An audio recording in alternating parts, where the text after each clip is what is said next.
Student Chen Yuan, you have been admitted to Shenzhen University as an undergraduate in the education program. Please report according to this notice. For specific enrollment dates, please refer to the new student orientation guide. Outside the window heat shimmered and warped the view. Inside, however, the room was cool and pleasant. Chen Yuan sat by the window clutching the hard envelope of his admission letter in both hands, murmuring to himself, education. How could it be education? I clearly applied for Chinese language and literature. Good news, he got into his dream university. Bad news, he was reassigned to a major he didn't want. Suddenly a voice echoed in Chen Yuan's mind. Ding. Detected that the host has successfully entered university. The good life system has been successfully bound. To have a good life, the most important thing is to have money. Money can solve 99% of life's troubles.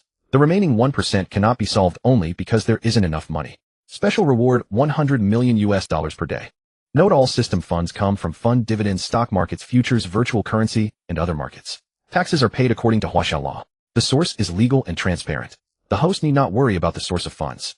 More system functions await the host to explore. Now please begin your wonderful life. Chen Yuan froze. The voice in his mind was crystal clear. Every single word he could understand, but when put together he couldn't quite grasp it. What does it mean, special reward $100 million per day? Is this still Mandarin? At the same moment a panel screen appeared before his eyes, as if projected directly onto his retina. When he turned his head, the panel moved with his line of sight. Host Chen Yuan. Assets 910.91 yuan.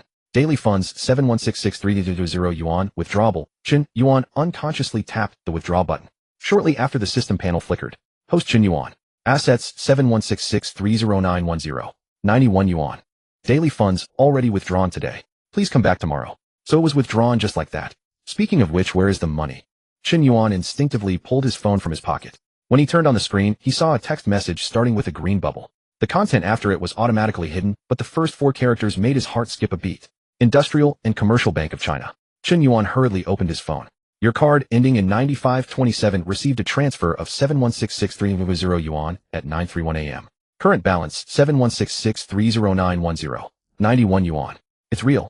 The system really gave him $100 million, which converted to RMB is a whopping 716.63 million. $100 million a day, that's $36.5 billion a year, 3 trillion in a lifetime, equivalent to an entire Apple company. Chen Yuan opened the Industrial and Commercial Bank of China app again. Although he already believed it in his heart, he wanted to confirm once more that this wasn't a text message specifically sent to prank him. Opening the ICBC app, entering the password, and entering the main page, he discovered that his main page had undergone a dramatic transformation. The originally clean and tidy page had changed its skin, and many icons had turned white and gold. Chen Yuan clicked into his personal page. He then saw a badge next to his name.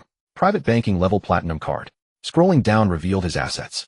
My assets 716630910. 91 yuan. Chen Yuan couldn't help but take a deep breath and then hold it. Even if someone was really pranking him, sending a text message would be one thing, but they couldn't have hacked the entire ICBC app, right? Which means the system is real. He really has a system, and the system gives him $100 million every day. Chen Yuan didn't breathe until he couldn't hold it any longer, then took huge breaths, his wild smile impossible to hide. As for being reassigned at university, it had long been thrown to the back of his mind. Money flows like tides toward me today. I finally know who I am. After confirming it was real, the first thing Chen Yuan did wasn't busy spending, but shouting wildly, as if venting something.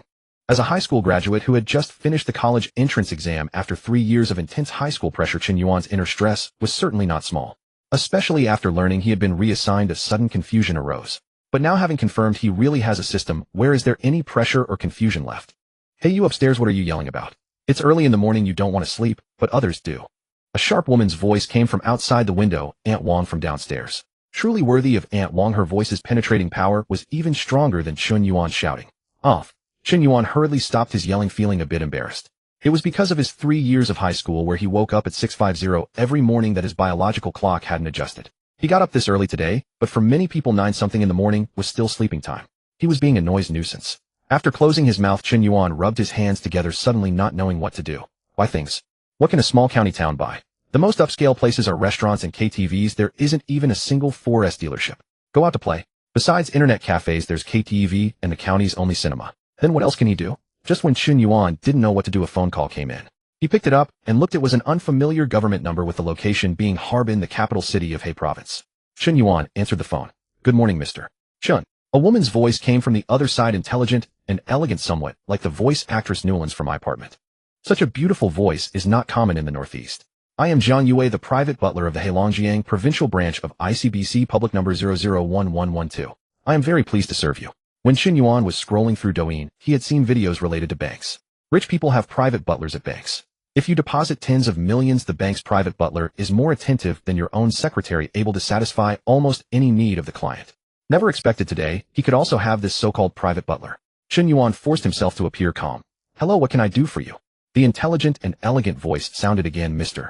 Chen, because the bank card you previously applied for doesn't quite match your current cash level, we sincerely invite you to become our ICBC Diamond Card customer.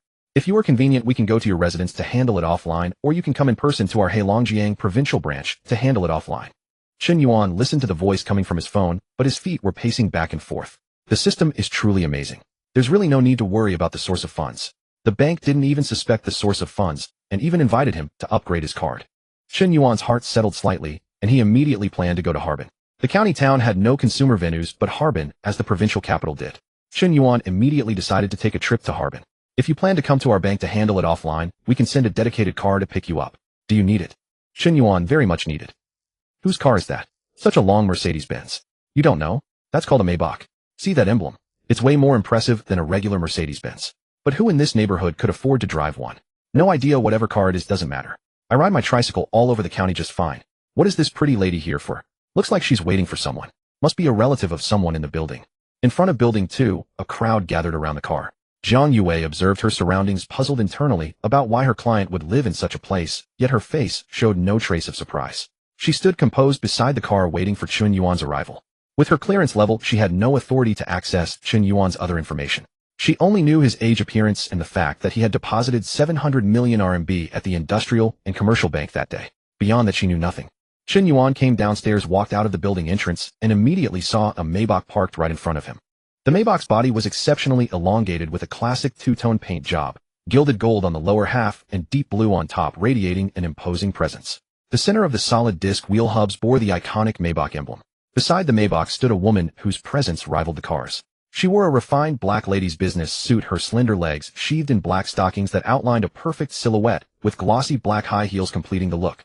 The woman had sharp facial contours, exquisite makeup, and an exceptionally cool gaze. Combined with her attire, she exuded a commanding, mature woman aura. Chen Yuan could not decide for a moment whether to look at the car or the woman first. Zhang Yue immediately recognized Chen Yuan. With short, rapid steps, she quickly approached him and extended a slender hand. Her cool gaze softened, replaced by a warm, professional smile. Hello, Mr. Chen. I'm Zhang Yue, the one you spoke with on the phone. The woman's voice reached his ears, even more pleasant than on the phone. Chen Yuan, slightly flustered, reached out and shook her hand. Hello, Miss Jiang. Miss Jiang. Being treated this way for the first time as a wealthy person, Chen Yuan was still not quite used to it. Mr. Chen, it's hot outside. Please get in the car. Zhang Yue made a gesture inviting him, in every movement exuding warmth and respect, a faint smile lingering on her face. Human adaptability is remarkably powerful. Chen Yuan quickly forced himself to calm down. He said nothing, only gave a slight nod. Zhang Yue pulled open the rear passenger door on the right side, and Chen Yuan got in directly.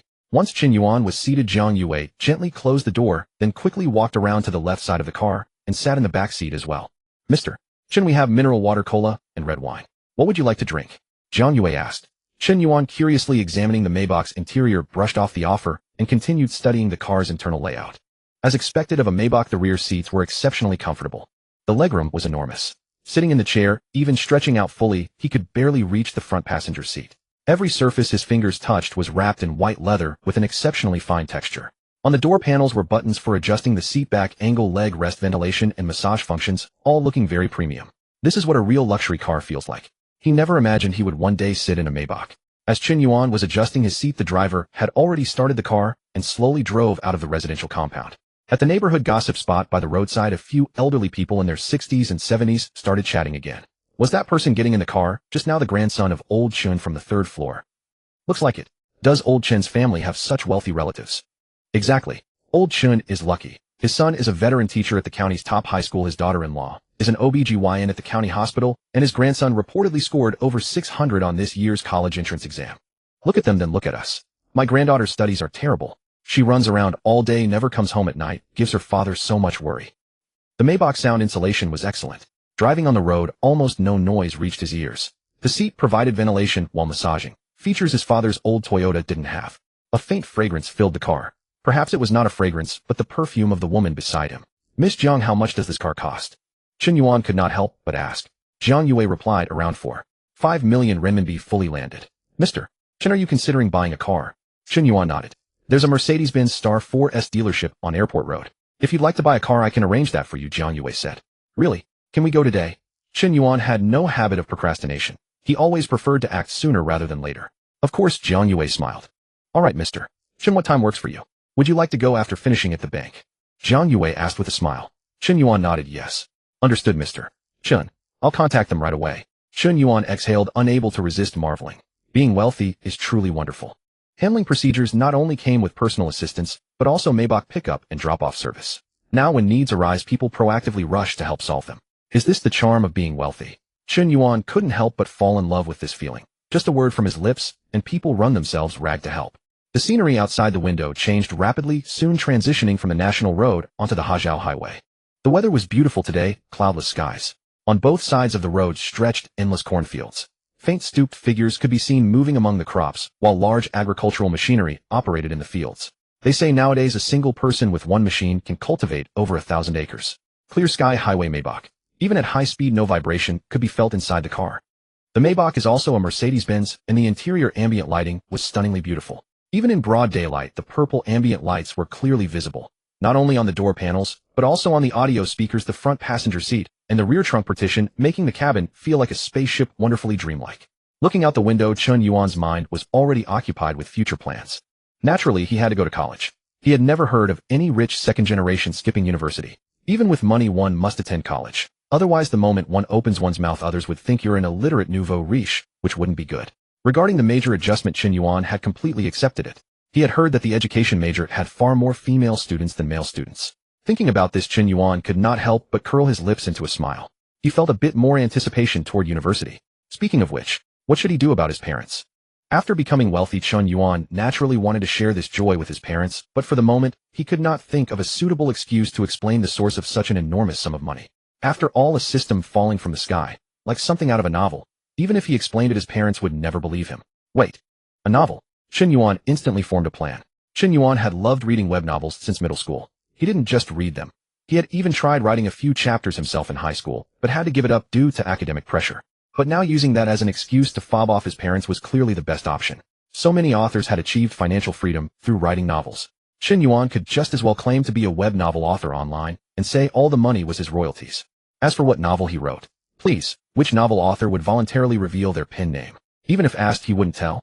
Chen Yuan's Jiayuan County was not far from Harbin. Ever since the Hajiao Expressway opened, it was just an hour's drive, and he had visited the provincial capital on many occasions. Yet never once had he arrived in such a manner. He rode in a Maybach with the bank's elegant account manager seated beside him, while a chauffeur in a black suit and white gloves handled the wheel. The bank worked with remarkable speed. In no more than 20 minutes, Chen Yuan had his new bank card. It felt hefty in his hand, carrying far more substance than his old card ever had. Hefty in the physical sense. The card was jet black, with a blooming peony traced in golden filigree at its center, framed by gold filaments, an unmistakable emblem of distinction. That was why it was called the Black Peony Card. Once the formalities were complete, Chen Yuan was persuaded to deposit 100 million yuan in a 3-year fixed deposit. Chen Yuan did not feel particularly moved. After all, another $10 million would arrive tomorrow. If this 100 million was locked away for 3 years, so be it. With the card issued, Jiang Yue escorted Chen Yuan out of the ICBC Harbin headquarters and back into the Maybach. Miss Jiang, are you coming with me to buy the car? Chen Yuan could not help asking. Jiang Yue nodded, her perpetual smile, now touched with a hint of genuine warmth, the quiet elation of having secured a monumental account. In this economic climate, where would one find a major client willing to place 100 million in a fixed deposit? Jiang Yue said sincerely, yes, Mr. Chen. My job is to serve you. Whether it be financial matters or personal affairs, I will do everything in my power to resolve them for you. Am I your only client? Chen Yuan could not help asking. Not exactly, but you are my most important one. Jiang Yue said. Chen Yuan nodded, deeply satisfied with her answer. Besides, having an elegant, mature older sister accompany him to buy a car was an arrangement he was happy to accept. By the way, I plan to stay overnight in Harbin. Do you have any hotel recommendations? Chen Yuan asked. He intended to spend a few extra days in the city before heading back to the county. The best hotel in Harbin is the Ritz-Carlton, the only luxury hotel in the city truly worthy of your status. By the way, you should check your private banking app. There is a points mall where you can redeem Ritz-Carlton rooms. Chen Yuan's eyes lit up as he opened the private banking app. The points mall displayed a dazzling array of redemption options. Besides the Ritz-Carlton room Jiang Yue had mentioned, there were countless other offerings. business suites at other high-end hotels, domestic business class tickets from various airlines, and the latest iPhone 15. Nor was it confined to Hebei province alone. Any enterprise partnered with ICBC offered redeemable products. Earning points was equally simple with access through 3 channels: deposits, loans, and wealth management products.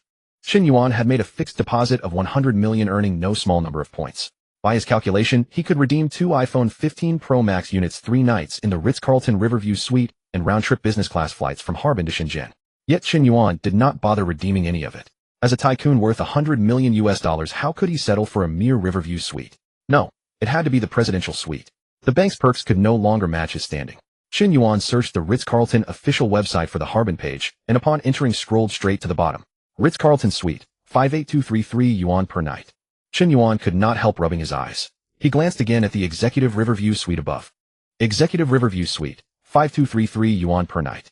He had not misread. The Ritz-Carlton Suite cost 5820 yuan per night, fully 10 times the price of the suite one tier lower. What sort of person could afford to stay in a room costing 5800 yuan per night? Chen Yuan could not help wondering. As someone who had grown up in a small county town, his family was comparatively well off. His father a veteran middle school teacher, and his mother the director of the county hospital's obstetrics department. Yet Chen Yuan knew that countless people across the county and its villages earned less than 3,000 yuan a month. In other words, an ordinary county resident's entire annual income could not buy them even a single night here. So who exactly stayed in such a place? Chen Yuan turned toward the car window. The reflection revealed his handsome face, an uncanny resemblance to Eddie Peng, with thick brows, a tall nose, a chiseled jawline, and a clean forward-cropped haircut radiating sunny confidence. Of course, someone like him who received $100 million in pocket money every day. The Mercedes Star 4S dealership stood along Airport Road, also in Daily District, not too far away. In just over 20 minutes they pulled into the lot. The Mercedes Star 4S dealership occupied an enormous stretch of land, its colossal 3-pointed star mounted high upon the wall. Dignity. Chen Yuan could hardly contain his excitement. He was about to become a distinguished Maybach owner himself. The Maybach drew to a gentle stop in front of the dealership. Jiang Yue was about to step out and open the door for Chen Yuan, only to find he had already let himself out. Chen Yuan was simply too impatient to wait. Inside the Mercedes Star showroom, it was somewhat quiet, with only a young couple examining a car, while a salesperson introduced the models beside them. The other salespeople, meanwhile, were gathered in the lounge area chatting. Suddenly, they spotted a Maybach gliding past and coming to a halt at the entrance. Someone's here. Hey, isn't that Maybach from ICBC? Seems like it. Did the bank come to buy another vehicle? Haven't you checked the work group? Sister Lin said a bank VIP client is coming today. Look, Sister Lin's already heading over to greet him. Sister Lin is right there, and you're still chatting. She'll scold us for slacking off again. Break it up and get back to work. When Chen Yuan stepped out of the car, a stunning woman in her mid-30s immediately came forward to receive him. She wore a white blouse beneath a dark blue suit, matching long trousers and high heels. The classic sales ensemble, though the color of her attire suggested she was no ordinary salesperson. Mr. Chen, hello. The striking woman had clearly learned of Chen Yuan through Jiang Yue, approaching with warm enthusiasm. I'm Linda, the sales director of Mercedes Star. Just call me Linda. A foreigner, no less, Chen Yuan mused. Chen Yuan could not help his private amusement. Though he failed to understand why a sales director would take a foreign name, he respected the choice and returned Linda's greeting. Miss Jiang has already briefed me. You need a Maybach in stock, is that right? Chen Yuan nodded. Right this way, Mr. Chen. We currently have 4 Maybachs in stock, and I'm confident one will catch your eye. As a high-end marque, Maybach typically demands custom configuration before the factory begins production, a waiting period of at least 6 months after the order is placed. Chen Yuan was due to leave for Shenzhen for school in half a month. He had no time to wait. Even if he did, he would not have wanted to. Not one more day. We currently have in stock 2 Maybach S480s, 1 Maybach S680, and 1 Maybach GLS 600, Linda introduced. Chen Yuan waved a hand. Not the S480. Take me straight to the S680 and that GLS 600. Even if Chen Yuan had never been able to afford a Maybach before he understood the unwritten rule, those who bought the S480 were merely those who could not reach for the S680. This is a Maybach GLS 600 Midnight Edition, the only Midnight Edition GLS 600 in all of Harbin, and every available option has been maxed out. That includes the 23-inch wheels, the Midnight Package crystal white interior, the premium Burmester sound system, and the leather package, all fully equipped. Chen Yuan asked curiously. Maybachs are usually configured by the buyer, so who configured this showroom car? Linda explained enthusiastically. The configuration of the showroom car was done by our Mercedes-Benz designers. Some clients don't trust their own aesthetic sense, so they let our designers handle it.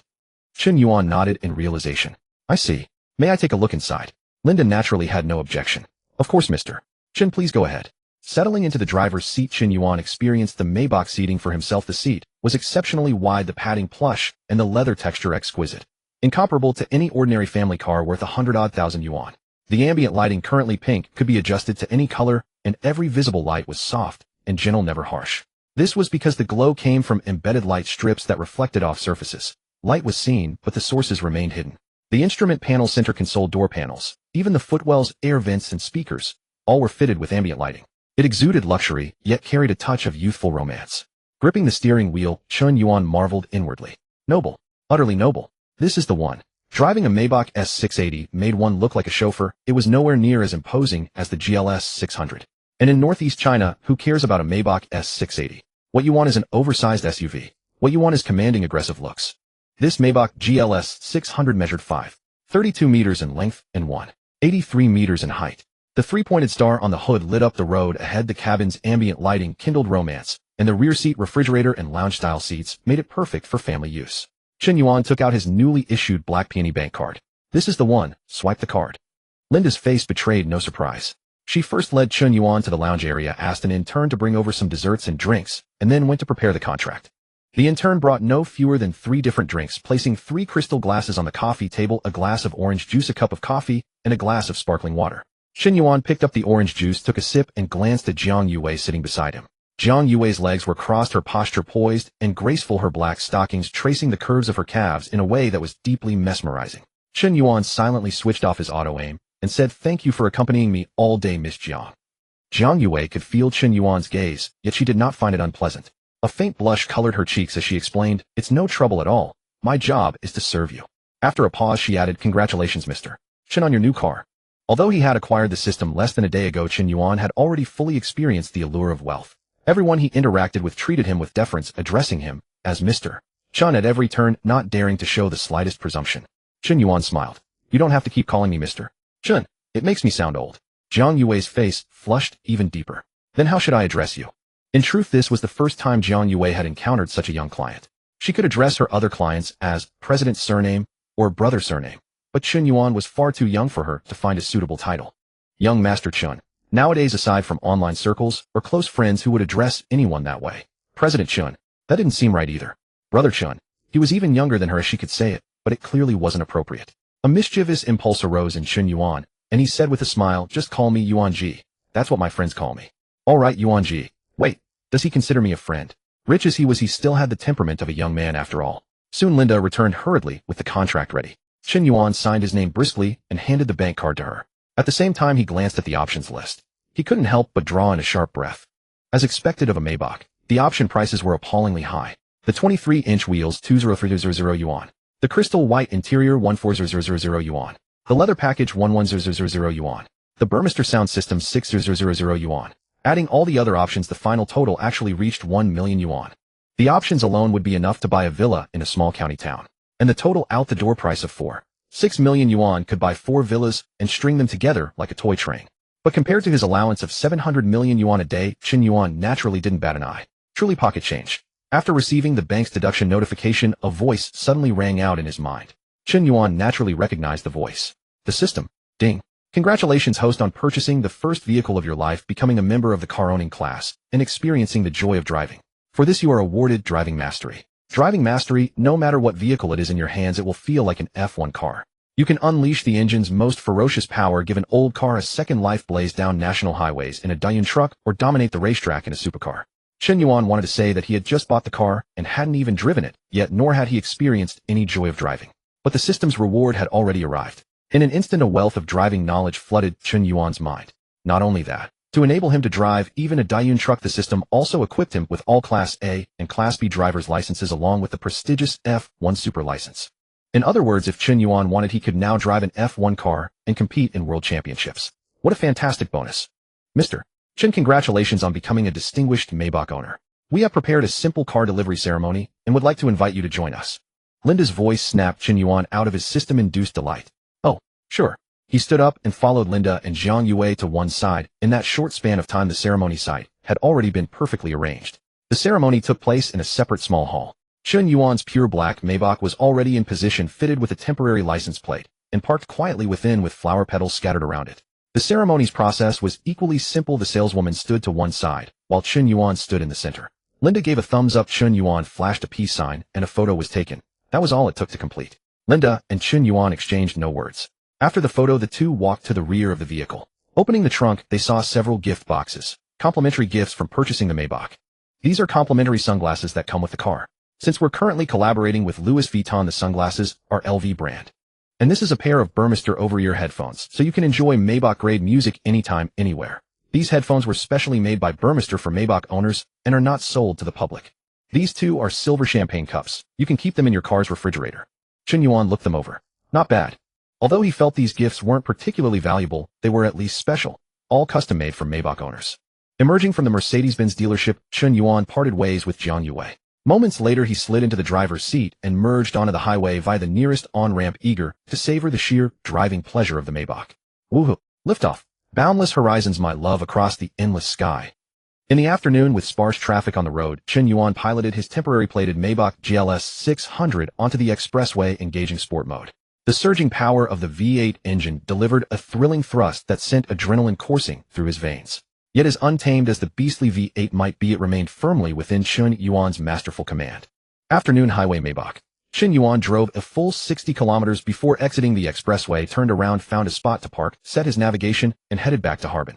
Dusk was falling, the horizon bathed in orange-red sunset glow. The ambient cabin lighting now shone more vividly than in daylight, making the cockpit feel ever more like a starship. By the time he returned to Harbin, sunset had given way to night. Chen Yuan drove to the Ritz-Carlton, located not far from Central Street, at the very heart of Harbin CBD. Along the Songhua River, skyscrapers stood in dense ranks. The cold white glow streaming through glass curtain walls mingled with LED screens to weave the tapestry of Harbin's night. Chen Yuan pulled up to the hotel's grand entrance, and a doorman actually stepped up to open the rear door. Chen Yuan's face darkened as he watched the rear door swing open. The doorman, frozen in embarrassment, lifting his head slowly until their eyes met. Chen Yuan was annoyed. What are you doing? Sorry bro, I saw you stop here and thought you had. Chen Yuan grew even more irritated. I just spent $4.6 million on this car, and you think I'm the chauffeur? Maybach. Garbage. Luxury, my ass. Once he reached Shenzhen, he'd definitely drive a supercar. As for Harbin, there simply was no place to buy one. To get a Ferrari here, you either bought secondhand or went to Shenyang or the capital. Still, as a tycoon with a monthly allowance of $100 million, losing his temper with a doorman would be beneath his dignity. Though newly wealthy, Chen Yuan already understood the self-cultivation required of the ultra-rich. Don't get mad. If anger ruins my health, who's going to spend that $100 million a day? Chen Yuan said. Close the door, he said flatly. Yes. The doorman closed the door sheepishly. Chen Yuan stepped out of the car himself and handed the keys to the apologetic doorman. Luxury hotels all provide valet parking, so there was no need for him to park it himself. Think Douyin. All those short videos weren't watched for nothing. Sure enough, learning seemingly useless knowledge pays off. Who knows, you might just strike it rich one day. After handing over the keys, Chen Yuan finally strode into the hotel. The lobby was immense, the ceiling soaring at least 10 meters, 2 or 3 stories high, with a fountain at its center, water splashing merrily, surrounded by a ring of deep red sofas. The floor was paved with marble in exquisite patterns, and the reception area was likewise furnished with many deep red sofas, exuding a distinctly European-American ambience. After all, Parisians call Paris the Little Harbin of the West, so a certain affinity was only natural. Chen Yuan approached the front desk and handed his ID to the concierge lady to check in. After scanning his ID, the young woman behind the counter looked at him with slight surprise and hurried out from behind the desk. Mr. Chen, I'm so sorry, we had no idea you were arriving now. Perhaps you'd like to rest here for a moment. I'll immediately notify the manager and the butler. Luxury hotels hold special reception ceremonies for important guests, and for some, the general manager personally greets them. And Chen Yuan had booked a Ritz-Carlton suite at over 50,000 yuan a night, so he was naturally a VIP. Yet neither the butler nor the manager had come to welcome him. This constituted a major lapse in service. Had the guest written a complaint letter, even corporate headquarters would have personally intervened. In reality, though, the front desk lady had simply misunderstood. Chen Yuan had indeed received a call from the hotel butler, but at the time he'd been speeding down the highway and had answered with a few perfunctory words before hanging up. When the butler asked whether he needed a car to pick him up, Chen Yuan said no. When asked when he would arrive at the hotel, Chen Yuan only replied that he wasn't sure and would let them know later. And so the butler had no idea when Chen Yuan would arrive, and therefore no way to know when to welcome him. Hence this very scene. Chen Yuan was utterly baffled, wondering why they hadn't given him his room card, and had even withheld his ID. He was paying the price for his inexperience. The internet may offer a glimpse of the heavenly palace, but to understand its wonders one must experience it firsthand. Before long, 2 men took the lead, followed by a procession of tall, elegantly dressed young women, all walking toward Chen Yuan. One middle-aged man, clearly the leader among them, stepped forward, apologizing profusely and promising compensation. Chen Yuan found it all rather inexplicable. Only after he said it was nothing did the middle-aged man seem relieved, adding that he would be gifted a $1,000 dining credit valid at Ritz-Carlton hotels worldwide. After the man departed, Chen Yuan received his ID and room card from another young man, his personal butler dedicated to serving guests of the Ritz-Carlton suite. As they stepped into the elevator together, Chen Yuan finally asked, "What was all that just now? Why were you apologizing to me?" The butler was visibly taken aback, but answered honestly, "Well, Mr. Chen, we were supposed to have a welcome ceremony upon your arrival, but because of our fault it wasn't properly arranged. Once again we sincerely apologize." Chen Yuan scratched his head. "I see." Though he'd never given an exact arrival time since they admitted fault, "We'll let them accept the blame. Fine, I forgive you." His heart unruffled and his hands steady, Chen Yuan had no awareness that the fault might be his own, and the hotel likewise saw it as undoubtedly the staff's problem. How could it ever be the fault of a distinguished guest spending over $50,000 a night? The elevator stopped at the 50th floor, and the young butler made a gesture of invitation.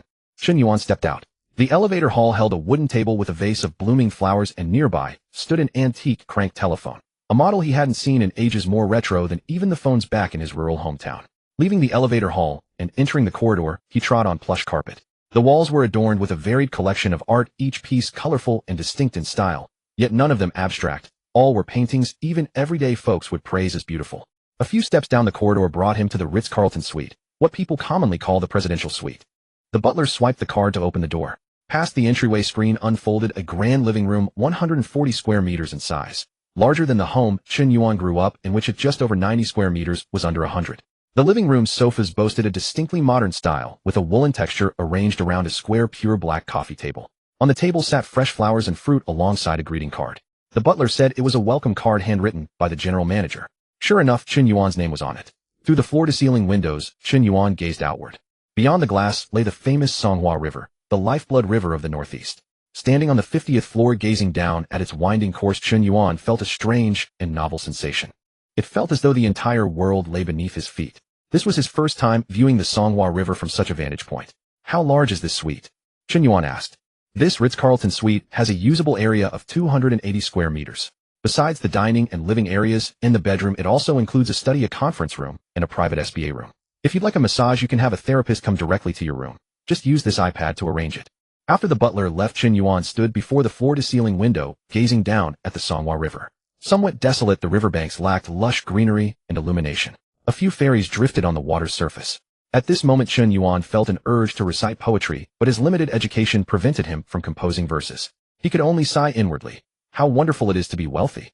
Without the system, he would never have been able to afford a suite at the Ritz-Carlton in this lifetime. Perhaps a standard room might have been within reach. But now with the system, Chen Yuan had no interest in ordinary rooms whatsoever. Forgetting one's roots, huh? A smirk curled at the corner of Chen Yuan's lips. The butler had mentioned that the hotel featured a charming lounge bar with an excellent atmosphere, perfect for a casual drink. Intrigued and bored being alone in the room, Chen Yuan rose and walked out, heading to the bar on the 44th floor. Not one of those wild nightclubs, but an atmospheric bar where one drinks cocktails, admires the view, listens to gentle music, and takes photos for social media. Upon entering the bar, elegant instrumental music filled his ears, music that could immediately soothe the heart and mind. The lighting was somewhat dim, with electronic candles adorning the tables. Warm amber lamps created an exceptionally atmospheric setting. This was indeed a perfect place for photography and checking in. While curiously surveying his surroundings, Chen Yuan walked toward the bar counter. Yet his gaze was inexplicably drawn to a girl's silhouette in the corner. The girl's back view was beautiful, slender, and elegantly serene. Beneath the dim lights, a pristine short-sleeved top covered the girl's delicate spine, appearing somewhat frail. Her raven black hair was even darker than the shadowy corners of the bar, cascading over her shoulders like a waterfall. A sparkling diamond hair clip was pinned in place, reflecting the amber glow under the night sky. Of course, it wasn't merely because the girl's silhouette was extremely beautiful that Chen Yuan was drawn to her, but rather he inexplicably felt a sense of familiarity. This wasn't an excuse on his part. It truly felt familiar. Chen Yuan walked forward step by step, observing carefully, wondering if it might be his imagination. However, once he truly approached, he realized this truly wasn't his imagination. Rather, it genuinely felt familiar. Sitting in the corner facing the floor-to-ceiling window, gazing quietly at the scenery outside, the girl. No one else, it was precisely Chen Yuan's deskmate from high school. "Wu Yuer," Chen Yuan spoke softly. The girl turned her head. Upon seeing Chen Yuan, she gasped in surprise, her delicate cheeks forming two symmetrical dimples filled with inexpressible sweetness. Wu Yuer asked in astonishment, "Chen Yuan, what are you doing here?" Chen Yuan simply sat down beside her, not the least bit a stranger. For 3 years of high school, they had been classmates for 3 years and deskmates for 2. Even though the class assignments were reshuffled every year in high school, the two of them were always placed together. With 2 years of being desk mates, they were beyond familiar with each other, speaking without any reservation. I came to have fun. What about you? Chen Yuan asked in return. I'm not telling you. Wu Yuer humphed and said. Chen Yuan was displeased. You're not even telling me this. Are we even friends? Who said we're friends? Wu Yuer rolled her eyes and turned her head away. Chen Yuan stood up, making as if to leave. Fine, don't tell me then. I'm leaving. Wu Yuer quickly stopped him. All right, I'll tell you. I didn't do well on the college entrance exam. I had a fight with my mom, and then I ran away from home. Chen Yuan, wow, what a legendary excuse. How absurd. Although the two were very close, neither actually knew much about the other's family. After all, when attending school together, who would bother conducting in-depth research on a classmate's family? They only roughly knew each other's general financial situation without knowing the specifics.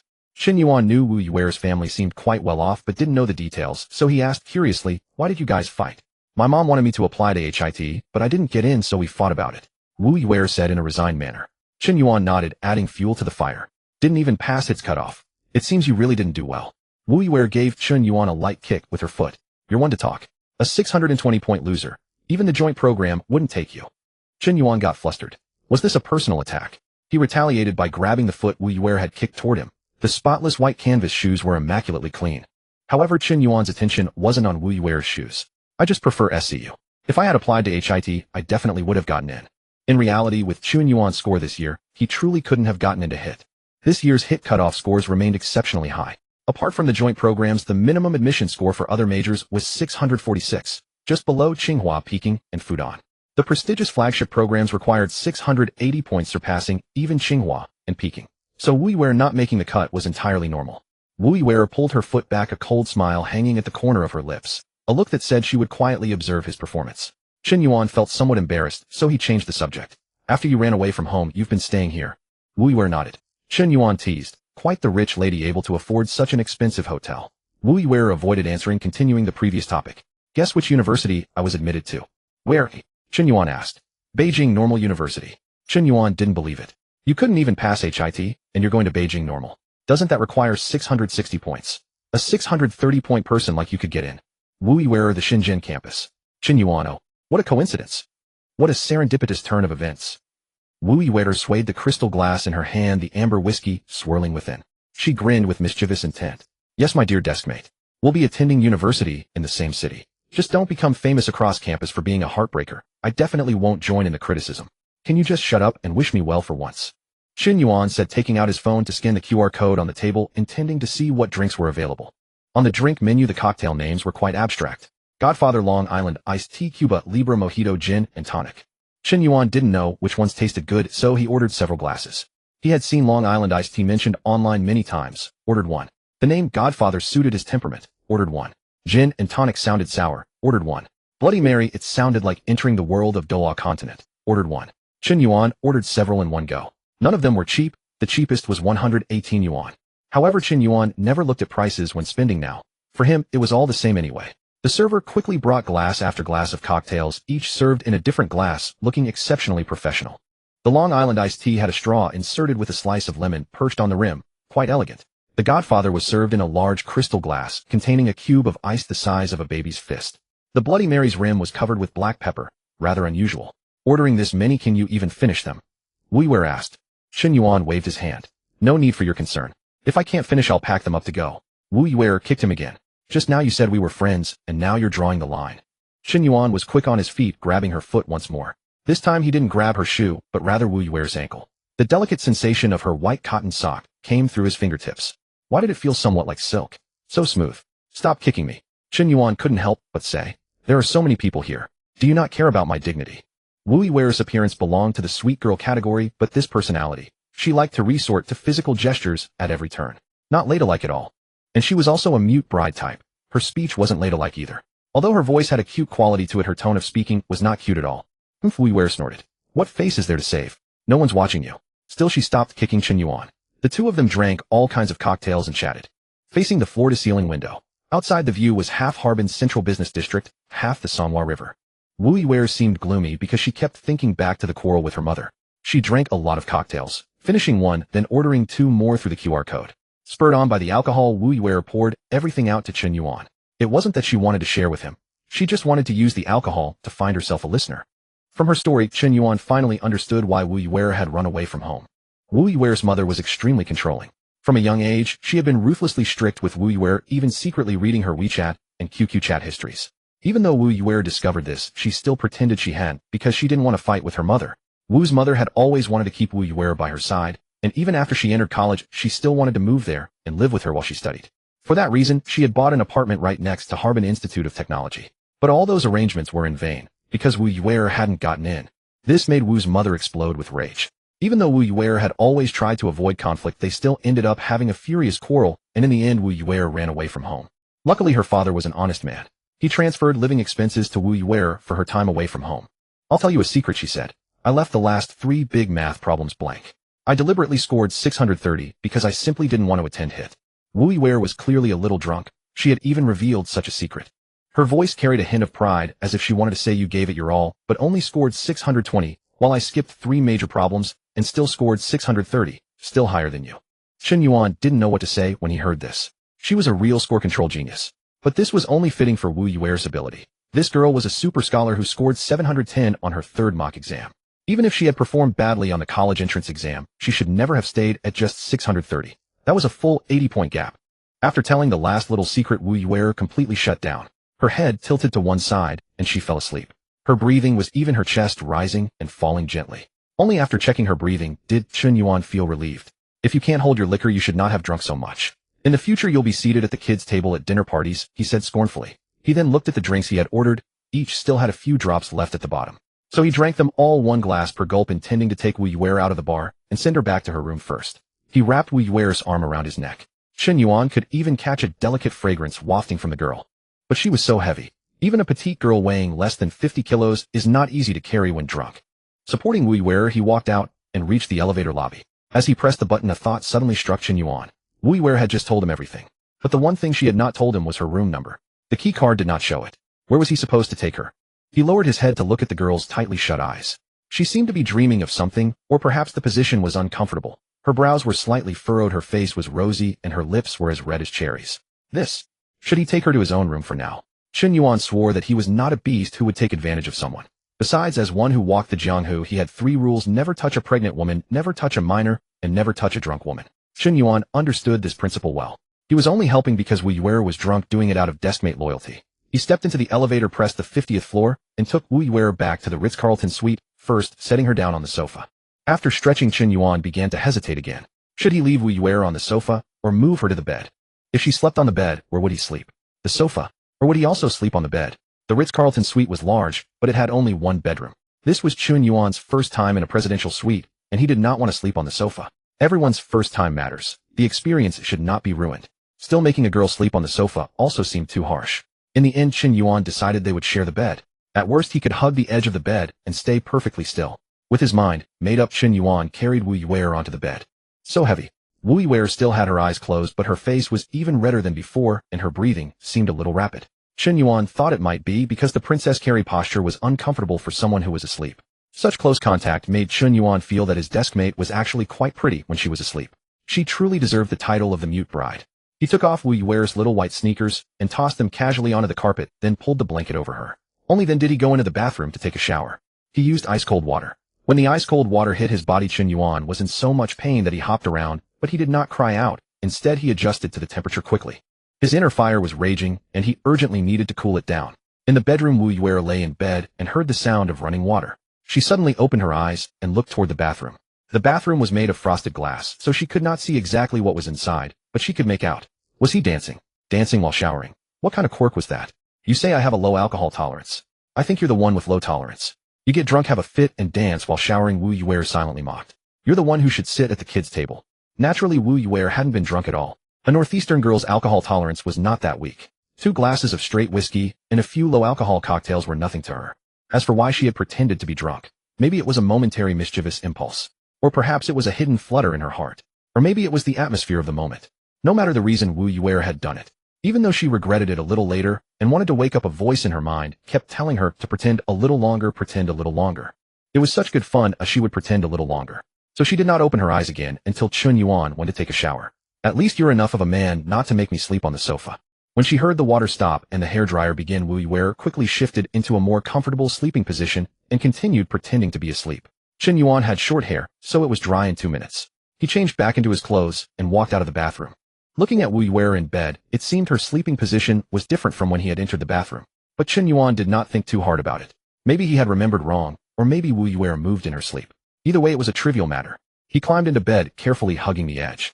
On the 2-meter wide bed, each occupied one side with the middle like the Chuhan boundary, neither crossed an inch. Lying on what should have been an incomparably comfortable giant soft bed, Chen Yuan felt strangely restless. The fire was rising again.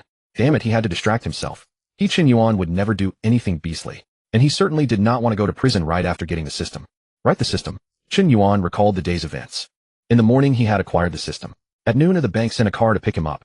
After processing the Black Peony card, he went to a Maybach dealership to buy a car. Then he sped down the expressway, driving more than 100 kilometers in total there and back. In the evening, he met Wu Yuer at the bar. The entire day had been like a dream. He only hoped that when he woke up it would not have all been a dream. He loved the feeling of having money, loved the feeling of spending money like water, loved the feeling of forgetting his roots. When he reached Shenzhen, he would still spend money like water. He would buy a grand seafront flat, facing the sea with spring blossoms blooming. He would buy the internet-famous Shenzhen Bay No. 1. He wanted to buy a Ferrari and sit in a sports car. There were too many things he wanted. Chen Yuan could not even think them all through. As he thought, he sank into a deep sleep. The system's voice sounded softly. Ding. Daily funds have been refreshed. You may withdraw at will. NNGH. What the heck is that? Chen Yuan felt something wriggling on his chest, and the shock jolted him awake from sleep. He looked down at his chest and saw a patch of black. It was in fact Wu Yuer's hair. Only then did Chen Yuan remember what he had done last night. But the two of them had clearly slept on separate sides with a distinct line of demarcation in the middle. How had Wu Yuer wormed her way into his arms? And she was dreaming of something unknowable, her head bobbing up and down, while strange noises slipped from her lips. That was what woke Chen Yuan. Phew. Chen Yuan picked up his phone from the nightstand and glanced at the time, past 9 in the morning. The alcohol he had drunk last night had unexpectedly thrown off his biological clock, so he hadn't naturally woken at 6-something. He summoned the system panel. HUSD, Chen Yuan. Daily funds, 714269,000 withdrawable. Because of today's exchange rate, the daily funds had actually shrunk by more than $1 million. Chen Yuan didn't feel much about it. It was only a little over $1 million. If it was less, so be it. He withdrew the daily funds into his bank account. His bank balance officially broke through the billion-yuan mark. Over the course of the previous day, Chen Yuan had bought a Maybach, stayed in an opulent presidential suite, and ordered a mountain of alcohol. Yet all that spending seemed to have had no effect whatsoever on his balance. There was no visible change to his balance, as if he had spent nothing. Looks like I need to work even harder at spending money, Chen Yuan thought to himself. He stared at his bank balance. 14262407222. 91. Whose QQ number is that? Chen Yuan grinned foolishly at the balance for a while before getting up to wash up. Looking at himself in the mirror, he saw that he was even more handsome. In the past, he had only dared to call himself Jiayuan County's Peng Yu. Now, he felt that even Peng Yuyin himself could not surpass him. After shaving off the stubble, Chen Yuan was back to his radiant heartthrob look. When he returned to the bedroom, he found that Wu Yuer was already up. Hey, morning. Chen Yuan greeted her a bit embarrassed. Wu Yuer sat up and ruffled her hair, looking as if she had just crawled out of a dream. Seeing Chen Yuan, she hugged herself like a frightened rabbit. Why are you here? You didn't do anything to me, did you? In reality, she was putting on an act. She knew perfectly well how she had ended up in Chen Yuan's bed. Hey, what do you mean, why am I here? This is my room.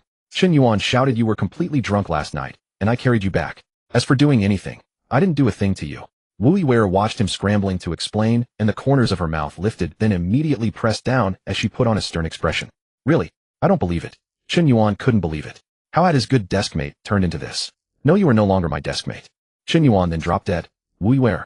Dumb straight guy, no wonder you don't have a girlfriend. You're worse than a beast. Wu Yuer played the part to the hilt. She casually felt herself over, and naturally her clothes were still perfectly in place. She let out a breath, unbothered by Chen Yuan's words. Wu Yuer got off the bed, her feet landing on the soft carpet. She patted Chen Yuan's shoulder and said, I knew it.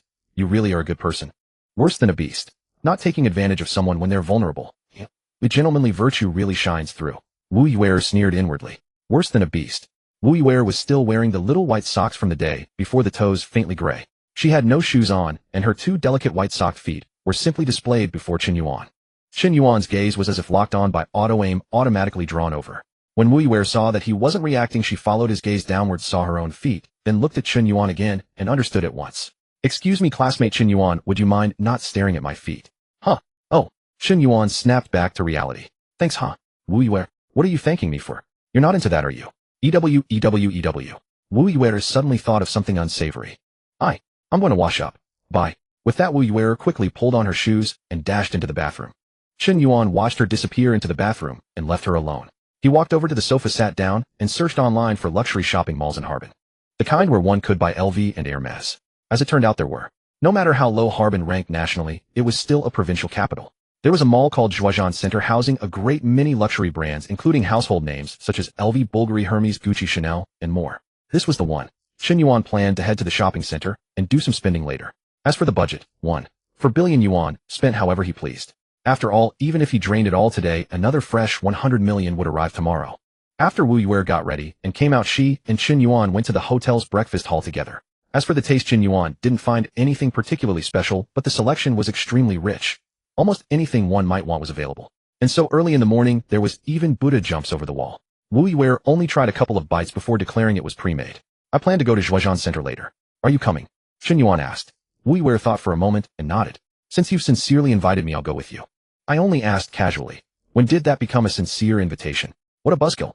She's such a buzzkill.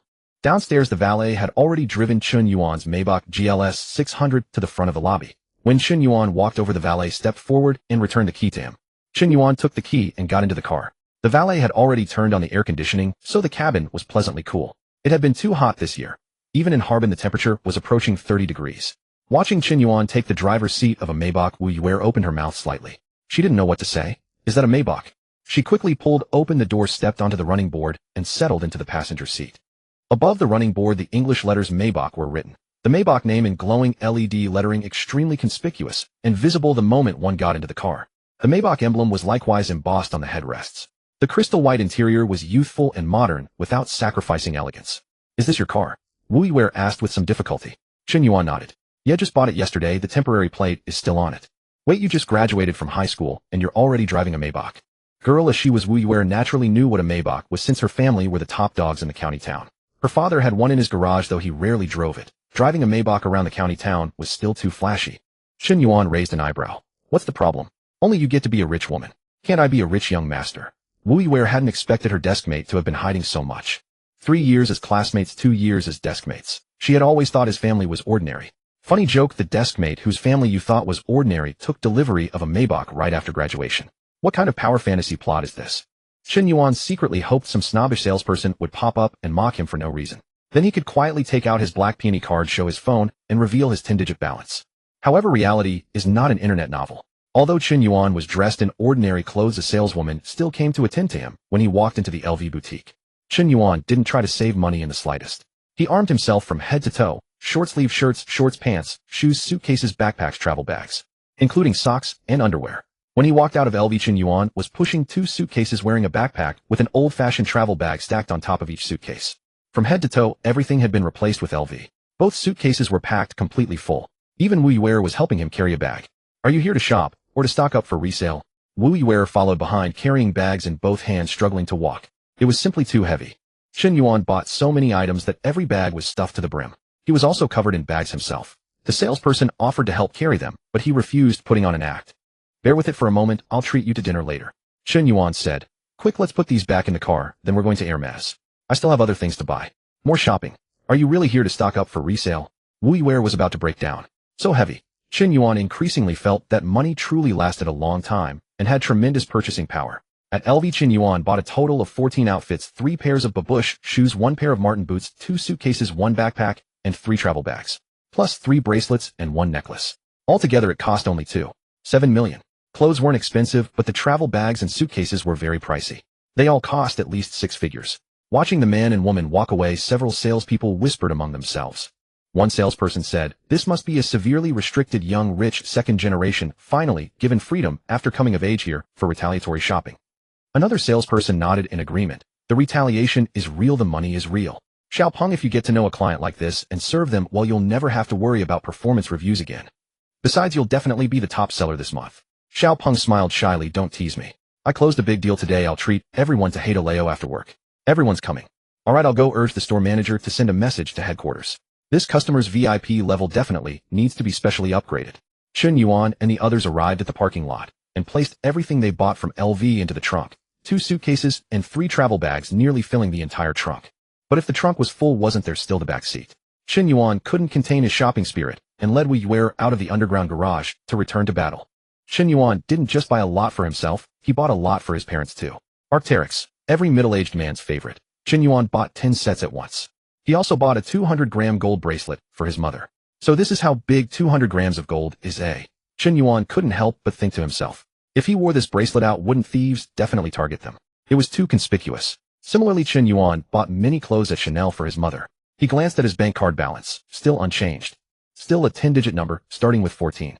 Spending money truly was a technical skill. He had shopped so retaliatorily, yet the balance hadn't changed much. He still had work to do. After filling the back seat, as well, Chen Yuan got back in the car. Wu Yiwei sat in the passenger seat, her forehead dotted with sweat, strands of hair clinging to her cheeks. I say, Chen Yuan, I'm not even asking you to treat me to dinner. Can you first buy me a cup of milk tea? Wu Yiwei said, if there's no milk tea, just buy me a bottle of water is fine, right? I've been carrying things for you this whole time, without even a sip of water. I'm going to die of thirst. Chen Yuan laughed sheepishly, about to speak, when his phone rang. He picked it up. It was his father. Chen Yuan quickly gestured for Wu Yiwei to stay quiet, signaling her not to speak. Only after she nodded did he answer the call. Hello, Dad. Hey, where are you? When will you be back? Chen Mingshu's voice came through the phone. The old teacher spoke in a calm, unhurried manner.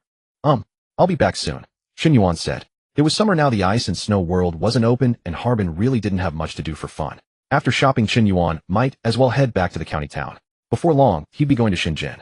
Returning to the county town might not happen for another half year or so. Oh, your mother isn't working overtime today. I was thinking we could have a family dinner together. What do you think? Chen Mingshu asked for Chen Yuan's opinion.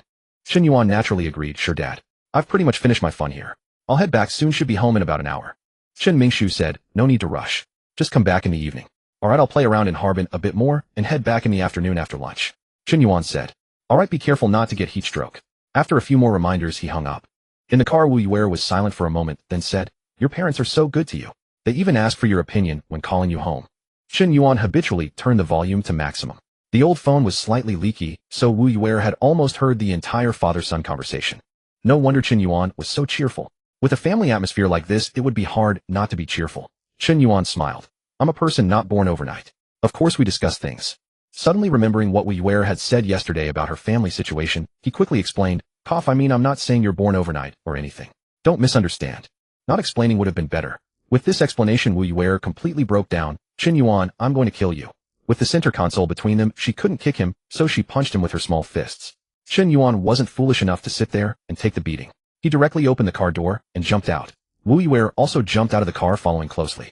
After fooling around for a while, they finally calmed down when they noticed people looking their way. However, Wu Yiwei was still upset. Her slender fingers found Chen Yuan's waist, grabbed the soft flesh, and gave a Russian twist, making Chen Yuan gasp in pain. Stop fooling around, Jia. I just remembered there's still something I need to buy. Let's run one more errand. Chen Yuan said. Wu Yiwei really didn't want to carry bags anymore. In a dejected voice, she asked, what are you buying this time? You won't need to carry anything this time. I'm just buying a phone. Chen Yuan said. That's good. At the Apple Store, Chen Yuan directly bought 3 of the latest iPhone 15 Pro Max 1TB versions and also bought 3 AirPods Pro.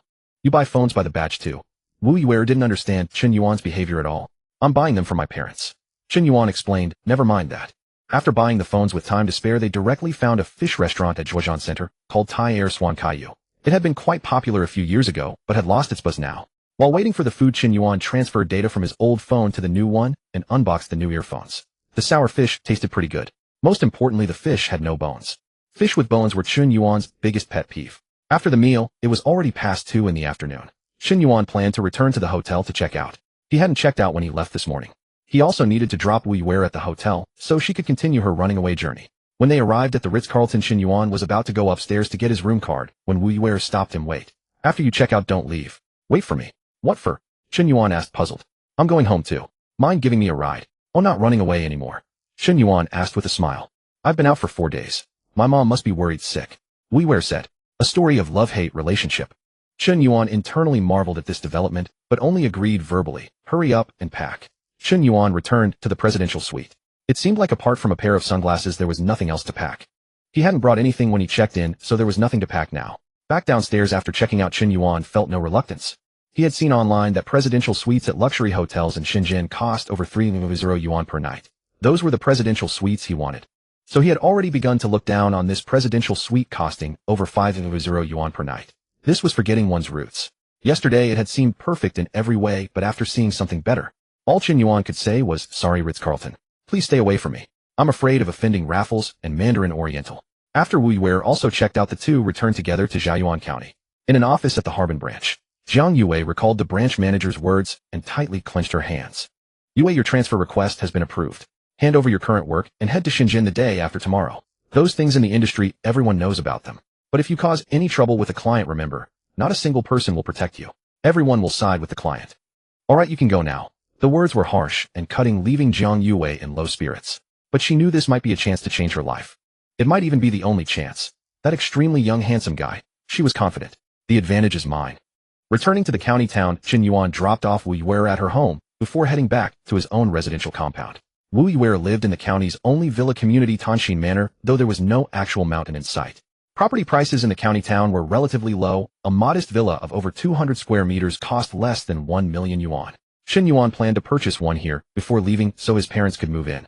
Upon arriving home, Chen Yuan parked the Maybach downstairs and struggled to carry several shopping bags up the stairs in one exhausting trip.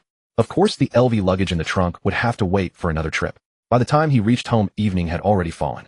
Not only was his father Chen Mingshu at home, but his mother Shi Yuhua had also returned from work and was sitting in the living room looking at her phone. Shi Yuhua was an attending physician in the obstetrics and gynecology department at the county's first hospital, earning a substantial salary. Moreover, in a small northern county town where reciprocal social obligations ran deep, she had many additional income streams beyond her regular pay. Things like small red envelopes, essentially. It was an unwritten rule. If she refused them, the pregnant women and their families would not feel at ease. Seeing Chen Yuan walk in with bags and packages in hand, both parents rose from their seats and came over to help. Shi Yuhua spoke in a gentle, soft voice. What did you buy? Chen Yuan had always felt that his mother was utterly out of place in the entire Northeast region. People in the Northeast were known for being decisive and fiery, yet his mother spoke with such tenderness and softness. It was as though she belonged nowhere near a small county town in the Northeast. I bought a few clothes for you both and a necklace too. You can try it on later, Mom, Chen Yuan said. Chen Mingshu flipped through the bags. Wow, Arc'teryx. You bought me so many pieces. How many is this? That must have cost quite a bit, right? Shi Yuhua asked. Do you even have that much money on you? The couple played off each other seamlessly. Chen Yuan bent down, placed all the bags on the floor, and then led his parents to the living room sofa to sit. Mom, Dad, I have something to tell you. Please don't get too excited, Chen Yuan said mysteriously. Seeing her son so serious, Shi Yuhua couldn't help but sit up straight.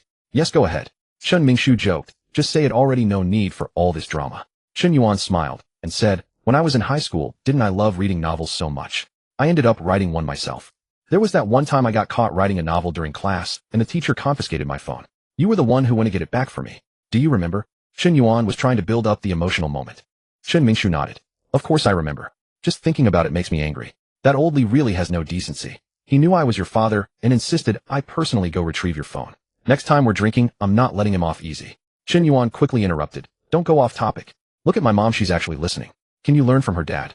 Actually, I've been writing the novel the whole time, and I've been making money from it. I just never told you.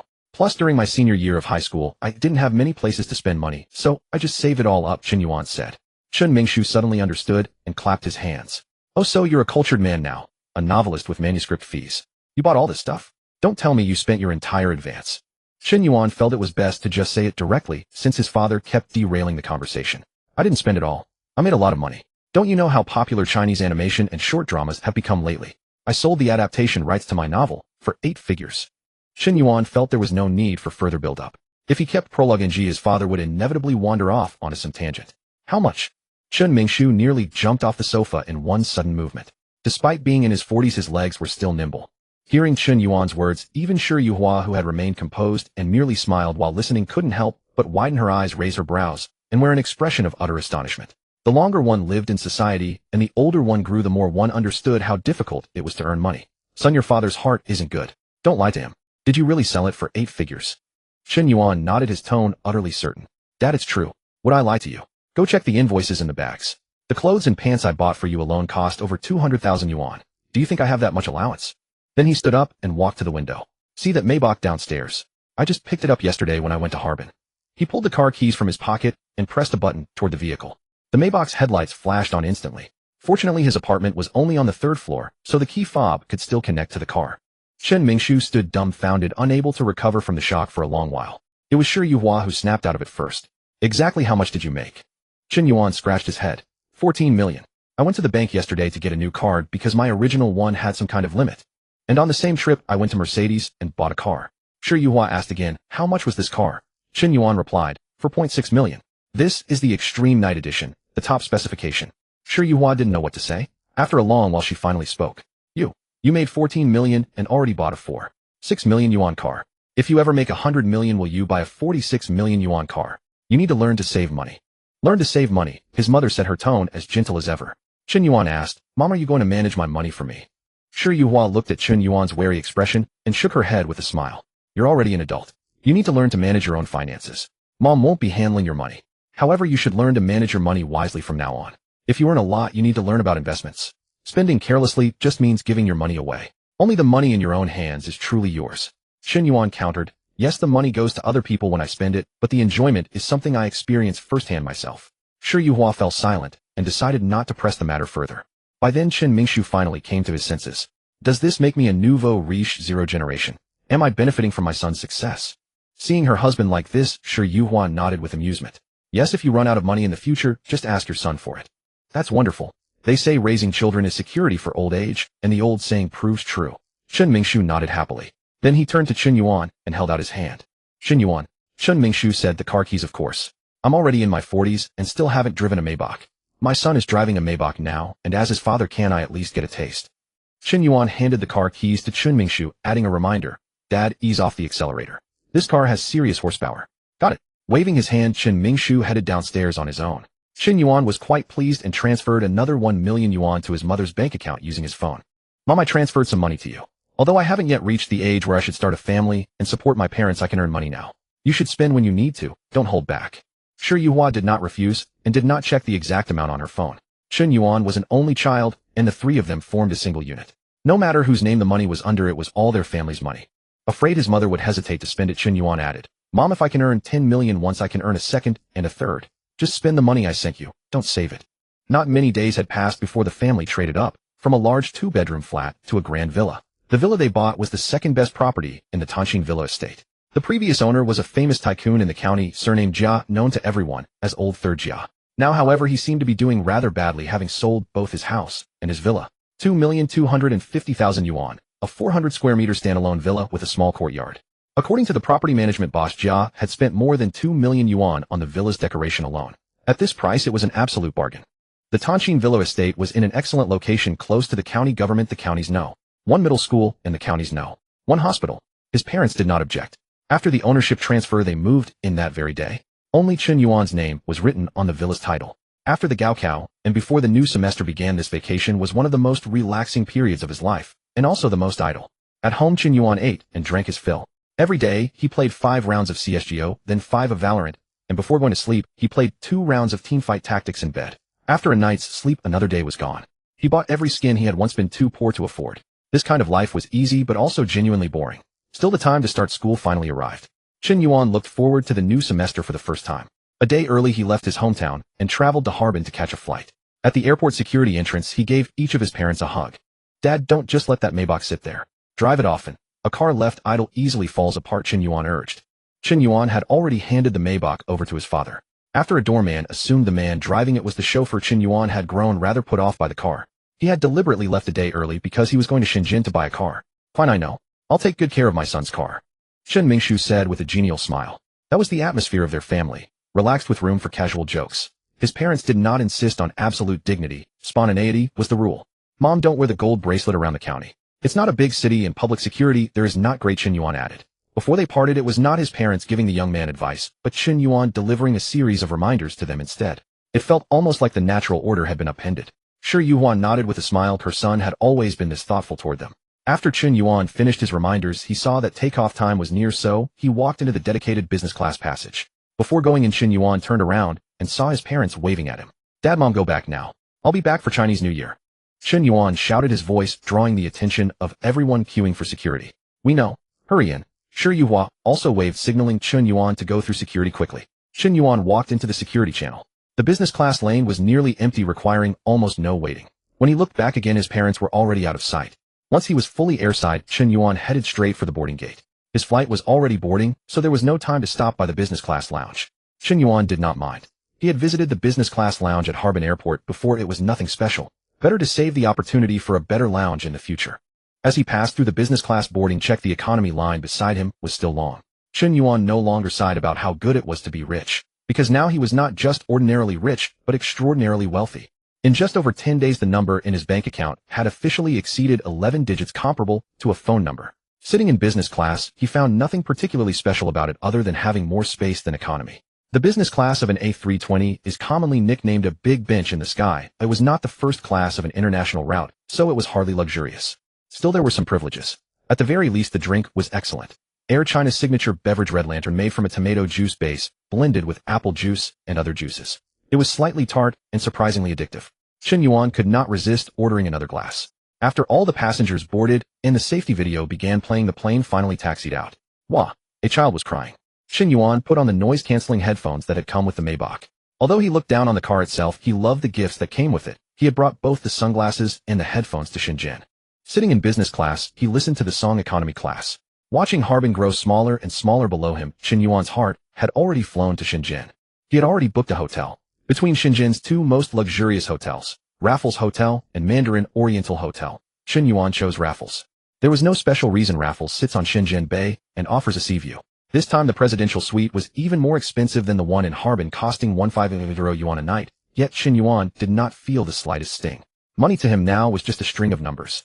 After an uneventful flight of more than 4 hours, the plane slowly descended and landed at Baoan Airport. Shenzhen at last. Chen Yuan was overjoyed. In Heilongjiang province, his Gaokao score was enough to get into nearly any 985 or 211 university.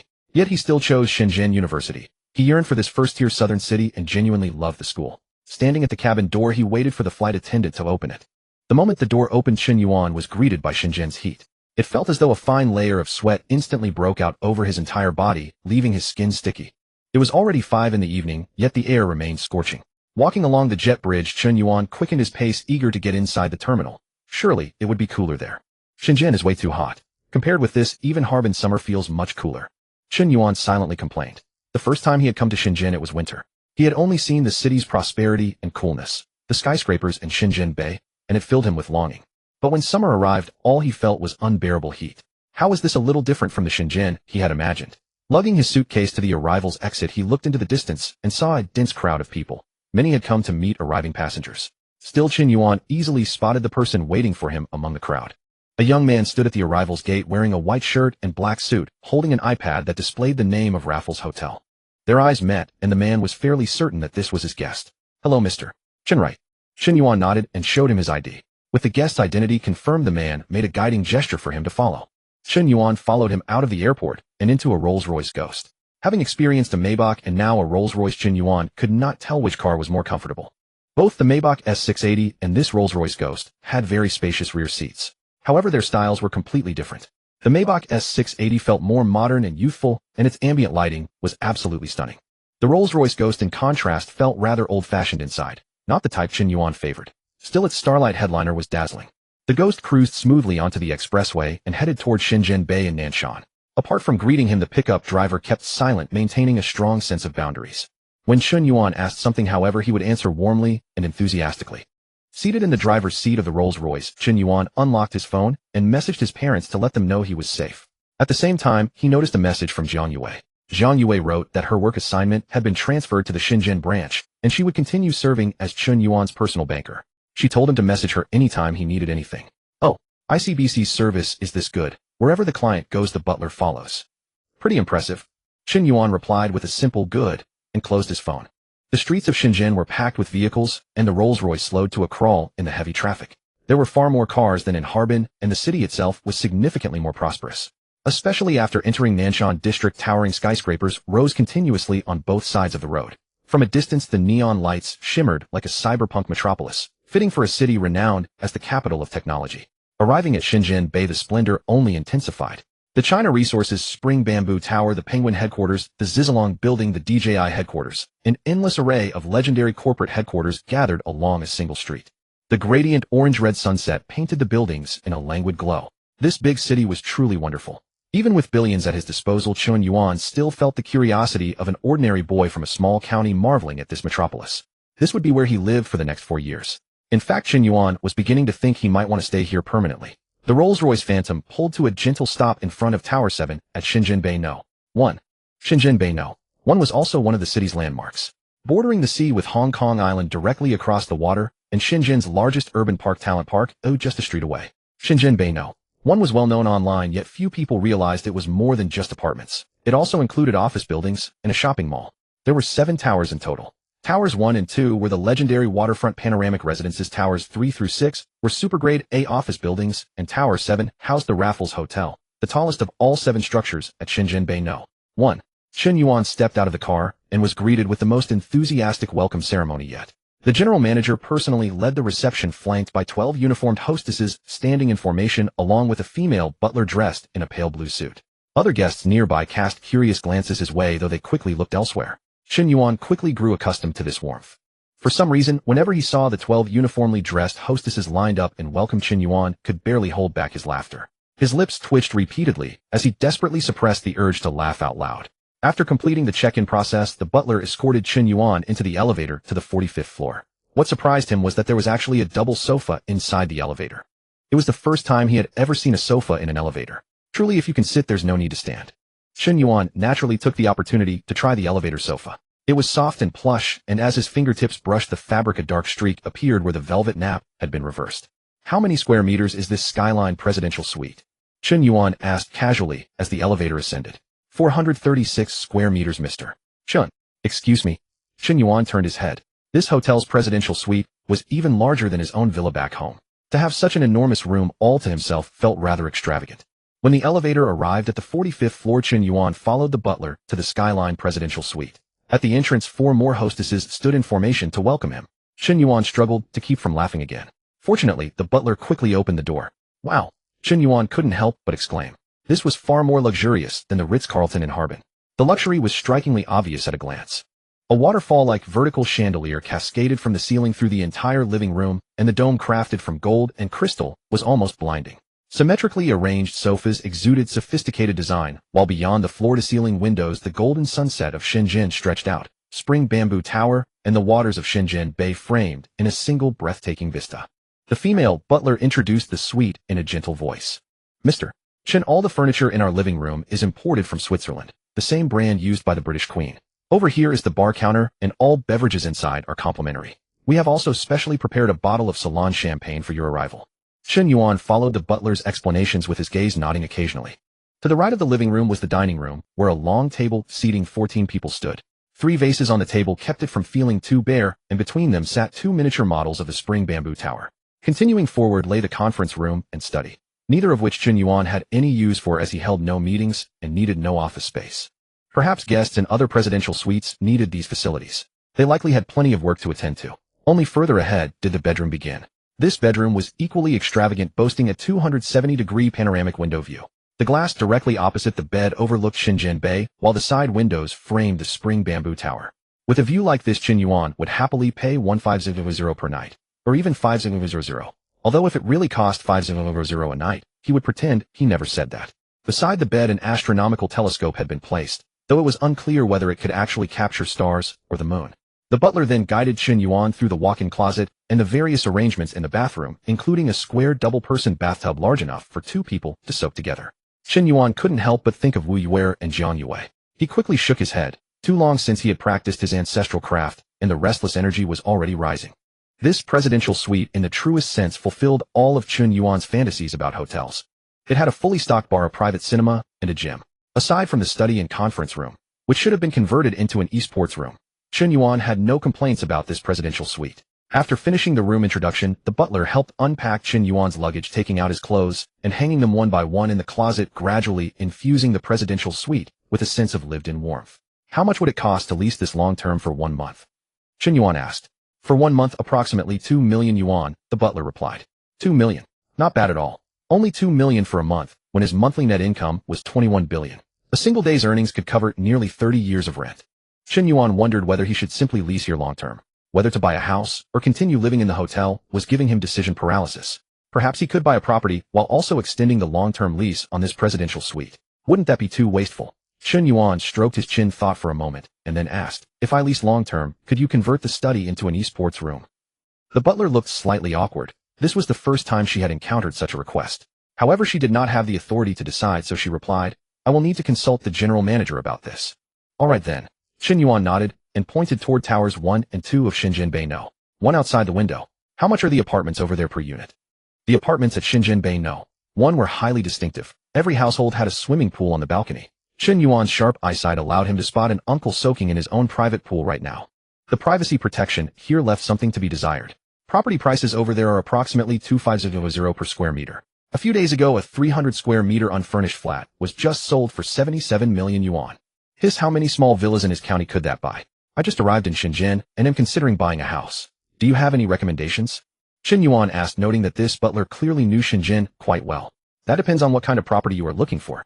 If you want a residential apartment, OCT Pure Waterfront Swan Castle Peninsula City-State in Qianhai and Red Tree Bay No. 1 are all excellent high-rise options. For a villa, OCT Pure Waterfront in the city center is ideal, and near the seaside there is Vangtiankin 1. As for apartments, the finest is naturally Shenzhen Bay No. 1. Chen Yuan pondered. I study at the Weihai campus of Shenzhen University, so it would be best to live close to campus. Then Shenzhen Bay No. 1 is the closest. It is only a 3-kilometer drive from here to Weihai campus. May I ask roughly what is your budget? The Raffles Hotel butler inquired. Chen Yuan declared confidently, no budget limits. Just pick a good one. The move-in ready type is best. In that case, you might consider our Raffles Apartments. Chen Yuan was curious. Raffles Apartments. He had never heard of them. Only the Raffles Hotel, where he was currently staying. The butler explained, the Raffles Apartments are a top-tier residential development jointly created by Raffles Hotel and Shenzhen Bay No. 1 are located right in Tower 7, where we currently are. Residents can enjoy all the facilities of Raffles Hotel, and like the owners of Towers 1 and 2, who join the Chen Yuan Club. In terms of amenities and location, nothing compares. If your budget allows, the penthouse king of the Raffles Apartments is still available for sale. It comes fully furnished and decorated with both hard and soft finishes meeting your move-in ready requirement. Chen Yuan said, we were having a nice conversation, and suddenly you're pitching to me. Chen Yuan didn't know what kind of image he had in the eyes of the hotel butler. The moment he spoke, she recommended the building's flagship residence to him. What did she take him for? A tall, rich, and handsome man. As luck would have it, that's exactly me. Chen Yuan immediately agreed. Fine, can I view the property? Of course. When would you like to view it? Now. Chen Yuan could hardly wait to see Shenzhen's top-tier luxury residence. Now? Of course, Mr. Chen. Please wait a moment. I'll call someone to show you around. The hotel butler was a staff member of Raffles Hotel, not of Raffles Apartments. Although they belonged to the same group, they were not the same company. However, the internal staff kept in contact with one another, so the butler directly called over a property butler from Raffles Apartments. So many butlers. Chen Yuan found that ever since he became rich, a swarm of butlers had appeared around him. Soon the doorbell rang. The hotel butler opened the door, and the property butler from Raffles Apartments had arrived. The property butler was a woman who looked to be in her early 30s. She was 165 meters tall, with a well-proportioned figure and an intellectual beauty about her. The woman walked in, heading straight for Chen Yuan, who sat on the sofa. Chen Yuan stood up. The butler extended her hand first. Hello, Mr. Chen. I'm Lucy, the property butler of Raffles Apartments. You can just call me Lucy. Chen Yuan nodded and shook hands with Lucy. Hello, Miss Lucy. He had originally intended to address her as Auntie, but he quickly swallowed the words back. That would have been far too rude. You'd like to see our flagship residence, right? Chen Yuan nodded. Very well, Mr. Chen. We can go view it now. Lucy withdrew her hand, her tone apologetic. However, for a viewing, we need to verify your assets in advance. Could you provide proof of assets? Well, we only need to verify 50 million yuan. The hotel butler interjected. Mr. Chen shouldn't need that, right? Lucy's face was full of apology. In the meeting a few days ago, the leadership specifically reminded us. I have no choice. Chen Yuan didn't feel disrespected by Lucy, nor did he want to make things difficult for a working person. It's fine. Asset verification is no big deal. Will an electronic copy do? Of course. A trace of gratitude flickered in Lucy's eyes as she answered hurriedly. All right, wait for me to make a call. Chen Yuan took out his phone and called Jiang Yue. The call was answered quickly. Chen Yuan went straight to the point. Miss Jiang, I need an asset certificate. Can your bank issue one? Jiang Yue didn't ask why Chen Yuan needed the asset certificate. Of course, brother Yuan. How much proof do you need? 1 billion yuan, okay. Chen Yuan replied, okay. Then wait 2 minutes, Jiang Yue said. I'll send you the electronic version first. Should I deliver the paper version to you now? For this level of service, Chen Yuan had only one word: awesome. I don't need the paper version. The electronic one is enough, Chen Yuan said. All right. After the call ended in less than 2 minutes, Jiang Yue sent over the electronic asset certificate. It was a bank asset certificate for 1 billion yuan in cash, stamped with the official seal of ICBC Shenzhen branch. Chen Yuan called Lucy over and sent her the asset certificate. Lucy glanced at it, and her expression changed instantly. Only a 50 million yuan verification was required, yet the young-looking man in front of her had directly produced an asset certificate of 1 billion in cash. And that was 1 billion yuan. The richer people were the less cash they had on hand, because they would eagerly pour all their cash into the next project. Even for a property butler who had dealt with billionaires, seeing a 1 billion yuan asset certificate was enough to stun her. Fortunately, she still had professional composure. She reacted quickly, and the respect in her tone increased unconsciously. She knew the young man in the presidential suite must be wealthy, but this was 1 billion yuan. Sorry for the trouble, Mr. Chen. Shall we go view the residence now? Chen Yuan nodded, rose from the sofa, and said calmly, let's go. Lucy led the way, respectfully introducing the flagship residence as they walked. The entire T7 tower is owned by the Raffles Group. Below the 45th floor is the Raffles Hotel guest room area. From the 45th to the 50th floor are public areas such as restaurants, a gym, a spa, and a swimming pool. If you live here, you can use these facilities anytime. It's very convenient. From above the 50th floor all the way to the 72nd floor, the top floor is our Raffles apartments. The flagship residence you're going to see is on the 72nd floor. The entire floor has only your unit. All of it is your space. After changing elevators, once they arrived at the 72nd floor, the elevator doors slid open slowly, revealing a very spacious elevator lobby. The floor was paved with light-colored marble, and atop the marble lay a carpet. European wall sconces were inlaid on the walls. Although it was only a public area, it was lavishly decorated. On the right side of the elevator lobby was a double-leaf brass entry door. Lucy first pointed to the fire staircase on the left side of the elevator lobby. This staircase leads to the rooftop terrace where there is a helipad. If you plan to buy a helicopter, your commute will be very convenient. Lucy certainly didn't doubt that a tycoon with 1 billion in cash could afford a helicopter. Chen Yuan stroked his chin. Had the rich stopped driving luxury cars and started flying helicopters? Let's talk about the helicopter later. Let's look at the residence first, Chen Yuan said. He noticed that Miss Lucy, while introducing the place, always liked to talk about things after he moved in. Very well, Mr. Chen, Lucy agreed. She took out a key and opened the brass door. She pushed the double doors open to both sides. Mr. Chen, please come in. Chen Yuan stepped inside, and the two passed through the entryway into the living room. Chen Yuan felt his threshold being raised a little higher each moment. This living room was even larger than the living room of the 150 Yuanite presidential suite. Lucy duly introduced. This flagship residence has a usable area of 890 square meters with 5 bedrooms, 5 living rooms, and 8 bathrooms. It also has a private cinema, a gym, and a snooker room. This sofa is a crocodile skin sofa crafted by Fendi. A single one is worth 1.5 million yuan, and the whole set totals 4.7 million yuan. Chen Yuan was sensitive to that number.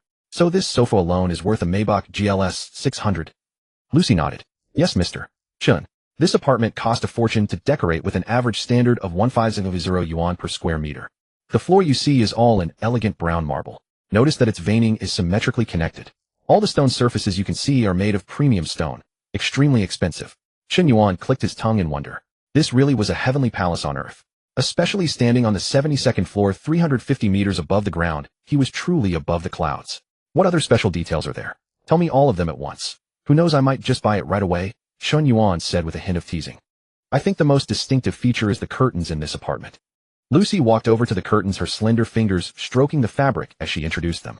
All the curtains in the apartment are from Hermes. The fabric in the curtains is exactly the same as that used for Hermes clothing. That impressive. A Hermes garment costs several thousand at the low end and tens of thousands at the high end. How many outfits could be made from the fabric of this one floor-to-ceiling window? Every piece of soft and hard furnishing in the rooms is absolutely befitting your status. Both the inner and outer kitchens use Gaokao, and the bedding is Hason's. Look at the headboard area. This entire section is made of calfskin. What I said about the 150 yuan per square meter decoration standard is no exaggeration. This 270 square meter master bedroom suits you quite well, Mr. Chen. Besides, Mr. Chen, look at this gym. It comes with an indoor swimming pool. Although a pool is the standard feature for a luxury residence at this price, this indoor pool is absolutely the largest among Shenzhen apartments. The 15-meter-long pool is a full 3 times larger than the balcony pools of the neighboring T1 and T2 towers. While introducing it, Lucy didn't forget to slyly disparage the neighboring competitors. Chen Yuan looked around the residence. It made him understand what it meant to be utterly awestruck. There was a gym fully equipped with treadmills, spinning bikes, chest press machines, and other complete facilities, a 15-meter indoor pool, a study befitting his status, a cigar room, and a wine cellar. In the 270 square meter master bedroom alone, there were 2 full bathrooms and 2 dressing rooms, one for the host and one for the hostess. The enormous bed, 4 meters by 2 meters, was topped with a soft Hason's mattress, and the headboard area was covered in comfortable calfskin. Chen Yuan could stay in such a master bedroom all day long. Of course, the most important thing was that the view here was simply spectacular. From the living room or the master bedroom, one could see the breathtaking sea view of Shenzhen Bay and the scenery of Talent Park. From the study on the other side, one could overlook the urban landscape of the Qianhai area. Chen Yuan could hardly find a single flaw in this residence. How much is this apartment? Chen Yuan asked directly. Lucy replied just as directly, Mr. Chen, the current price of this apartment is exactly 300 million yuan. The apartment was beautiful, and the price was beautiful too. Chen Yuan had already decided to buy it. First, this sprawling flat was by the sea with Shenzhen Bay and Talent Park right below. The living room and bedrooms faced the sea while the study faced the bustling Qianhai district and offered a view of the Chunsun Tower. No matter which floor-to-ceiling window you looked out of, the view was excellent. Second, sitting on the 72nd floor, the apartment offered excellent privacy. It was unlike another Shenzhen Bay 1 building across the way where people could spy on you while you were taking a bath. According to Lucy, Raffles' apartments also belonged to Shenzhen Bay 1, but it did not draw the same high level of attention as the T1 and T2 towers of Shenzhen Bay 1. Its residents wouldn't find their identities dug up by random gossiping netizens while they lived there. Finally, and most importantly, Chen Yuan had no shortage of money. When buying property, he never considered investment factors. His own comfort was what mattered most. He liked this master bedroom and study far too much. The 300 million yuan price was indeed high, but with just 1 day's allowance, Chen Yuan could buy 2.5 of these apartments. Would an 890 square meter apartment be a bit too big for one person? Chen Yuan asked, amusement in his eyes. Seeming to sense that Chen Yuan was already considering the purchase, Lucy relaxed a little. For a young and accomplished man like you, this place will someday have a mistress and many little masters. If the house were smaller, it wouldn't be enough. Oh, ha ha ha. Chen Yuan let out a few old money laughs. Since that's the case, let's sign the contract today. He hadn't bought a car yet, but he had bought the apartment first. Apartments in Shenzhen had no purchase restrictions. After signing the contract, transferring the payment, and changing the title, this apartment would be Chen Yuan's. As for the procedures, naturally Chen Yuan didn't have to run around. Lucy would handle them for him.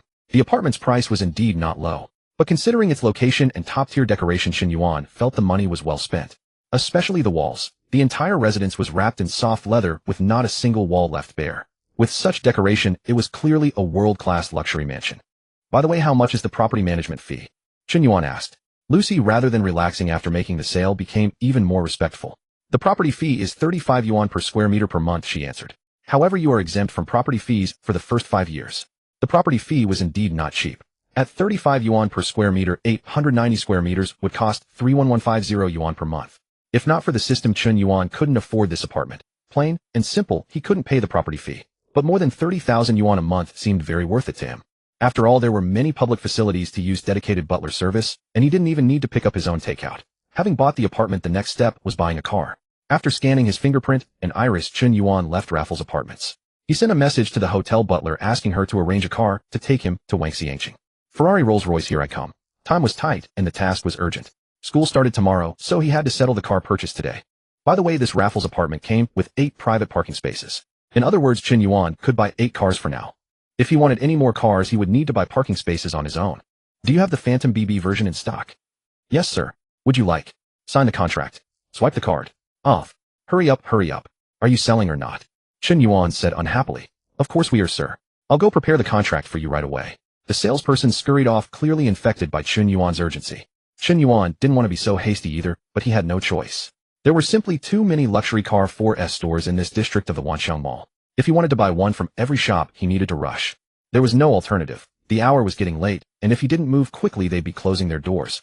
After receiving the configuration list, Chen Yuan didn't even glance at it. It was only after paying that he discovered this was a water-washed pink Rolls-Royce Phantom.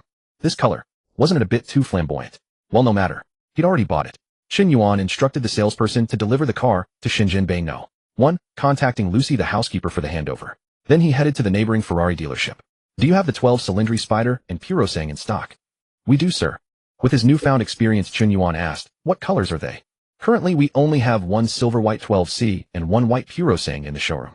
These 2 vehicles, one was an elegant supercar, the other an FUV, which was essentially an SUV. FUV was a new term coined by Ferrari itself. The reason Chen Yuan chose these 2 was because both models came equipped with a V12 engine, making them the current flagship offerings. I'll take both. Swipe the card, Chen Yuan said. The salesperson was stunned once more. It was truly a first meeting someone who bought cars like this. However, the Ferrari salesperson's reaction was no slower than the Rolls-Royce one. After asking Chen Yuan to sit, he too jogged off to prepare the contract. Afraid that such a God-sent customer might slip away, Chen Yuan was genuinely pressed for time. There were still 3 more dealerships to visit, and closing time was rapidly approaching. Tomorrow was the start of semester, and there would surely be a mountain of things to attend to. Who knew how busy he'd be? When would he find time to buy cars? He had the salesperson deliver both cars to Shenzhen Bay No. 1, then hurried next door to Porsche. Do you have the 911 GT3 RS in stock? Chen Yuan asked. I'm sorry, sir, this model is not currently in stock. However, if you're willing to wait a few days, we can arrange delivery from another branch. I don't want to wait. Goodbye. Chen Yuan turned and left without a moment's hesitation. Time was life. He strode briskly into the AMG store, going through the same process, purchasing a samurai black Mercedes-AMG S63 Coupe, a dual-door four-seater sports car that was like a gentleman in a suit with a dark side exuding refined elegance. Finally, Chen Yuan entered the last dealership. This store was somewhat special. It was Brabus, not a car brand itself, but a car modification company that specialized in upgrading Mercedes, Porsche, Rolls-Royce, and other luxury vehicles. Chen Yuan had only ever seen Brabus online before. This was his first time actually encountering a Brabus showroom in real life. There wasn't a single one in all of the 3 northeastern provinces. Upon entering, some salespeople were already getting ready to clock out. But when a customer walked in, one of them still stepped forward to greet him. Chen Yuan's gaze was immediately captured by a massive off-road pickup truck displayed in the center of the showroom. It was truly enormous. The hood alone reached higher than the salesperson's shoulders. It was evident that this vehicle was based on the Mercedes G-Series, but with a modified front end that appeared even more domineering than an ordinary G-Wagon. It had been fitted with a bull bar, an elevated chassis, and off-road specific lights mounted on the roof. The gray-green exterior was neither overly ostentatious nor so understated as to be overlooked. Of course, given this vehicle's sheer size, it would be difficult to ignore on the road regardless. "This car is impressive. Is it for sale?" Chen Yuan asked. "Of course it is, sir," the salesperson replied enthusiastically. "What's this model called?" Chen Yuan had already prepared a list of cars to purchase back in his hometown, which explained why he had been so decisive and targeted at each dealership. However, this vehicle fell outside his plans. This car was an unexpected target, touching upon Chen Yuan's blind spot in knowledge. This is the Brabus XLP 800 Super Black. It's a super pickup that Brabus created based on the G6344, limited to only 10 units worldwide. Chen Yuan didn't ask why the Super Black came in gray-green. Because just like with Rolls-Royce's black badge versions, though both have black in the name, it doesn't mean the paint is black. Instead, it means the accessories are black, such as the wheels, badges, and the Spirit of Ecstasy. All receive the blackout treatment. This vehicle's off-road capability is exceptional. With the upgraded chassis, it can wade through water up to 1.5 meters deep. The bored-out 4-liter V8 engine can unleash 900 horsepower. Chen Yuan had no interest in these specifications. Only those who couldn't afford it and the professionals would obsess over such figures. Real, everyday consumers went with their gut feeling. And this vehicle resonated deeply with Chen Yuan's instincts. Just earlier, he had been wondering which of his 4 new luxury cars he should drive tomorrow for the start of semester. Now there was no need to deliberate any further. This one, no need for the details. "Go prepare the contract," Chen Yuan said. "Full payment." The salesperson studied Chen Yuan for a moment. The young man was dressed impeccably, everything from top-tier luxury brands, yet his accessories were minimal, no prominent jewelry or watches. This made the salesperson question Chen Yuan's purchasing power. "Sir, this vehicle all-inclusive comes to 12.6 million, the salesperson reminded him. Chen Yuan couldn't help but say, "You Brabus folks really are ruthless. I just left AMG. A G63 was only 3 million. You modify it, and the price quadruples. All right, 12 million is nothing. I can afford it. Go prepare the contract." "Very well, sir. Please have a seat for a moment," the salesperson said. "Shall we come here? Bring our VIP refreshments and champagne for this gentleman." "I don't drink. A Coke will do," Chen Yuan said. The salesperson responded, "Of course, sir. Would you like Coca-Cola or Pepsi?" "You could choose. Coca-Cola."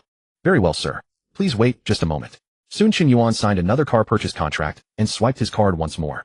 The astonishment in the salesperson's eyes was practically overflowing. This was the day Chen Yuan had spent the most since acquiring the system. He had purchased an apartment and 5 cars. The apartment was worth 300 million. The 5 cars were 1 Rolls-Royce Phantom BB version, 1 Ferrari 12-cylindry Spider, 1 Ferrari Purosang, 1 Mercedes MGS 63 Coupe, and 1 Brabus XLP 800 Super Black. The 5 cars totaled 44.6 million. Chen Yuan couldn't help but reflect once more. Money truly went a long way. After spending like this, he had only spent 350 million in a single day. Among the 5 cars, the most expensive was the Brabus XLP 800 at 12.6 million. Next was the Ferrari Purosang at 10.8 million, followed by the Ferrari 12C at 8.3 million. Though the Rolls-Royce carried a prestigious brand name, the car itself wasn't expensive, only 7.3 million. As for the AMG S63 Coupe, it was merely an afterthought. A purchase made simply because he happened to see the dealership and figured why not. Chen Yuan drove his Brabus XLP 844 directly onto the road. This pickup truck measured 5.332 mm in length and stood 2.296 mm tall. Driving it on the street, he sat high above the traffic with an unobstructed view that dominated everything in sight. An ordinary off-road vehicle reaching 1.8 meters in height was already considered a large vehicle, yet this XLP 844 stood at almost 2.3 meters tall. Cruising down the road, it looked like a ferocious beast unleashed from its cage. Chen Yuan drove this off-road pickup back to the Raffles Hotel, accompanied by the roar of the engine. On the way, he drew endless looks of admiration. He spotted more than one passerby pulling out their phones and pointing their cameras at him. Back at the hotel, he parked the car himself and made his way to the presidential suite. After all, he had paid $150,000 for the room. There was no way he would let it go unused. He ordered McDonald's takeout for a late-night snack, scrolled through Douyin for a while, and then washed up and went to sleep. Saturday, August 31st. An auspicious day for marriage, consecration, worshipping ancestors, and prayer. Inauspicious for digging wells, breaking ground, installing stoves, and haircuts. Chen Yuan rose early and changed his clothes. Underneath, he wore an LV white t-shirt. Over it, a light gray baseball jacket adorned with LV's cartoon prints and English lettering, giving off a distinctly street-style vibe. As for pants, he chose a pair of dark gray wide-leg trousers with a strong sense of design, and on his feet were white and blue chunky sneakers. As the saying goes, fine clothes make the man. With this outfit, Chen Yuan perfectly overlapped with the image people had of a rich second-generation heir. Chen Yuan was not like those novel protagonists who were loaded with money, yet still wore bargain clothes. He wanted his wealth to be plain to see, so that one glance at him would tell you he was a rich heir, not some loser. Facing the full-length mirror, Chen Yuan struck a few poses utterly smug. They say looks are the best fashion item of all. With a get-up like mine, I could totally be a model. Grabbing his car keys, Chen Yuan first went to the breakfast restaurant for a simple meal. After breakfast, when he reached the hotel lobby, the butler had already brought his luggage downstairs. There were 2 suitcases in total, one filled with clothes and shoes, the other packed with quilts, pillows, and bedsheets. After checking out, the butler escorted Chen Yuan all the way to the parking lot and secured the suitcases in the pickup truck's bed. With everything settled, the butler bowed and said, "Mr. Chen, thank you very much. We look forward to your next stay at Raffles Hotel." "Sure, next time for sure." Chen Yuan got into his Brabus XLP 800. His other cars were all parked in the underground garage by Lucy. He set the navigation and headed for Shenzhen University. The new semester registration was finally about to begin, and Chen Yuan felt a hint of excitement deep inside. He yearned for college life. The roads were somewhat congested, so he had to stop and go, wasting over 20 minutes before finally arriving at the school gate. On the road before the school gate, many cars were parked at the curbside. Parents helped students carry their luggage, while volunteers in red vests directed the bewildered freshmen. Chen Yuan drove straight up to the main entrance. Before he even lowered the window, the barrier gate rose automatically. Oh, he could actually drive the car inside. Chen Yuan drove directly into the campus. 2 rows of young trees lined both sides of the road, symmetrically forming a pedestrian path between them. Many students walked along it, carrying bags and pulling suitcases toward the interior. Some female students were already showing off their style, wearing ultra-short hot pants. Their long legs swayed in the sunlight, drawing the gazes of other students. Even while driving, Chen Yuan could not help but steal a few extra glances. Along the way, all he could feel was that the campus was enormous and its facilities were incredibly abundant. Just from what he could see, there were 3 outdoor swimming pools. Aside from that, there were so many beautiful girls. Many cars were parked along the internal campus roads. Chen Yuan found an empty spot parked, then went to the truck bed to pull out his 2 suitcases and join the crowd of freshmen.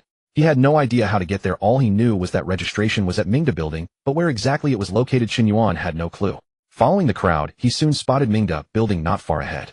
The teaching buildings were quite imposing. Many of them appeared to be over a dozen stories tall. Compared to his old high school, this was what a real campus looked like. Chen Yuan quickly found the registration area of the School of Education, where senior students were busily working behind several tables. He soon located the registration desk for Class 1 of Education, staffed by 2 senior female students. Both were very pretty. Chen Yuan felt he had chosen the right major, even though he had been assigned to it through the adjustment process. One of the senior girls was rather short, no more than 1.55 meters tall, and quite flat-chested, but her facial features were adorable. A pink pair of long pants beneath a white t-shirt gave her an overwhelmingly girlish charm that made one want to tease her. A senior like that, if punched, she would probably cry for a long time, right? The other senior girl dressed more maturely, wearing a black bodycon pencil skirt. On her feet, however, were a pair of black flip-flops, her toenails painted in dark red polish, like 10 cherries of varying sizes. Her temperament was cold, and she had the look of someone not easy to get along with. Chen Yuan pulled his suitcase forward and said, "Hello, senior." Hello, junior. Are you here to register?" The cute senior girl asked while the other one remained silent. Chen Yuan nodded. "Yes, I'm from Class 1 of Education, and my name is Chen Yuan." Chen Yuan. Found it. The cute senior scanned through the name list, quickly found his name, and made an elegant little checkmark next to it. "We're your assigned senior guides. I'm Ouyang shouting, and she's Zhou Xinan. Just call us senior. This is your dormitory key. Your dorm is at the Lingxiao Palace, room 612. This is your dorm key, so don't lose it, okay?" Chen Yuan. "Our students at our Shenzhen University always this wild. They actually get to live in the Lingxiao Palace." Ouyang shouting sized up Chen Yuan, and then said with a smile, "Just kidding. The building is actually called Lingxiao Zhai, and we jokingly call it the Lingxiao Palace." Chen Yuan nodded. "Okay, thank you both of you. Student card top-ups and dormitory electricity payments are both done on the mini program. You know how to use that, right?" Chen Yuan nodded. "Yes. Then that's everything. Tonight at 7, there's a class meeting in room 1103, building A Huiwen building. Don't be late, okay? Oh, and also, add us on WeChat. I'll pull you into the class group. Chen Yuan took out his phone, added both senior girls as friends, and then joined the class group. The group name was Simple 24 Education Class 1. Can I go now? Chen Yuan asked. Yes, you can go. See you tonight, Junior. Ouyang shouting said. Chen Yuan stood up, pulled his 2 suitcases, and went to look for Ling Xiaozhai. It was summertime now, and the heat in Shenzhen was unbearable. After just a short walk, Chen Yuan was already starting to sweat. All he wanted was to find his dorm as quickly as possible and crank the air conditioning to 16 degrees. Zhou Xinan patted Ouyang, shouting on the shoulder. Hey, still staring. The junior is already gone, and you're still gawking. Wipe that lovesick grin off your face.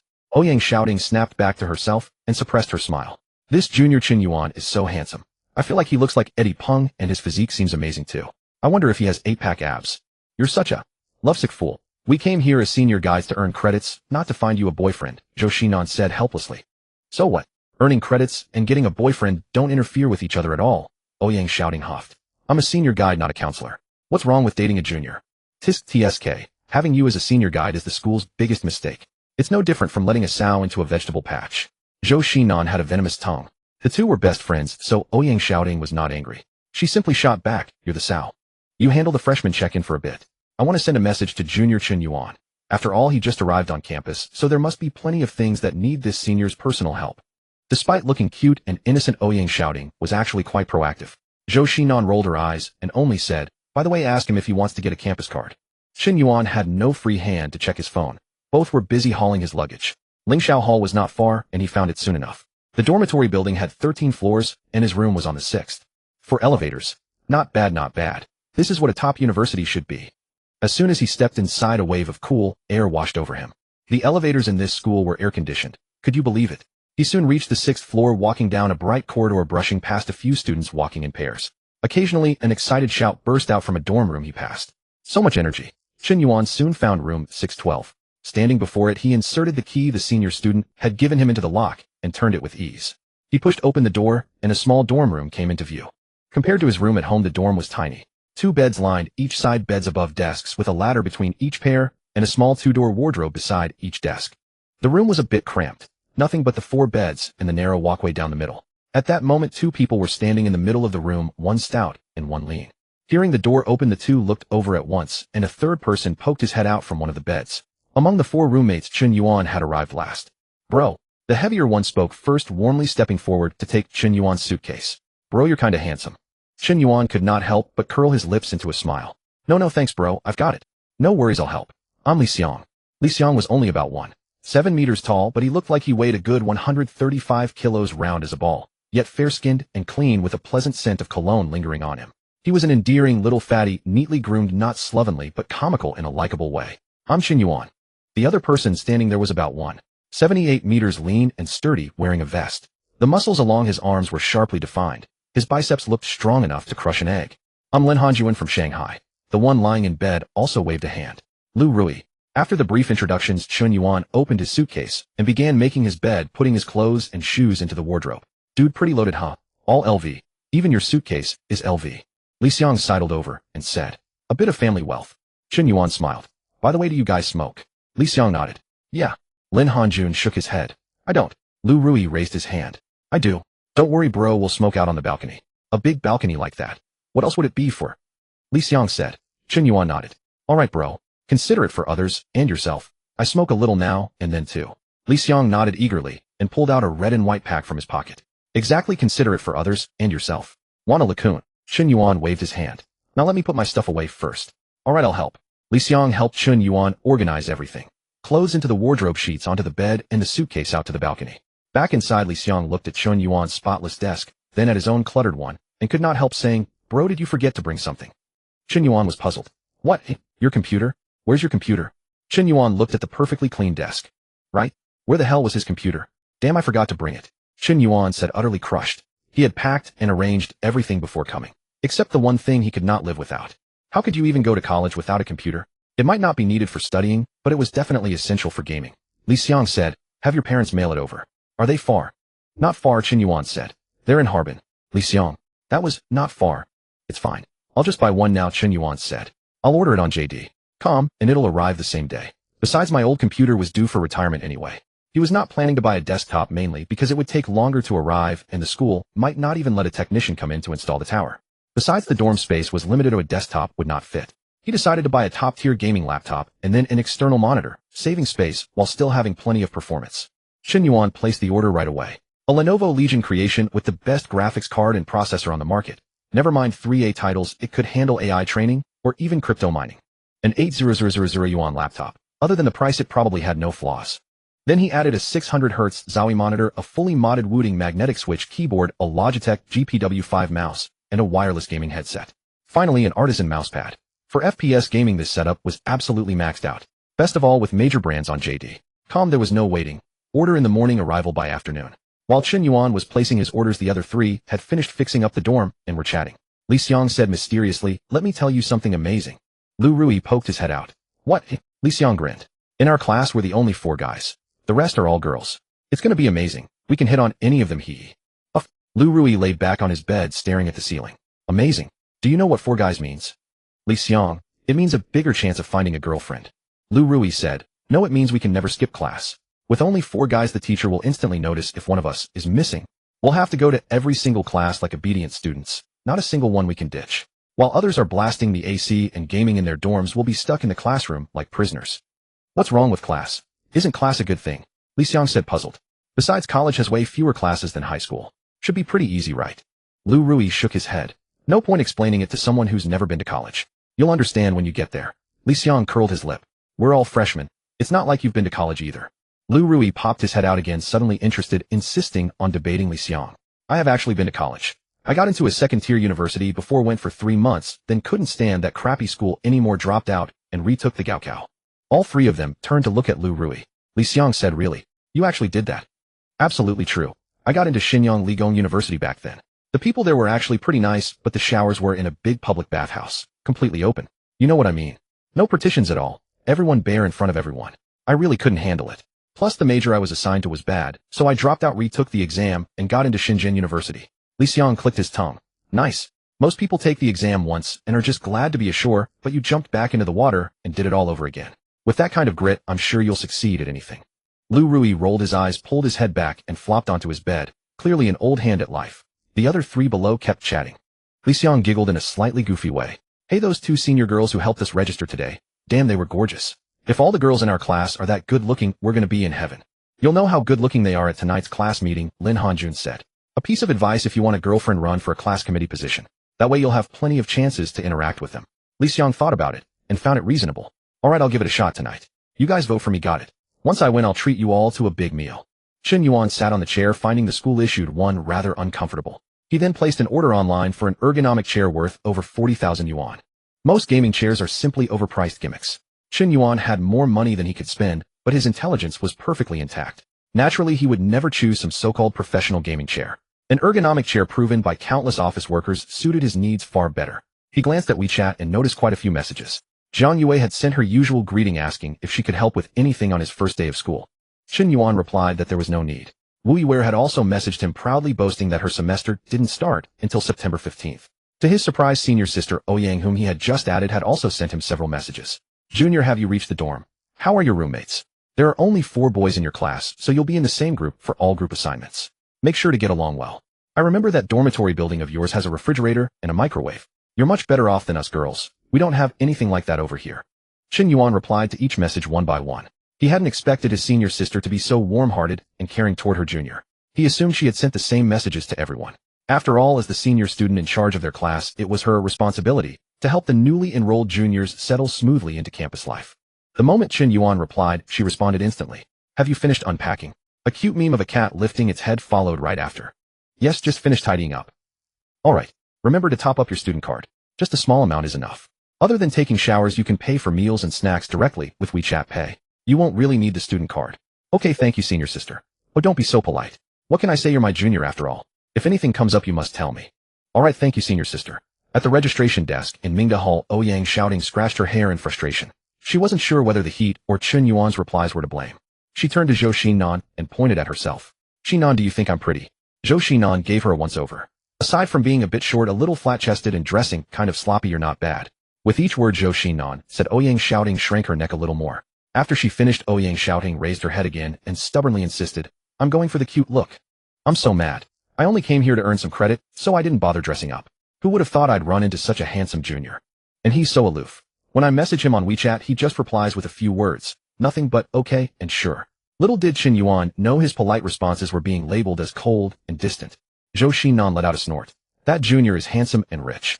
Isn't it only natural that he wouldn't be into you? I can tell he's handsome, but how can you tell he's rich? Zhou Xinan said, look at his outfit. He's wearing head-to-toe LV, and even his suitcase is LV. That one outfit of his is worth a Mercedes-Benz C-Class. Really? I was too busy staring at his face to pay attention to his clothes.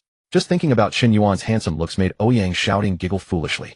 A junior this rich and this handsome is an absolute top-tier quality guy. I've got to step up my game before anyone else makes a move. Once the semester officially starts, those junior girls in his class might lose their composure and go for him. The junior girls are still young. They can't handle a guy this handsome. Better let this senior sister take charge. Zhou Xinan shook her head. In her view, Ouyang shouting was nothing but an empty talker who had never been in a relationship before. She wouldn't know the first thing about flirting and could only squeal in front of her.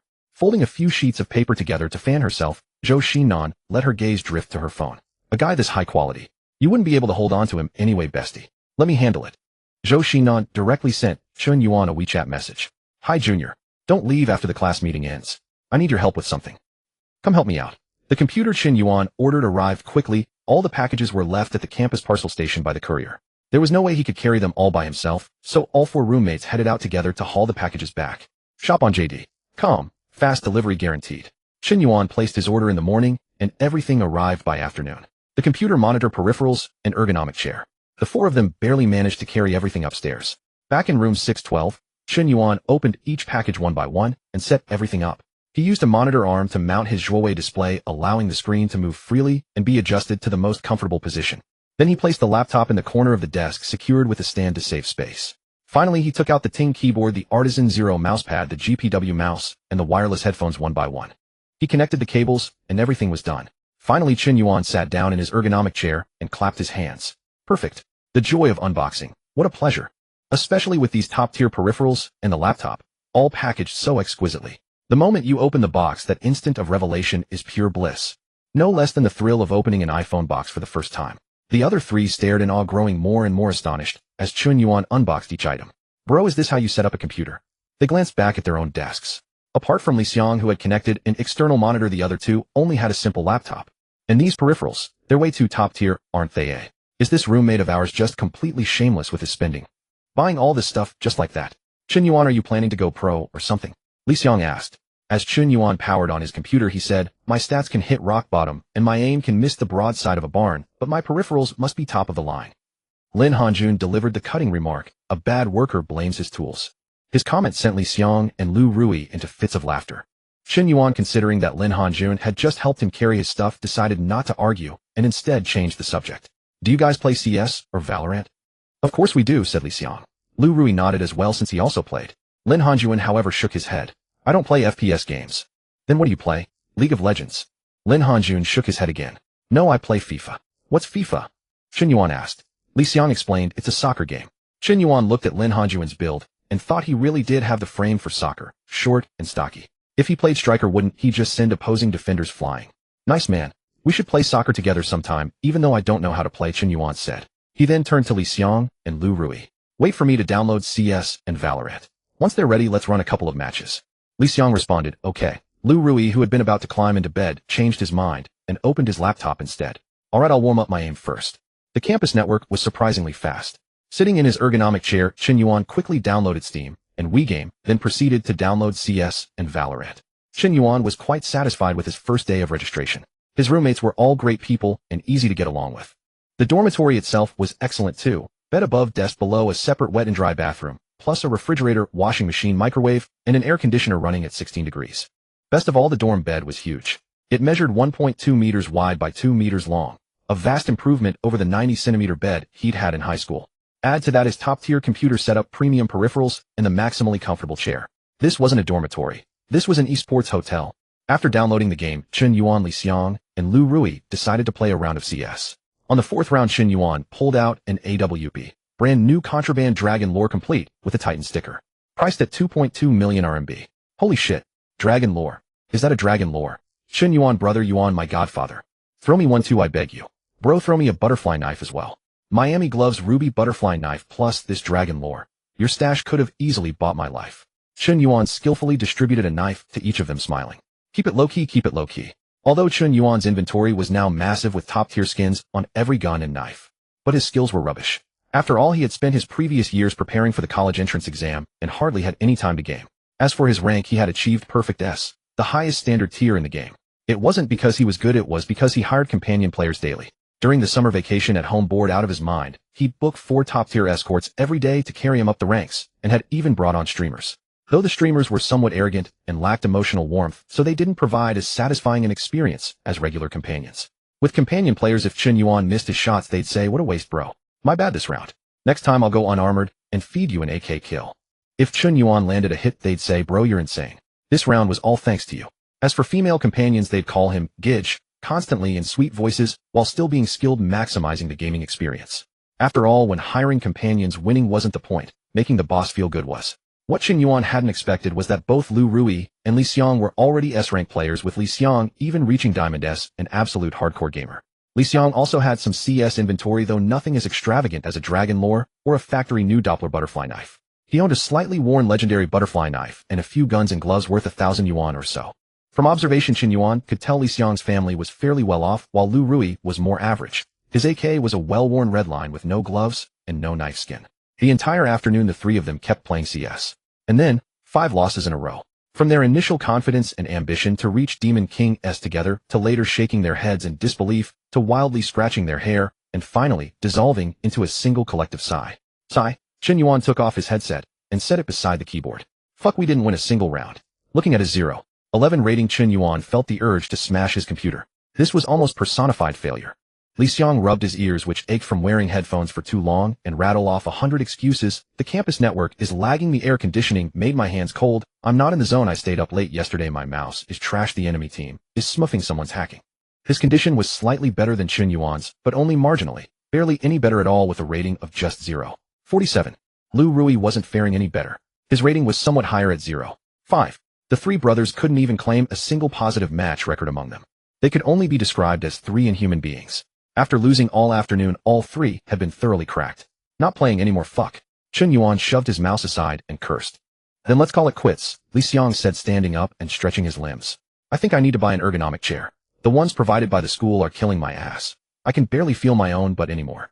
Lin Hanjun patted Li Xiang's rear end. Is it numb? Let me see. Li Xiang slapped her hand away and retorted angrily. Get lost, you freak. Remember, you're from Shanghai, not Chengdu.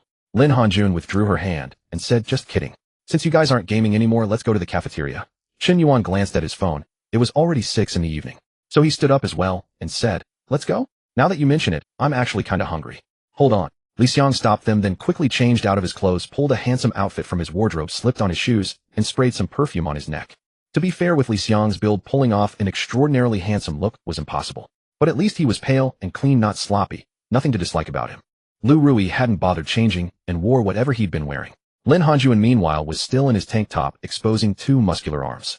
With arm size like that, you'd need at least 2.5 years of training to achieve it. The 4 roommate squad stepped out together, walking across campus without drawing a single second glance. In novels, Chen Yuan had always read about dramatic campus romance between the prettiest girl and handsomest boy. But after arriving at university for just 1 day and hearing Lu Rui's explanation, Chen Yuan finally understood. There were no campus queens or campus kings in university. Nobody cared about anyone's love life, unless it involved some absolutely scandalous drama from a scumbag. According to Lu Rui, who had attended university before, there were no campus beauties or heartthrobs. The only true celebrities on campus were the stray cats.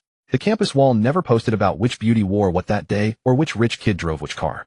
Instead, it only shared stories about stolen food deliveries, secondhand marketplace transactions, some asshole doing something insufferably outrageous, and various gossip.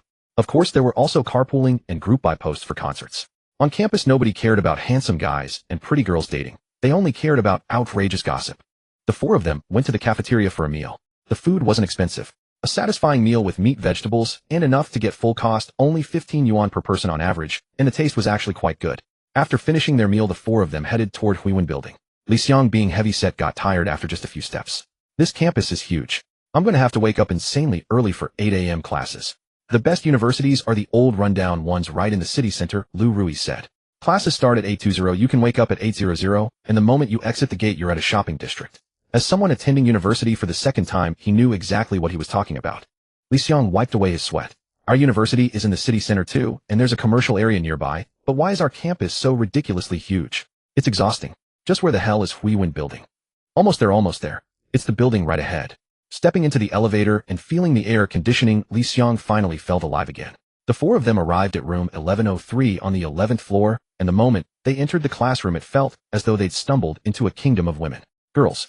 All girls. By now about a dozen students had already scattered across the seats, and every single one of them was female. Just as Chen Yuan had made an effort to dress sharper, and Li Xiang had spritzed on some cologne, many of the girls had also put special effort into their appearance on the first day of school. Some wore ultra-short shorts with crop tops dressed to stay cool. Others sported JK uniforms with white socks and leather shoes. One girl was even wearing a short skirt paired with high heels. Li Xiang's gaze swept across the room quickly, his heart racing with excitement. This major was absolutely the right choice. So many beauties. While some girls had only average looks, the vast majority had learned to do their makeup and dress up after graduating high school. He genuinely couldn't spot many ugly ones. By Li Xiang's scoring standards, most girls in the class could be called pretty. As for top-tier beauties, he only spotted one. A girl sitting in the front row, quietly chatting with the classmate beside her. That girl had fair, luminous skin. Even from a distance, one could sense how delicate and tender her complexion was. Her oval face had soft contours, and her long, straight black hair cascaded over her shoulders. Her features were exquisitely refined, her slightly pink lips small and charming. She carried an aura of quiet elegance. Li Xiang nudged Chen Yuan with his chubby elbow, squinting his already narrow eyes, and gesturing with his gaze for Chen Yuan to take a look. Chen Yuan followed his gaze. Wow, a solid 99. 9 out of 100. The four of them settled into the window-side seats in the last row, a long horizontal table that could seat exactly four. Chen Yuan nudged Li Xiang and said, "Why don't you sit up front? Sitting in the back, just waste your perfume when only us guys can smell it." Li Xiang rubbed his hands together. "I don't dare." Chen Yuan silently mocked him. All talk, no courage. A complete loser, wasn't he? What a waste of those AJ1 Dior collab sneakers. Even a pair worth over 40,000 followed you around and suffered in silence. Tisk fine. After waiting a while, more classmates arrived one after another. Not a single boy, all girls. Soon the counselor arrived. She was a woman who looked about 26 or 27 with black-framed glasses, light makeup, and a high ponytail. Her features were not particularly striking, but she seemed easy to get along with. Dressed plainly in a short-sleeved shirt and trousers, she said nothing upon entering, simply counting heads in silence. Once the number was confirmed, she opened her laptop, logged into WeChat, and brought up the PPT and projector. Her name appeared on the screen: He Yun. Ahem, hello everyone. I'm your counselor, He Yun. Just call me Teacher He. Hello, Teacher He. A chorus of uncoordinated greetings rose from the audience. He Yun waited until all the students had finished greeting her before continuing. Our class has 40 people in total, 4 boys and 36 girls. I'm glad none of you are late today. Another spattering of applause followed. Once it died down, He Yun went on, for the coming year, I'll be in charge of your class. Whether it's academic or personal matters, you can come to me or to your 2 senior student mentors. He Yun beckoned toward the doorway. Ouyang Xiaoding and Zhou Xinan walked into the classroom, taking light girlish steps while turning sideways to greet the students. Hello, seniors. Another round of greetings filled the room. Chen Yuan keenly noticed that Ouyang Xiaoding had changed outfits. She now wore a light blue long-sleeve top with sheer semi-transparent sleeves paired with a small white skirt. Her fair slender legs were not particularly long, and she finished the look with stacked socks and leather shoes. A classic cute girl outfit. Meanwhile, Zhou Xinan beside her still wore that same body-hugging skirt, those same flip-flops, and those 10 little cherry red toes. You should have already met the 2 senior students when you registered. For the next semester, they'll be with us, helping you get familiar with college life as quickly as possible. The class schedule is available on both the mini program and the student website, so you can check it yourselves. Now, does anyone have any questions? Seeing that nobody had questions, He Yun clicked the left mouse button and advanced the PPT to the next page, which displayed the class committee positions available for election. 1 class president, 2 vice presidents, 1 youth league branch secretary, and also the academic committee member, discipline committee member, publicity committee member, and, most importantly, the psychology committee member. Now then, please raise your hand if you'd like to run for class president. There was a moment of silence, and then hands went up immediately, including one from that elegant, refined girl. Perhaps because the girl seemed warm and approachable, or because she was sitting in the front row, counselor, He Yun called on her first. The girl walked to the stage with no trace of stage fright. Without clearing her throat or adjusting herself, she spoke directly. Hello everyone, my name is Li Ying, and I'm 18 years old. The position I want to run for is class president. Throughout all 3 years of high school, I served as class president, so I know how to support my classmates, and I genuinely enjoy doing so. Also, I joined the youth league back in high school. Blah blah blah. Chen Yuan hadn't expected such a long campaign speech just for class president. Though Li Ying's voice was crisp and clear, he still found it somewhat dull. Li Xiang, on the other hand, was completely absorbed, craning his neck and staring at Li Ying without blinking. When Li Ying finished her introduction and campaign speech and stepped down from the stage, the classmates around her broke into spontaneous applause. Chen Yuan turned to Lu Rui and asked, "Hey, what's the point of being on the class committee anyway?" Lu Rui lowered her voice and said, "If you're planning to join the party, get guaranteed postgraduate admission, win scholarships, or be selected for awards, then being on the committee is pretty useful. But if you don't care about any of that and just want to coast through, then don't bother getting involved. There's tons of work and it's exhausting." As expected of someone who had already been through college once, he knew his stuff. Chen Yuan nodded. "All right, then I'll skip it." Scholarship. Chen Yuan truly couldn't care less about that. He had just received 710 million renminbi into his account today and had no idea how to spend it yet. As for guaranteed postgraduate admission, he didn't have such long-term plans at the moment. Lu Rui and Lin Hanjun also had no intention of joining in. But Li Xiang wanted to get involved. He raised his hand and insisted on running for a committee position. He couldn't run for positions like Youth League branch secretary because he wasn't a league member. He could only go for something like psychology committee member or academic committee member. Next, many students who hoped to join the class committee went up one after another to give their self-introductions and campaign speeches. But aside from Li Ying's speech leaving some impression, Chen Yuan couldn't even remember the names of the vast majority of candidates. Soon it was Li Xiang's turn to go on stage. When he was waiting for his turn, he noticed that most positions had plenty of candidates, while the class president race had someone like Li Ying whom he clearly couldn't beat. So Li Xiang chose the position with the fewest competitors, psychology committee member. Psychology committee member, huh?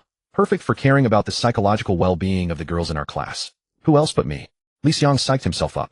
But the moment he stepped onto the stage and saw so many pairs of eyes fixed on him, his stage fright got the better of him. Even his voice began to tremble. Hello everyone, my name is Li Xiang. Thankfully, there were no African international students in the class, or saying that in America or Africa might have gotten him beaten up. I want to run for psychology committee member, and The three in the audience all lowered their heads at once.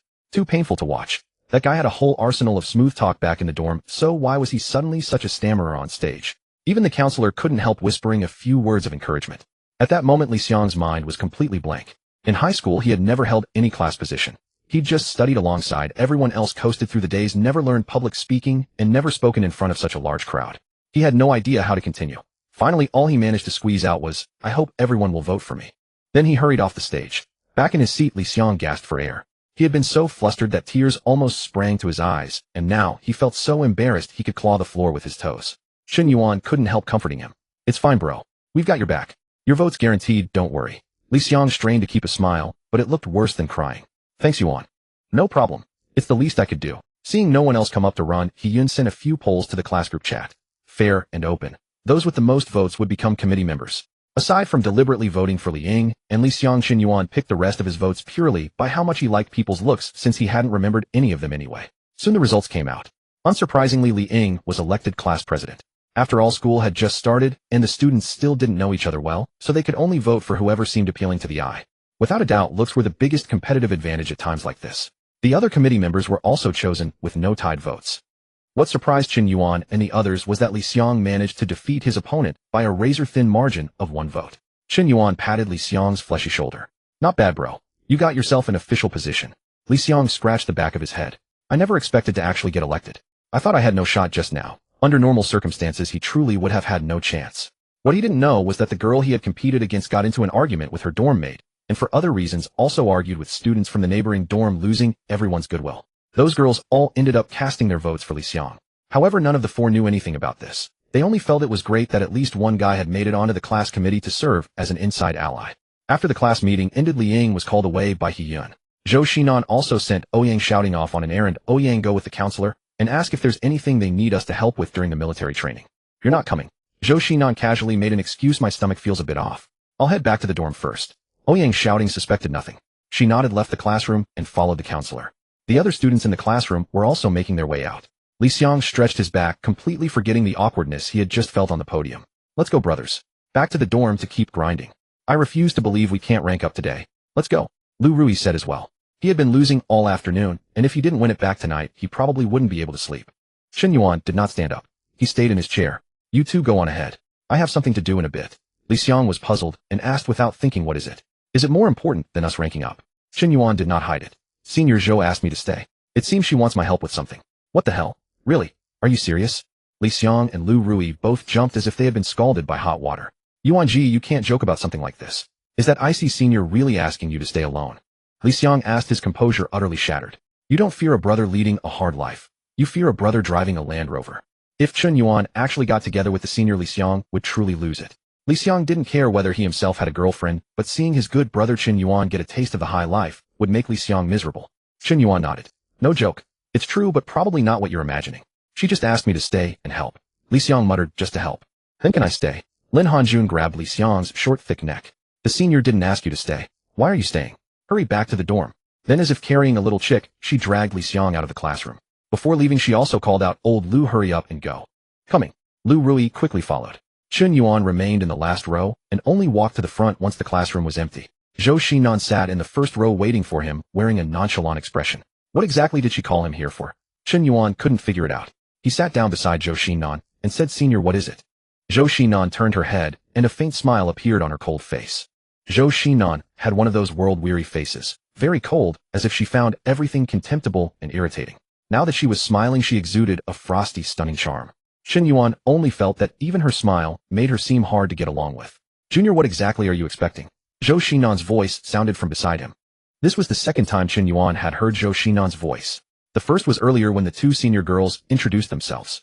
During registration, Zhou Xinan had not spoken a single word. Chen Yuan was taken aback. What did she mean? What was he expecting? A line like that out of nowhere. Was she flirting with him?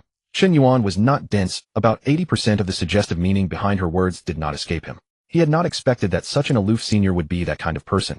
Refusing to fall into the trap, Chen Yuan countered, Senior, then what are you expecting? Of course I'm expecting you, Junior, Zhou Xinan said openly. So bold. Is this what college students are like?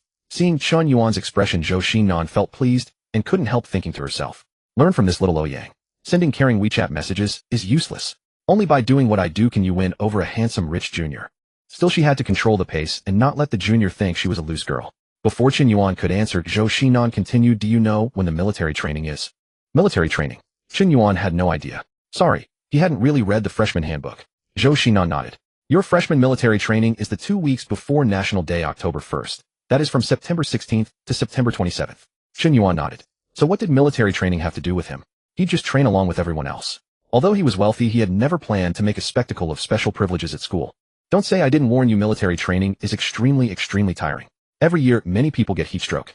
It starts at 6 in the morning and lasts until 6 in the evening, with only 2 hours of rest in between. The more Zhou Xinan talked, the more confused Chen Yuan became. What did any of this have to do with him? Senior, what exactly are you trying to say? Chen Yuan couldn't help asking. Zhou Xinan placed her slender fingers on Chen Yuan's shoulder and, suppressing the strange flutter in her heart, said, Every year after military training, there's a freshman party. Do you have any special talent? That way you can legitimately skip the military training and still earn credits. While everyone else is outside under the sun, you can stay in the training hall and enjoy the air conditioning. When you finish performing, you'll even get extra credits. So isn't your senior good to you? Only then did Chen Yuan understand why the senior had called him over. If it was really as Zhou Xinan said, this was indeed a good thing. Chen Yuan certainly wouldn't deliberately seek special treatment, such as bribing the dean of students with money. He wouldn't do something like that at this stage. But he wasn't stupid.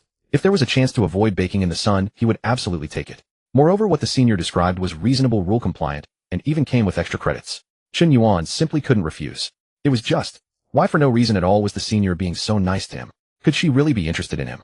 Senior, you're really kind, but I don't have any special talents. Ding detected that the host's artistic proficiency is not up to standard, and he has no special talents. For this reward, sing and play mastery, street dance mastery. Sing and play mastery, your command of the guitar is otherworldly, and your vocals are perfect. When the two merge, you are the campus heartthrob.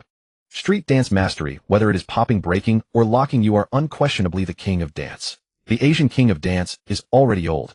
You may simply take his place. The system's voice sounded in his mind. Chen Yuan felt a great deal of knowledge pouring into his head, and at the same time his fingers, limbs, and core all became stronger in an instant. This was the system's transformation of his body, enabling him to withstand the strain of dance moves and making his fingers nimble enough to command the 6 strings of a guitar. Knowledge of guitar playing and street dance also appeared in his mind, simultaneously engraved as deeply as the trig mnemonic. Odd changes, even remain sign, depends on the quadrant. Ahem, senior, I actually have quite a few talents. I can street dance, play guitar, and sing. Which one do you think I should perform? In just 1 second, Chen Yuan completely changed his tune. Talents? How could Chen Yuan possibly not have any? Zhou Xinan thought for a moment, then seriously helped him consider the options. The stage is very large. If you dance, the people below won't really be able to see you. You'd better choose singing. The school's audio equipment is very professional, no worse than what's used at celebrity concerts. If you sing well, maybe the confession wall will be flooded with people trying to track you down. Chen Yuan said senior is joking again. Then I'll choose singing with guitar. As for what to sing we'll decide later. Alright, but don't get too happy. Military training lasts 2 weeks. You'll still have to train together with everyone for the first week, and you'll only start rehearsing in the second week. Zhou Xinan said. Being able to enjoy the air conditioning for a week is already pretty good, Chen Yuan said. Don't worry, senior. I'm easily content. Zhou Xinan nodded, withdrew her smile, and narrowed her eyes at Chen Yuan. She already had a world-weary face, and such an expression made her seem even more distant, as if pushing others 1,000 miles away. Yet what she said was in complete contrast. Junior, your senior has helped you so much and been so good to you. Don't you have anything to say or do in return? Zhou Xinan wore a teasing expression. Perhaps it wasn't her intention, but when she curled up the corners of her mouth, her face naturally bore that look. Chen Yuan thought for a moment, and said, then let me treat you, senior, to a midnight snack. Zhou Xinan's face turned even more teasing. There are plenty of boys who want to treat me, junior. Before she could finish, Chen Yuan cut in directly. Forget it then. I'll head back to the dormitory first. I'll thank you another time, senior. With that, Chen Yuan stood up and made to leave. Ridiculous. A real man never lets a woman take the lead. 3, 2. Chen Yuan counted silently in his heart, and before he reached 1, Zhou Xinan's voice came from behind him. Wait. Chen Yuan turned around and looked at Zhou Xinan. Is there anything else, senior? Zhou Xinan took a deep breath. She knew this junior was doing it on purpose, but she still said, what I meant was if anyone else invited me I wouldn't go. But if you invite me, I will definitely go. Only then did Chen Yuan feel satisfied. Little you trying to compete with me. Alright, shall we go? Chen Yuan said with a smile. Zhou Xinan stood up and walked out together with him. When they walked out of Huiwen building, the campus was full of students coming and going, including many couples radiating a strong atmosphere of youth. Chen Yuan and Zhou Xinan merged into the crowd, truly inconspicuous. No one nearby whispered, is that the great campus belle Zhou? Who's the guy next to her, or anything like that? Maybe some people turned back for a second look because of their looks, but that was all. Junior, what are you going to treat me to? That depends on what you'd like, senior, Chen Yuan said. Is it okay to eat off campus? Zhou Xinan nodded. Of course. Let's have Japanese food. Before I came to school, I saw a Japanese restaurant online that I really wanted to try, Chen Yuan said. Okay. Zhou Xinan didn't object. The two chatted as they headed off campus. Chen Yuan discovered that they actually had quite a lot in common. Zhou Xinan also played CSGO, Valorant, and even Golden Spatula. As Valorant became hugely popular, it was normal for female college students to play it, but not many played CSGO or Golden Spatula. Walking on the campus road, Zhou Xinan pointed at a car ahead. That car up ahead is so big. Is that a Mercedes-Benz G-Class? But the badge seems off. Why is the logo a B? And it doesn't look like an off-road vehicle. It looks more like a pickup truck. Chen Yuan explained. That's a Brabus modified from the Mercedes G-Class. One of these can buy 10 ordinary G-Classes. Zhou Xinan's eyes sparkled, reflected by the streetlights. Wow, Junior, you know so much. Tip for pursuing a guy, be sure to compliment him a lot. Little Ouyang, you better learn well. Your sister Xinan has got it all under control. As for the fact that she had just been outmaneuvered by Chen Yuan, Zhou Xinan had already forgotten all about it. Chen Yuan took the car key out of his pocket and pressed it. The beast-like Brabus XLP instantly woke up with both exterior and interior lights turning on. He walked up, opened the door, and tilted his chin up, signaling Zhou Xinan to take the passenger seat. Get in. Zhou Xinan. Ouyang, I think I can't handle this after all. Forgetting her shock, Zhou Xinan trotted to the other side of the car and opened the door, but found it a bit hard to climb up. Come on, this car is way too tall. Chen Yuan pointed at the handle. Hold on to that, and climb up. Zhou Xinan pulled hard and finally got in. It was her first time seeing such a tall and big car. And the interior is way too luxurious. Brabus modifications not only upgrade the engine to give it more horsepower, but also revamp the interior to make it even more luxurious. However, the ambient lighting hasn't been changed much. At that moment, under the night sky, the romantic atmosphere inside the car seemed about to overflow. Junior, this is your car? Zhou Xinan asked in astonishment. Chen Yuan nodded lightly. School had just started, and he had already bought a car. He must be really rich. Zhou Xinan realized she had underestimated his wealth. Zhou Xinan had initially assumed that Chen Yuan was just a rich, handsome second-generation heir with some money, and that it might be worth getting to know him. But now looking again, right after entering college, he had bought an upgraded version of the Mercedes G-Class that what Sit called Brabus, which could buy 10 ordinary G-Classes. This was no ordinary rich second-generation heir. He was an incredibly wealthy, super-rich heir. There probably weren't many like him in the whole school. Reality is not the internet. On the internet, a Mercedes C-Class is considered a poor man's car, but in reality, being able to drive a C-Class is already very top tier. Let alone on campus. Being able to drive a C-Class already puts you ahead of the vast majority of your peers. Indeed, there are students on campus who drive top luxury cars, but there probably aren't even 5 such people in an entire college. It's nothing much. Chen Yuan enjoyed the emotional value provided by Senior Zhou and used the same old line. A small family fortune, just a small family fortune. With the roar of the engine, the Brabus XLP drove out of the Shenzhen University campus under the cover of night. Zhou Xinan was silent, lost in thought, while Chen Yuan enjoyed the ultimate driving pleasure of the Brabus. The car fell silent. Only the ambient lighting flickered in rhythm with the music. While Chen Yuan drove, Zhou Xinan took out her phone and searched for Brabus prices on Douyin. When an 8-digit number popped up on the screen, Zhou Xinan couldn't help but catch her breath. This. Just what listed company's young master was this junior of hers? That was way too rich. School had just started, and he was already driving a car worth over 10 million yuan. Zhou Xinan suddenly felt at a loss for how to get along with Chen Yuan. She was just an ordinary person, and to her Chen Yuan seemed to no longer be in the same class as she was. If she hadn't gotten into Shenzhen University and happened to become a senior student in charge of the class, she would never have had the chance to meet such a rich heir. Following the navigation, after more than 20 minutes they arrived at the destination, Huaqiaking Creative Culture Park. Junior, is the restaurant you want to go to here? Zhou Xinan finally spoke again. Chen Yuan nodded. Yes, it's called Hanshin, you right inside. Zhou Xinan said. Then the per person price must be very high. Chen Yuan raised an eyebrow. How do you know? Huaqiaking is a wealthy district here. Many rich people in Shenzhen live here, so naturally the restaurants here charge high prices. Chen Yuan nodded. He remembered that yesterday the butler at Raffles had recommended he buy a house here, saying that Chuan was the best residential compound in the area. Indeed, it was obvious that this was a wealthy area, a frequent haunt for rich second-generation heirs.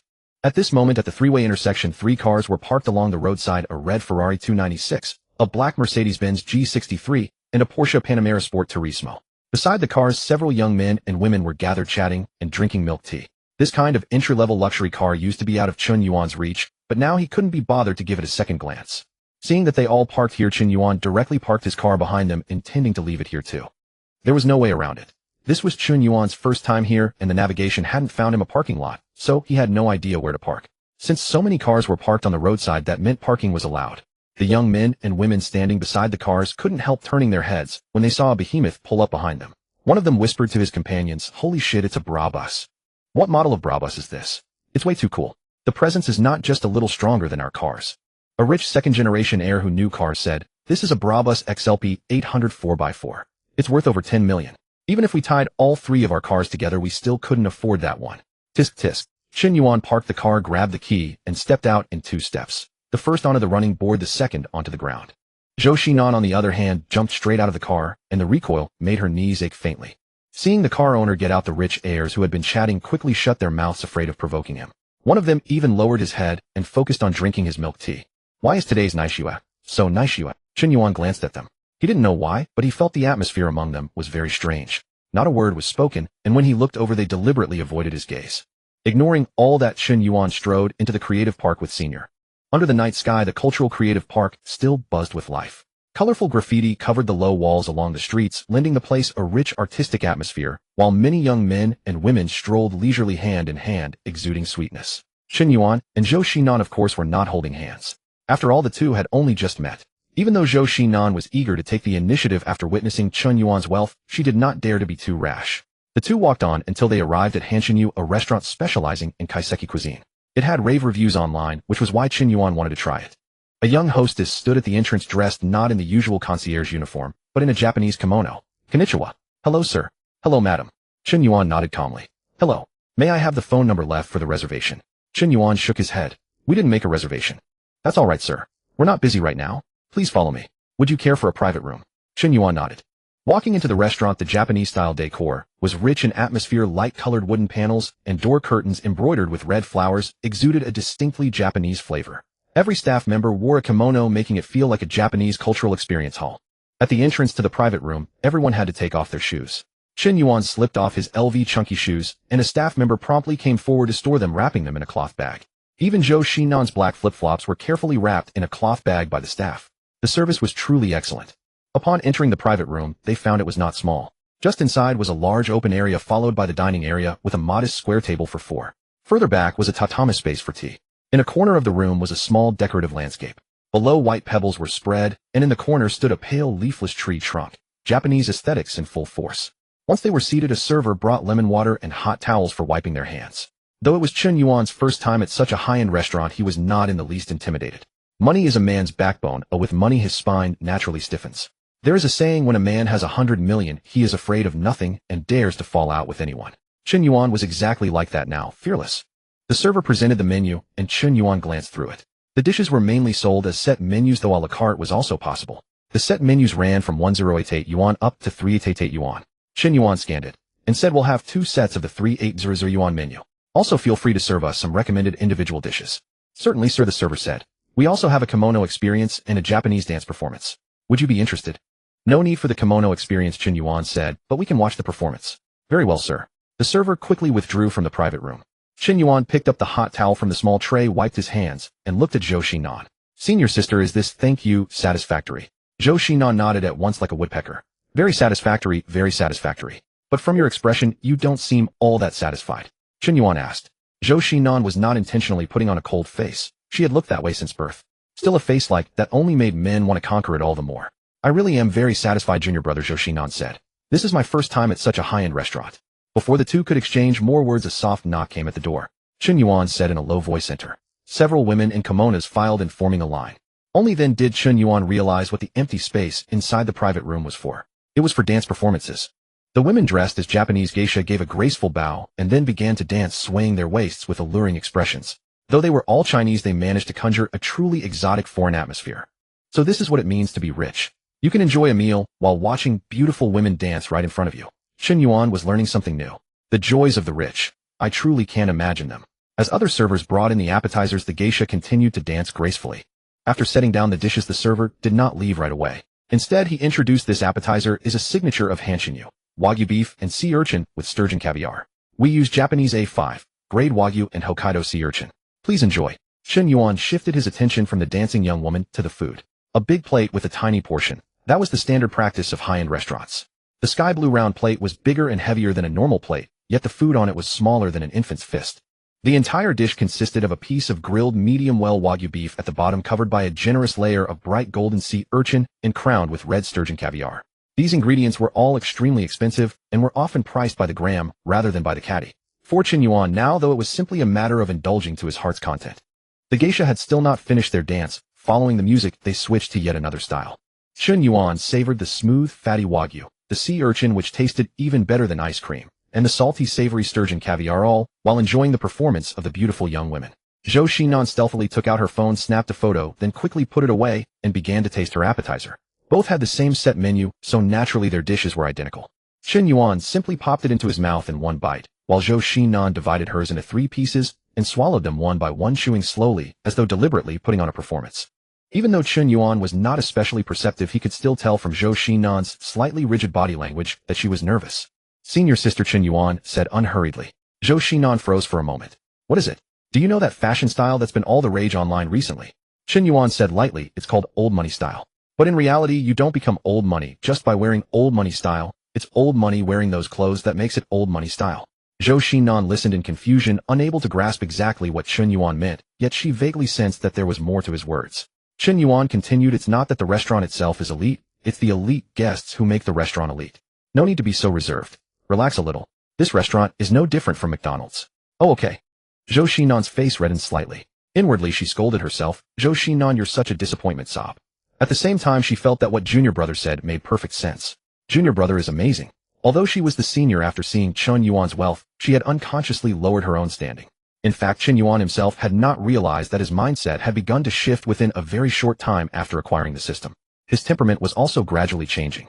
The transformation had not happened overnight yet. Because of the system's overwhelming impact and the balance in his bank card, it was completed all the same in a short span of time. Confident and unhurried, he faced everything in life with evident assurance. Soon the second appetizer arrived, a portion of Australian lobster meat. 3 lobster balls were arranged on green lemon slices in a triangle, looking quite delicious. He picked up 1 lobster ball with his chopsticks and delivered it to his mouth. The lobster meat was plump and springy with a hint of lemon's tartness that whetted the appetite. After a sip of the British tea beverage, he felt as if his taste buds had fully opened. Chen Yuan could not understand why a Japanese restaurant would choose a British beverage, but the pairing unexpectedly made for an excellent experience. Senior sister, tell me the things to watch out for at school, Chen Yuan said. He was after all a man determined to be a good student. Precautions. Our school is pretty lax. Just don't do anything illegal. And if you do, just don't get caught. If you do get caught, you can ask the senior law students to help. Zhou Xinan gradually relaxed and began to joke. The corners of Chen Yuan's mouth curved upward, amused by Zhou Xinan. He hadn't expected the aloof senior to have such a goofy side. Still, her words served as a reminder. Shenzhen University was indeed a very good school and a great place to build connections. Maybe he really could meet some capable people. All right, Junior. Take a quick look at your schedule. Classes officially start tomorrow. Chen Yuan had never actually checked his schedule, so he opened WeChat Work and went to the timetable page. The moment he opened the schedule, Chen Yuan froze. Where did all this rainbow candy come from? Seeing his odd expression, Zhou Xinan asked what's wrong. Chen Yuan handed the phone to Zhou Xinan. Why are there so many classes? 5 days a week except for Thursday and Friday afternoons, I'm booked solid all day. Also, what the hell is this class from 5:45 to 7:15 on Wednesday afternoon? Do universities even have night study sessions? Zhou Xinan soothed him. It's normal, completely normal. The first year of our education major is a bit heavier. But this is ridiculous. Let me count. 16 classes a week. Chen Yuan was stunned. It's fine. You can skip some blow-off classes. Anyway, you're rich. Just pay someone to take your place. Zhou Xinan shared her own experience. But you still have to go to the core major courses. After all, there are only 4 boys in your class. If you don't show up, the teacher will notice right away. Chen Yuan ran a hand through his hair. This damn rainbow candy timetable. He suddenly didn't want to be a good student anymore. At this point, let's just eat first. As for class, that could definitely wait until later. Tuna sashimi, sea urchin tart, steamed egg with black truffle and sea cucumber, and a clay pot rice with wagyu foie gras and black truffle. The ingredients were top tier, and the chef's skill was also impressive. By the end of the meal, Chen Yuan was thoroughly satisfied. When it came time to pay, Chen Yuan's eyes flickered at the price on the bill. Including the service charge, the total came to 10136.91. The reviews online clearly said around 2,000 yuan per person. How had it hit 5,000? But even at 5,000 yuan per person, Chen Yuan could afford it with ease. He slipped the receipt into his pocket and walked out with the senior. When they reached the roadside, he saw a crowd gathered around his car wondering what they were doing. Chen Yuan and Zhou Xinan walked over. As he got closer, Chen Yuan realized they were the rich kids he had seen before dinner, and they were talking to 2 uniformed officers. One of them spotted Chen Yuan and pointed at him. Officer, see, my friend is here now. He really hasn't parked long. The officer frowned. He's the owner. Yes. Chen Yuan walked up, not knowing what was happening. He had simply come out for a meal. He shouldn't be in trouble, right? Why were there officers gathered around his car? As a Chinese person, Chen Yuan had an inherent reverence for people in uniform. Even with the system backing him up, he was no exception. Chen Yuan stepped forward and asked seriously, officers, what is this? The officer nodded. Hello, is this your car? Chen Yuan nodded. Yes, it's mine. All right, move it along now. Don't let it happen again. After watching the 2 officers leave, Chen Yuan was utterly baffled. He looked at the young rich kids around his car. They seemed pleased with themselves, all wearing excited expressions. Even more confused, Chen Yuan walked over and asked, bro, what was that about? Nothing much. The officers came to ticket illegal parking, one of them said. It dawned on Chen Yuan they had just been helping him avoid a parking ticket. Although Chen Yuan couldn't have cared less about the fine, their gesture made him instantly warm to them. Thanks, bro, Chen Yuan said, opening the car door and taking a pack of cigarettes from the door pocket. It was Huangalu Big Gold Brick, 3500 yuan a pack. Chen Yuan knew how to smoke, but he rarely did. The reason such premium cigarettes were in the car was that his father Chen Mingshu smoked. They had been bought for Chen Mingshu, several cartons in all, and Chen Yuan had grabbed a few packs before coming to Shenzhen. Chen Yuan had put the cigarettes in the car that morning, and now they came in handy. He handed one to each of the 6 people, 3 boys and 3 girls. To his surprise, all 3 girls smoked too. Bro, you're too generous, the one who had explained things earlier said. I'm Han Jiang. Chen Yuan. One of the slightly shorter boys raised a hand as a greeting. Big bro, I'm Lan Qingshou. Chen Yuan looked over. This was the guy who had been drinking milk tea with his head down, avoiding eye contact. I'm Chen Tuanshuan. Bro, we share the same surname. Chen Yuan couldn't help laughing. These 3 had names stranger than one another. Never mind Lan Qingshou. Lan was already a rare surname, and with Qingshou sounding like becoming a beast, what on earth were his parents thinking?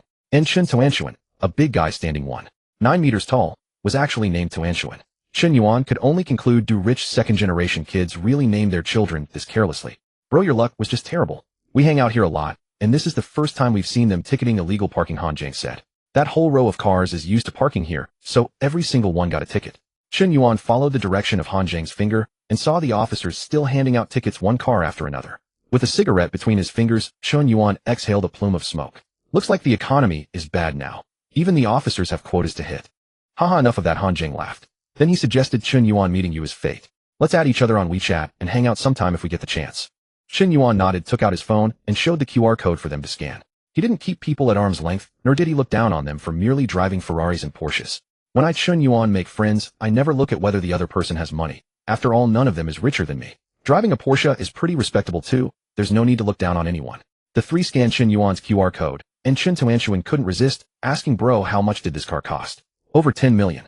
Chen Yuan answered readily with nothing to hide. Loaded, bro. Chen Tuanshuan gave a thumbs up. You're in university, right? Chen Yuan nodded. Shenzhen University. You guys? I'm at CUHK second year, Chen Tuanshuan replied. Han Jiang is at Shenzhen Technology University, and Lan Qingshou is your schoolmate, also from Shenzhen University. Oh, you're all university students. Hasn't school started yet? Not yet. We start late, but it's soon, Han Jiang said. We were just out to have some fun before classes begin, and that's when we ran into you. Chen Yuan nodded. Then it's fate. After finishing his cigarette, he dropped the butt into a roadside trash can. Bro, I still have class tomorrow, so I'll head off. Let's make plans when there's a chance. Okay. They waved goodbye. Han Jing glanced at Zhou Xinan beside Chen Yuan, then flashed Chen Yuan a meaningful smile and a look that said, I understand everything. He was driving back to school when the barrier gate did not lift automatically this time. A security guard came out of the booth and asked, Who are you? What are you here for? Chen Yuan lowered the window. Uncle, I'm a student here. He also offered a pack of cigarettes. The guard's voice clearly softened. A student, huh? Show me your student ID, or open your enterprise WeChat. Chen Yuan naturally didn't have a student ID. Registration had just begun, and they hadn't been issued yet. His student card was left in the dorm. He opened enterprise WeChat, where the iconic emblem of Shenzhen University appeared instantly recognizable. After confirming his identity, the guard was ready to let him through. Driving such a big car, he looked anything but easy to mess with. On enterprise WeChat, you can apply for driving access to campus. Just enter your license plate number there. The guard reminded him, then opened the barrier. Chen Yuan thanked him, drove into campus, and pulled over by the roadside. The police wouldn't come onto campus to write him a parking ticket, would they? Honestly, after spending so long in the county town, Chen Yuan had gotten used to parking by the side of the road. Senior, where's your dorm? Chen Yuan asked after stepping out of the car. Zhou Xinan pressed her lips together. It's right next to Lingxiao Hall. We can walk there together. Chen Yuan nodded, turned off the engine, and got out. The two walked together toward the dormitory building. Although it was already 11 o'clock, there were still clusters of people strolling across campus. Some were couples holding hands, others were close friends chatting and laughing. There were also solitary night runners, the self-disciplined male and female students. This was the campus life Chen Yuan wanted.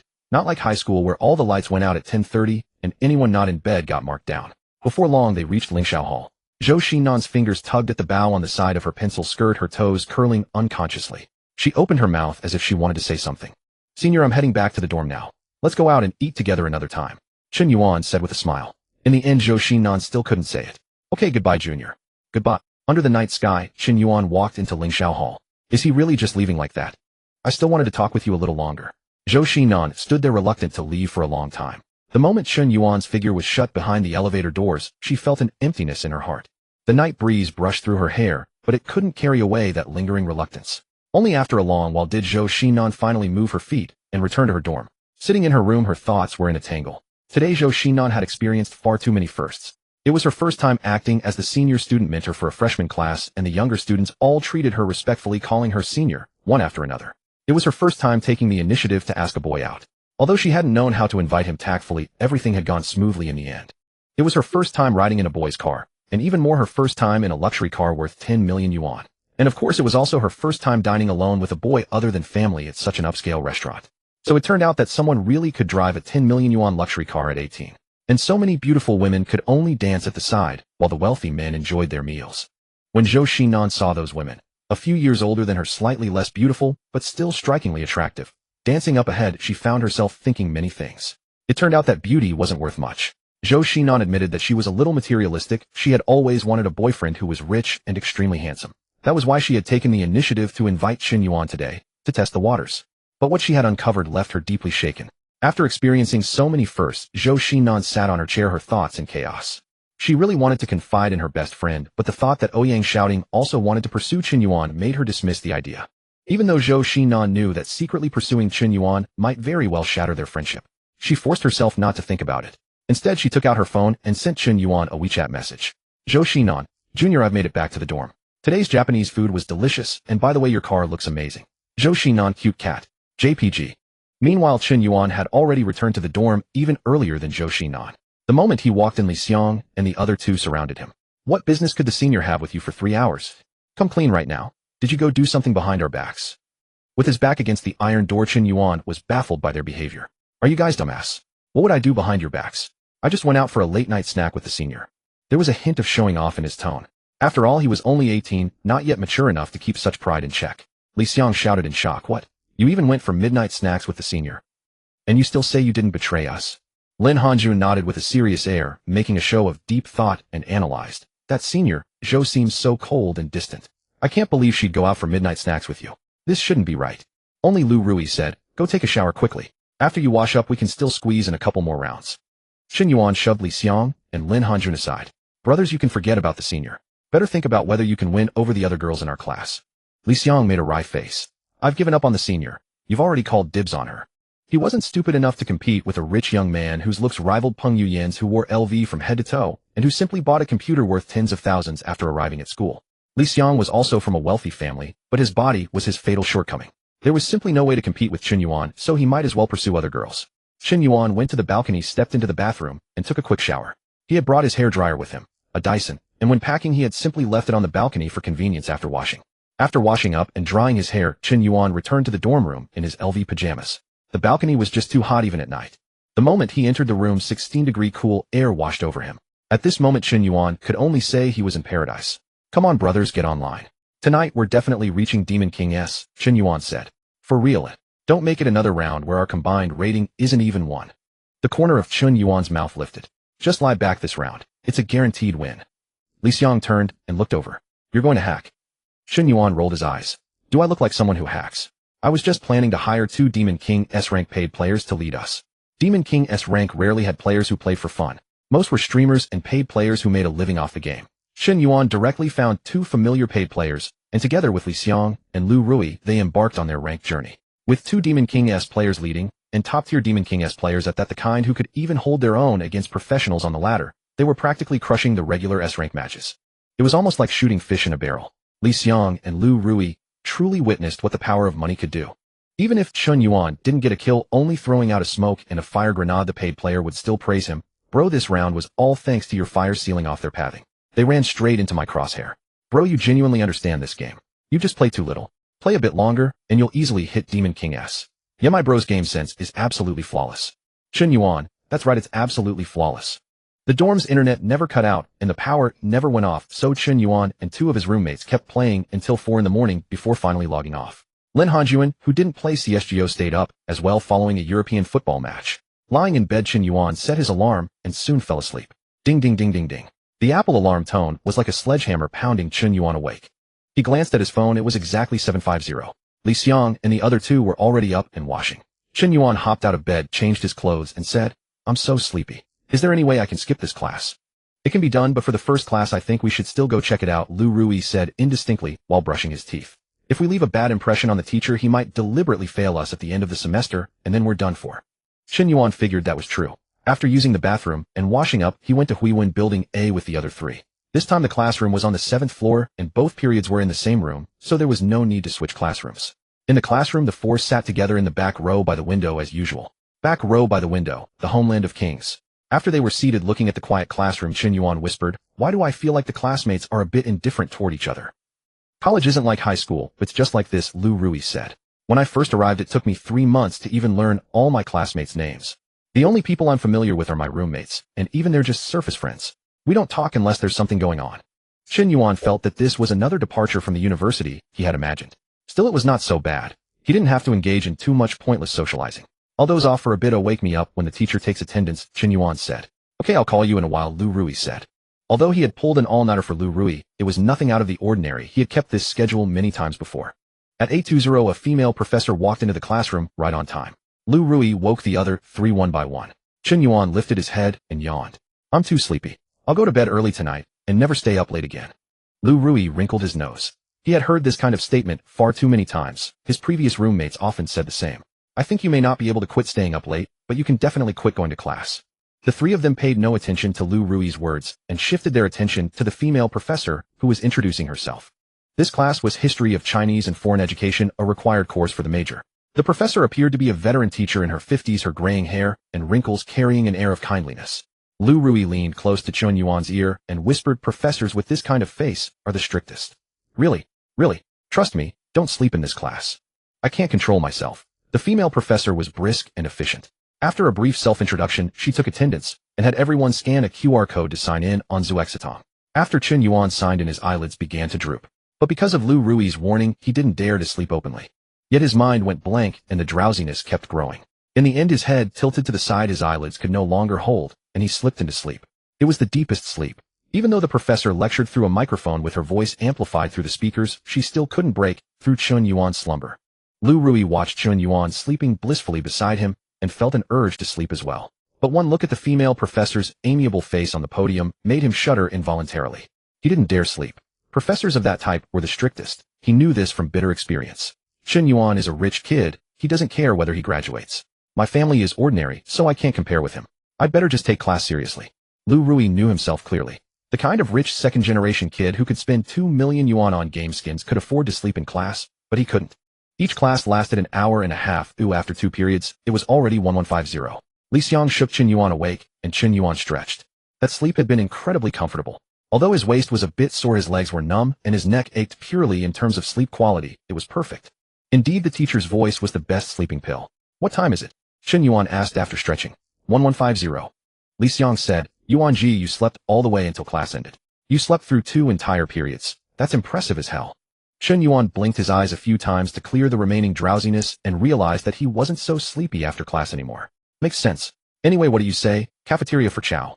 Li Xiang rubbed his soft belly and said, we have to go eat. I didn't have breakfast and I'm starving. Let's go. The 4 of them headed to the cafeteria together.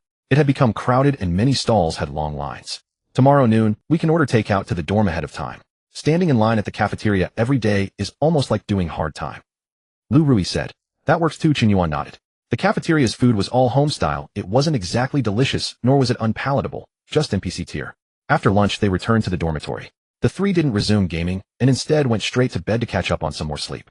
In the afternoon, the class was Foundations of Education, a required professional course, so the 4 went to the classroom together. This time Chen Yuan did not fall asleep. He had slept all morning and taken another nap at noon, fully making up for the sleep he had lost the previous night. He was now brimming with energy and felt no drowsiness at all. Even though the old professor's theoretical content was deeply soporific, Chen Yuan remained awake. After listening for a while, his gaze unconsciously drifted to the girl sitting in the middle of the first row. Li Ying. This refined, elegant girl was arguably the most beautiful and most uniquely charismatic girl Chen Yuan had encountered in his 18 short years of life. At that moment, the girl was listening very attentively, her fair forearm resting on the desk, her elbow suspended in midair, and a Xiaomi gel pen in her hand. From time to time, the pen tip would move across her book to jot down notes. She's really diligent, running for class monitor and taking class so seriously. She must be a top student, Chen Yuan thought. In his heart, he felt mostly admiration for Li Ying. As for pursuing her, Chen Yuan had truly never considered it. After all, he preferred to be the one pursued. Besides, he wasn't the kind of man who would be frozen to the spot by a pretty face. At most, he would take a couple of extra glances. As for anything more, let fate decide. There was a saying, one glance is politeness. If you keep looking, you're just being polite all the while. Chen Yuan had intended to admire the view a little longer, but Li Ying seemed to sense the gaze behind her and abruptly turned around. Outside the window, sunlight didn't spill across Li Ying's face because the curtains were drawn. But beneath the classroom lights, Chen Yuan could still clearly feel their eyes meet. The corner of Chen Yuan's mouth twitched, and he raised his eyebrows slightly as a greeting. With his current confident mindset, he would never avert his eyes from a girl like some introverted loser. Li Ying looked somewhat surprised. Chen Yuan didn't act like those boys in high school who the moment they made eye contact with her would immediately shift their gaze elsewhere, as if she were some ferocious monster. Seeing Chen Yuan's slightly exaggerated expression, Li Ying offered a faint smile in response. Then she turned back around and continued focusing on the lecture. Their mutual gaze lasted only a brief instant and was noticed by no one else. Li Ying turned her head while Chen Yuan's gaze wandered across the classroom, observing what the other students were up to. 40% of them were attentively listening to the lecture, 30% were staring blankly into space, and another 30% were playing with their phones. Among his 3 roommates, Li Xiang and Lin Hanjun fell into the 30% playing with their phones, while Lu Rui belonged to the 30% staring blankly into space. Chen Yuan, of his own accord, joined the 40% who were earnestly engaged in the lecture. Although he had often dozed off in class, frequently skipped homework, and spent his after-school hours in the dormitory playing games and reading novels during high school, he remained in the eyes of his teachers a model student. It was simple. First impressions were everything. At the start of his freshman year of high school, Chen Yuan had been utterly callow. He listened attentively in class, turned in his homework diligently, and never clashed with his classmates. On top of that, he had practiced calligraphy since childhood and had a beautiful hand, which made his teachers regard him as a very well-behaved student. Even when he later began dozing off in class and occasionally skipping assignments, the teachers still insisted it was simply because he was too worn out from studying. Accordingly, Chen Yuan intended to leave a good first impression on the professor teaching this course. As for that morning, it was purely because he had been overcome by drowsiness. He had meant to establish that persona, but couldn't hold it up. It was still 2 consecutive extended lecture periods with no need to change classrooms. When class let out, it was exactly 5:20 p.m. Zhou Xinan sent him a message. Junior, are you done with class? I just got out too. Shall we head to the cafeteria for dinner together? Zhou Xinan had deliberately timed her message to hit the exact moment class ended. A rather romantic touch. Chen Yuan replied, I've already made plans with my roommates. How about we join up another time? All right, Zhou Xinan replied. Let's have a meal together another time then. Chen Yuan said, definitely next time. The cafeteria was still crowded, but fortunately there were enough seats, and they always managed to squeeze into one to eat together. After finishing dinner and returning to the dormitory, Chen Yuan sat down in his ergonomic chair and asked, "So what do you say? Up for a game?" Lu Rui answered, "Sure, let's go." Li Xiang, however, did not sit at his desk or boot up the computer. Instead, he opened the wardrobe and pulled out an extremely baggy jersey, a retro Toronto Raptors jersey No. 15 of Vince Carter's. "I'm not playing. I'm going out. Might not come back tonight," Li Xiang said as he changed his clothes. He slipped into the baggy jersey and a pair of loose jeans with several silver chains attached to the waistband. He wore Air Jordans on his feet and two dazzling diamond-encrusted chains around his neck, an oversized, thoroughly hip-hop look. It couldn't be called fashionable. That style had already fallen out of favor. Watching Li Xiang change into this distinctly West Coast outfit, Chen Yuan couldn't help asking, "Are you trying to be a rapper?" Li Xiang's eyes lit up as he fussed with his clothes. "Brother Yuan, you listen to rap too." Chen Yuan actually knew a fair amount about rap. He'd listen to it during his runs, and sometimes while driving, because that kind of music carried a fiery passion. "A little." Li Xiang pounded his chest. "Brother Yuan, what do you think I look like?" Chen Yuan. What was this? Some weasel spirit asking to be given a title. "I think you look like the Jade Emperor," Chen Yuan said with a laugh. Li Xiang caught on and realized Chen Yuan had intentionally twisted his meaning, so he came straight to the point. "Do I look like a rapper?" Chen Yuan sized Li Xiang up and nodded. "You do look the part. Not just the part. I am a rapper. You can find my tracks on NetEase Cloud Music." Li Xiang snickered. "I'm about to head to a KTV with a few friends from the rap scene to have some drinks. How about it, brother Yuan? Want to join us?" Li Xiang went on, "You know Ma Siwei, right? He'll be there too. Don't you want to come and check it out?" Chen Yuan had been about to decline, but the prospect suddenly sparked his interest. Ma Siwei was a nationally famous rapper. Even people who didn't listen to rap would certainly have heard his name. What's more, Ma Siwei wasn't just an artist, he was also a businessman. His streetwear label was very popular among young people in the country. By riding the wave of rap and street fashion, Ma Siwei had become a true billionaire. "Can I bring a friend? I hope it won't cause you any trouble," Chen Yuan asked. Li Xiang smiled, exuding confidence. "Don't worry. I may not have any hit songs, but I hold a pretty decent position in the scene. No one would dare say a word if I bring friends along." Chen Yuan raised an eyebrow. "All right then, I'll tag along for the fun." Chen Yuan gained a deeper insight into Li Xiang. Although many netizens looked down on rappers as poorly educated, a rapper who had risen to Ma Siwei's level could no longer be viewed simply as a rapper. He was a billionaire. And the fact that Li Xiang could casually bring friends along meant that unless he was just putting on a front, he definitely had some hidden background. Correction, Li Xiang didn't need to put on a front. He was naturally chubby and adorable. Li Xiang turned to Lu Rui and Lin Hanjun. "Do you two want to come? Have some fun with us?" Lu Rui shook his head. "Nah, I'm going to game." Lin Hanjun declined as tactfully. "I've already made plans to play soccer with some old high school classmates." "All right then, bye." Chen Yuan did not change clothes and walked out of the dorm together with Li Xiang. "Brother Yuan, you probably don't have a car yet, right? Want to ride with me?" Li Xiang assumed that since the term had barely started, Chen Yuan couldn't have had time to buy a car no matter how much money he had. As a local, Li Xiang had purchased his own right after the Gaokao. Chen Yuan shook his head. "I have a car." In fact, he had more than one. "All right, I'll send you my location. We'll go separately."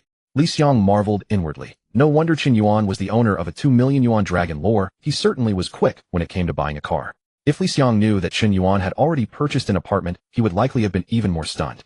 The two parted on the dormitory steps. Chen Yuan quickly located his Brabus XLP 800, got in, and opened the location Li Xiang had sent him. It was a KTV called Sky City located in the Huaqiaking Tower. It wasn't far from campus, and it was even closer to the Japanese restaurant Chen Yuan had visited yesterday. Both were in the Huaqiaking area. Bathed in the glow of the setting sun, Chen Yuan soon drove out of the university. The evening in Shenzhen was a stunning picture, yet the evening rush of Shenzhen's traffic crawled at a snail's pace. His car stood trapped in traffic, barely outrunning the bicycles on the adjacent sidewalk. A route that had taken less than half an hour yesterday now dragged on through almost a full hour before he finally arrived.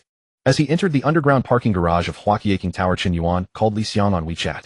"Hey, I'm in the garage. Have you arrived?" "I'm here, brother Yuan," Li Xiang said. "I'm in section C, level B1. There's a spot right next to me. Come on over and park." "Okay." Chen Yuan hung up and followed the signs to section C. Li Xiang leaned against his car, took out a pack of Licoon from his pocket, drew out a cigarette, put it between his lips, and lit it. Halfway through his cigarette, before he even saw the car, he heard the thunderous roar of an engine approaching. A flash of silver arrived first. Then, like a dragon charging forth, the car came into view. Li Xiang poked his head out from behind his own car and saw a vehicle standing over 2 meters tall, exuding an overwhelming presence, slowly driving toward him. If the BMW X5 was the king of the road, then this car was the overlord of the road. The oppressive presence was immense. "It's a Brabus." Li Xiang, with far greater insight than the senior schoolmate, recognized the car's brand at a glance. Chen Yuan parked the car into the space with flawless smoothness. Even though this car was massive and hard to park and lacked any intelligent parking assist, Chen Yuan had the driving mastery rewarded by the system. Reversing the bra bus into the garage was hardly more difficult than driving a little car like a smart. After parking, Chen Yuan casually grabbed a pack of cigarettes and stuffed it into his pocket. Then he opened the door, stepped onto the running board, and looked down at Li Xiang. Brother Yuan. What's up? Chen Yuan stepped down from the running board and closed the door. The sound was like a gunshot. This is your car. Li Xiang realized he understood Chen Yuan less and less. This couldn't be explained away with the phrase, rich second generation. Chen Yuan smiled. Yeah, I just picked it up. See, it still has temporary plates. That's pretty cool. Li Xiang couldn't help saying, then glanced at his own BMW M5. In sheer presence, it was no match for the Brabus.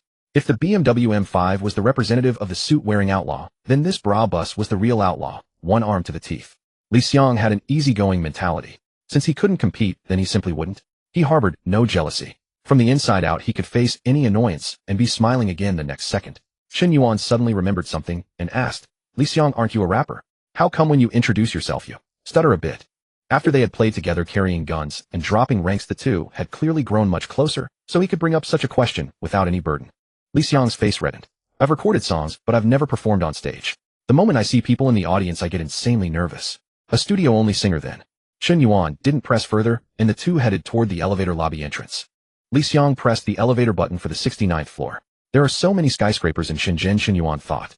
Brother Yuan, this KTV is really good. It was opened by a wealthy Hong Kong tycoon, and it's decorated beautifully. The room fee alone is 10,000 yuan. If you like singing, you can get a membership card.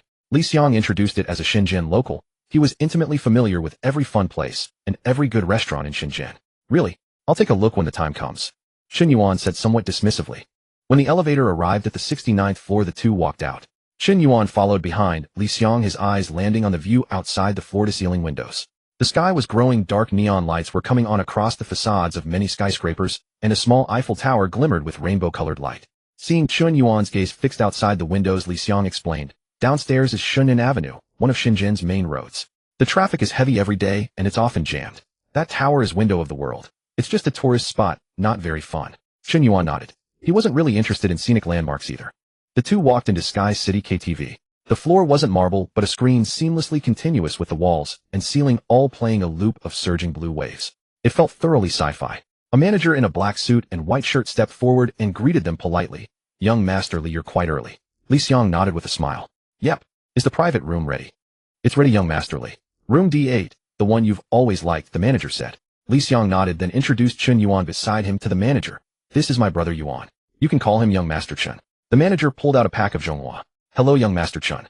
This was the first time Chen Yuan had heard such an odd form of address. He waved his hand and refused the cigarette the manager offered. He didn't smoke Zhonghua. It scraped his throat.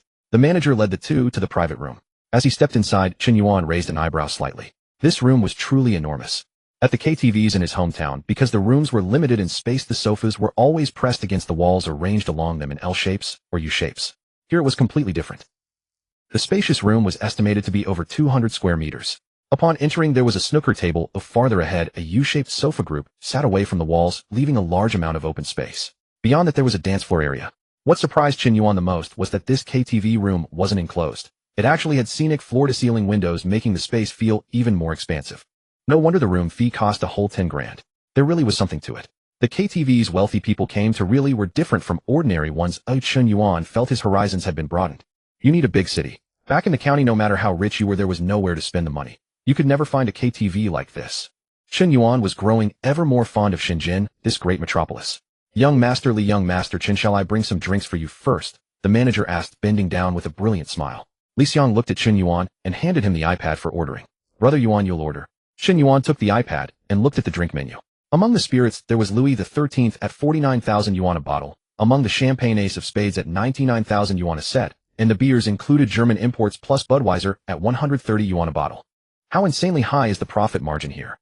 Chen Yuan felt this was no different from robbing people. But then he thought of the surrounding decor and the incomparable high-altitude view from the 69th floor. All of that required money. All he could say was this place didn't prey on the poor, and the rich didn't lack the money. Flipping through the pages, he saw the soft drink section and was surprised to find all sorts of freshly squeezed juices.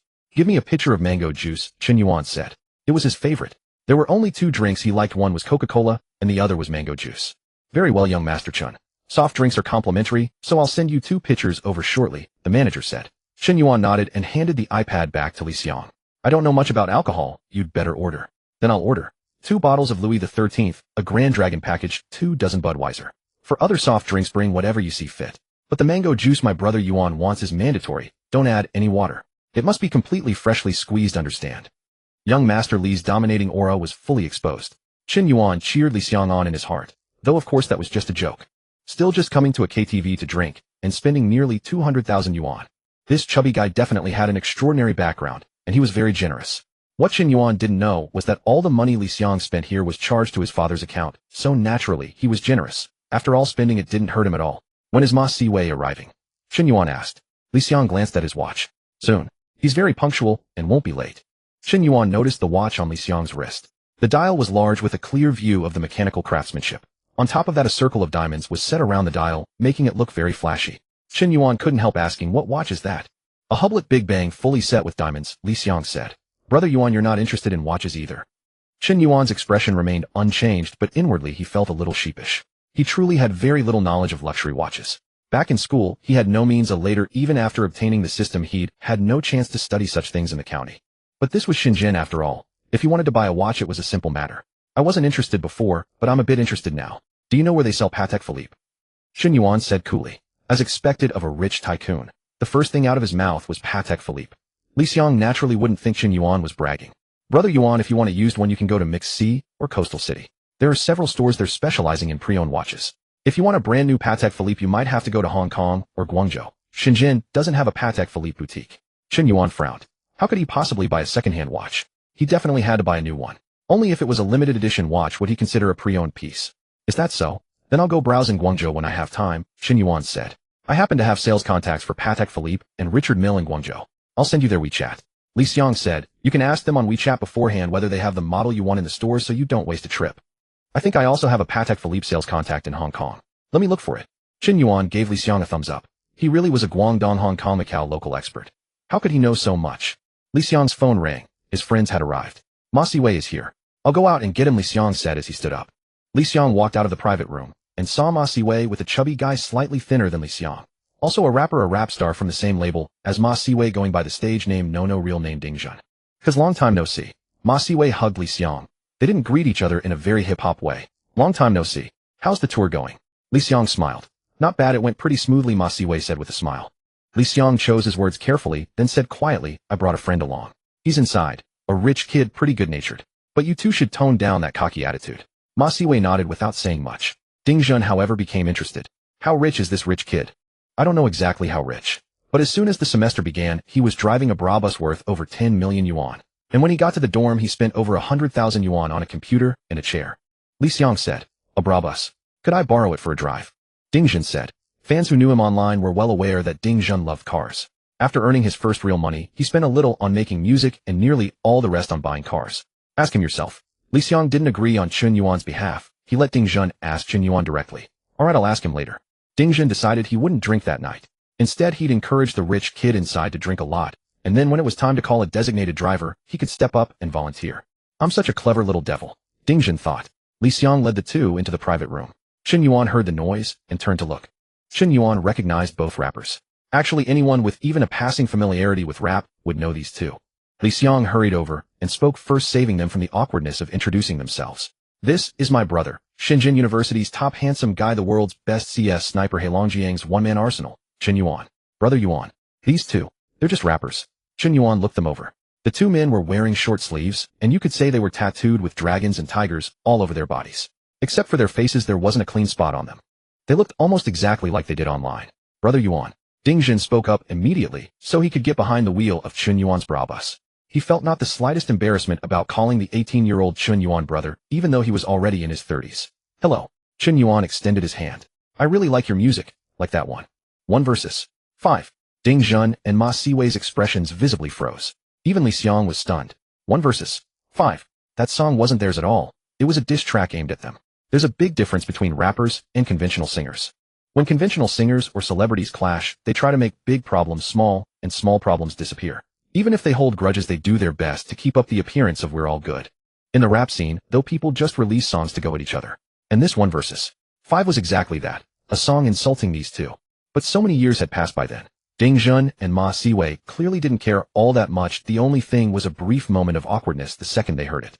Bro, that song is insulting us, Ding Jun said. Chen Yuan responded, oh, is that so? Chen Yuan didn't know much about rap. If he happened to come across a good rap song, while scrolling he'd add it to his playlist, but he had never taken the time to truly understand the culture. Sorry, I have limited knowledge, Chen Yuan said helplessly. They all sat down. Ma Siwei and Ding Jun were dressed very hip-hop. The culture had become ingrained in their daily lives. After chatting with them for a while, Chen Yuan realized these rappers weren't like their online image at all, aggressive and foul-mouthed. In real life, they were basically no different from ordinary people. Or rather, their online personas were just that, personas created to make money. In real life, they were ordinary people who had to make a living. What do you rappers usually do? Chen Yuan asked curiously. Is it like they say online, partying in luxury, everyday sports cars, and beautiful women? Ma Siwei thought about it. I'm pretty laid back right now. Apart from a few tours, I just stay home and play games. Ding Jun said actually rappers who do well rarely live that kind of decadent life. Every day it's just making songs, releasing songs, and touring. That decadent life exists only in lyrics. My brother's song talks about a Ferrari LaFerrari and a Lamborghini drop top. Ask him whether he can afford a LaFerrari.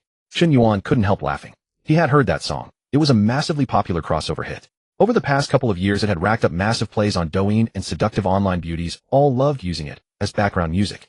Also, this little chubby guy was pretty funny. Ma Siwei was sitting right there, yet he still dared to joke like that. Ma Siwei didn't take Ding Jun's joke seriously and just shot back, can you afford one? No, I can't. Actually, given Ma Siwei's net worth, he could afford a LaFerrari if he wanted one. But with his level of wealth, he had to consider whether casually spending 30 or 40 million yuan on a car was worth it, and whether it would break his cash flow. Soon 2 more people walked in. There were also rappers from their scene, just not famous. Li Xiang called the manager over and had the drinks brought in. One after another, tall girls in ultra-short skirts and spaghetti-strap tops swayed their hips as they strode into the private room. Some held glowing signboards, some carried sparkling wine trays. Another girl carried 2 pitchers of mango juice. Very ceremonial. These wine boxes really are dazzling, Chen Yuan thought to himself. After setting down the drinks, the girls didn't leave immediately. Instead, they performed a suggestive dance on the dance floor up front, shaking their voluptuous bodies and making the onlookers' hearts itch. Chen Yuan had no doubt that for a little money he could take any of these girls away. But he had absolutely no interest in such vulgar painted women. Most importantly, he was afraid of catching a disease. He still had the best years of his life ahead of him. After the girls finished their dance and left the room, one relatively plainly dressed girl stayed behind.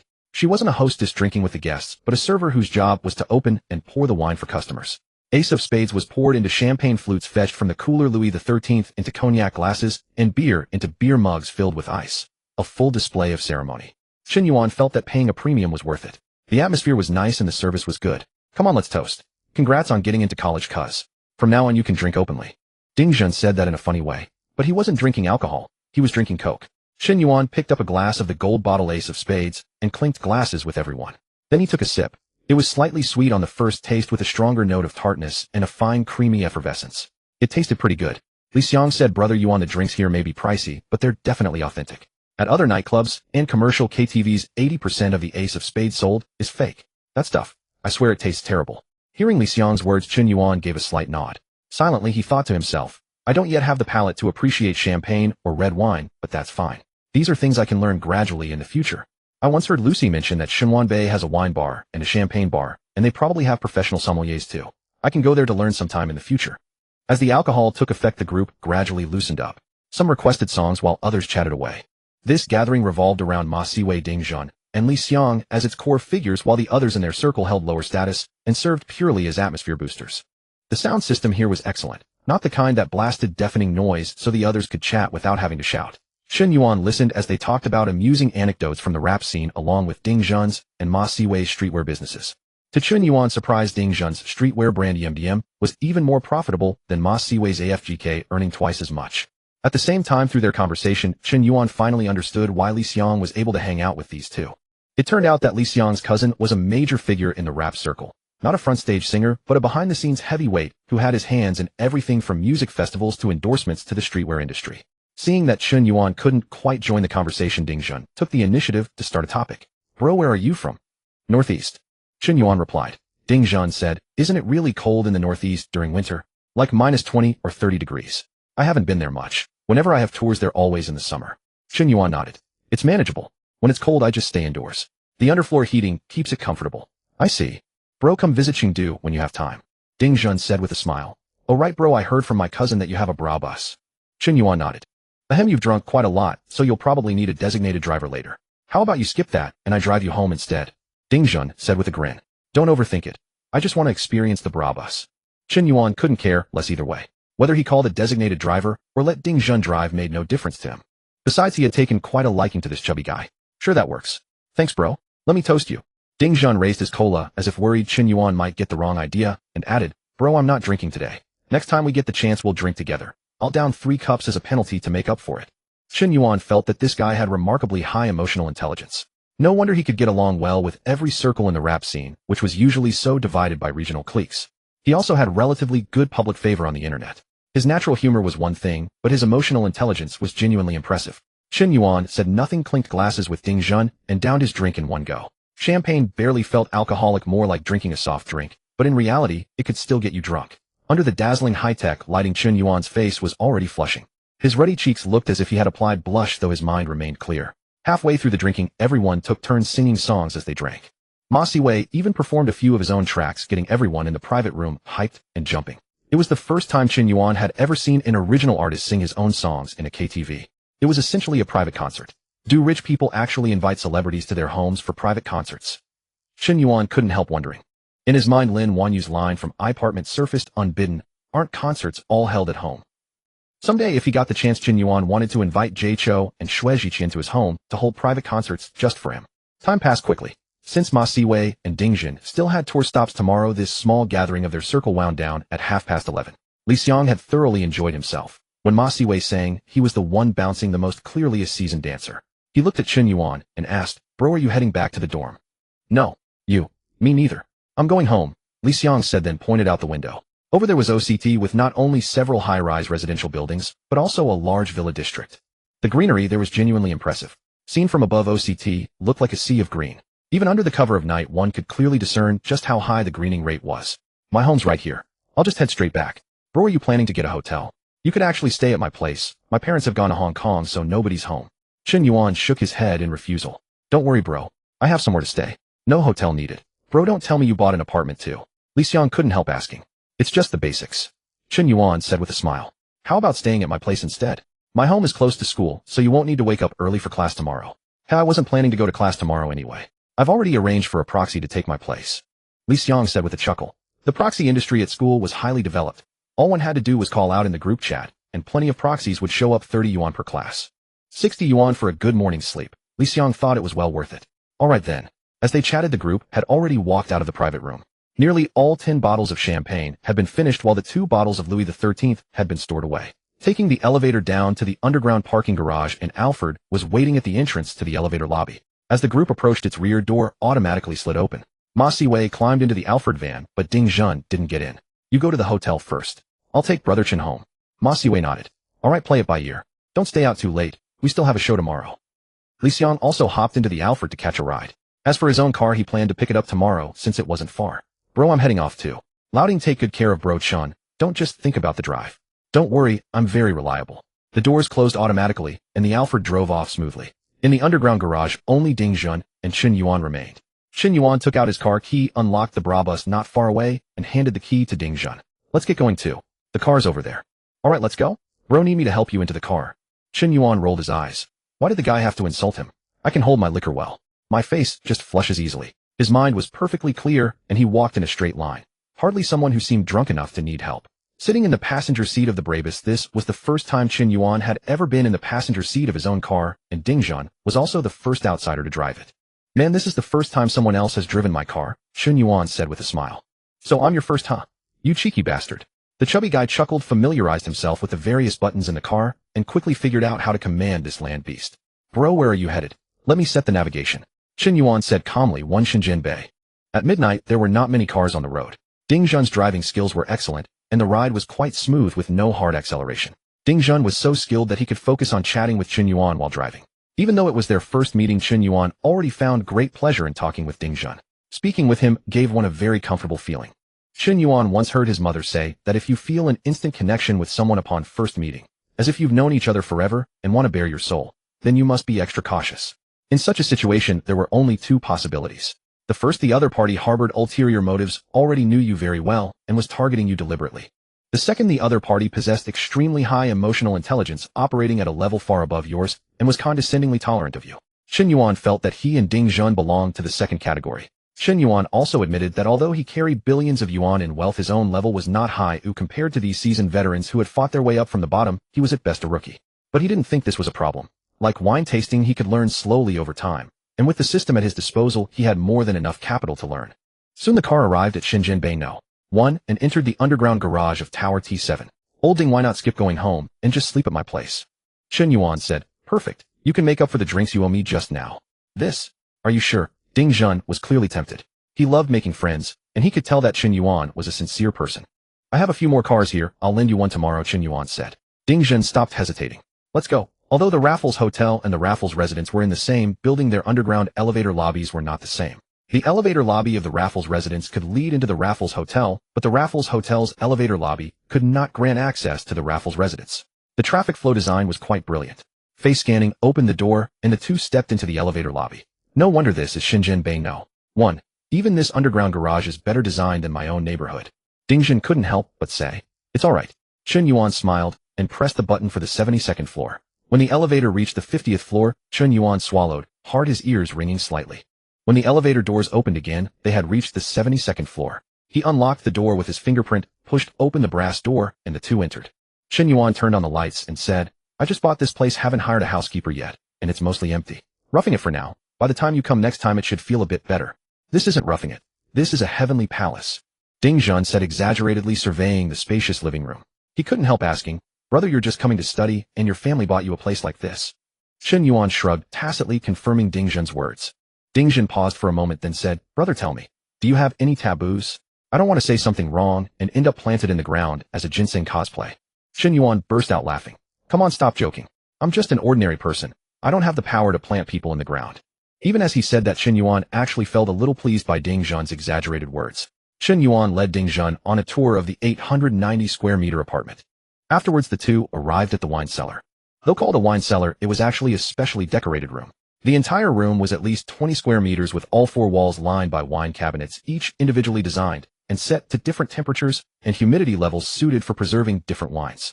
In a corner of the wine cellar, there was even a door leading to an ice room used for storing white wine. Brother, pick 2 bottles. Chen Yuan said. The wines in the cellar were all included with the purchase of the apartment. Ding Zhen didn't know much about wine either. Faced with the dazzling array of bottles, he didn't know which to choose, so he casually grabbed 2 bottles of red wine displayed in a prominent spot. Looking at the imported Chinese labels on them, they were 2017 Romanicani. Even someone completely ignorant of wine knew these 2 bottles were extremely expensive. He was about to put them back when Chen Yuan stopped him.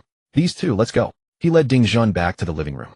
Chen Yuan went to the bar to fetch 2 red wine glasses and a corkscrew, then returned to the living room and opened the 2 bottles. Only then did he realize these were the famous Romanicani.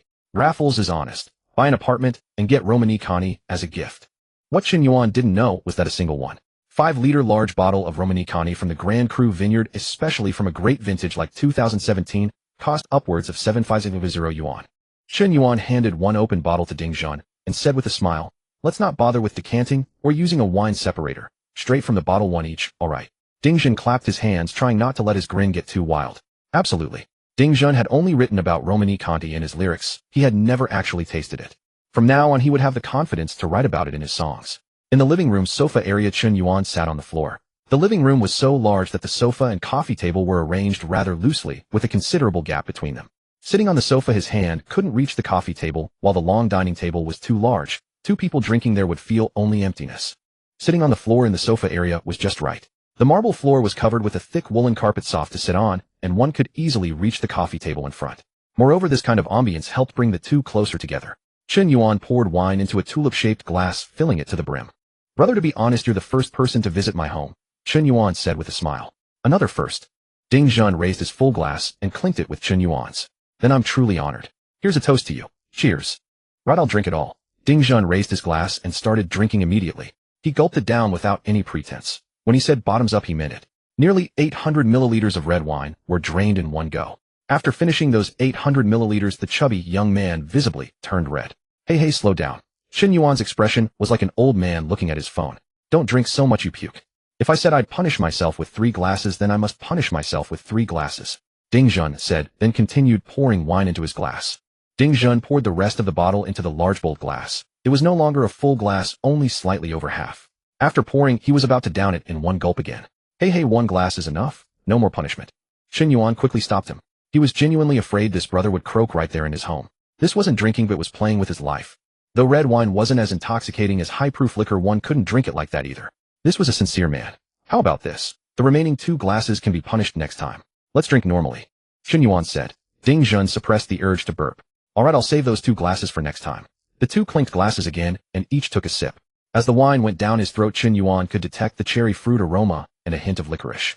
As for the other flavors, he couldn't distinguish them, he just thought it tasted quite good. Wait, let me have someone send up some late-night snacks. Drinking without food just won't do.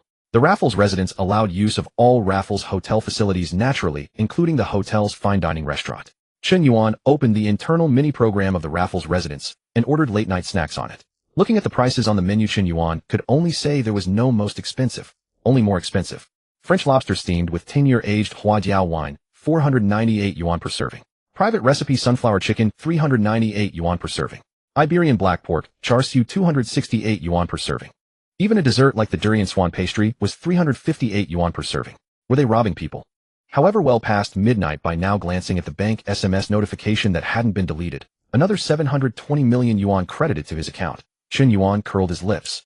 Small change. The service at Raffles Hotel was remarkably efficient. Within 20 minutes a waiter arrived, pushing a dining cart delivering the meal. With wine and food in hand, Ding Jun's spirits soared, his desire to talk overflowing as he recounted his own stories. Candidly speaking, Ding Jun's life experiences were quite rich. He had worked as an insurance salesman, sold real estate, later built his career through rap, and eventually ventured into business. A true rags-to-riches success story. He had traveled to numerous places for tours, encountering all sorts of people. Most of the time Chen Yuan was the listener while Ding Jun did the talking. Chen Yuan, who was only 18 years old at the moment, seemed to have little beyond his academic experiences to offer in return. 2 bottles of Romanicani weren't enough for the evening, so Chen Yuan descended to the wine cellar and retrieved 2 bottles of Ceylon champagne. They continued their conversation until 3 in the morning before finally winding down. Chen Yuan showed him to a guest bedroom. Fortunately, the mansion came fully furnished with quality linens, and the bathroom was stocked with toiletries and towels, all matching Raffles premium amenities, ensuring Ding Jun could comfortably freshen up. Chen Yuan then returned to his master bedroom. After showering, he lay back on the expansive bed. The Hason's mattress offered an ideal balance of firmness and support, contouring perfectly to his body curves, providing exceptional comfort. Despite having consumed considerable alcohol, sleep eluded him. On his first night in his own home, countless thoughts churned through Chen Yuan's mind, each one pulling him in different directions, some quite chaotic. Chen Yuan steadied his heart and began organizing the scattered thoughts crowding his mind. First, the house is far too empty. There's nothing in the refrigerator, no clothes in the walk-in closet, and no computer suitable for gaming in the study. Most importantly, with such a grand house, and only myself inside, it lacks any sense of liveliness. I should hire a butler and several housekeepers. Alright, I also need to recruit a driver, or perhaps 2 working 24-hour shifts on rotation. Otherwise, after drinking, I'd have to call a designated driver or take a taxi, which hardly befits my identity as a billionaire. Second, when I have time, I should pay a visit to Shenzhen Bay Club. Besides learning wine appreciation, I might also be able to expand my network there. Finally, I perhaps should start a business. Otherwise, during conversations, I'd have nothing meaningful to contribute beyond which Louis Vuitton bag is most stylish or how handsome those Balenciaga shoes are. Aside from the cold billion yuan balance sitting in my bank account, what else do I have? What else am I? As these thoughts spiraled, drowsiness overcame Chen Yuan. Just before drifting off, he sent leave request messages to his counselor and class monitor Li Ying respectively.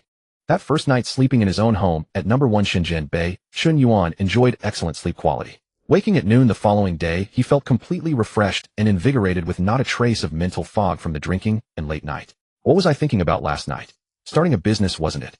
Shaking his head, Chen Yuan let the matter rest and went to the bathroom to freshen up. Heading into the living room, he spotted a chubby young man sitting on the sofa engrossed in his phone. What are you up to? Chen Yuan asked with a smile. I'm replying to my agent. He was worried sick yesterday when I didn't return to the hotel, Ding Jun said. I've got another tour show tonight, so I'll need to head back to the hotel for makeup soon. Say, brother, want to come hang out tonight? Can I go on stage and perform? Ding Jun nodded without hesitation. If you want to, sure, it's totally fine. Chen Yuan chuckled and shook his head at their spontaneous nature as rappers. Now I have something to do today, so I'll skip it. Maybe next time. Alright, I've got plenty of tour shows anyway, let's catch up another time. Ding Jun stood up and straightened his clothes. I'll head out then. Let's hang out properly in the future. Alright, let's go, I'll see you out. As they stepped out the door after Ding Jun's repeated protests, Chen Yuan only escorted him to the elevator lobby, rather than seeing him all the way downstairs. Inside the elevator, Ding Jun scratched his head, sensing he had forgotten something, but unable to recall what it was. Chen Yuan returned to the living room and began contemplating the matter of hiring a butler for his house. He naturally lacked suitable connections and didn't know where to find a qualified butler. Although Chen Yuan himself didn't know anyone, someone certainly would. and even if not personally acquainted, that person would make the effort to search on his behalf. That someone was his private banker Jiang Yue. Chen Yuan called her, and the call connected quickly. "Hello, Miss Jiang, do you have a moment?" Jiang Yue's gentle and intelligent voice came through the phone speaker. "Of course, Brother Yuan, what do you need? If you're free, please come by my place. I have something I'd like to discuss with you." "I'll be right there." Jiang Yue's voice carried obvious excitement. "I'm sending you the location." After hanging up, Chen Yuan set his phone down. Since he had already taken the day off, there was no point going to school, and he had no intention of arranging a substitute. With only 4 boys in the entire class, the teacher would surely remember them. Unless he skipped an entire semester, there would inevitably come a day when his absence was exposed. So Chen Yuan simply submitted his leave request honestly. He wasn't pursuing postgraduate recommendations or academic honors, so absenteeism had no impact on him. Counselor He Yun was very reasonable and made no difficulty promptly approving the request. University was far better. When asking for leave, he no longer needed parental consent followed by the homeroom teacher and academic affairs office signatures. Instead, he only needed to send a message to his counselor and class monitor, then submit a request through the Enterprise WeChat app. His role as a good student lasted only that one afternoon before being declared a failure. 20 minutes later, the doorbell rang. Chen Yuan rose to open the door. Standing outside was Jiang Yue in a professional outfit, her legs sheathed in black stockings that exuded exceptional quality. "Miss Jiang, it's been a while." Chen Yuan smiled. Though they frequently communicated via WeChat, they hadn't met since their last encounter in Harbin. Jiang Yue retained her commanding presence, her makeup exquisitely done, exuding sophisticated charm. "Brother Yuan." Jiang Yue composed herself, showing no surprise at Chen Yuan's luxurious mansion. "You asked me to come. What can I assist you with?" "Please give all orders to Daji." "Ah, sorry." Chen Yuan nodded. "Please come in and sit. I do need your help with something." "Very well." In the living room, they sat down separately. The remnants of last night's late-night snacks had already been cleared by Raffles' staff, leaving the space clean and tidy. "Here's the situation." Chen Yuan got straight to the point. "This house of mine is far too large, and there's no one to help maintain it. Coming home to such a cold and empty space feels quite desolate. Do you know of any reliable butlers, or does the bank have any channels for this?" Jiang Yue's mind raced. Top-tier butlers rarely ever left their positions. Most, once they found an employer, would stay for life as long as the family remained stable. Sometimes, even their sons would join the employer's company or follow in their father's footsteps, becoming junior servants in the household. In ancient times, this was known as family-born servants. Now, since Chen Yuan needed to find a butler, his only option was to search the open market. Newcomers to the profession, even with sufficient professional knowledge and understanding of how to manage every aspect of a household and serve employers properly, would lack adequate networking resources and seniority. Meanwhile, experienced senior butlers who possessed sufficient connections and qualifications while serving their employers excellently were simply not available on the open market. This created a paradox that left Jiang Yue uncertain about how to recommend anything to Chen Yuan. "Brother Yuan, I may need to look into this first." "No rush," Chen Yuan said. He could always rely on Raffles' staff to help tidy the house for now. It wasn't an emergency. Jiang Yue made a call to the bank's leadership.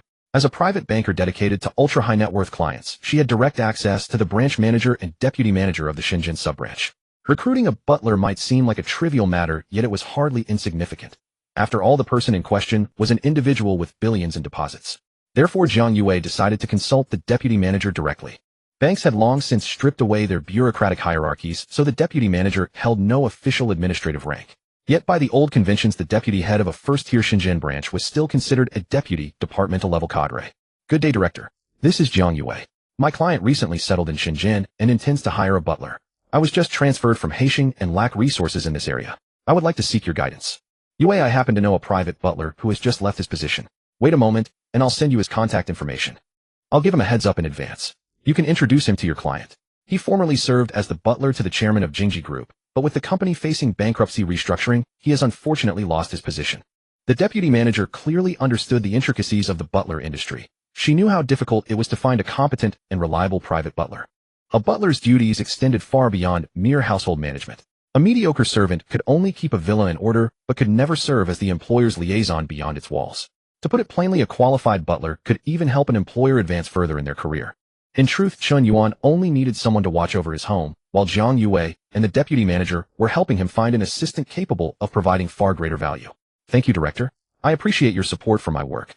"Yes. Serve your clients well, and take your responsibilities seriously. If you encounter any difficulties, feel free to contact me directly." After hanging up, the deputy manager ended the call. Jiang Yue glanced at her phone, and a subtle smile played on her lips. Mission accomplished. But she also needed to see whether Brother Yuan and the butler would click. That remained to be seen. She would still need to find a few backup candidates. Jiang Yue walked back to the living room and relayed nearly everything the deputy manager had said to Chen Yuan, adding her own explanation. Jingji Group is one of Shenzhen's most prominent corporations and a real estate heavyweight. Its Jingji 100 Tower was once the tallest building in Shenzhen, a landmark, until it was surpassed by the Ping and Finance Tower. It remains the city's second tallest structure, a premier Grade A office building comparable to No. 1 Shenzhen Bay. Such a tower must have cost a fortune to build, Chen Yuan asked. Jiang Yue pondered for a moment. Conservatively about 8 billion yuan. Chen Yuan scratched his chin. He could have built one himself in just over a decade. Why not enter the real estate development business? But after some thought he dismissed the idea. Real estate had long become a sunset industry. Moreover, prime locations in Futian and Nanshan districts were already claimed by other groups and subpar sites were beneath his standards. Hadn't even a giant like Jingji itself fallen into bankruptcy restructuring. Better to consider other ventures. Chen Yuan was in no rush. He reviewed his class schedule for the next day. Classes didn't end until 7:15 p.m., which ruled out an interview.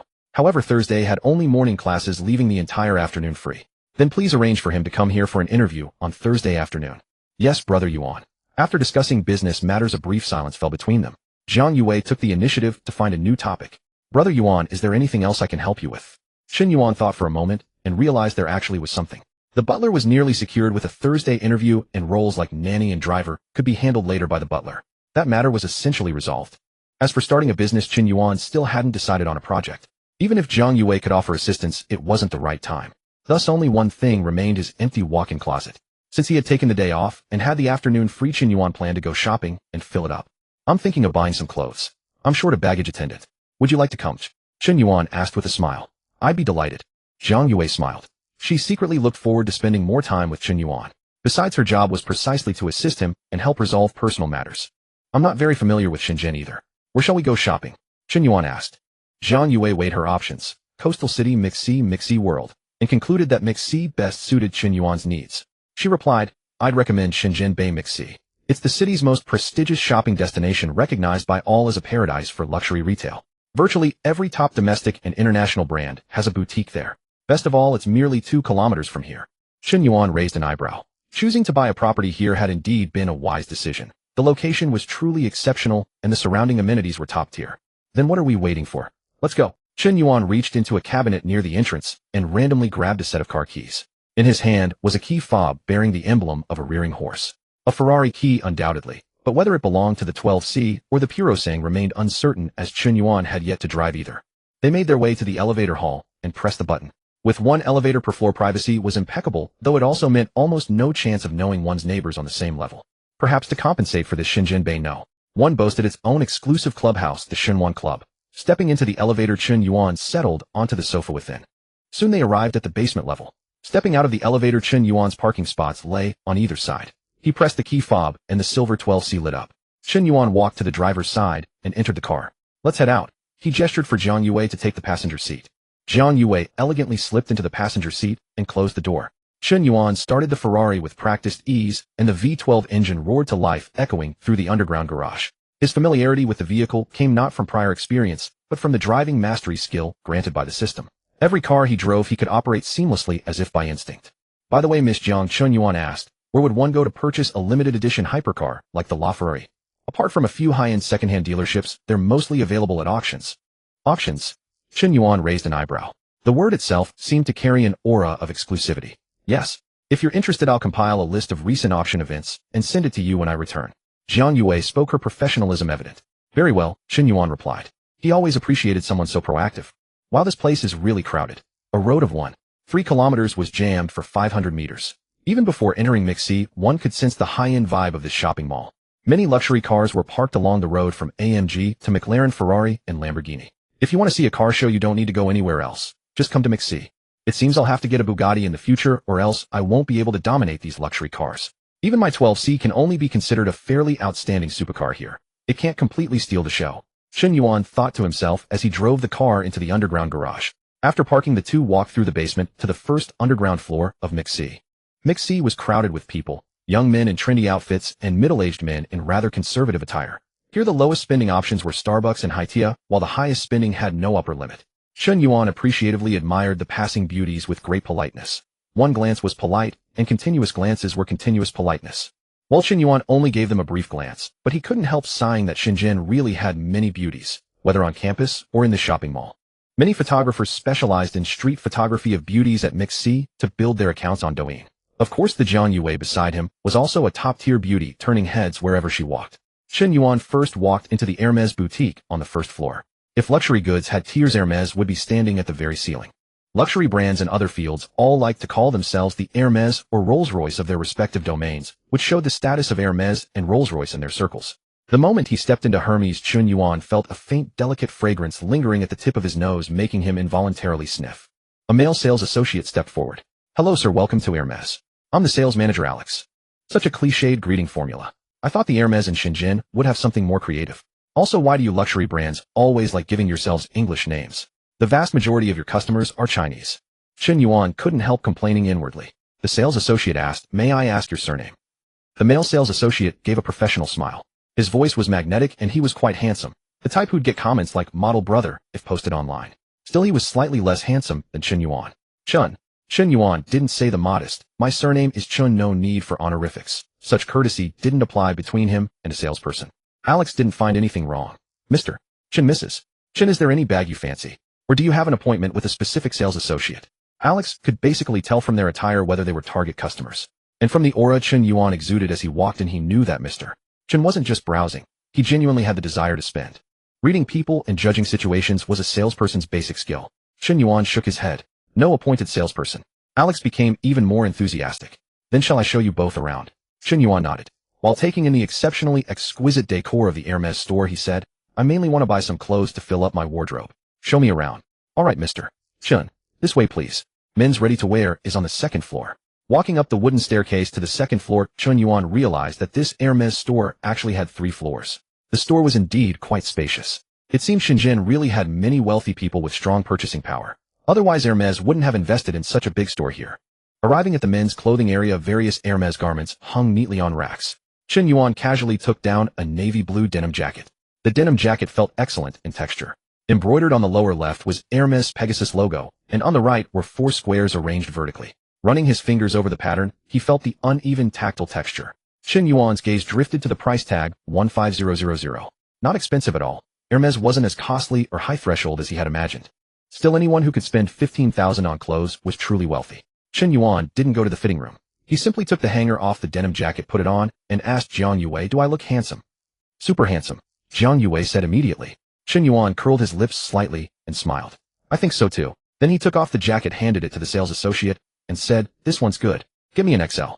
Chen Yuan was 183 centimeters tall and weighed 70 kilograms. He wasn't heavy, but he wasn't skinny either. He usually wore size L or XL. However, he personally preferred wearing clothes one size larger. They were more comfortable. He hated tight-fitting clothes. Alex agreed, without mentioning that Hermes clothing used Italian sizing and that Mr. Chen should have said size 46 rather than XL. These standards were meant for the less wealthy. For the wealthy, of course, whatever they said went. Chen Yuan continued browsing. He found that the design of Hermes clothing was truly simple. Apart from the decent tailoring, the patterns were minimalist. The largest pattern was probably the Pegasus motif. It wasn't as trendy as LV or other fashion-forward brands, which explained why Hermes menswear had always been understated. But the minimalist design didn't mean Hermes clothes weren't good. The fabric felt substantial to the fingertips, and the tailoring was crafted with great care. Chen Yuan picked up a gray knit top.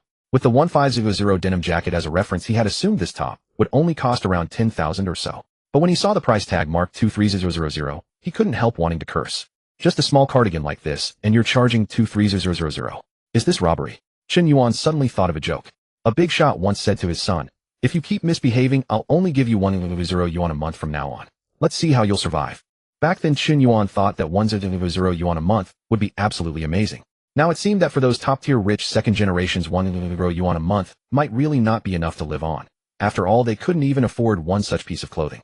For a 23000 yuan outfit, Chen Yuan definitely had to see what it was like. "Find me an XL of this one too, and wrap it up." Alex immediately agreed. "Certainly, Mr. Chen. I see you're buying quite a lot. Would you like me to help you with some styling?" Chen Yuan raised an eyebrow. "Sure, you can style some outfits for me." After a pause, Chen Yuan added, "Money is no object." Relying on his professional eye, Alex put together several outfits for Chen Yuan. Chen Yuan already had a great physique. Though he was still a notch below a muscular hunk, he was an excellent walking clothes hanger. Every time he came out of the fitting room, Jiang Yue couldn't help but marvel. From French formal wear to equestrian tailoring, from casual loungewear to techwear sportswear, Alex styled nearly 10 outfits for Chen Yuan.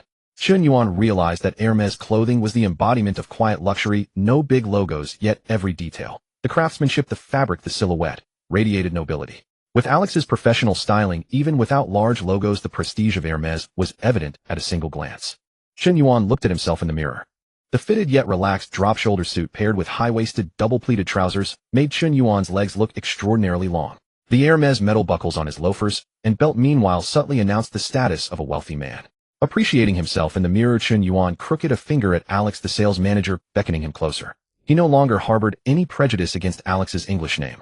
Let's add each other on WeChat. From now on you'll be the one styling my clothes, Chen Yuan said with great satisfaction. Thank you for your approval. Alex smiled, feeling a strong sense of accomplishment and also excited to have gained another major client. Just now, when he had been picking clothes for Chen Yuan, he truly hadn't cared about the budget. He had simply gone for the most expensive pieces. Among them, 7 pieces were priced above 200,000 yuan. Mr. Chen, if you have time now, our designer can take your measurements. That way your custom-made clothes will be even more comfortable. Sure, Chen Yuan nodded. Mr. Chen, this way please, Alex said. Chen Yuan followed Alex to the 3rd floor and entered a private room. The room was equally luxurious, with a French-style sofa that looked incredibly soft and a gold-trimmed coffee table that carried the opulence of a Middle Eastern tycoon. This is the private VIP lounge. Alex continued, it's prepared especially for distinguished guests like you. After all, walking around the store can be quite troublesome.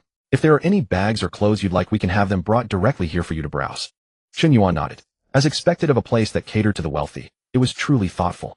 Alex first invited Chen Yuan and Zhang Yue to sit on the sofa. Shortly afterward, a sales intern brought them an artfully arranged fruit platter and a 3-tier dessert tower. Each tier held 3 small desserts, cheesecake, millefeuille, and macarons. Mr. Chen, Mrs. Chen, would you care for something to drink? We have a wide selection of champagne and red wine, Alex said. Do you have mango juice? Chen Yuan asked. Alex's smile stiffened for a moment. Not at the moment, I'm afraid. Chen Yuan didn't mind. How about Coke? Alex breathed a sigh of relief, afraid that Chen Yuan might next ask for peach juice or watermelon juice. This one we have, he said. Mrs. Chen, what would you like to drink? Zhang Yue's cheeks flushed faintly. She liked being called Mrs.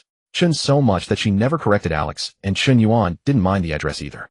Lemon water will be fine. Very well. Alex waved at the intern, signaling him to hurry and prepare the drinks the two had requested. After Chen Yuan took a sip of his iced Coke, Alex said to him, Mr. Chen, shall we go take your measurements now?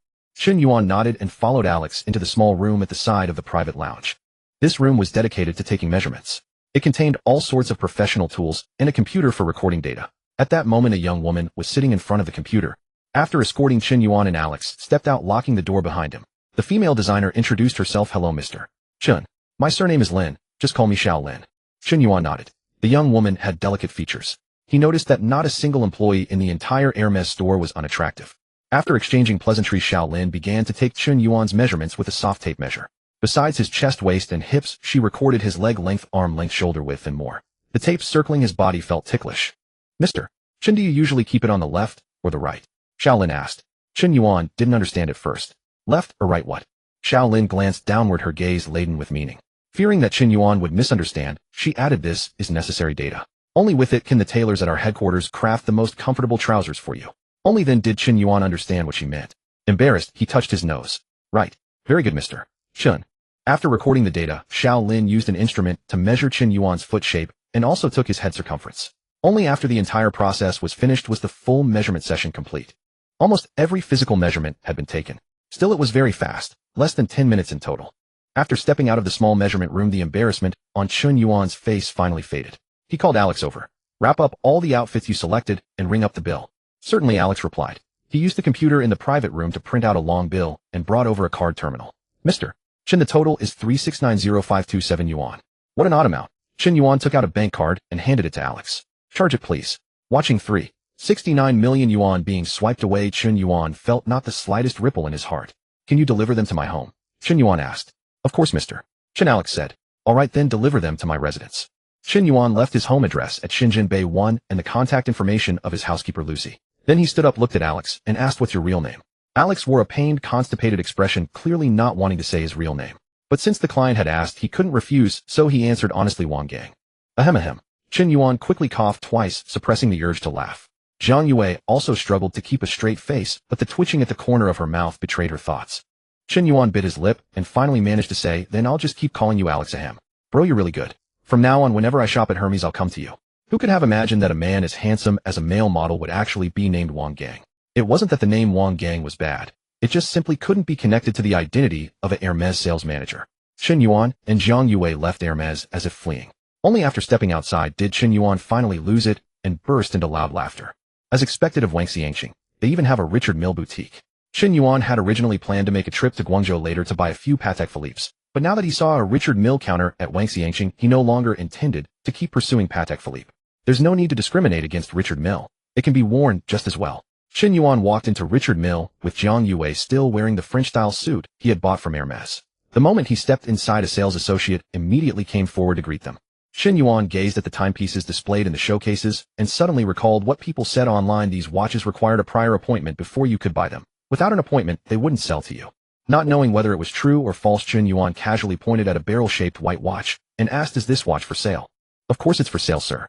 Every watch displayed in our store is for sale," the sales associate said. Chen Yuan nodded but didn't choose that watch. It was a bit too ugly. "What's the most expensive and best watch in your store? Bring it out, and let me take a look." Chen Yuan said directly, knowing that some watches of this brand required purchase eligibility. "If eligibility is required, you can first set me up with a few of your ordinary watches." "You really are quite direct, but I can tell you're genuinely wealthy." The female sales associate did not refuse. "Our store currently has two most expensive watches. One is the RM5601 Felipe Massa collaboration, and the other is the RM88 Smiley Art version. Please wait a moment while I go upstairs to get them." Chen Yuan nodded, signaling the saleswoman to hurry. She called over an intern and asked the intern to bring Chen Yuan some desserts and drinks. Chen Yuan waved his hand to decline. You luxury brands really all use the same playbook. He even suspected that the suppliers of these desserts were all the same company. Before long, the saleswoman quickly returned holding two watch boxes in her hands. Compared with before she left, she now wore a pair of white gloves. The saleswoman opened the two watch boxes separately and presented the watches inside before Chen Yuan. One watch had a transparent crystal bracelet with blue gems inside, revealing the clear mechanical movement. The other had a sexy yellow strap. Through the transparent crystal, one could see a smiling face and a pineapple full of childlike charm. This is the 5601 Felipe Massa collaboration, limited to 10 pieces worldwide. This is the 10th piece and also the last brand new never-owned watch in the world. Its case is made from a single piece of high-quality sapphire with a fully transparent design, so you can clearly see the mechanical structure inside. Its Mohs hardness can reach level 9. It's scratch-resistant, drop-resistant, and also very water-resistant. RM5601. This is the RM88 Smiley Art Collector's Edition, limited to 50 pieces worldwide. This is the 47th piece. The case is made of white ceramic, and the smiley face, pineapple, and planets inside are all made of 18K red gold. It has great artistic and collectible value. RM88. Chen Yuan really liked the design of the first Felipe Massa collaboration watch, thinking it was truly handsome. The second one, however, looked a bit too childlike. Despite its top-tier materials, it still gave off the feeling of a toy watch. Nevertheless, since it was a limited edition, he might as well take it too. Chen Yuan casually asked how much. This 5601 Felipe Massa collaboration is 1907300. The price of this RM88 Smiley Art is 10690000. However, if you wish to buy these two watches, you must already own at least 5 Richard Mille watches. The saleswoman introduced this very politely. Chen Yuan nodded, not feeling there was anything wrong with the purchase eligibility requirement. This was a shift in mentality. When he had no money, he would only think this brand was too much of a ripoff. Buying a watch worth over 10 million actually required purchase eligibility. But now that he could truly afford it, Chen Yuan only felt that this was exactly what set off his noble status. Forgetting his roots was the right thing to do. And the higher the purchase threshold, the more the wealthy crowd loved it. If people with just a little money could afford this watch, how would it set apart the nobility of those who were even richer? Still, it's true that the poor play with cars and the rich play with watches. That saying really isn't wrong. These two watches alone could buy several cars in my garage. If you add the money spent on purchase eligibility, I'm afraid it could buy every car in my garage altogether. Chen Yuan nodded. Although he had no idea who Felipe Massa actually was, since he had set his heart on these two watches, he was determined to get them. He casually pointed at 5 watches in the display case that caught his eye, then took out his Hermès wallet from the inner pocket of his suit, pulled out his bank card, and placed it on the glass counter. This one, this one, this one, and these two. Wrap them all up, and then ring me up. I should now be eligible to buy those two watches, right? Chen Yuan looked at the saleswoman with a smile, as if he were not buying watches worth tens of millions, but shopping for groceries at a vegetable market. Like saying, I'll take this piece of pork and this cabbage. Although the saleswoman was shocked by Chen Yuan's way of buying watches, her movements were quick. She immediately took out the 5 watches Chen Yuan had selected, then swiped the card, entered the password, and issued the invoice in one smooth flow, afraid that Chen Yuan might change his mind. Chen Yuan glanced at the invoice. Damn, 2376700. It seemed the watches he had chosen were somewhat expensive upgraded models. Chen Yuan remembered that the entry-level Richard Mille cost only 700. Why did he feel a twinge of heartache? On the surface, however, Chen Yuan merely slipped the invoice casually into his pocket, showing not the slightest sign of concern. The act he had put on must be carried through to the end. Chen Yuan was a man of dignity. Having bought these 5 watches, he naturally now had the eligibility to purchase those 2 limited editions. He swiped his card again and bought the 2 limited edition watches. 50 million.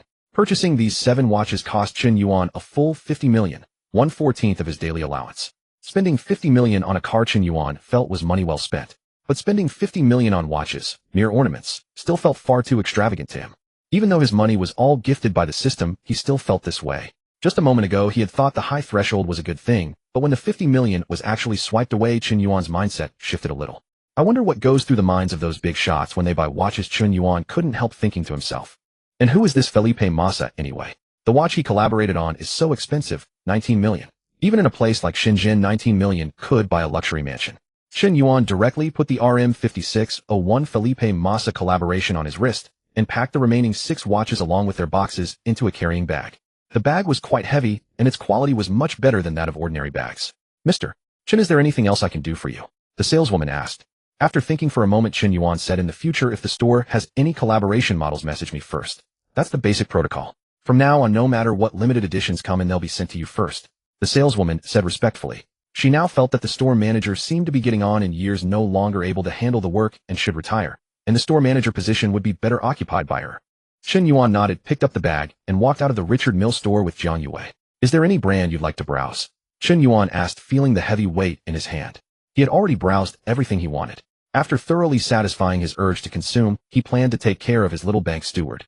Jiang Yue thought for a moment. There didn't seem to be many brands she wanted to browse, so she shook her head.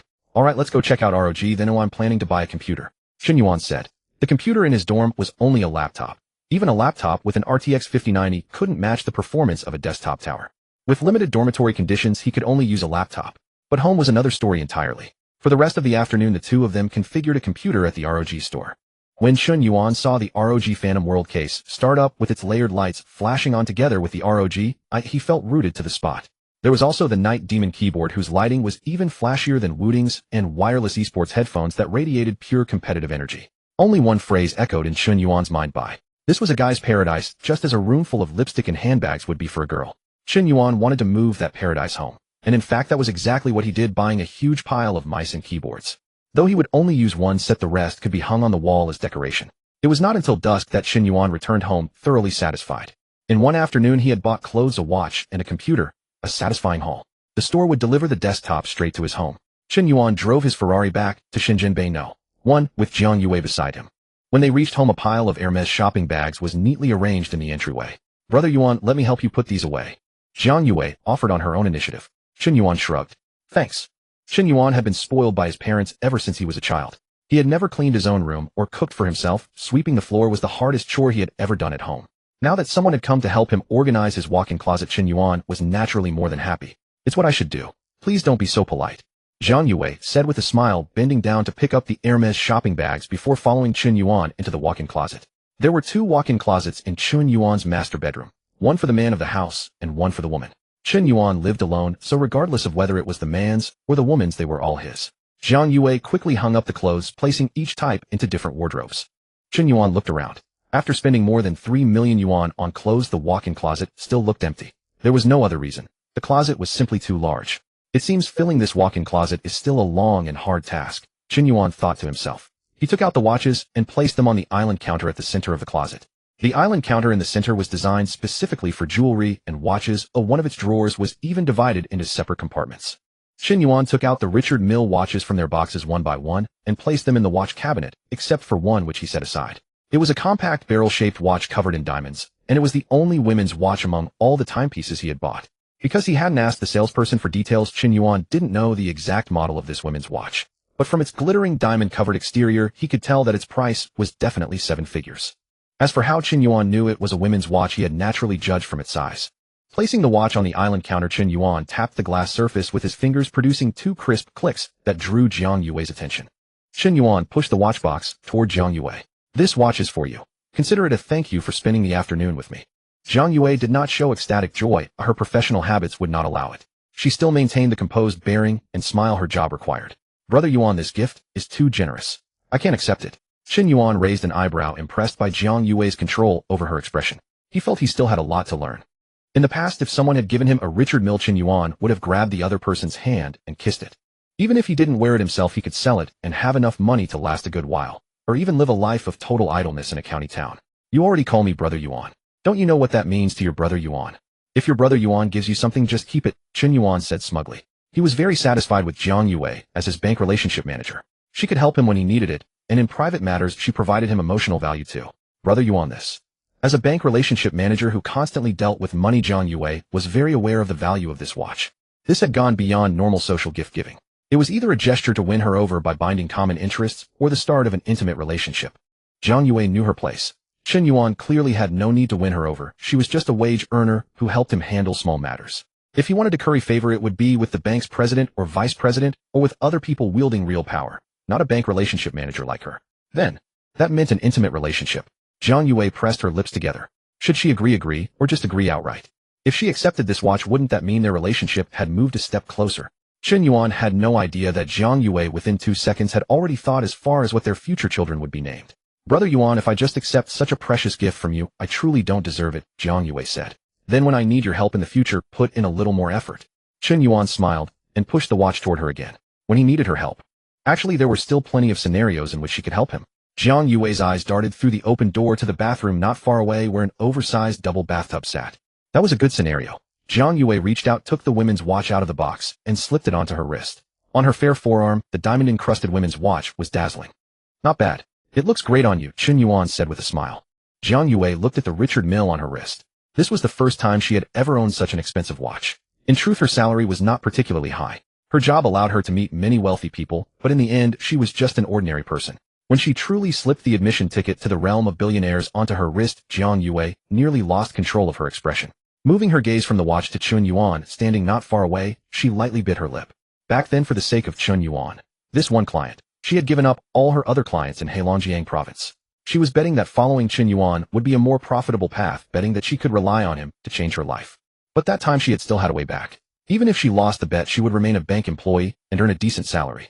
Now she felt it was time to bet again. The all-in kind, the kind that left no retreat. Having nothing, or having everything. She would make that bet. Jiang Yue stepped forward, rose onto her tiptoes, and kissed Chen Yuan on the lips. A fragrant breeze swept over him, and a soft touch met his lips. Icy at first, then faintly warm. Chen Yuan's eyes flew wide open as he stood there dumbfounded, his expression filled with the shock of, "What are you doing?" "Oh no, my first kiss." In high school, Chen Yuan had close female friends, Wu Yuer for instance, but he had never been in a relationship. Up until now, he had kept his first kiss intact. He had once imagined what it would be like to share his first kiss with a future girlfriend, but he had never dreamed it would happen like this. In the walk-in closet of his own home, he had been forcibly kissed by a beautiful older woman with no warning at all. Jiang Yue gave Chen Yuan no chance to react. She pulled him tightly into her arms and left him no room to resist. Should I kiss her back passionately now, or what am I supposed to do? Aside from a bit of theoretical knowledge picked up from some Island Nation adult videos, Chen Yuan's practical experience was exactly zero. Brother Yuan, don't tell me you're still a virgin. Jiang Yue in her gambling god state was extremely bold. Chen Yuan raised his voice, bullshit. How could I possibly be a virgin? Before he could finish his sentence, Jiang Yue kissed him again. Somehow Chen Yuan inexplicably found himself on his enormous bed. Chen Yuan took out a yellow crane tower big gold brick cigarette, sat at the head of the bed, and lit the cigarette dangling from his lips. Outside the window, the dark sea was occasionally crossed by a couple of yachts gliding slowly past, while on the bridge linking Hong Kong Island traffic flowed in an endless stream. On the bed, a few drops of blood stood out sharply against the gray sheets. Wait. You were a first-timer too. Chen Yuan hadn't expected that the older woman who seemed so experienced had actually been a virgin. Jiang Yue lay on the bed in an awkward posture, her whole body soft as cooked noodles utterly drained. She didn't even have the strength to nod. Jiang Yue squeezed an ambiguous moan from her throat. Chen Yuan said nothing, quietly smoking. The yellow crane tower big gold brick was expensive, smooth on the palate, but not strong enough to suppress the chaotic thoughts swirling in Chen Yuan's mind. How did things turn out like this? What am I supposed to do now? Should I take responsibility or just walk away and act as if none of it ever happened? Take responsibility. Hell, I'm not even old enough to get married. How can I take responsibility? Just hand her money. Wouldn't that be too humiliating? Chen Yuan finished one cigarette and lit another. What had happened between him and Jiang Yue was not the natural union of two lovers moving toward each other with mutual affection, but the collision of dry firewood and blazing flames. Once he calmed down, Chen Yuan admitted that he did have some affection for this considerate older woman who fussed over him with caring words every day. Miss Jiang. Despite having no strength left, Jiang Yue still sat up, pointed at her wrinkled blouse, and said, "After all this, are you still calling me Miss Jiang?" Then, Sister Yue. Chen Yuan changed his address. Sister Yue, don't be afraid. I'll take responsibility for you. I'll treat you well. Jiang Yue couldn't help but burst out laughing. What an innocent big boy he really was. Jiang Yue knew that only with such an inexperienced young man would she have a chance. Those battle-hardened, socially seasoned tycoons wouldn't regard something like this as important at all. It was only the boy before her who had just been admitted to college and had yet to enter society who would let it weigh so heavily on his conscience. Some of the wealthy men she had encountered kept wives at home, while secretly keeping 4 or 5 mistresses outside, and some didn't even try to hide it from their wives. Those who hid it from their wives were considered to have at least a little moral bottom line, and some consideration for their wives' feelings.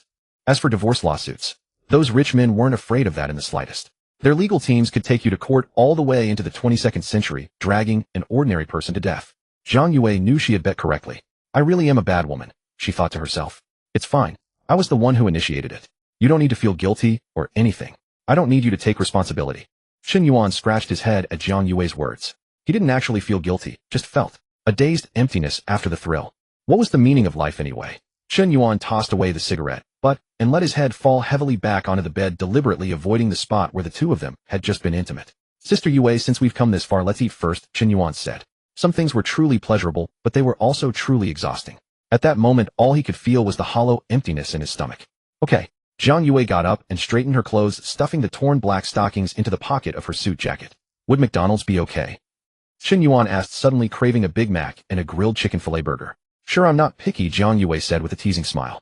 Chen Yuan ordered several value meals on the food delivery app, plus a bucket of 20 McSpicy chicken wings. In the northeastern county town, McDonald's was a rare treat. You could only get it by going into the city center. So from childhood to adulthood, McDonald's had always carried a special meaning for Chen Yuan. McDonald's delivery was faster than most. The order arrived at the door in just 20 minutes. But it wasn't a delivery rider who brought it up, it was someone from the property management office. Setting the 2 large bags of takeout on the coffee table, Chen Yuan sat back down on the carpet. He figured the enormous dining room probably wouldn't get much use. A bite of burger, 2 fries, then a sip of cola. Bliss. Sister Yue, why don't you come be my housekeeper? Then I won't need to hire one. Chen Yuan remarked. Jiang Yue was somewhat moved by his words, but now that she was out of her gambling god state, she was extremely rational. Her value lay in her position at the bank, which allowed her to help Chen Yuan. If she lost that identity, she would have no worth to him apart from emotional attachment and good looks. At best, she'd be a decorative vase. Only by keeping her job at the bank could she help Chen Yuan, while together with her natural beauty, secure an even more important place in his heart. Jiang Yue was not naive enough to believe that by making the first move, she could become the only woman in Chen Yuan's life. She had already thought about how to defeat the other women in Chen Yuan's future and carry more weight in his heart, and her position at the bank was one of her most critical advantages. Brother Yuan, I'm not a professionally trained housekeeper. There are many things I wouldn't do well. Let's wait until you interview that housekeeper the day after tomorrow. If he doesn't work out, sister can come and be your housekeeper. Jiang Yue said. I call you Sister Yue, yet you call me Brother Yuan. It's all mixed up. Chen Yuan nodded without pushing the matter. All right then. By the way, Sister Yue, I'm planning to buy another apartment in overseas Chinese town. Keep an eye out for any unrenovated units or homes with excellent decoration for sale. Okay. After eating and drinking his fill and resting for a while, Chen Yuan went into the bathroom to take a shower. Yet a little tail followed him in too. Chen Yuan, fresh to the battlefield of passion, savored a marrow-deep, addictive ecstasy. Even after 3 rounds, he was still bursting with energy. Jiang Yue, for her part, felt she could barely withstand it any longer. Jiang Yue had first intended to tidy the room for Chen Yuan, but in the end she truly couldn't hold out. She no longer had even a shred of strength to worry about tidying the room. Wednesday, 7:30 in the morning. Chen Yuan woke on the guest room bed. The instant he opened his eyes, he saw Jiang Yue beside him. Jiang Yue slept very demurely. Not like Wu Yuer, who would toss and turn in her sleep, burrowing into his embrace. Chen Yuan didn't disturb her. Last night had indeed been a tremendous ordeal. With a delicate constitution, women naturally needed more rest. Chen Yuan went to the walk-in closet, picked out an outfit, and dressed. Then he fired off a message to Lucy, asking her to arrange for someone to clean the room. Then Chen Yuan fetched his car keys and drove his Ferrari Purosang to campus. His model student act was thus resumed. Walking into the classroom, he saw Li Xiang and the other 2 seated in the back row by the window. Chen Yuan walked over and sat down beside them. I thought you'd hired a substitute for today as well. Chen Yuan said with a smile, noting Li Xiang's groggy look. He had plainly gone to bed late the previous night. I couldn't find a substitute for the 8 a.m. class. I raised the rate to 51 yuan per session, and still nobody took it.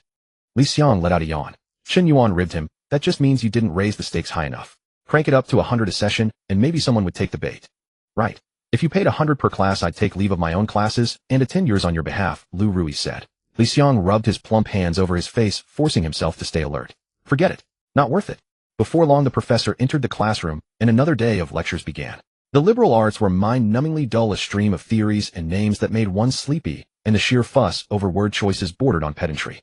Far less intriguing than the sciences, to be sure. But liberal arts had one merit: finals were unlikely to fail you. As long as you memorized conscientiously and studied earnestly, more often than not you would pass. The sciences were another matter entirely. Advanced math was a beast. If you couldn't grasp it, you simply couldn't. Whether you studied had little bearing on the outcome. Wednesday stood as a full-fledged tribulation, with classes stretching from 8:20 in the morning to 7:15 at night. When Chen Yuan returned to the dorm, he felt as though his entire being had collapsed. With a different mindset, Chen Yuan's perception of classes also differed. Even when high school had included evening self-study that lasted until 9 o'clock, he hadn't felt particularly drained. Yet now university classes ending at 7:15 in the evening left him feeling all the more spent, fatigue pervading his whole body. Chen Yuan showered, changed into his pajamas, and sat down in his ergonomic chair. He then spotted that Li Xiang had, to his surprise, also swapped his seat for an Alfing gaming chair, the very thing Chen Yuan derided as an IQ tax. Still, one had to concede the gaming chair did look more dashing than the ergonomic one. Joining the game? Chen Yuan asked as he switched on his computer. Coming. I'm already in. The two replied in quick succession. Lin Hanjuan, on the other hand, was away from the dorm again, having run off to play soccer. Truth be told, I feel like I'm in superb form today. Chen Yuan cracked his fingers as he spoke. Should we give the enemy a chance to breathe, or just crush them outright? What I demand is absolute domination. Make them taste helplessness. Li Xiang roared eagerly. I want them to know my chair was no mere decoration. Lu Rui parted his lips as if to say something, but ultimately only sighed. The three completed their party and quickly entered the game. Whether college life was satisfying, Chen Yuan couldn't say. Yet to find two gaming companions within the dorms, he considered himself genuinely lucky. 3 hours later, Chen Yuan shoved his keyboard away, closed the distance to his bunk in 2 long strides, and clambered up. Going to sleep. Goodbye. Hey, another couple of rounds. It's only 11. No more? How am I supposed to play when the other side is using cheats? Chen Yuan fumed. Why did they always get matched with cheat squads? Apart from one game where the opponents were clean players, every single one was packed with hackers. Lying in bed, Chen Yuan played on his phone for a while, and sent some WeChat replies in passing. Wu Yiwei had been persistently asking how his college life was going, and whether there was anything he ought to be careful about. Chen Yuan had only just completed 3 days of classes. How could he possibly know what to be careful about? He felt that compared to high school, university was more independent and individualistic. Aside from his roommates and the class representative, Chen Yuan hadn't spoken to anyone else in the class, not even on WeChat. His list of WeChat contacts held only a few class committee members. The other students, he hadn't even added them as friends. After fiddling with his phone and scrolling through Douyin, a wave of drowsiness swept over Chen Yuan, and he sank into a sound sleep. The morning's classes finally ended. The professor was first to leave the classroom, and the students soon filed out in 2s and 3s. Finally, a day without a full load of classes, Lu Rui said wearily. I'm sort of regretting dropping out and retaking the college entrance exam. I should have just stayed at my original university. Their major's course schedule was nothing short of bizarre. Monday through Wednesday were all packed days, while Thursday and Friday held only a single morning of classes. What do you say? Shall we head back and keep dropping rank? Li Xiang said. Just don't stop after a few rounds today. If we play well, we're bound to gain rank. Chen Yuan shook his head. Although he felt his aim was remarkably sharp today, he had already scheduled a housekeeper interview. He couldn't exactly go back on his word. What's more, recruiting a housekeeper was a rather pressing matter for Chen Yuan. I'm not returning to the dorm. I have things to do. I need to head out. So Chen Yuan said. All right then. The two of us will head back and rack up some rank. Driving his Ferrari FUV, Chen Yuan made his way back to 1 Shenzhen Bay. Ascending to the 72nd floor, the elevator doors opened. As Chen Yuan stepped into the elevator lobby, he saw Jiang Yue standing at the doorway. She had returned to her professional posture, the smile on her face exactly as it had been at their first meeting. Brother Yuan. No one else is around. Why put on that act for me? Chen Yuan said. Besides, didn't I already tell you the passcode to my place? Just go right in. Standing here is so tiring. Chen Yuan's words set Jiang Yue somewhat at ease, though she still didn't dare become too forward, for the elevator lobby had surveillance cameras. Still, while her body maintained its restraint, her speech turned mildly audacious. I'm waiting for you here. Chen Yuan smiled and unlocked the door with his fingerprint. Go on in, Sister Yue. Don't bother going home today. Why not stay over at my place? Jiang Yue nodded. Okay. Entering the apartment and closing the door behind them, Chen Yuan shrugged off his coat. Before he even reached the living room, he embraced Jiang Yue from behind at the entrance. Before the two had crossed that line, Chen Yuan had preferred to be passive. But once everything had happened, he once again liked to hold the initiative firmly in his own hands. Oh, Brother Yuan, stop it. We still have other people coming soon. As if he hadn't heard her at all, Chen Yuan said, Sister Yue, I've been missing you a little. Jiang Yue's heart was further put at ease. As a woman, she was naturally more sentimental and prone to overthinking. And of course she was afraid that after that day Chen Yuan might long since have forgotten her. No, someone will be coming in a little while. Jiang Yue protested with her lips, but her body honestly pressed into Chen Yuan's embrace, her whole form growing limp. Chen Yuan carried her into the guest bedroom. This time he had learned his lesson and was determined not to do that sort of thing in the master bedroom. Half the bed had accidentally been soaked with water. It was completely impossible to sleep in. Chen Yuan also knew that someone would be arriving soon, so he quickened his pace, finished the matter within 45 minutes, and changed his clothes in the process.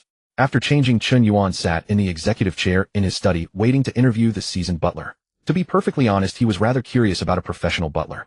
The butlers he had dealt with lately were either hotel butlers or bank butlers like Jiang Yue. Honestly speaking, they were all somewhat different from the butlers Chen Yuan remembered from American TV dramas. A hotel butler, to put it bluntly, was merely a higher-grade full-time attendant. As for a bank butler, he did not manage Chen Yuan's household at all, rather than a bank butler, he might as well have been called a bank assistant. After a while a knock came at the door. Chen Yuan said in a deep voice, "Come in." Jiang Yue pushed the door open, and behind her a middle-aged man with an upright bearing stepped in. The middle-aged man had neat short hair and sideburns faintly touched with gray. Dressed immaculately in a charcoal gray British suit with leather Oxford shoes polished to a mirror shine, he radiated a calm, capable, and seasoned air. Jiang Yue did not enter. After the middle-aged man had stepped inside, she closed the door, leaving the two men an appropriate amount of space. Chen Yuan stood up. The middle-aged man stepped forward, extended his hand, and shook Chen Yuan's. His expression was not ingratiating, and his tone was calm as he said, "Mr. Chen, how do you do?" Chen Yuan had already learned from Jiang Yue that this butler was called Zhang Hanyang. Releasing his hand, Chen Yuan gestured with his right hand to the chair opposite him and nodded. "Butler Zhang, please have a seat." Once the two were seated, Chen Yuan had a very good first impression of the butler, for the man had an excellent appearance and distinctive bearing, plainly the calm, meticulous type. Moreover, this man's position as butler to the chairman of Jingji Group meant his connections in the Guangdong-Hong Kong-Macau region were easy to imagine. Even if Chen Yuan had no use for them at present, there would always be opportunities in the future. "Butler Zhang, please introduce yourself." Chen Yuan narrowed his eyes and said. Zhang Hanyang composed his words and said in a steady tone, "My career to date has spanned 30 years, and I have served only one employer. Because his assets contracted and he wished to reduce personal expenses, he took the initiative to dissolve our working relationship." Zhang Hanyang's work had always been very stable. After all these years, this was the first interview he had ever attended. Fortunately, he had interviewed many household staff before, so he knew something about interviews and was aware of how to present his strengths in the fewest words. "My areas of expertise are household staff management, asset maintenance, and planning private soirees. Over the course of my career, I have managed more than 1,000 household staff members and planned more than 3,000 private soirees. On a personal level, I am deeply accomplished in red wine appreciation, luxury goods appraisal, first aid, and financial management. In addition, I can communicate without difficulty in English, French, German, Japanese, Russian, and Portuguese in everyday situations. In addition," as Chen Yuan listened to Zhang Hanyang's self-introduction, he clasped his hands together on the desk and leaned forward slightly as if attentive, but inwardly he was mocking. 30 years, 3,000 private soirees. Your previous employer must have loved drinking, hosting one almost every 3 days. Big shot, did you have nothing better to do than drink all day? And this butler knows an awful lot. He's even a language master. But you're a butler, not a translator. That is merely a plus, not the focus of an interview." Although Chen Yuan had never interviewed anyone, the thoughtful Yue had already compiled a list of interview questions the day before and sent it to him, letting him pick whichever he liked. After Zhang Hanyang finished his self-introduction, Chen Yuan recalled the interview questions he had memorized the previous day, selected one, and asked, "My residence here covers 890 square meters. How many housekeepers do you think would be appropriate?" I roughly inspected the layout of this residence when I came in, and I already have a basic plan in mind. Given the scale of your residence, I believe you would need a household team of at least 6 for cleaning maids responsible for housekeeping, 1 private chef, and 1 chauffeur. Since this is a single-level residence, and there is no garden trimming to be done, I see no need to hire an additional gardener and increase expenses. If you have frequent banquet needs, then I think the cleaning maids should be increased to 6, and 2 extra kitchen assistants should be hired to help the head chef and carry things. That would be quite necessary. Chen Yuan sighed quietly to himself. Did he really need to hire this many people? He had originally thought that 2 housekeepers would be enough. But then he considered his large 890 square meter single-level residence, and 2 housekeepers really did seem insufficient for the cleaning. According to the second plan you mentioned, how much would it cost per month? At market rates, a good housekeeper who focuses on detailed cleaning earns about 13,000 yuan a month. You can just tell me the final number. Chen Yuan smiled as he said this. Zhang Hanyang answered quickly, 150,000 yuan, Mr. Chen. That is the minimum expense. If you have higher demands, the budget will far exceed that number. When he heard the figure of 150,000 yuan, Chen Yuan could not help but marvel that the rich truly live the good life. For ordinary people, a monthly salary of 150,000 yuan already made one a successful person. For the wealthiest at the very top, however, 150,000 was nothing more than a minimum outlay. No, it should be said that it is the minimum outlay for one property. Those rich people own more than one property, and they probably spend more than 300,000 yuan a month just on household staff. And that is without even counting the expense of hiring a senior butler with extensive experience. Chen Yuan thought to himself the longer he stood atop Tiangong, the more he felt that money was merely a string of digits. It was as if money were no longer worth anything. I love traveling, and I will probably go all over the world often in the future. Are you skilled at travel planning? Chen Yuan asked. Very much so. Zhang Hanyang's words brimmed with certainty. Chen Yuan nodded. A veteran butler should indeed possess this kind of confidence. He thought back over the questions Jiang Yue had prepared, felt that some of them could be answered directly from Butler Zhang's introduction, and therefore decided not to continue asking. In truth, a butler interview was not as complicated as interviews in other industries. Once the background check had passed, the key lay in whether the two parties would get along well afterward. Butler Zhang, as you can see, I am still young, and I came to the south alone. I need an elder who is old enough and experienced enough to help me. Chen Yuan rose to his feet and extended his hand. I hope we can have a pleasant working relationship. I've just moved in, so I'll need you to take on extra work and get the housekeeping team fully arranged. Chen Yuan led Zhang Hanyang through the rooms, deliberately avoiding the guest bedroom, where he had shared intimacies with Jiang Yue. And this room here, I don't think it's much use.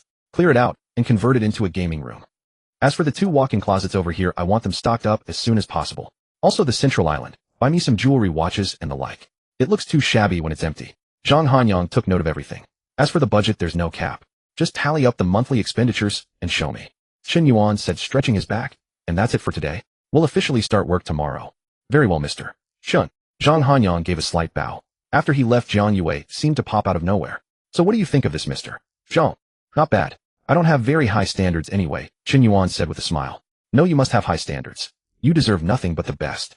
Jiang Yue smiled softly as she nestled into Chen Yuan's embrace.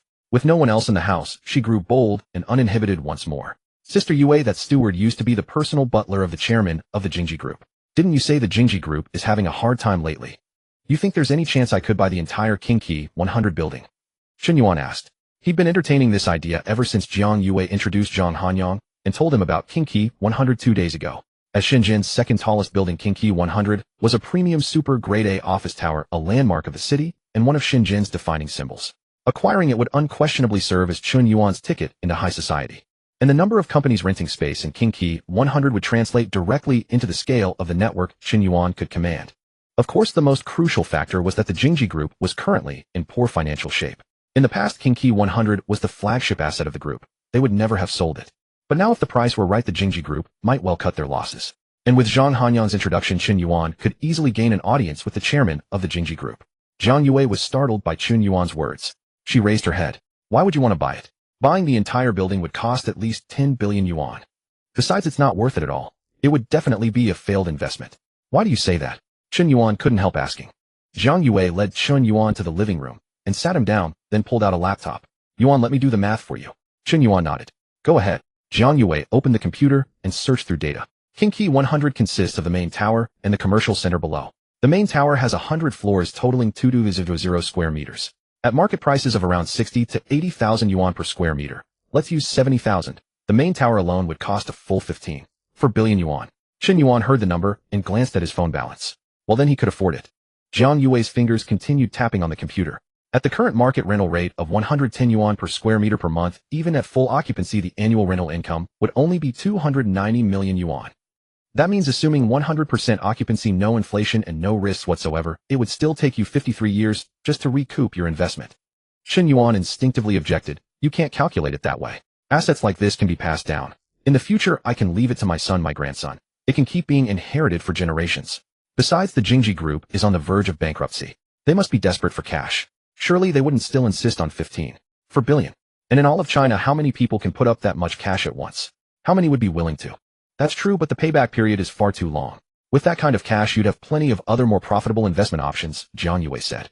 Chen Yuan fell into thought. Jiang Yue had a point, and her calculations were clear enough. Still, Chen Yuan had no intention of following her advice. An asset like Qingqi 100 was precisely the kind of high-quality inheritable asset worth holding. For anyone else or any other company, this sum would be an enormous investment.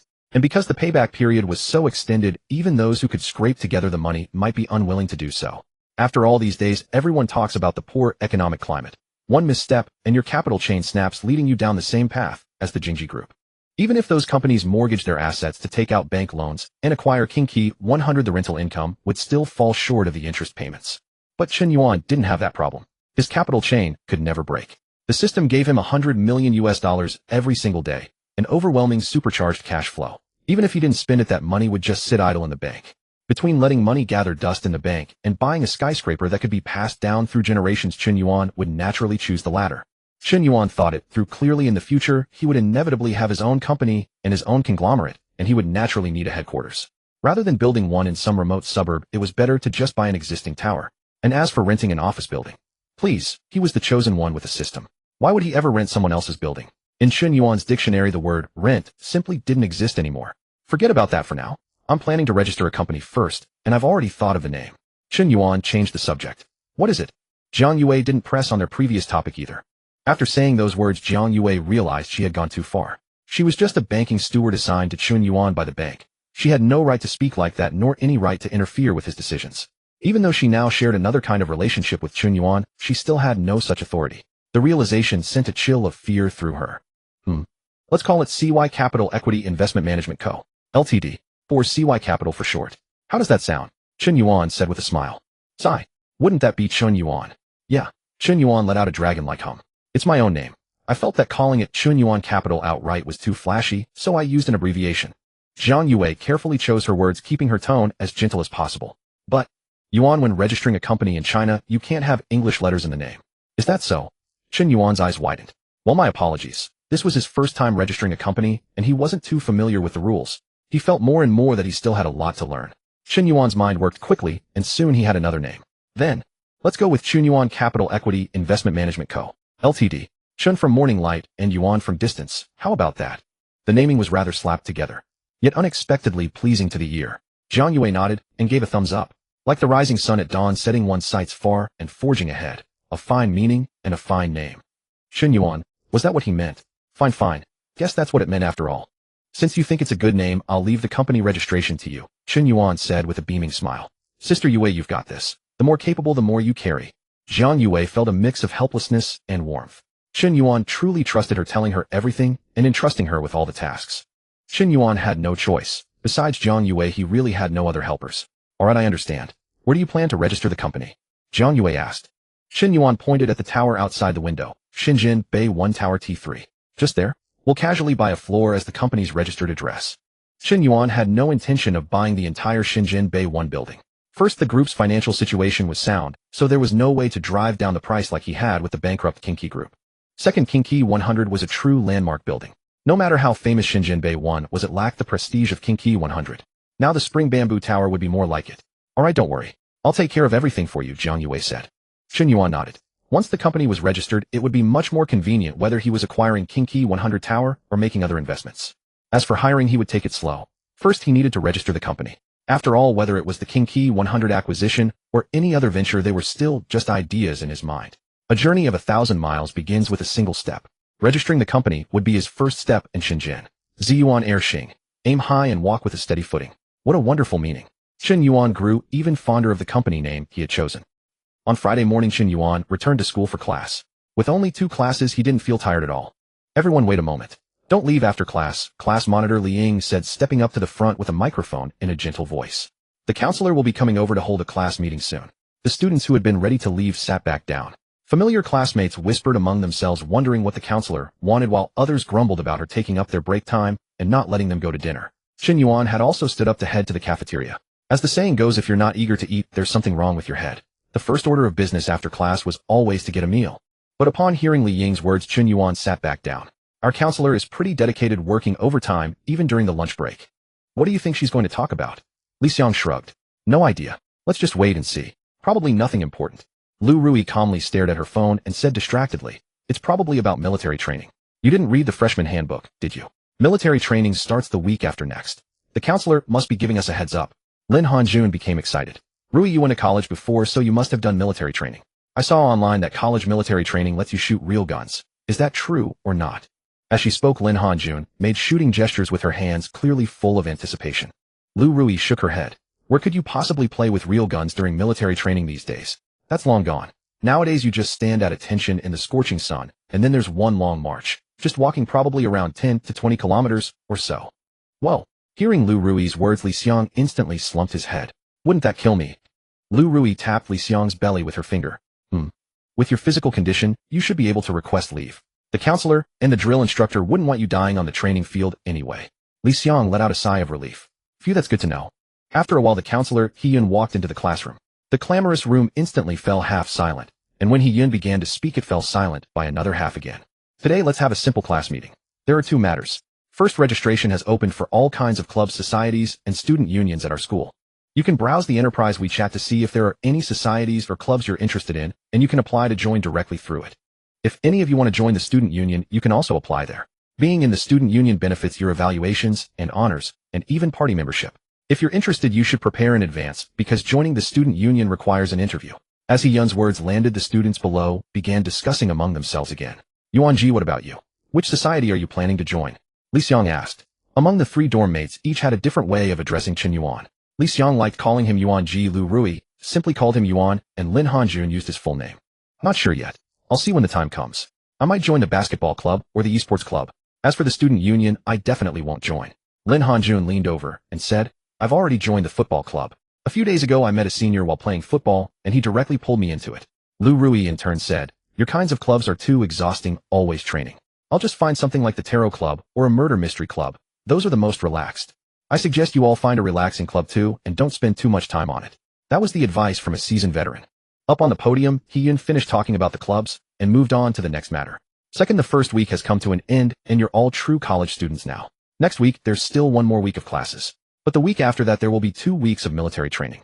I hope you all prepare in advance. Girls should buy sunscreen ahead of time, and boys, I suggest you also stock up on some sunscreen and Yunnan Biao spray. He Yun spoke quickly and concisely. After finishing, she asked, any questions? If not, we're dismissed. All right, bye everyone, have a great weekend. He Yun paused for only 3 seconds before promptly declaring the meeting over. Clearly, she had no desire to keep working overtime. After leaving a final remark to contact her on WeChat if there were any issues, she quickly departed the classroom. Let's go, scram. Li Xiang howled as he slung his backpack over his shoulder and headed out. On the way to the cafeteria, Li Xiang whispered, when we get back to the dorm, I'll give you all a surprise. What surprise? Chen Yuan asked curiously. I'll tell you back at the dorm, Li Xiang said, playing it mysterious. You'll know when we get there. You're definitely going to love it. Since he said that, Chen Yuan didn't press further. Fine. But if I don't like it, you're dead. Li Xiang said. Yuan-ji, can I take back what I said? I don't want to be planted in the ground cosplaying as a ginseng. Whoa. Chen Yuan kicked him with a Leo flying kick, but it was only a joke and didn't actually connect. Li Xiang quickly begged for mercy. I was wrong. Yuan-ji, it's not convenient to say here. After we eat and get back to the dorm, I'll definitely tell you. Then just wait until we're back at the dorm to tell us. Why bring it up now just to tease us? Lu Rui said in exasperation. Li Xiang snorted. Remember your attitudes right now. I hope that when we get back to the dorm, you can all still be this cocky. After lunch, they returned to the dormitory. Chen Yuan and LV Rui, one on each side, pinned Li Xiang into his gaming chair. Come on, speak up. If you can't explain yourself, you're dead. Come on, speak up. If you can't explain yourself, you're dead, LV Rui demanded. Lin Hanjun walked up behind him as well. If we don't like what we hear, we're all sleeping on your bed tonight. Chen Yuan clicked his tongue in annoyance. Why did Lin Hanjun always make such jokes? There was something off about him. Chen Yuan decided to keep his distance from now on. Li Xiang cleared his throat and tried his best to appear nonchalant. It's nothing serious, really. There's a class committee internal group chat, and someone suggested we all go out for dinner tonight to break the ice. I suggested bringing my 3 roommates along, otherwise I'd be too nervous as the only guy there. They all agreed. Oh right, class monitor Li Ying will be there too. As for whether you guys want to come or not, well, that's up to you. The hands resting on Li Xiang gradually began to move. LV Rui massaged Li Xiang's shoulders with exaggerated enthusiasm. Brotherly, Xiangji, lordly, FK, you're really the best brother ever. How could you think so much about us? You are truly the guardian deity of our dormitory. Greatness speaks for itself. Lin Hanjun squatting down voluntarily to knead Li Xiang's thighs, he said, should I give you one chance? A smirk curled at the corner of Li Xiang's mouth as he looked down his nose at everyone, channeling the aura of Lu Bu himself. Noticing Chen Yuan standing there unmoved, Li Xiang cleared his throat. Hey, you little Chen, my arm's a bit sore. What are you standing there for? Chen Yuan almost laughed. Was this chubby kid getting a bit too cocky? But he was someone who could take a joke, so he stepped forward and began kneading Li Xiang's arm. Even the flesh on his arm bounced and wobbled. No wonder Lin Hanjun wanted to give him a chance. It must be more comfortable cuddling this fair, tender little chubby boy than cuddling a pillow. Tonight at 7:80 inching Hadaleo, let's go, Li Xiang announced. LV Rui raised his hand. Xiangji is awesome. Li Xiang pushed his luck further. Call me father. LV Rui, equally capable of taking a joke, shouted, "Father is awesome. Long live father. Woohoo." Under LV Rui's leadership as the atmosphere maker, the entire room 612 erupted into chaotic revelry, filled with mirth and excitement. Chen Yuan had originally planned to rest in the dorm and go home in the afternoon, but since there was an ice-breaking event, he naturally wanted to participate. He didn't want to become an outsider in the class. At the very least, he needed to build good relationships with his classmates. After fooling around for a while, the group settled down. Li Xiang said, "Let's play a game. Fewer people are online during the day. Let's go." Chen Yuan raised his index finger. "This time I'm not messing around. I'm being serious. We're going to cure the other team of their gaming addiction." The three played games while Lin Hanjun became the true outsider. Chen Yuan and the others invited him to join, but he simply declined, showing no interest in CSGO at all. The three didn't push him further. Not every guy likes FPS games, just like not every guy enjoys watching the World Cup. The three were truly on fire today. Chen Yuan even achieved an absurd 1.7 rating in one match, climbing back to S rank. Chen Yuan looked at Li Xiang, who had lost points and still hadn't reached S rank, and chuckled. "We probably can't play games together anymore from now on." Chen Yuan placed his hand in front of his face, deliberately blocking half his face, striking a deep and profound pose. "Huh? Why?" Li Xiang asked, bewildered. "S is SA is a. We can't play together anymore, because mortals and immortals must part," Chen Yuan declared dramatically. Li Xiang couldn't help but ask, "Then what did the games we've been playing these past few days count as?" "The Emperor partakes in joy alongside his people." "And what about the drinks I treated you to a few days ago?" Chen Yuan snorted. "Mock not the peasants' coarse year-end wine." Li Xiang was utterly defeated by Chen Yuan's ridiculous logic. "Damn, that's impressive." "Haha, kidding aside." Chen Yuan glanced at the Richard Mille Philippe Massa limited edition on his wrist. "It's about time. Change clothes and let's go." Li Xiang stood up and rummaged through his wardrobe. "We must dress up properly. Let those girls see the power of the room 612 male model squad." Perhaps because they were going out with girls, even Lin Hanjun, the sports-oriented boy who usually wore tank tops every day, put on a short-sleeved shirt and even wore a pair of gold-rimmed glasses, giving himself a complete makeover. Li Xiang summoned his cologne from the drawer and sprayed twice on his wrist and neck. Then he asked, "Do you guys want some?" Chen Yuan quickly shook his head. He already smelled plenty good and didn't need any cologne. LV Rui leaned in. "Spray some on me." Li Xiang then sprayed twice on LV Rui. "By the way, how are we getting there?" Li Xiang asked. Lin Hanjun stated matter-of-factly, "Walk, of course. It's such a short distance. Are we really going to take a taxi?" "Walking is not happening," Li Xiang said, turning to Chen Yuan. "Brother Yuan, is your car on campus?" Chen Yuan nodded. He was still driving that Ferrari Purosang, the four-seater FUV. "Can I ride with you?" Li Xiang asked. He truly didn't want to walk even one step more. "My car is still over at that OCT area. I haven't gone to pick it up." Chen Yuan naturally agreed. "Everyone can ride with me." Lin Hanjun said with some surprise, "You two both have cars." LV Rui also looked over. As someone who had been through college, he understood the significance of having a car as a university student. In a university where monthly living expenses ranged from 2,000 to 4,000, students who own cars were truly rare. Not to mention buying a car, even giving a car to a college student, they might not be able to afford its maintenance. Chen Yuan shrugged. "As I said, I'm from a modestly wealthy family. Brother Yuan is a super rich second generation. He can afford a 2 million AWP Dragon Lore. Buying a car is nothing but a piece of cake, right?" Li Xiang chimed in beside him. "All right, forget about the car thing. Let's hurry up. I saw in the group chat that the girls have already set off. As I said, I'm from a modestly wealthy family. Brother Yuan is a super rich second generation. He can afford a 2 million AWP Dragon Lore. Buying a car is nothing but a piece of cake, right?" Li Xiang said beside him. "All right, forget about the car talk. Let's hurry up. I saw in the group chat that the girls have already set off." The four came downstairs and found Chen Yuan's white Ferrari Purosang parked by the roadside on the campus path. When Chen Yuan pressed the key, the Ferrari's lights lit up, illuminating the way ahead. Li Xiang was completely stunned. "Brother Yuan, is this also your car?" Chen Yuan nodded, somewhat surprised. "You didn't know?" Ding Jun and Li Xiang were acquaintances with a pretty good relationship, and when Ding Jun visited Chen Yuan's home, before he had glimpsed 1% of Chen Yuan's family fortune, Chen Yuan thought Ding Jun would have told Li Xiang. He didn't expect Ding Jun to be so tight-lipped. "Should I have known?" Li Xiang said, dazed. "Should he have known that Chen Yuan had another Ferrari?" Chen Yuan didn't say anything. "Well, now you know. All right, get in the car quickly. I'll take you all for a spin after dinner tonight." Chen Yuan got into the driver's seat. Li Xiang dashed to the other side and quickly claimed the passenger seat, while LV Rui and Lin Hanjun squeezed into the back. Although it was marketed as a four-seater, the back row was actually quite cramped. In Chen Yuan's view, it was just the right size for placing a bag or a pet. Having people sit in the back would be a bit crowded. Li Xiang knew this very well, which was why he rushed to claim the passenger seat first.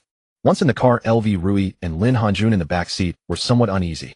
To be honest, this was the first time in their lives they had sat in a Ferrari. They gently closed the car door and didn't dare touch anything. Li Xiang, on the other hand, was clearly much more at ease. On the campus road, Li Ying was walking toward the school gate together with another roommate from her dorm. Hadianqing was located right next to the school. They just needed to walk out the school gate and take a few steps. So neither of them planned to take a taxi. Hey Xiaoying, look, isn't that a Ferrari? So cool. The girl tugged at Li Ying's sleeve. Our school actually has rich second-generation students who drive Ferraris. Li Ying looked in the direction her roommate was pointing. A white Ferrari quickly disappeared around the corner of the campus road. Upon arriving at Haiyan City, the first thing the four did was head to Naixue and buy a cup of milk tea each, with Chen Yuan footing the bill. After receiving his brown sugar boba milk tea, Li Xiang took a sip and mumbled indistinctly, "Good thing Naixue isn't as popular now. I remember when I was in junior high, every time I went to Naixue, I had to wait an hour to get my drink. I just like Naixue when it's not crowded." The chairman of Naixue would faint from anger hearing that Lu Rui teased. Chen Yuan couldn't help laughing. Naturally, he had ordered the bold mango. If they had mango, he'd pick mango. If not, he'd just settle for anything. When I was in junior high, I thought about opening a Naixue franchise. I wouldn't even run it, just for myself to drink, haha. Li Xiang said with a laugh. The group chatted as they headed up to Hadaleo. Hadaleo was as packed as ever, but Li Xiang had already booked a table online and taken a queue number in advance, so there was no need to wait in line. The waitress led the four to a private room, and they sat down. Li Xiang said cheerfully, "I even specially booked a private room, bro. Bro, are you paying the bill later?" Lu Rui suddenly asked. Li Xiang shook his head. In the group, they said we'd split the bill. Then we'd better not get a private room. It costs extra. If we're splitting the bill, some girls might hold a grudge against you over those dozens of yuan. Lu Rui warned. Li Xiang frowned. It's not that bad, is it? It's only an extra 30 or 40 yuan per person. Lu Rui shrugged. There were people like that in my class before. I've experienced it firsthand. Li Xiang shook his head. Then I'll just treat everyone. It's not much money anyway. I'm definitely not sitting in the main hall. Too many people, all noisy and chaotic. Lu Rui shrugged once more. He had given his warning. Whether Li Xiang heeded it was up to him. Chen Yuan, however, thought Lu Rui was being overly cautious. How could anyone resent someone else just because a private room meant spending an extra 20 yuan? Even without the system, Chen Yuan wouldn't make a fuss over such a trivial matter. Because they drove, the four arrived first. Even after stopping to buy milk tea, they were still the earliest. The waiter handed the iPad for ordering to the four and then stepped out. After a while, the girls began to arrive one after another. He hadn't looked closely at the time, but now that he took a careful look, Chen Yuan noticed that the girls who had been class cadres all seemed quite attractive. After all, at the start of the semester, nobody knew anyone else. Unless there were special circumstances, everyone voted for whoever looked pleasing to the eye. And since appearance served as the first calling card, its importance was magnified infinitely. Students who looked better naturally had an advantage. When faced with two candidates, they didn't know people were more likely to vote for the better-looking one. There were only 4 boys in the class, and all of them were present now. The vast majority of the girls who walked in had clearly dressed up specially, some wearing Lolita dresses and acting cute and sweet, others dressed as relatively mature hot girls. After all, among the 4 boys, apart from Li Xiang's being overweight being a drawback, the other 3 were quite good-looking. Lu Rui wasn't particularly handsome, but at least he wasn't ugly. Lin Hanjuan, on the other hand, had a muscular build and regular striking features, thick eyebrows and big eyes. There were definitely girls who liked that athletic type of guy. As for Chen Yuan, it went without saying. The phrase extremely handsome said more than 1,000 words. As the girls arrived, the atmosphere in the private room gradually grew awkward. Chen Yuan preferred being passive, so he didn't strike up conversations with unfamiliar girls. Li Xiang, on the other hand, disliked passivity, but he also found it hard to be proactive because he got nervous when there were many people. Lu Rui, however, was all talk. In the dorm, he had declared that he would launch an aggressive pursuit of a girl he liked today. But when the girls were all there, he didn't even dare meet their eyes. As for Lin Hanjuan, he had already buried himself in his phone watching a match. He would stay up all night for a football game, so women certainly couldn't disrupt his rhythm of watching the match. The awkward atmosphere lasted for 5 minutes. The door was pushed open by a waiter, and 2 girls walked in. One of the girls was rather slender, simply dressed, a white t-shirt paired with light-colored jeans. She was not bad-looking, but neither was she outstanding, the type who would disappear into a crowd without anyone giving her a second glance. The girl standing beside her was also simply dressed, yet the temperament she exuded from within managed to outshine her companion by more than a notch. It was Li Ying with her roommate. Class monitor. The girl in Lolita dress stood up, ran over, and looked very excited. Sit here, sit here. Li Ying had an elegant temperament and near-perfect looks, to the point that others might feel inferior by comparison. Yet her personality wasn't aloof at all. Holding hands with the Lolita girl, she sat down beside her, and her roommate sat down as well. Well, everyone's here, so shall we order? Li Xiang still put on his Guangzhou team captain accent, taking the ordering iPad out from under the table. Okay, you boys order first. After you're done, we'll add ours, said the Lolita girl. Okay. Chen Yuan keenly noticed that the girl sitting on the other side of the Lolita girl immediately showed obvious disgust in her eyes. What did that mean? Was there some drama? Chen Yuan didn't dwell on it. He leaned over to Li Xiang and ordered food with him. Hadaleo was indeed a bit more expensive than ordinary hot pot restaurants. The price for hot pot meat was nearly 20% higher than at regular hot pot places. But considering Hadaleo's brand and service, such a premium was within acceptable limits. Moreover, college students got a discount. If they came after midnight, they could even enjoy what was famously known among college students as poor man's Hadaleo. Let's order 3 portions of grassland lamb, 3 portions of beef, and 2 portions of this spicy beef. I really love this one. When speaking in hushed tones, Li Xiang dropped his Guangzhou accent and spoke fluently. Shrimp paste, fish roe, tofu pouches, Chinese yam, then boneless duck feet, duck tongues. Chen Yuan and the others had no objections. Just by looking at Li Xiang's build, one could tell how much of a foodie he was. Whatever he ordered, they would eat. After getting along for a few days, Chen Yuan had also discovered that none of his dorm mates seemed to have any dietary taboos. Li Xiang ordered a lot. Looking at the price below, after adding the tomato and beef soup base, the total had already shot up to nearly 500 yuan. Then he handed the iPad to Li Ying. Class monitor, would you like to order? Okay, thanks. Li Ying took it and ordered together with the Lolita girl and her roommate beside her. Soon the girls had also ordered what they wanted. The atmosphere in the room fell briefly quiet again. Some people played on their phones while others whispered in pairs. Li Ying seemed unable to stand the atmosphere, so she suggested, classmates, today is an icebreaker activity. Let's put down our phones. Why don't we each introduce ourselves? Me. The Lolita-style girl responded instantly, like Li Ying's devoted little follower. My name is Chen Yuan, and I'm the publicity committee member of our class. Although this position of mine seems pretty useless. Mid-sentence, Chen Yuan drooped her head. The roommate sitting beside Li Ying then introduced herself. I'm Wang Rue, the Youth League branch secretary of our class. The girl who had earlier worn a look of disgust also spoke up. Lin Yusin, academic committee member. As the introductions went on, Chen Yuan and his 2 companions felt increasingly awkward. The 3 of them were connections who had come along with Li Xiang, while all the other girls were class cadres. Only the 3 of them held no official position and were completely clean and innocent. For a moment they felt somewhat out of place. Fortunately, Li Xiang had given them a heads up in advance. After Chen Yuan and his friends finished their self-introductions, everyone was considered acquainted, and the atmosphere finally became less stifling. How about we play truth or dare? The Lolita-style girl Chen Yuan suggested. After all, an ice-breaking event couldn't be complete without an ice-breaking game. Sure. Okay, should we play rock, paper, scissors? That could go on forever. Wait a SEC, I'll find a lucky draw mini program. We can just draw lots on that. Chen Yuan then found a mini program on WeChat, created a new group, and pulled everyone present into it. Come on, I've sent the mini program to the group. Just tap in and it's ready. The mini program was indeed far more convenient. With more than 10 people present, playing rock, paper, scissors could take over 5 minutes to determine one unlucky person if luck was bad. Drawing lots had no such problem at all. The first round finished quickly. Chen Yuan looked at the name on the screen and said, Lu Rui, who's that? Me. Lu Rui raised her hand and said, oh, sorry about that, classmate. Realizing her words had been a bit thoughtless, Chen Yuan quickly apologized. It's fine. Lu Rui had caught the same affliction as Li Xiang. Chen Yuan felt that the entire Lingxiao Hall dormitory 612, apart from himself, had no normal people left. One of them got nervous around crowds, another got nervous talking to girls, and there was also an ultra-hardcore straight guy. Come on, does anyone want to ask a question? Chen Yuan asked with a giggle. If no one asks, then I'll go first. Seeing that no one else spoke up, Chen Yuan decided to take the lead herself. Truth, okay. How many times have you been in love? Chen Yuan shook his head inwardly when he heard Chen Yuan's question. Sure enough, truth or dare always circled around the same few questions no matter what. Chen Yuan looked at Lu Rui with some anticipation because she had already planned her follow-up questions the moment she asked, such as why they broke up, list 5 flaws of your ex, and so on. However, Lu Rui's answer was completely unexpected. I've never been in love. Huh. Oh, okay. Chen Yuan was deeply disappointed. Come on, let's keep drawing. Everyone took turns joining the drawing mini program once more. The little wheel on the screen whirled around and finally landed on Chen Yuan's name. Oh, Li Xiang started to stir things up. Seeing Li Xiang join in, Lu Rui and Lin Hanjun instantly echoed him, joining the teasing chorus. Chen Yuan couldn't help but cover his face.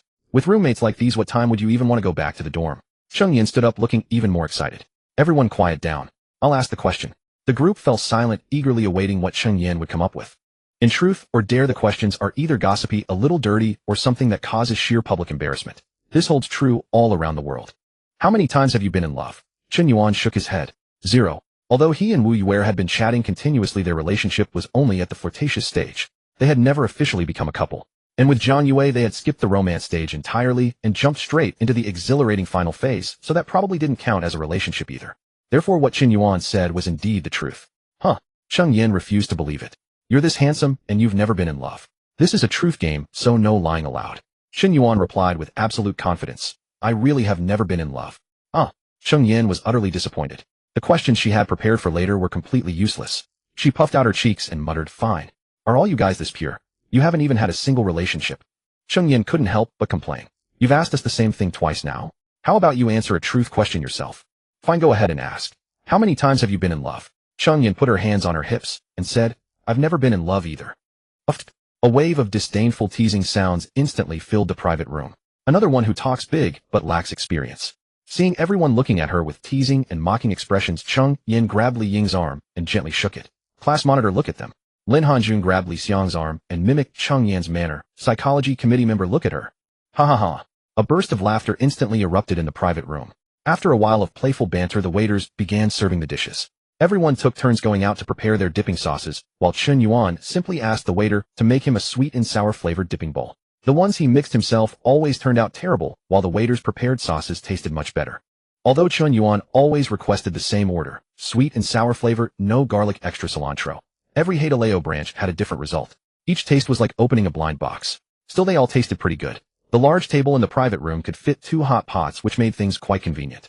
Once the dishes arrived, everyone stopped gaming and began dropping ingredients into the bubbling broth. Lin Yusin took out her phone and snapped a photo first. Chen Yuan didn't quite understand why one would take photos before eating hot pot. He didn't get it, but he respected it. The beef and lamb cooked quickly. Barely over 20 seconds after hitting the pot, they were already perfectly done. He picked up a slice of lamb coated with rich beef tallow, dipped it into the sauce, and swiftly popped it into his mouth. The spiciness of the beef tallow broth blended with the aroma of the grassland lamb spread through his mouth. After swallowing, he took a gulp of ice-cold cola. What pure bliss! With the air conditioner cranked to 16 degrees, the steam drifting upward, and the cool air washing over him, his appetite only grew. How about we get some alcohol? It feels like there's no vibe without it, Chen Yuan suggested. Throughout this ice-breaking gathering, Chen Yuan was undoubtedly the most lively girl. Not the least bit introverted, but instead warm and innocent, a thoroughly cheerful young woman. Chen Yuan and his 3 roommates naturally had no objection, and the other girls agreed to the proposal as well. Everyone had just entered university, stepping out into the world on their own, finally enjoying the long-lost taste of freedom. Naturally, they all held a certain longing and curiosity for the alcohol they had never been allowed to touch before. There's craft beer and white peach oolong cocktails. What should we drink? Perhaps because the mood was just right, Li Xiang no longer felt so nervous and said, just order a bit of everything. Whoever wants what can grab it themselves. The waiter brought the drinks to the table. Chen Yuan called out, come on, 1 bottle each. If you're not drinking, leave it over there. I'll have it for you in a bit. Chen Yuan curled his lip. This little bit of alcohol isn't enough for anything. I'd need more than that just to rinse my mouth. They ate hot pot and drank beer, and the atmosphere grew increasingly lively. The awkwardness from earlier was completely gone, and Chen Yuan had played the biggest part in that. A fantastic mood setter worthy of her title as publicity officer. Once everyone was about 80% full, Chen Yuan started clamoring to play truth or dare. You keep coming back to the same question over and over. It's boring. Spurred on by the alcohol, Li Xiang had finally lost every trace of nervousness. Then you ask. You don't ask, and when do you say my question is boring? Chen Yuan's face was bright red. Clearly her alcohol tolerance was extremely low. So are we playing or not? Let's play. It's not like we have anything else to do. There's plenty of time. Chen Yuan said, picking up a bite of food with his chopsticks. Everyone else felt the same. How about this? Whoever gets picked has to drink a glass, then either answer a truth question or take a dare. How does that sound? Li Xiang made the suggestion. For Li Xiang, truth or dare was still far too tame. Following the rhythm of the parties he went to with the rappers in his circle, after a few rounds of finger games, people would already be kissing.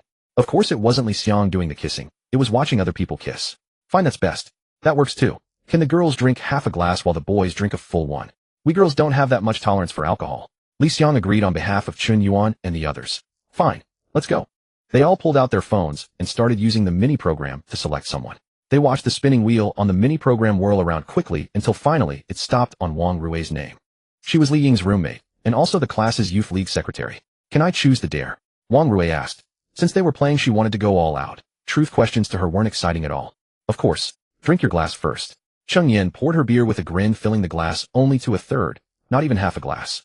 Wang Rui smiled at Chen Yuan, then drained the glass. So tell me, what's the dare? Give me a second. An idea struck Li Xiang. He got up from his chair and ran outside. Lu Rui looked at Chen Yuan and asked in confusion, where did he go? Is he coming back to eat? Chen Yuan shrugged his expression, saying he had no idea either. Who knew what that chubby guy was going to pull off? Li Xiang soon came back holding a white porcelain bowl. When he set it on the table, everyone could see it was full of bird's eye chilies. Li Xiang took a clean pair of chopsticks from the side cabinet, fished a slice of rolled beef out of the pot, and wrapped 7 or 8 bird's eye chilies inside it. He handed the bowl to Wang Rui. Here, can you handle spicy food? If not, you can always switch, you know. Wang Rui stared at his actions with wide eyes. How could anyone be this cruel? Still, Wang Rui was someone who could take a joke. She took the bowl. You're ruthless. Just pray you don't get picked later, or else I'll make you eat a whole bowl of fish meat. SSS. Everyone drew in a sharp breath. What a vicious threat. Chen Yuan took out her phone and looked at Wang Rue, expectantly planning to record her reaction after she ate the chili stuffed beef. It was sure to be entertaining. Wang Rue picked up her chopsticks, took a deep breath, and after mentally preparing herself, she put the whole beef roll in her mouth in one bite. SSSH. Wang Rue's face visibly flushed. A girl's blush surpasses every sweet word, and a girl's red-hot fury surpasses every curse. In her heart, Wang Rue was already cursing Li Xiang in ways she couldn't put into words. She quickly grabbed the beer beside her and took a sip. The fizzy bite of the beer instantly multiplied the spiciness on her tongue several times. SSS, so spicy. Wang Rue fanned her mouth vigorously with her hand. Li Ying handed her a glass of sour plum drink and gently patted her on the back with her other hand, afraid that Wang Rue might choke. Drink this. Wang Rue looked gratefully at Li Ying, took the sour plum drink, and gulped it down. It's so spicy. Li Xiang, just you wait. You'd better pray you don't get picked today. Wang Rue turned around and threatened him. Li Xiang pulled the face corners of his mouth down and eyelids raised. I'm so scared, so scared. Please don't pick me. His goofing around instantly filled the private room with laughter. Chen Yuan loved having people like Li Xiang and Chen Yuan at gatherings. They really knew how to energize the mood. Chen Yuan glanced at Li Ying. Except for the very beginning, when she fulfilled her duty as class monitor by having everyone introduce themselves, she had been rather quiet. When the others played, she watched quietly. When everyone laughed, she clapped quietly. The class monitor's personality is actually a bit like mine. Chen Yuan couldn't help thinking. Next, should I be thinking something like this girl is destined for me? A smile hung on Li Ying's face. Ever since she was little, she had been very sensitive to other people's gazes. She could always feel when someone was looking at her. That was why she had always kept her actions in check. When others laughed without caring about how they looked, she only smiled gently, because she could feel that someone was watching her. Gradually, she became used to that expression. She sensed very keenly that Chen Yuan had just looked at her. Although his gaze moved away quickly, Li Ying still felt it. On the way here, she and Wang Rue had seen a white Ferrari on campus. The rear windows were black privacy glass, so it was impossible to see inside, but the front windows weren't privacy glass. You could vaguely make out the people inside. It was a bit far away, so Li Ying couldn't tell who it was, but a faint intuition told her that the one driving that Ferrari was Chen Yuan, sitting diagonally across from her. The intuition was vague, but she still had that feeling. Whether it's his car or not, it doesn't seem to have anything to do with me. I'd better not think about it. Li Ying pushed the stray thoughts to the back of her mind and kept her composure. The others continued playing the little game. With Li Xiang's chili stuffed beef setting the precedent, the next few people wisely chose truth. This was Chen Yuan's home turf. Her opening line was, "How many relationships have you been in?" Fortunately, not everyone was like Chen Yuan and the others who had been innocent boys in high school and had never dated. Several of the girls had been in relationships before. That directly triggered Chen Yuan's combo attack. Why did you break up? Name 5 flaws of your ex-boyfriend. Wait, what do you mean your ex-boyfriend has no flaws? Chen Yuan looked determined to get to the bottom of the gossip, and she fired off one question after another.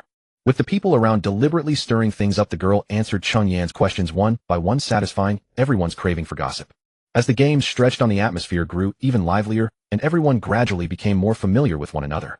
At 1030, Li Ying glanced at the time on her phone, rose to her feet, and said, "Classmates, let's end it here for today. It's too late to stay out. It wouldn't be safe." Among the dozen or so people present, only 4 were boys. The rest were girls, and all of them were quite attractive. That works too. Chen Yuan was clearly not finished having fun. She still had so many questions she hadn't asked. But since the class monitor had said it was time to head back, she didn't object. "All right, I'll go settle the bill," Li Xiang said as he stood up. "Besides, I'm treating everyone for today's expenses." "Woo. Thanks, young Master Li." Lu Rui cheered without a care in the world. "Come on now, there are so many of us. We must have eaten at least 2,000 yuan's worth. It's too much for you to cover alone." Chen Yuan felt a bit guilty. "Let's just split the bill evenly." "Exactly, let's split it," Wang Rue agreed, nodding. Let's just split it evenly," Li Ying said. "Making you spend over 2,000 by yourself is a bit much." Since the class monitor had spoken, the others also proposed splitting the bill. "Looks like young Master Li will have to treat us another time," Chen Yuan said, with a smile, patting Li Xiang on the shoulder. Inside, Chen Yuan was thinking about what Lu Rui had just said and felt that he was overthinking things. The classmates are all decent people. How could anyone here be that petty? Still, it was Li Xiang who went outside and paid the bill, and everyone transferred their share to him in the group chat. Afterward, the group filed out one by one. Chen Yuan left Haianqing with them and reached the roadside, but he didn't continue on with the rest. "Why don't you walk the girls back to the dorms? I still have something to take care of and need to head out," Chen Yuan said. "Brother Yuan, you're not sneaking off to have fun without us, are you?" Li Xiang muttered, leaning close to Chen Yuan's ear and whispering, "Bro, when Ma Si Wei and I go to KTV, we always invite you along. If there's any fun to be had, don't forget to call your brother to come with you."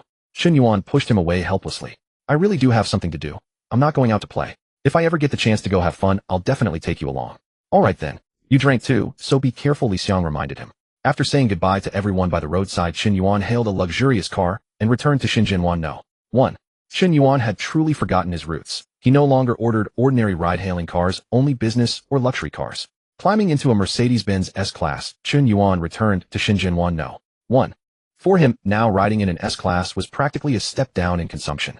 But Chen Yuan genuinely had business at home. He had asked the butler Zhang Hanyang to start work today. He had some matters to entrust to Zhang Hanyang, and he also needed to give him a supplementary card. Otherwise, how could he expect the butler to advance the household expenses out of his own pocket? When he returned home, the first person Chen Yuan saw was Jiang Yue. Since he was at school during the day, he had asked Jiang Yue to receive butler Zhang on his behalf and arrange a room for him. Chen Yuan thought highly of Zhang Hanyang, so he assigned him the largest secondary bedroom in the house as his residence. Of course, there was also a dedicated maid's room, but the gap between that and the secondary bedroom was far from insignificant. After getting home, Chen Yuan went straight to the study and asked Zhang Hanyang to join him there. Very politely, he said, "I'm sorry, butler Zhang. Since today you officially become my butler, I should have welcomed you in person, but I had classes during the day." No, boss. You don't need to apologize to me.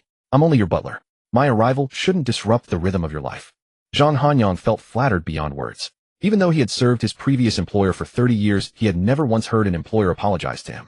In the entire butler profession, very few butlers ever got to hear their big boss say sorry. As for the young master, while some butlers with extremely high standing in a household even had the authority to give the young master a beating, Chen Yuan didn't keep apologizing, saying it once was enough. To show closeness, he said, "Butler Zhang. I'd rather call you Uncle Yang. Calling you Butler Zhang the whole time doesn't feel right. Uncle Yang, as I mentioned last time, I'm planning to turn one of the secondary bedrooms into a gaming room. That's the most important matter." Chen Yuan pulled up a design for a gaming room online. Something like this. It needs plenty of atmosphere and a full redesign. Very well, boss, Butler Zhang agreed. What's your approximate budget? Chen Yuan tapped his fingers on the desktop and said, "For me, there's no such thing as a budget. I also need to hire an entire housekeeping team. I probably won't host dinner parties at home often, nor will I eat at home frequently, so there's no need for a chef. But I will need both a housekeeper and a driver. Uncle Yang, you don't need to worry about the budget for me. Find the best design company for the gaming room, use the finest furniture for the renovation, and hire the most capable housekeeper on the market. Finally, I plan to buy a villa in Huaqiaking, ideally an unfinished one, so I can design it into my dream home. Same as before, there's no budget. Just pick the best one." Zhang Hanyang looked at the young employer before him, whose words brimmed with arrogance, and didn't know what to make of him. The man was young, wealthy, and extremely well-bred with no apparent vices, which was actually quite rare among the rich second-generation heirs Zhang Hanyang had encountered. "Very well, boss. I've noted everything, and we'll see it all through." "Good, that's settled. Uncle Yang, get some rest." Chen Yuan said with a smile, the dismissal already implicit in his words. "Boss, you rest early too. I'll head out now." After butler Zhang left the study, Chen Yuan tapped his knuckles on the desktop absently. It's still too early to bring up the Jingji 100 matter with him. I should get along with him for a while first. Well, once my company is registered, I'll have him introduce me to the chairman of the Jingji group. With Uncle Yang's years of connections and my cash on hand, it's bound to succeed. Chen Yuan could already picture himself taking possession of the Jingji 100 tower. The first thing I'll do once Jingji 100 is mine is rename it Chen Yuan 100 Tower. The more Chen Yuan thought about it, the more elated he became. Back in the master bedroom, he walked into the bathroom and found the bathtub already filled with water and scattered with flower petals. Chen Yuan reached out and touched the water. It was still warm. I don't recall telling Uncle Yang what time I'd be back. How did he manage to draw the bath in advance? Chen Yuan was puzzled by this. Spying on me. Impossible. I took a ride-hailing car back. It wasn't like I asked him to pick me up. Could he be refilling the water every so often? That was most likely it. A little water bill was nothing to the wealthy, but it was still somewhat wasteful. He would have a word with Uncle Yang tomorrow. Those old money habits must not be brought into his home. The next morning, the Bashihua guitar Chen Yuan had ordered online arrived. He took the guitar out of its case, sat on the living room sofa, and cradled it in his arms.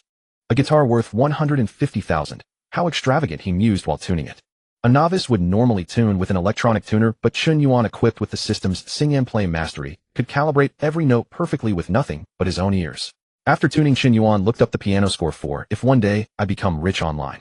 The song was Mao Bai's debut piece, the first song he had performed on The Coming One. Chen Yuan had always loved this song, so the first thing he wanted to do with his new guitar was to play and sing it. The moment his fingers touched the strings, he felt as if he and the guitar were one. It was an instinctive mastery, a truly wondrous sensation. If one day I become very rich, my first choice won't be to travel around the world. Lying on the biggest, softest sofa in the world, eating, sleeping, waking up, and eating again. Just passing a year like that. If one day I become very rich, I'll keep everyone close by my side. Every day happily eating, drinking, and chatting without ever worrying about tomorrow or farewells. Chen Yuan strummed the guitar and sang, the sound of his voice flowing from his throat into his own ears. When the song ended, Chen Yuan could hardly believe that that voice and that polished guitar playing had all come from his own hands. The system really is too mighty. With this guitar skill alone, who knows how many naive college girls I could charm. Chen Yuan thought smugly, then played and sang another song, Painting.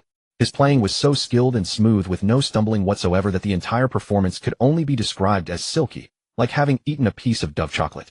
Combined with Chen Yuan's flawless singing, it was an enjoyment for the listeners, and equally an enjoyment for Chen Yuan himself. To wake up every morning facing the sea of Shenzhen Bay, gazing at Hong Kong Island across the water, and playing such a tune. This is the simple, unadorned life of a billionaire. A smile curled at the corners of Chen Yuan's mouth. He casually set the guitar on the sofa, stood up, walked to the floor-to-ceiling window, and stretched his body toward the sea. Zhang Hanyang walked up from the side to stand just behind Chen Yuan, deliberately making his footsteps heavier so Chen Yuan would know he was coming. Boss, there are a few interviews this afternoon. Would you like to sit in on them yourself? Chen Yuan shook his head. Did this kind of trifle really need a billionaire like him to personally handle it? Just make the decisions yourself. I trust your judgment. Chen Yuan said with a smile. By the way, Uncle Yang, you know your wines, don't you? Take some time to look through the red wines in my cellar, sort them out, and make an inventory. Those wines were all gifts from the property management. It's already been sorted out, boss. Zhang Hanyang replied. Yesterday, he had already inventoried and cataloged all the red wines in the cellar. Among them are 8 2011 Romanicani Magnums, 77 2017 Lafite bottles, and 53 bottles of Penfolds. Chen Yuan couldn't help saying, how can Penfolds appear in my wine cellar? Pack them up and put them in the storage room. Then see to it that the stocks are replenished. No wines like Penfolds should ever turn up in there again. Yes, boss. That's all for now. Once the design drawings for the esports room are ready, show them to me. That's something I want to personally oversee. Chen Yuan instructed. All right, boss. Steward Zhang turned to leave, but Chen Yuan called him back. Wait, there's one more thing. Steward Zhang halted and turned back. Boss, please go ahead. Well, there are still 2 parking spaces downstairs just right for a commercial vehicle and a Rolls-Royce Phantom. Help me buy them too. Chen Yuan said. It had suddenly occurred to him that his garage was filled with sports cars, sedans, and big pickup trucks, none of which were suitable for sitting in the back seat. To ensure the driver he had hired wouldn't be left without a purpose, Chen Yuan planned to buy 2 more vehicles. And since another 720 million yuan had just been credited to his account today, it was an ideal moment to spend a little. Try to choose white interiors and black exteriors and no second-hand cars, Chen Yuan said. He refused to believe there wasn't a single Phantom with that color scheme available in all of China. All right, boss. That's it, nothing else. Chen Yuan gave the dismissal again. Zhang Hanyang headed out deliberately, slowing his steps this time, waiting for the boss to say wait. Only when he saw that the boss truly had nothing more did he leave the living room. Chen Yuan continued to face the floor-to-ceiling window, twisting his waist and stretching his body. The first few days of the new semester had forcibly changed Chen Yuan's internal clock. During the summer, he had stayed up till 3 or 4 in the morning, sometimes even 5 or 6. Yet yesterday, he was drowsy and exhausted by 12. Even though there are no classes, I somehow feel kind of bored, Chen Yuan couldn't help thinking. Suddenly his phone rang. Chen Yuan picked it up and was surprised to see it was Wu Yuer. Although the two of them were always chatting on WeChat, they rarely actually called each other. Chen Yuan answered, Why Zomi Yi? What kind of weird noise was that? Wu Yuer asked in confusion. Along with her voice came a hubbub of background noise. It's Cantonese. That's called Cantonese. Chen Yuan said speechlessly. You're a Northeasterner, what are you speaking Cantonese for? Wu Yuer ridiculed. Chen Yuan couldn't be bothered to quibble with her. It would undermine the image of a billionaire. Why are you calling? Just say what you need. Wu Yuer said, I'm heading to Shenzhen today. Do you have time to pick me up? Chen Yuan had just felt bored, and Wu Yuer was providing him with something to do. When will you get here? I'm boarding now, and will land at Bowen Airport around 1 in the afternoon. Chen Yuan said, I'll have time. Fine. If you don't show up, I'll go to your school and drag you out. Chen Yuan felt a little helpless. This deskmate of his was a genuine mute bride. When he exchanged texts with her on WeChat, he could still detect the faint, fleeting scent of romance. But when she actually spoke on the phone, all he could think was it just ruined the illusion. Then let's hang up. Send me your flight info, and I'll definitely pick you up. After ending the call, Chen Yuan ordered takeout on his phone. He had no habit of drinking coffee or alcohol in the morning, nor did he even have the habit of eating breakfast. These past few days, he had almost never eaten breakfast. Since he had gotten up so early today and had no classes, he absolutely had to have breakfast. As for what to eat, Chen Yuan, who had long since joined the McDonald's sect, naturally chose McDonald's. In the blink of an eye, it was 12 noon, and Chen Yuan was about to head to the airport. He went to the entrance to grab his car keys. When he opened the drawer, he found it had been lined with a soft cushion along with wooden compartments for storage. Every key now had its own little slot. Clearly this was the doing of housekeeper Zhang. Although Zhang had only just arrived, the household had already begun to change. A few days ago, Chen Yuan had simply tossed his car keys casually into the drawer. Now, though the home was gradually taking on a sense of order, Chen Yuan looked at the pink car key on which the logo of 2 overlapping R's was printed. Rolls-Royce. Today he'd drive this one. Chen Yuan grabbed the key, went downstairs, and drove the pink Rolls-Royce Wraith toward Bowen Airport. The hood of this Wraith is ridiculously long, isn't it? An average driver wouldn't dare to handle it. Even with AV12, there's no roaring sound, probably because I haven't switched to sports mode. Chen Yuan complained about the Wraith's flaws as he drove. The body was exceptionally stable with almost no road bumps detectable. The suspension could only be described as top tier. However, because of the overlong hood, this car was much harder to handle than a Ferrari. Fortunately, Chen Yuan had expert driving skills. Not to mention regular road driving, he could take this car onto a racetrack without any problem. There wasn't much traffic along the way, so he arrived at Bowen Airport smoothly. After parking, Chen Yuan walked into the terminal and waited at the exit for Wu Yuer. Soon Chen Yuan spotted Wu Yuer among the crowd streaming out. Wu Yuer was dressed in black clothes and black trousers, wore a pair of sunglasses, and carried a very small suitcase. She had the air of a female celebrity stepping out. Chen Yuan waved at her. Over here, over here. Chen Yuan waved hard. He thought that next time he should make a sign. Waving like this wasn't elegant at all. Wu Yuer spotted him and jogged over. Chen Yuan opened his arms ready for a hug. However, a suitcase was shoved into his hands, and a voice with a thick northeastern accent said, "Carry this." 5 hours on the plane gave but a real sore. Chen Yuan was somewhat helpless. Haven't seen each other in so long, and you don't even plan to give me a hug. Wu Yuer glanced at the crowd around them and lowered her voice. I'll hug you after we get back. There are too many people here. Fine, that works. Chen Yuan pulled the suitcase and led Wu Yuer outside. Why is your suitcase so light? Did you not bring anything? Right, I plan to buy everything after I get here, Wu Yuer said. That's fine. By the way, school doesn't start for another week. Why come so early? Why not stay a few more days at home? Chen Yuan casually found a topic to talk about.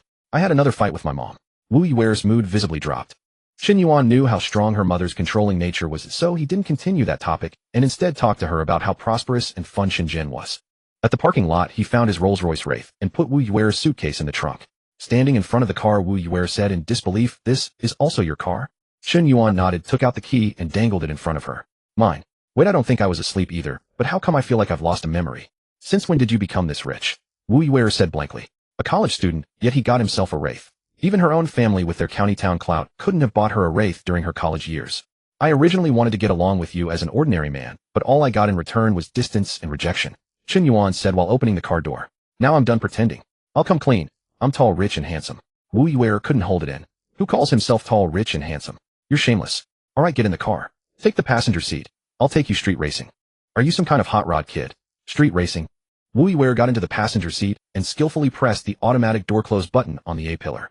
Hey, let me tell you, some hot rod kids back in the county got into bad accidents. Oh my god, that scene was extremely bloody. Scared the hell out of me. Chen Yuan quickly waved his hand. Don't tell me scary things, I'll get scared. Alright. Chen Yuan started the car, and the Wraith slowly drove out of the airport parking lot. Seeing that his total parking time was barely less than an hour, yet the fee was a full 20 yuan, he felt somewhat terrible. Charging parking fees is really a business with huge profits. How can it be this expensive? Chen Yuan couldn't help saying. You drive a Rolls-Royce, but you're reluctant to pay a 20 yuan parking fee. Wu Yuer was greatly astonished. Chen Yuan sighed. It's not that I'm reluctant. Forget it. When I attend a Rolls-Royce owners club meet in the future, I definitely have to ask those big bosses if they think the airport parking fee is too high. Wu Yuer shrugged and said nothing more. The car soon entered the airport expressway heading toward Nanshan district. There weren't many cars on the expressway, but Chen Yuan didn't drive too fast, keeping a speed of around 90 kilometers per hour. After leaving the expressway, he slowed down a little more. This wasn't Wu Yuer's first time in Shenzhen, but as a girl who spent most of her time living in a county town, she was still curious about the scenery along the way. For Shenzhen, the first impression for everyone who comes in summer is hot. Wu Yuer was no exception. Have you booked a hotel? If you haven't booked a hotel, you can just come and stay at my place. Chen Yuan said with a smile, letting it slip extremely casually that he had already bought an apartment. Sure enough, Wu Yuer fell for it easily. Your place? That's right, my place. Don't tell me you didn't know I've already bought a house. Chen Yuan said with a smile. I find it harder and harder to understand you. Your dad is a teacher at our school, and your mom is a doctor. How could they support you in buying an apartment in Shenzhen and also a Rolls-Royce? Chen Yuan turned his head. Did you do a background check on me? No. Isn't this something a lot of classmates know? Wu Yuer said with an innocent expression. Then do you know what my maternal grandfather does? Chen Yuan asked with a smile. I don't know, that Wu Yuer said. Good that you don't know, because even I don't know. Since childhood, Chen Yuan had rarely seen his maternal grandfather. He only knew that his paternal grandfather was a retired cadre from the Education Bureau of the city in his hometown. As for his maternal grandfather, he had never heard his family say what he did. Chen Yuan shrugged and stopped talking about those matters. Anyway, just tell me, are you staying at my place or not? Of course I am. Why would I stay in a hotel when I can stay for free? Wu Yuer said carelessly. Or rather, the experience of sharing a bed in the hotel last time had already given Wu Yuer the most basic understanding of Chen Yuan. He was, to put it simply, worse than a beast. The Rolls-Royce Wraith glided into the underground parking garage of One Shenzhen Bay and eased into the private parking spot closest to the elevator lobby entrance. Property prices here must be far from cheap, right? Wu Yuer couldn't help asking. The place was surrounded by towering skyscrapers with the sea right next to it and a park nearby. In a location like this, property prices were inevitably astronomical. Chen Yuan didn't answer Wu Yuer's question, leaving ample room for her imagination to run wild. Taking the elevator to the 72nd floor, Chen Yuan opened the door, casually dropped the car keys on a cabinet, and then took a pair of slippers out of the entryway shoe cabinet. Hermes. I picked them up as a matching purchase while I was at the store. They weren't particularly expensive, a few thousand yuan at most. Wu Yuer walked into the living room, and her eyes went wide. Whoa, is this really your home? Chen Yuan nodded. Genuine 100%. This is way too big. Wu Yuer roamed around the living room with a spring in her step. There's even a bar counter. You're really living the good life. What's this area for? That's the wine cellar, Chen Yuan said. And here, the movie theater. And over here, the gym. How come your gym has a swimming pool? Isn't that perfectly normal? Don't you have one at home? Chen Yuan's small villa back in their hometown had a swimming pool, and since Wu Yuer lived in the same residential compound as he did, he assumed she probably had one too. I do, but not this big, Wu Yuer said. At that moment, the butler walked over. Chen Yuan introduced him to Wu Yuer. This is my butler, Uncle Yang. Uncle Yang, this is my classmate Wu Yuer. She'll be staying at our place for a few days. Please arrange a room for her. Very well, Miss Wu. Please come this way. I'll wait for you in the living room. Go put your luggage away first, Chen Yuan said with a smile. Okay. Wu Yuer followed the butler to the guest room. When she came back, she flopped onto the sofa and made herself completely at home. Your sofa is so soft and comfortable. You really know how to enjoy life, Wu Yuer said. Some friend you are. We have 3 years of classmate bond, yet you live in a mansion this huge and never thought to invite me over to enjoy it. Chen Yuan laughed softly. Aren't I bringing you here now? If I really thought of you as an outsider, would I have made a special trip to the airport to pick you up? True. In that case, I forgive you. Wu Yuer said with a big grin. By the way, what are we having for dinner? I'm so hungry. Would I let you starve? Chen Yuan raised an eyebrow with a smile. We're definitely having a feast. A Michelin-starred restaurant, a Black Pearl restaurant. Let's go. I'm going to eat you broke today. They headed out immediately. Chen Yuan had no intention of going anywhere far. He simply took her to the restaurant at the Raffles Hotel downstairs. No reservation was needed. A private room was reserved for them, making everything extremely convenient. These were some of the privileges attached to the Raffles residences. Without them, the Raffles residences would not have been nearly as competitive compared to the neighboring T1 and T2 towers at One Shenzhen Bay. Chen Yuan was genuinely overjoyed by Wu Yuer's arrival. Jiang Yue treated Chen Yuan with respect in every way. Apart from that one night when she had turned the order of heaven and earth upside down, she was deferential to him at all other times. Even when she later loosened up a bit, she still never dared to cross any boundary. As for the 2 senior schoolmates, one sweetly adorable, the other a mature, elegant older sister type, neither of them was the type to love bickering. Only Wu Yuer, the daughter of a county town gang boss who had spent 3 years alongside Chen Yuan, would joke and trade jabs with him so freely. They entered the private room, and outside the window lay the sea of Shenzhen Bay. No wonder this is Shenzhen, so many rich people. Look, there are tons of yachts. Wu Yuer pointed out the window. Some of those are rented, Chen Yuan said. People from Shenzhen don't seem to be into yachting as much as people from Hong Kong, and the yacht club facilities are just average. Do you have a Hong Kong-Macau travel permit? We could go yachting over in Hong Kong. Wu Yuer shook her head. No, but I heard online that getting it is fast. Wait for me to apply for one. Chen Yuan barely glanced at the menu and simply let the waiter serve the chef's recommendations. After all, for Chen Yuan's current financial situation, the prices were entirely affordable. After enjoying the view for a while, Wu Yuer took her seat and said the surroundings in Shenzhen are much better than back home. This place probably isn't even considered the best restaurant in Shenzhen, is it? It's already decorated this luxuriously. No restaurant in our hometown can compare. The prices are also far higher than at the best restaurant back home, Chen Yuan said. As the waiters filed in one after another, dish after dish was placed on the round table. Chen Yuan didn't intend to drink, so he still ordered his usual mango pomelo sago. After the waiters left, Wu Yuer couldn't help saying the portions are so small. It's not that the portions are small, it's called refinement. Chen Yuan had clearly mastered the book Emotional Intelligence. Fine, I can see you're doing really well here. That puts my mind at ease. Wu Yuer said, flashing a grin. You're not my mom, so what are you at ease about? I wouldn't mind you calling me mommy. Wu Yuer continued beaming at Chen Yuan. Sorry, but I would mind, Chen Yuan said with a snort. After saying that, he went back to devouring his food. Call her mommy. Chen Yuan had no such hobby. Besides, if he were ever to call her that, it would only be in private. Who says something like that on an occasion like this? After finishing dinner with Wu Yuer, the two went back upstairs. Your place is really convenient. The restaurant is just downstairs, and there's a gym and a movie theater at home. It feels like you could entertain yourself for a whole month without going out, Wu Yuer remarked. It's all right. Come on, let me show you something fun. Chen Yuan led Wu Yuer into the walk-in closet of the master bedroom and showed her the watches he had bought. So, aren't they beautiful? Chen Yuan boasted. Let me tell you, just one of these watches can buy several buildings in our hometown. Really? How much are they? Wu Yuer asked. The one on my wrist is over 10 million. This one with the smiley face is also over 10 million. I don't know the exact prices of the rest, but together they add up to around 20 million. Wu Yuer had just picked up a watch. When she heard that the watch in her hand with its goofy, smiley face was actually worth over 10 million, she quickly put it back.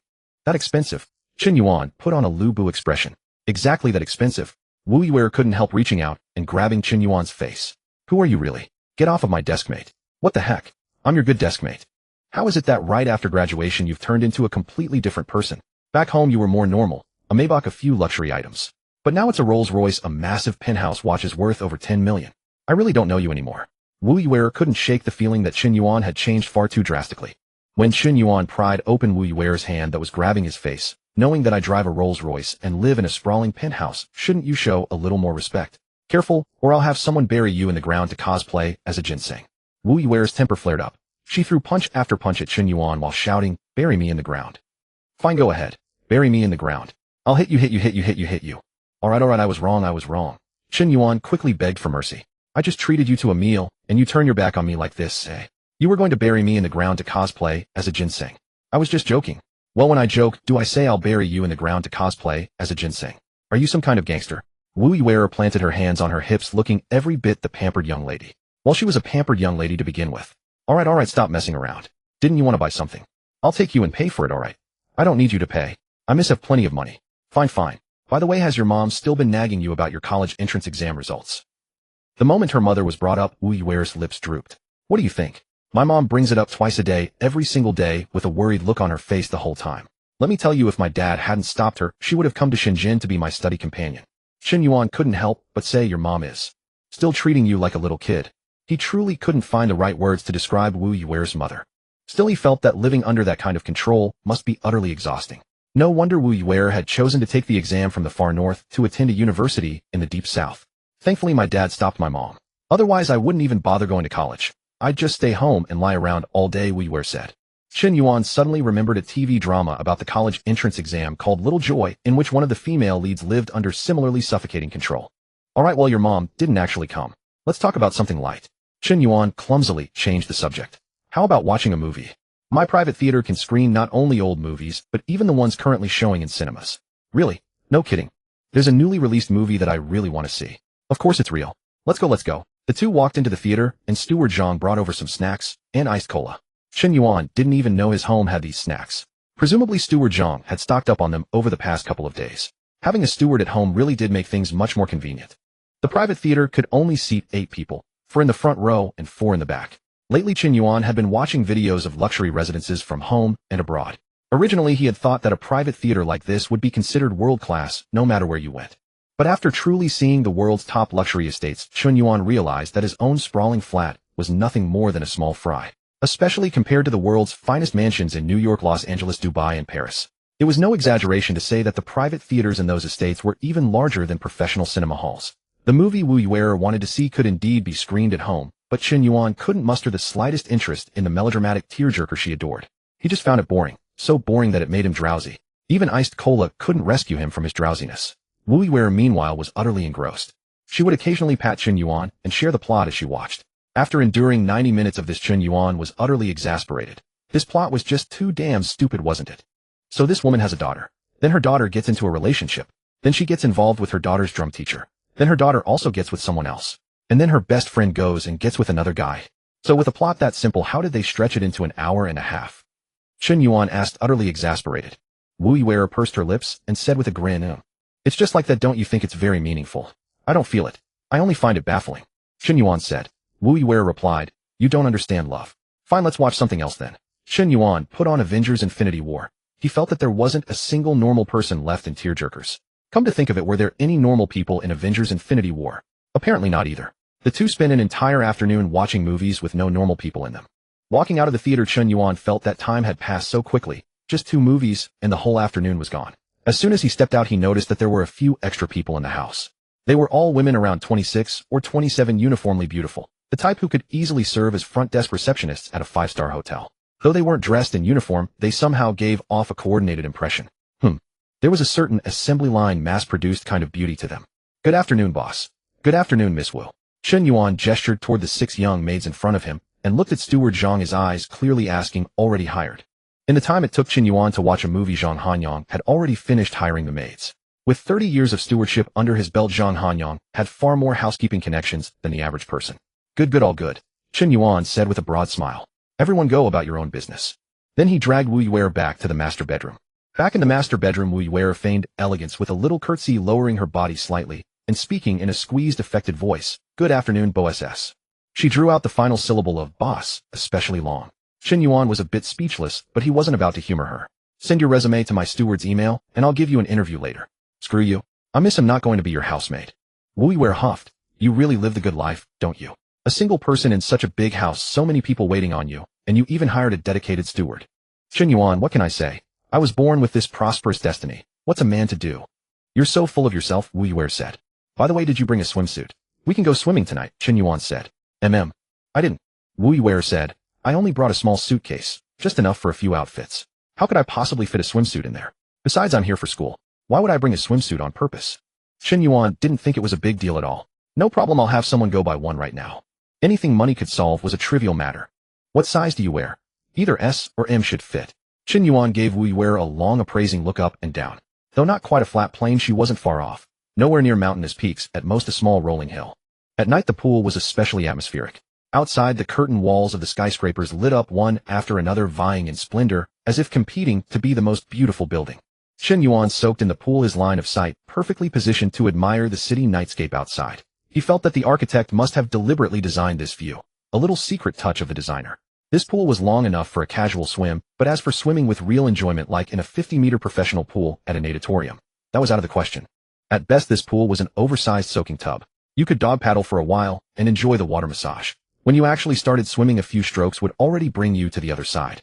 Seeing Chen Yuan and Wu Yuer swimming, a housekeeper sensibly stood by the edge. She brought over 2 bath towels and placed them on the cabinet by the poolside, then went to prepare 2 bottles of plain water and 2 cups of drinks, setting them nearby as well.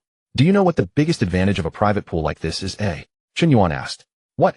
Nobody pees in the pool, Chen Yuan said. He loved swimming very much. In middle school, he had even briefly joined the provincial swimming team. Of course, it wasn't because Chen Yuan was particularly skilled, but because his aunt was a coach at the Heilongjiang Provincial Sports School and a champion in the women's division of the national games. At that time, a training camp was held in Harbin, and Chen Yuan went along to have fun. However, whether it was the pool at the provincial sports school or the county pool, there were absolutely people peeing in them. It was disgusting. Now that he had his own private pool, he no longer had to worry about this problem at all. Getting out of the pool, the maid draped bath towels over the 2 of them and served drinking water. Service was flawless. The next day, Chen Yuan and Wu Yuer went out to play together. They first went to Happy Valley, a famous amusement park in Shenzhen similar to Disneyland, but its scale and popularity couldn't match Disneyland. But in Shenzhen, it was already the top amusement park. According to Li Xiang, when he was a child, every time he wanted to come here, he had to queue for a long time. Chen Yuan didn't ask butler Zhang to buy the tickets, nor did he ask Jiang Yue to arrange any bank privileges. He simply bought a VIP ticket with Wu Yuer and went in. They had fun all day long. Bumper cars, a carousel, the thrilling snowy eagle, and even rafting. By the end of the day, Chen Yuan felt that he had become childish. I'm a billionaire, and yet I have to ride bumper cars with little kids. You may not know this, but the person sitting across from you is a billionaire. The kid opposite said, so what if I know? Bump into him then. When the 2 returned home in the evening, both were utterly exhausted. Checking the WeChat step count, it had already reached over 20,000. Chen Yuan only felt somewhat restored after eating 2 fillet steaks. In the second week of school, Chen Yuan was still playing the role of a good student. He listened to the teacher expound the ideas of great educators from ancient and modern times, both Chinese and foreign, jotting down names one by one, noting their contributions, and recording the theories they had summarized. Chen Yuan felt that his image in the teacher's mind must be quite favorable. Returning to the dormitory at noon, Chen Yuan received a piece of good news. Jiang Yue, the golden butler with astonishing efficiency, had already registered the company for Chen Yuan. Although the company's office address was merely a floor in Tower 6, 1 Shenzhen Bay. Although there was not a single employee yet, Chen Yuan finally had his first company. Chen Yuan Capital Equity Investment Management Co., Ltd.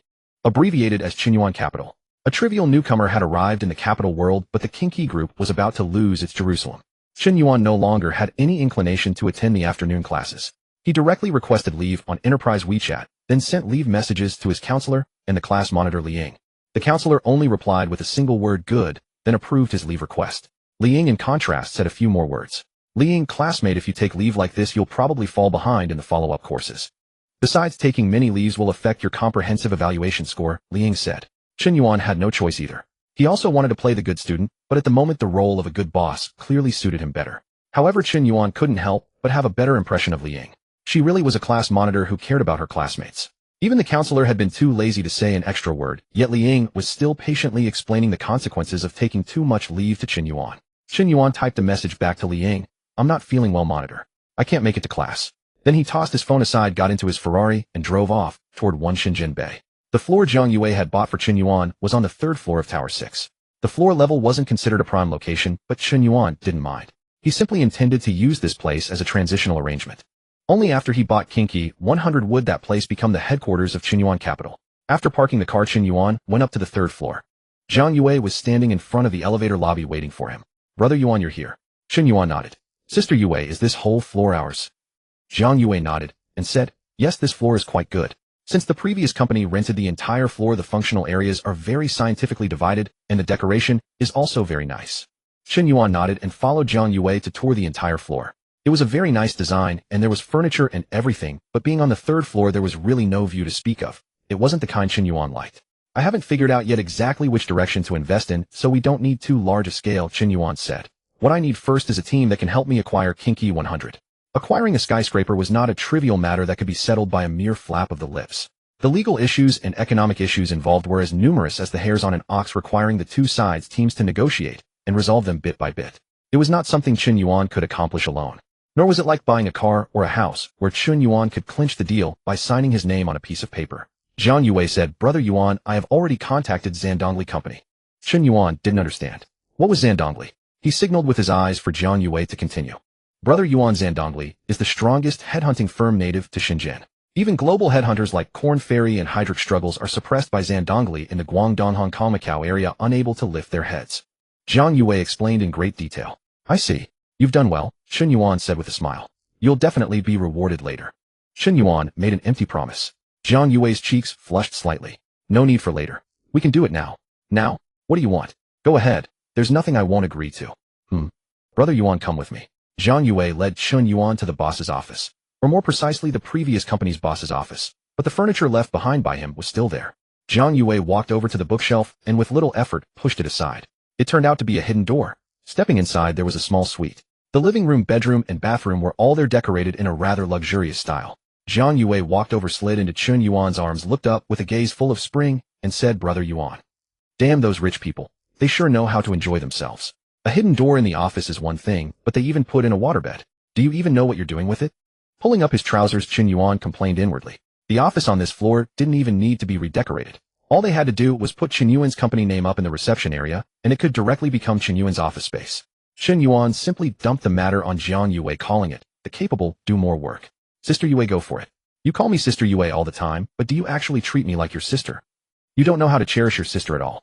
Zhang Yue glanced at the waterbed. It looked as if a world war had been fought on it. Chen Yuan chuckled sheepishly. Good sister, you won't blame me, will you? Of course not, my dear little brother. Zhang Yue kissed Chen Yuan lightly on the lips. This time Chen Yuan took the initiative, holding her head as she started to lean back, and kissed her again. 10 seconds, 20 seconds, 30 seconds. Zhang Yue's legs went weak. Only then did Chen Yuan let go. Walking out of that hidden room, Zhang Yue resumed her professional private banker manner. Yuanji, I've already contacted a design company to design Chen Yuan's logo, and I've also contacted a renovation company. This wall will have Chen Yuan's name on it when the time comes. Zandongli will give priority to helping us find a team with real estate acquisition experience. In the best case, we can poach an entire veteran team that has worked together for a long time. Chen Yuan was very satisfied. He felt that his sister Yue was truly capable of anything. In such a short time, she had not only bought him an office and registered the company, but had also found the design team, renovation company, and headhunting firm. Sister Yue is amazing. Time passed quickly. In the next week, besides attending classes, Chen Yuan's life was also very busy. Besides having to go shopping with Wu Wei, he also had to go with Zhang Yue to check on the renovation progress, and he happened to conduct 2 interviews along the way, thoroughly enjoying the thrill of being the interviewer. Although the priority was recruiting an acquisition team, the headhunting firm, while searching for candidates, also went ahead and headhunted candidates for Chen Yuan's other positions. The framework of Chen Yuan Capital was smoothly put together. Chen Yuan was in a good mood. He was now a genuine boss, and the company was no longer an empty shell. Hearing those people call him boss, Chen Yuan couldn't help feeling secretly pleased. It was another Sunday. Chen Yuan sat on the carpet peeling crayfish. Over the past week, the household staff had been fully assembled, and Butler Zhang had also bought Chen Yuan a Rolls-Royce Phantom and a Lexus LM MPV. Chen Yuan had found time to drive both cars. The Rolls-Royce Phantom was 5.98 meters long. Because the body was so long, the rear seat space was extremely generous, but driving it provided no driving pleasure whatsoever. Chen Yuan left only one remark. No wonder people say that everyone who drives this car is a chauffeur. What real rich person would drive it himself? It's exhausting. As for the Lexus LM, although its body wasn't as long, the acceleration was sluggish, and it also offered no driving pleasure at all. From now on, these two cars could only be left for the driver. Wu Yiwei sat beside him eating crayfish with Chen Yuan. This batch of crayfish was made by the family chef. Better tasting than takeout and bigger than takeout. Aren't you starting military training tomorrow? Wu Yiwei asked. Chen Yuan nodded. Yes. Wu Yiwei's bright eyes darted. Do you want me to bring you some milk tea then? I'll make you the best looking guy in your class, guaranteed to give you face. Chen Yuan smiled. Alright, just remember to dress up really pretty then. Wu Yiwei curled the corners of her mouth, revealing a sly smile. Don't worry, I'll dress up super beautifully. Chen Yuan was stunned, feeling that Wu Yiwei was a little off. By logic, she should have said, I'm beautiful even without dressing up. Wu Yiwei was smiling on the surface, but inside, she was going crazy. Every day, he came back smelling of perfume, and he came back so late. There had to be some ambiguous girl at school. I was here first. This time she was going to stake her claim. The next day, Chen Yuan changed into his military training camouflage and became a wild Buddha. He got into the back seat of the Phantom, and the driver drove him to school. Looking out the window at the vibrant morning, Chen Yuan yawned. They had to assemble at 6:40, more than an hour earlier than in 8 a.m. class. Soon the Rolls-Royce drove directly into the school. Uncle Han, no need to pick me up tonight. I might not be home tonight. With that, Chen Yuan got out and walked toward the sports field.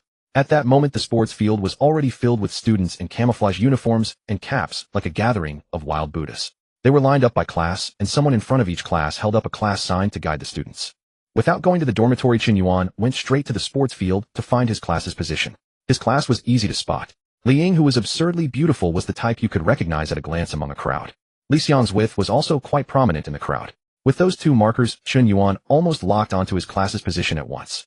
Chen Yuan stood beside Li Xiang, and the other two yawning again. Seeing Chen Yuan come over, Li Xiang took a large bottle of water and handed it to him. Yuanji, here's yours. Chen Yuan took it without saying thank you. It was superfluous. This is too torturous. The moment I think about having to get up this early for the next 10+ days, I almost break down. Li Xiang said. It can't be helped. Military training is like this. Chen Yuan shrugged. Hopefully our instructor is a bit better, so we can take it easier. Li Xiang nodded. Anyway, I've already prepared a medical certificate. If it gets too tiring, I'll just ask for leave directly. I asked an upperclassman. Even if you just sit on the side and rest every day, they won't dock your GPA. At worst, you'll be a little lower than the hardworking students, but you won't fail. Chen Yuan nodded. As I always say, no grad school recommendation, no awards. School is just my playground. While the two were chatting, they suddenly heard a deep, boisterous shout. Without using a loudspeaker, it seemed to cut across more than half the sports field. Attention! Quick march! Afterward, everyone saw a group of regular soldiers in darker camouflage entering from the side of the field, marching in very orderly steps. When the command changed to parade steps, the sound of boots hammering the ground could be faintly heard even by Chen Yuan, who was standing at the back of the sports field. These should be our instructors, right? Li Xiang said. They look like it, so they probably are, Lin Hanjun said. But these instructors all seem pretty young. I hope our instructor is a good person. Li Xiang pressed his palms together. The chief instructor stepped onto the elevated platform up front, holding a microphone. All instructors dismissed. Immediately find the class you're leading. The instructors below quickly dispersed, and using standard jogging form found their assigned classes. One instructor, whose skin wasn't so dark, jogged over to where class 1 of the education program was. Chen Yuan's eyesight was excellent enough to clearly see the instructor's face. Even under the cover of his cap, Chen Yuan could still detect a trace of familiarity in his features. Huh, isn't this Lan Qingshou? Lan Qingshou was the wealthy second-generation heir Chen Yuan had met on the street outside the Creative Park. He drove a G-Wagon. At the time, a few of them had helped Chen Yuan hold back the cap-wearing traffic officer who was writing him a parking ticket. They added each other on WeChat and chatted from time to time. Apart from commenting on each other's moments, they also invited Chen Yuan to hang out together. Chen Yuan had declined, though, because he was supposed to go shopping with Wu Yiwei. Back then, Lan Qingshou had seemed a little withdrawn, barely even making eye contact with Chen Yuan. Chen Yuan really hadn't expected this guy to end up as a drill instructor. In any case, shouldn't an instructor at least have a loud voice? Education class 1, fall in. With a roar, Lan Qingshou bellowed. Chen Yuan felt confused. Was this really the seemingly introverted Lan Qingshou who had been so quiet that even his name had to be introduced by a friend? This didn't make sense. But the man's height and face told Chen Yuan otherwise. This was indeed Lan Qingshou, the G-Wagon driving rich second-generation heir. At Lan Qingshou's command, everyone quickly formed up. Lan Qingshou coughed. I'll call the roll now. And Peng. A girl answered softly, here. Louder. Put some spirit into it. Did you leave your vocal cords in the dorm? Lan Qingshou was practically roaring. He planned to give the juniors a show of authority from the start, which would make training easier later. It was also an old tradition. Here. The girl named in Peng forced the word out. Next, Chen Yuan. Lan Qingshou saw the name on the roster and frowned slightly, but it was hidden under his cap, so no one noticed. Chen Yuan called out, here. Following the voice, Lan Qingshuo looked over. When he saw Chen Yuan's face, his body trembled slightly. Chen Yuan met his gaze and smiled faintly. Lan Qingshuo, holy crap, what a coincidence. Chen Yuan, that's right, it's me. Lan Qingshuo hurriedly returned a smile, but he didn't come over to make small talk. Instead, he continued the roll call. Very good. Learn from Chen Yuan, everyone. Louder. Chen Shi. Soon the roll call was finished. Lan Qingshuo stood at the front. Good, no one is late. Next, I'll go over the rules for military training. First, assemble at 6:40 am. Sharp and no being late. Second, during training, you must wear your military uniform and cap properly.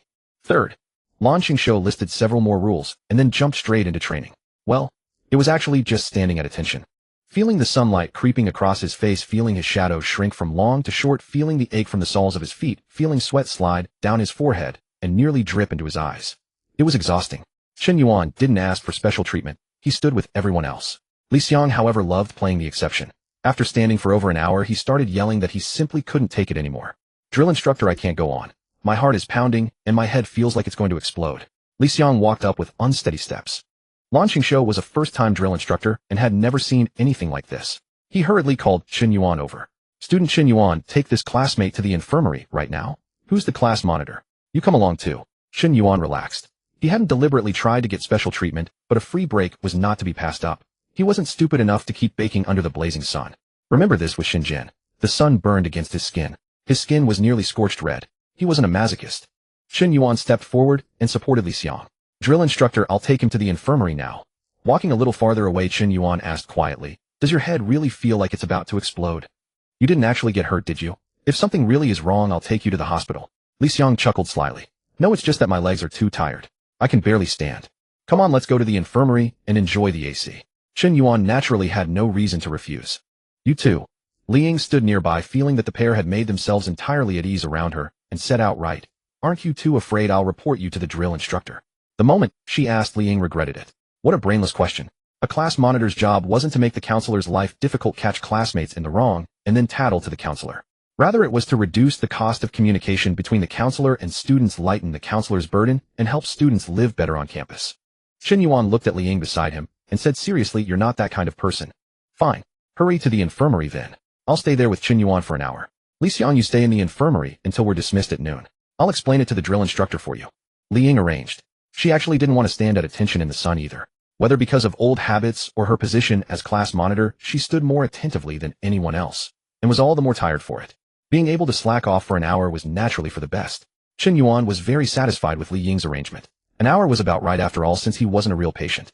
The three of them followed the shade all the way to the infirmary. Bliss. The infirmary's air conditioner was set very low. The moment they stepped inside, they felt as though they had entered heaven. Ah, Li Xiang let out a moan. So nice. Stop enjoying it. Keep up the act, and go see the doctor. Just say you have a touch of heat stroke. Chen Yuan said. Fine, you two enjoy the AC here. With that, Li Xiang left. There were other students coming and going in the infirmary, most of them in camouflage uniforms, a ragtag bunch of slackers who had come to see a doctor or to accompany a classmate seeing one. Chen Yuan was sure that the vast majority of them were faking illness just like Li Xiang. The infirmary doctors obviously saw through it, but they didn't intend to make trouble for these students. Making trouble for others could easily bring unpleasantness upon oneself. Chen Yuan and Li Ying sat on the connected metal bench. The atmosphere was a little awkward, neither of them spoke first. Chen Yuan still held to his 3-no principle. Don't initiate, don't refuse, don't take responsibility. So he didn't open his mouth. Li Ying sat beside him, not looking at her phone, staring blankly at the stone floor. Inside, however, her thoughts were churning. Was the person in that Ferrari that day him or not? I feel like it was him. My intuition has always been very accurate. Li Ying sat there, letting her mind drift through wild guesses. After a long while, she decided to probe him from an oblique angle. Student Chen Yuan, have you gotten your driver's license? Chen Yuan looked up at Li Ying. I have. Why? Li Ying was genuinely beautiful. Even the standard issue camouflage uniform couldn't dim her looks. If there were ever a campus belle vote, Chen Yuan would definitely cast his vote for Li Ying. God, she was gorgeous. Nothing. I was thinking that if you hadn't gotten it, yet we could sign up as a group and get a discount. Li Ying spoke her words perfectly proper without revealing her true intention in the slightest. Li Ying's reply was polished and proper, revealing nothing of her real intent. What a practical girl, Chen Yuan thought, following his principle that beauty is justice. Sorry, I've already passed the exam, so I can't share a group buy discount with you. Chen Yuan said with a smile, but it's so hot now. Taking the driving test would be miserable. Why not wait until winter break? I was planning to do the same, but I can get the written test out of the way first, Li Ying said. Chen Yuan nodded and said casually, then work hard.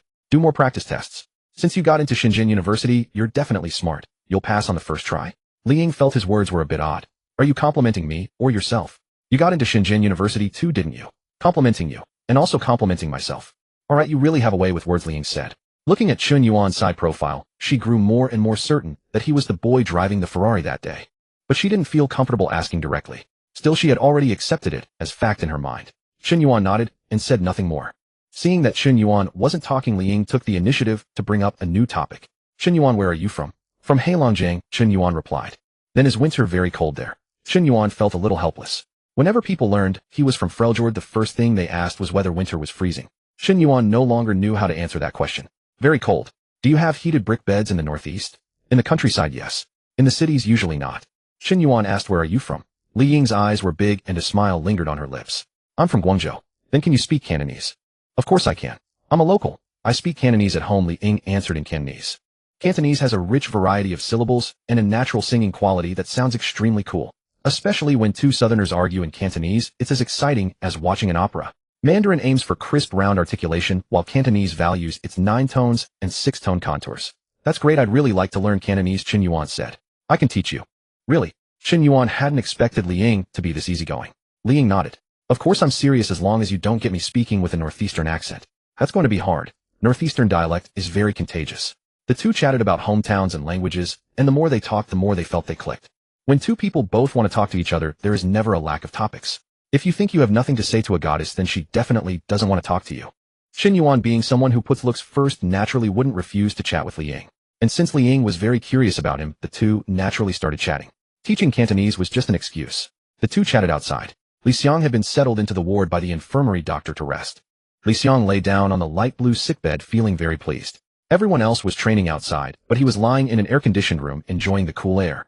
Happiness comes from comparison. At this moment he was very happy. Set an alarm for 1140. I'll get up and eat at the cafeteria, and pack a meal for my adopted sons too, so they don't have to wait in line. Soon the ward was filled with Li Xiang's snores. When Li Xiang came out of the infirmary and reached the lobby, he saw Chen Yuan and Li Ying chatting enthusiastically, and his mouth fell wide open. In broad daylight, a boy and a girl shoving and slapping each other. What a scandal. And why are you two still here? Why are you two still here? Didn't you say you were only going to enjoy the AC for an hour? Li Xiang couldn't help asking. Weren't you supposed to go back after an hour and let the instructor know for me? It was already 1140. Almost 3 hours had passed. Seeing Li Xiang come out of the infirmary, Chen Yuan quickly glanced at his watch. Geez, it's almost noon. Chen Yuan hadn't felt the passage of time at all. It seemed like he had only chatted with Li Ying for a moment, and the time was gone. Fortunately, the instructor was an acquaintance, otherwise Chen Yuan really wouldn't have known how to explain. It really is convenient to have connections. I was too busy enjoying the AC to check the time. Chen Yuan said awkwardly, but don't worry, I'll tell the instructor what happened. I definitely won't get you in trouble. Was that really about enjoying the AC? Obviously you two just enjoyed chatting.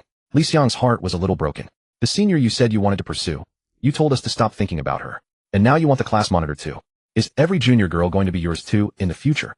Why are you so selfish? Li Xiang was almost crying inside. He had already begun drawing circles in his heart to curse Chen Yuan. No need. I'll tell the instructor myself when I go to training this afternoon. Just say I got heat stroke pretty badly, and you stayed with me the whole time, Li Xiang said. Although he was somewhat jealous of Chen Yuan, he was still helping Chen Yuan find excuses to slack off during military training. Jealousy is normal, it's human nature.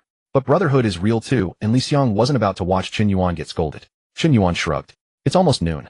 Let's go straight to the cafeteria. There shouldn't be many people at this time. I was thinking the same. I'll bring a portion for those two bastards too, Li Xiang said. Chen Yuan and Li Xiang made up their minds. Then Chen Yuan looked at Li Ying. Class monitor, do you want to go to the cafeteria together? Li Ying shook her head. No, I still have some things to do. Chen Yuan and Li Xiang didn't press further. They parted ways with Li Ying, went to the cafeteria, packed 4 portions, and returned to the dormitory. As soon as they entered the dorm, cold air rushed in. The AC in room 612 was never switched off. Chen Yuan had topped up 2,000 yuan in electricity, so the air conditioner ran 24 hours a day. That way he could enjoy cool air as soon as he returned. Seeing Chen Yuan top up 2,000, Li Xiang also added 1,000 to the account. That was enough electricity to last an entire semester. Brother Yuan, you kept taking leave last week. What were you busy with? Chen Yuan thought for a moment. There was quite a lot. Nothing much. I'm planning to start a business. I was having the place renovated a few days ago, and went to check on it myself. Chen Yuan answered truthfully. Among the 4 in the dorm, Li Xiang and Chen Yuan got along the best. Mainly because the chubby guy was warm, could take jokes, had a great personality, and came from a well-off family, so he and Chen Yuan had common ground. Are you already starting a business as soon as you enter college? Li Xiang was astonished. The rich second-generation kids I know only start in their junior or senior year. Very few start one at the very beginning of freshman year. Chen Yuan had no choice. He simply had too much money. If he didn't start a business, there was no way to spend it. Even if he spent 20 million a day, he could still save 700 million a day. Money in the bank is just a string of numbers. If it isn't converted into real assets, it's no different from Q coins. Before long, Lin Hanjun and Lu Rui also came back. My two adoptive fathers accept my bow. Lu Rui was full of energy. Even after an entire morning of military training, he still had the energy to clown around. Whoever brought the meal was naturally the adoptive father. Lin Hanjun again made as if to take a swing at Li Xiang. He was immediately pushed away by Li Xiang. They played around for a while, then ate and chatted. Lu Rui couldn't help cursing. This sun is goddamn scorching. I can already feel my neck burning. Since the military training uniform had long sleeves and long pants, only the neck and face were exposed. Chen Yuan had no doubt that after 2 weeks of training his skin would be sunburned in distinct layers. The kind with a stark black and white contrast. Chen Yuan tossed his own sunscreen over. Put on some sunscreen. It's very useful. It was the one Wu Yuer had pressed into his hand that morning. Sunscreen chosen by girls was generally more reliable. All right. Lu Rui took it. After they ate, everyone took a nap. They had gotten up at 6 in the morning. Without a nap the afternoon would be pure torture. At 2 in the afternoon, they headed to the drill ground for military training again. 2 in the afternoon, Shenzhen, a shadeless drill ground mid-September. Just these words stacked together carried an incomparably oppressive force. It was a heatstroke combo move, no question. The group still stood at attention. Chen Yuan didn't feel too tired, just a bit bored from standing. Suddenly Lan Xingshou walked over. Chen Yuan, come with me. I need a hand. Lan Xingshou spoke while holding up his instructor's authority. With that, Lan Xingshou turned and left. Chen Yuan said nothing and quickly followed. The two arrived at the gymnasium beside them, and Lan Xingshou's stern air shattered instantly. Grinning, he said, Brother Chen Yuan, if you feel tired you can rest in here for a while. Chen Yuan nodded and asked in confusion, Brother, how come you're an instructor? Are all instructors senior students from our school? Lan Xingshou nodded, then shook his head. No, most instructors are hired from outside. Instructors like me are rare. I served 2 years in the army and only went to college after being discharged. Later I joined the school's National Flag Honor Guard, so I was able to become an instructor. Chen Yuan suddenly understood and nodded. He had never expected Lan Xingshou to be a discharged veteran. A rich second-generation kid who drove a G-Wagon could endure military hardship. That was truly admirable. After all, the intensity of military training was only an appetizer in the face of real military service. I didn't expect you to have this kind of experience, brother. Chen Yuan said with a smile. There are quite a lot of veterans in our school, Lan Xingshou said. All right, brother, I still need to keep an eye on their training. Just rest here. I'll say I told you to go help sort things out. Chen Yuan actually hadn't planned to rest, but to run into Lan Xingshou by such a coincidence. A free rest was a bonus he wasn't going to refuse. Being able to sit in an air-conditioned gymnasium, playing on his phone, chatting with Wu Yuer, the senior girl, and Sister Yue. Wasn't this much better than baking in the sun outside? Chen Yuan sat on a chair and replied to Wu Yuer. I'm not going home tonight. Didn't you say you were going to bring me milk tea? Where are you? Wu Yuer, I'm in the car, and almost there. How can you play on your phone during military training? Chen Yuan, I'm sitting in the gymnasium. The instructor is an acquaintance and gave me some special treatment. Wu Yuer, oh, then tell me how to get there. I'll be at your school soon. Chen Yuan, okay. Then Chen Yuan sent Wu Yuer a screenshot of the WeChat work homepage animation. Show this to the security guard and he'll open the gate, Chen Yuan said. Good. Before Chen Yuan could put down his phone, he saw a message from someone else. Zhou Xinan, Junior, where are you? Why aren't you on the drill ground? Chen Yuan, I'm in the gymnasium next to the drill ground. Zhou Xinan, then wait for me. I'll come over in a bit. Zhou Xinan stood in the sun, took a few photos with her phone, and then walked toward the gymnasium. As soon as she entered, she spotted Chen Yuan in his camouflage uniform. Zhou Xinan quickly walked over. Junior, long time no see, she said with a smile. This time she was here on official business. She needed to take some material of the younger students during training to submit. She also brought Chen Yuan some milk tea. Just as an aside. Zhou Xinan handed the drink in her hand to Chen Yuan. Here, mango pomelo sago. Chen Yuan took it, realizing he was indeed a little thirsty. Thanks, senior, Chen Yuan said with a smile. No need to thank me. Zhou Xinan looked at him coolly. Junior, how did you end up here?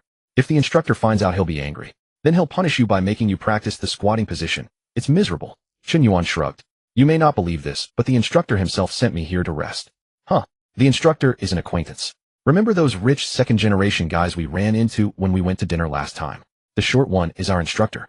Chen Yuan answered truthfully. Then you're really lucky. The rest of military training probably won't wear you out, Zhou Xinan said. Chen Yuan nodded, glanced at his phone, and saw that Wu Yuer had already entered the school. She was asking Chen Yuan for directions. As Chen Yuan told Wu Yuer how to get there, he asked Zhou Xinan casually, Senior, don't you have any classes? Zhou Xinan nodded, then shook her head. I do have classes, but I have official leave. The counselor asked me to take some photos for you all. Chen Yuan didn't show it on his face, but he was already a little anxious. Then senior, you better go take the photos quickly. Don't hold up the counselor's business. He really didn't want Wu Yuer and Zhou Xinan to run into each other. Whether it would become a romantic battlefield Chen Yuan didn't know, but he would definitely be awkward. Zhou Xinan looked at Chen Yuan coldly. Junior, don't you want to stay with me a little longer? Was I really that obvious? I do, how could I not? Chen Yuan said. I just don't want to delay your work, senior. Why did that sound so deliberately sweet and fake? Chen Yuan felt that he himself was beginning to change. Really? Zhou Xinan was not a naive high school girl. She remained suspicious of Chen Yuan's words. Chen Yuan was a bit at a loss. The senior was just too experienced. If it were Wu Yuer, she would have nodded in complete faith and gone running off to work. Really. When today's training is over, let's go to dinner together, okay? Chen Yuan said in his most earnest tone, fixing those eyes that seemed affectionate even when looking at a dog, on Zhou Xinan. Zhou Xinan was a little delighted. Okay, then I'll go take photos first. See you tonight. Thanks for the milk tea, senior. Chen Yuan said. Watching Wu Yuer's location on the shared map get closer and closer, Chen Yuan couldn't help letting out a sigh of relief. Then suddenly Jiang Yue sent a photo over. Wow, milky white snow. Chen Yuan saved the photo to a password-protected private album, then deleted it from the chat history. Sister Yue, wait for me tonight. Then Chen Yuan booked the presidential suite at the Mandarin Oriental Hotel. At 3,300 yuan a night, it was nothing short of astronomical. One night. That alone was worth a Mercedes-Benz C-Class. Jiang Yue sent another picture. Her legs in black silk stockings were beautiful. Chen Yuan replied, Mandarin Oriental Hotel. See you tonight. After replying to Jiang Yue, Chen Yuan glanced at the shared location and saw that Wu Yuer's avatar had already overlapped with his own. He quickly turned off his phone. Wu Yuer walked into the gymnasium and quickly came to Chen Yuan's side, handing him the cup of Hei tea in her hand. When I came in just now, I saw a really pretty girl, but she seemed so cold and aloof. She only looked cold and aloof. Actually, she wasn't like that at all. Chen Yuan defended the senior in his heart, but he didn't say it out loud. Then stay away from her. Girls who look that cold and aloof are usually hard to deal with. Chen Yuan apologized to the senior in his heart and planned to make it up to her properly over dinner. Judging people by their looks is wrong, Xiao Chun. Wu Yuer said as she sat down in the seat beside Chen Yuan. Your school is so big. If I hadn't turned on location sharing, I'd already be lost. That's normal. I got lost too when I first arrived, Chen Yuan said with a smile. Even now, I still haven't figured out all the teaching buildings. I hope our school can be this big too.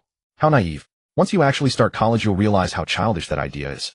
Chen Yuan didn't remind her. Once she started school herself, she would know just how painful it could be. Wu Yuer crossed her legs, and one little white sneaker swayed back and forth in Chen Yuan's field of view. A white ankle sock hugged her ankle, its vertical striped trim clearly visible. Who came up with that anyway? Chen Yuan stayed polite. Among the girls around him, it seemed that only Wu Yuer liked wearing little white socks. Jiang Yue liked black silk stockings and nude stockings. The senior didn't like wearing socks. Only Wu Yuer truly understood Chen Yuan. You could always count on a desk mate of 3 years. O'Reilly also liked wearing little white socks. Wu Yuer unconsciously swung her legs, planning to come bring Chen Yuan milk tea again tomorrow. She was quite dissatisfied now. She had originally wanted to bring Chen Yuan milk tea on the sports field and take the chance to stake her claim, but now they were in the gymnasium. There was no way to stake her claim here. There was no audience at all. At the corner entrance of the gymnasium, Zhou Xinan finished taking pictures and planned to come back and chat with Chen Yuan a little longer. As soon as she entered the gymnasium, she saw another girl sitting in the spot she had just occupied. Her junior had a cup of milk tea in his hand, but it wasn't the one she had given him. Zhou Xinan immediately turned and hid in a corner, carefully peeking out to study the girl sitting in her seat. Very pretty. High good looks, a high ponytail, the typical girl with first love vibes. No worse than herself. That was Zhou Xinan's assessment. Watching the two chatting so warmly, and that girl getting handsy with her junior, Zhou Xinan felt as if her chest were blocked and her breathing grew heavy. Bastard. Zhou Xinan recalled how Chen Yuan had just driven her away, then looked at the girl who had also brought Chen Yuan milk tea, and understood the full story. You drove me away to make room for her, didn't you? Fine, then I'll leave. Zhou Xinan's eyes reddened in the empty corner. She pulled out her phone ready to block and delete Chen Yuan, but when her finger hovered over the red exclamation mark, she suddenly paused. I'm the senior assigned to your class. If I delete him, what will he do when he needs a senior's help? I can't let my emotions get the better of me. I'm here to earn credits. Forget it. I won't delete him for now. Once I'm done with your class, I'll definitely delete you. Zhou Xinan turned her head, intending to take one more look. That one look made her blood pressure spike. She saw it. That girl was actually drinking the milk tea she had bought for Chen Yuan. That was going too far. Zhou Xinan turned and left.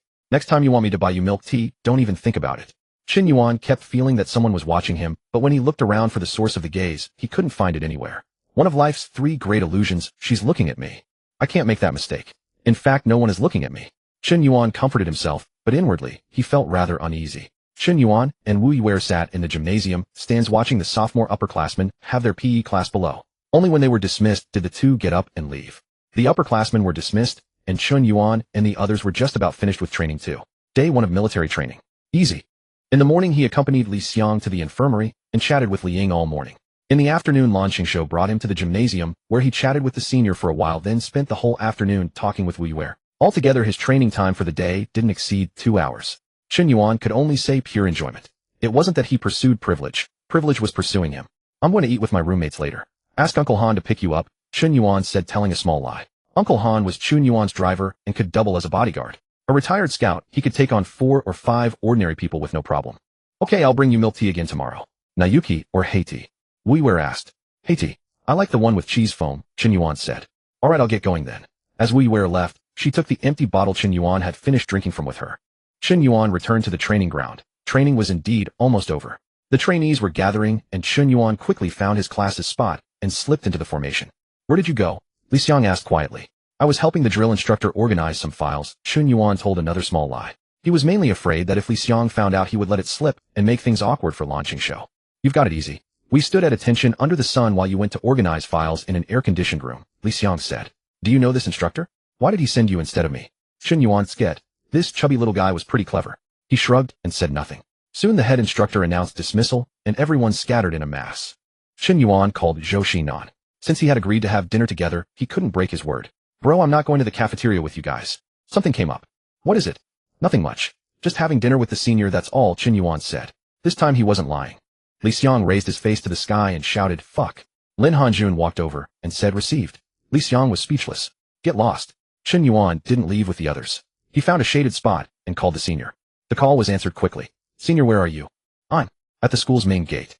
Zhou Xinan had originally wanted to say spitefully that she was in the dormitory and wasn't going to eat with Chen Yuan anymore, but the words reached her lips and took a different turn. Zhou Xinan changed into a light blue dress adorned with delicate lace trimming along the hem. Her slender fair calves were subtly revealed, and she wore a pair of Crocs that showed off her rosy pink heels. Chen Yuan stepped forward, the faint fragrance from the senior student lingering around the tip of his nose. She had even taken the trouble to shower and wash her hair. The scent was pleasant. Her shampoo must have been expensive. Chen Yuan couldn't help feeling a little smug. As they say online, if a girl deliberately washes her hair before meeting you, that's absolute true love. Because washing long hair is a hassle, and adding the time to blow-dry it often takes a full hour. Chen Yuan wore the bright smile of a sunny boy as he walked up, and said with a grin, Senior. Zhou Xinan turned her head away without looking at him, letting out a cold snort. Chen Yuan was baffled. Why was she suddenly acting so tsundere? She had been perfectly fine in the afternoon, even bringing him milk tea. Senior, let's go have dinner. I'll treat you to hot pot. Chen Yuan maintained his smile. One more warning. If she kept acting tsundere, he'd just go find Yue instead. Zhou Xinan said, no need for you to treat. I'll pay this time. Chen Yuan didn't decline and hailed a car on his phone. He selected all options, express, premium, and luxury rides. Whichever one accepted first would be the one he'd take. Unexpectedly, the luxury car won out over the express option and got Chen Yuan's order first. This platform must have some back-end logic that prioritizes the more expensive rides. Chen Yuan couldn't help thinking this. Before long, the car arrived, a Mercedes-Benz S-Class. He noticed that among luxury ride options, the Mercedes S-Class was the most common, while BMW 7 Series and Audi A8 were far rarer. They got into the car and headed toward Upper Hills. Chen Yuan had planned his schedule meticulously. The Mandarin Oriental Hotel was located right at Upper Hills. The shopping mall was downstairs while the towering hotel stood above it. Chen Yuan would have dinner at Upper Hills, then stroll around the mall with his senior, and later go see Senior Yue in the evening. Chen Yuan was happy to call himself a true master of time management. It took nearly 40 minutes to get from Nanshan District to Futian District. There was no helping it. That's just how it is in a first-tier city traffic jams. Not even a Mercedes S-Class could avoid it. Chen Yuan's Rolls-Royce and Ferrari were equally stuck. Unless he took a helicopter. A helicopter. Chen Yuan suddenly began entertaining the idea of buying one. Flying to school by helicopter would probably make him the talk of the entire campus. But then again, the school probably didn't have a helipad. Forget it, the helicopter idea was out. Buying a private business jet would be far more impressive. Exactly. Chen Yuan's eyes lit up. With so much money that he couldn't possibly spend it all, purchasing a private jet would be a piece of cake. Chen Yuan sent a WeChat message to Steward Zhang, sharing his intention to buy a business jet. Chen Yuan had no idea where to buy such an aircraft. That kind of information wasn't exactly transparent. But Steward Zhang definitely had the connections. Zhou Xinan poked Chen Yuan. What are you thinking about? You're not saying anything. Chen Yuan snapped back to reality. Nothing much. Where's that restaurant you wanted to go? Chen Yuan checked the address on his phone. Let me see. It's on the 3rd floor outdoor area. Then let's go this way. We'll take the elevator over here. Zhou Xinan had clearly been here before and knew the place well. Alright. The two arrived at a restaurant called Qinghua, a specialty shabu-shabu buffet, featuring Wagyu beef. Chen Yuan had seen it recommended online many times. The price was around 500 yuan per person. It wasn't exactly high-end, but an ordinary person would definitely feel the pinch after such a meal. Once they sat down, the server asked them to choose their hot pot bases. It wasn't like Haidaleo where several people share one big pot. Instead, each person got their own small pot to cook their own food, clean and hygienic. The only downside was that it lacked the lively, fiery atmosphere typical of hot pot. I'll have the sukiyaki base, Chen Yuan told the server. Then I'll have the spicy base. We can swap and try each other's, said Zhou Xinan. Chen Yuan nodded. Sounds good. Although it was a buffet, only the snacks and drinks were self-serve from the counter. Everything else was ordered through the server with an unlimited quantity. Chen Yuan first ordered 5 plates of M9 Wagyu chuck roll to see what all the fuss was about. The server moved quickly, and soon the hot pot base Wagyu and egg mixture arrived together. Chen Yuan looked at the pasteurized egg before him. Golden orange yolk, clear egg white, and quite pleasing to the eye. How do you eat this? Chen Yuan couldn't help asking. Dip the cooked Wagyu into this pasteurized egg, said the server. It tastes even better that way. Chen Yuan had heard of this style of eating before, but this was his first time seeing it in person. Was raw egg actually tasty? Wouldn't it be too fishy? There was only one way to find out. Just try it. Once the hot pot came to a boil, Chen Yuan started adding the meat. The Wagyu cooked quickly. Just a few swishes in the pot, and it was ready to eat. Any longer, and it would turn tough. Chen Yuan dipped the meat into the pasteurized egg, letting the silky mixture coat the beef. Then with a slightly furrowed brow, he put it in his mouth. The moment the beef touched his tongue, his brow relaxed. Delicious. Not fishy at all. Fresh. Sweet. It was the first time Chen Yuan had tasted beef like this. Novel and wonderful, his mood lifting with every bite. A pleasant chime echoed in his mind. The system, which had been silent for days, finally made its presence known. Detected that the host does not despise humble fare, but instead savors it wholeheartedly, fully in line with the tycoon spirit. Not elated by mere possessions, nor disheartened by trivial losses. For this, the host is rewarded with 1 skill lottery draw. Proceed with the draw. A 500 yuan per person buffet, and you call that humble? System, you've really lost touch with ordinary people. Chen Yuan grumbled inwardly, yet his body honestly chose to draw. Congratulations to the host. You have obtained the skill combat proficiency. Chen Yuan watched the ethereal spinning wheel whirl round and round before finally landing on a faint shadow of a figure holding up a fist in salute. Combat proficiency. Now that's something good. Chen Yuan felt the influx of knowledge into his mind and the surge of power in his legs, and found it all utterly remarkable. The power of the system was truly incredible. Chen Yuan had no doubt that in about a decade he would become an all-around existence, someone who could do everything and master everything. He stopped dwelling on the skill the system had given him. As impressive as it might be, Chen Yuan had a feeling he'd probably never actually need to use it. There would be no chance to use it domestically.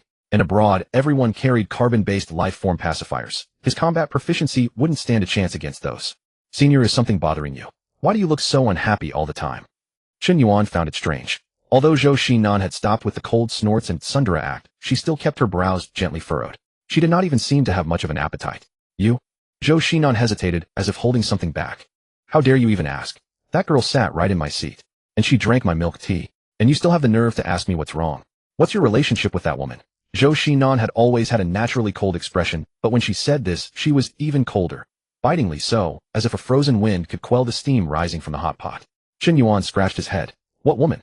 The one who brought you milk tea at the gym this afternoon. Chen Yuan finally understood why he had felt a faint sense of being watched all afternoon. It really wasn't his imagination. Someone really had been watching him. She's my high school classmate, Chen Yuan said. Just a high school classmate. Zhou Xinan clearly didn't believe him. Chen Yuan nodded. So far she really was just a high school classmate. Although they had slept in the same bed, they hadn't even kissed. She's really just a high school classmate.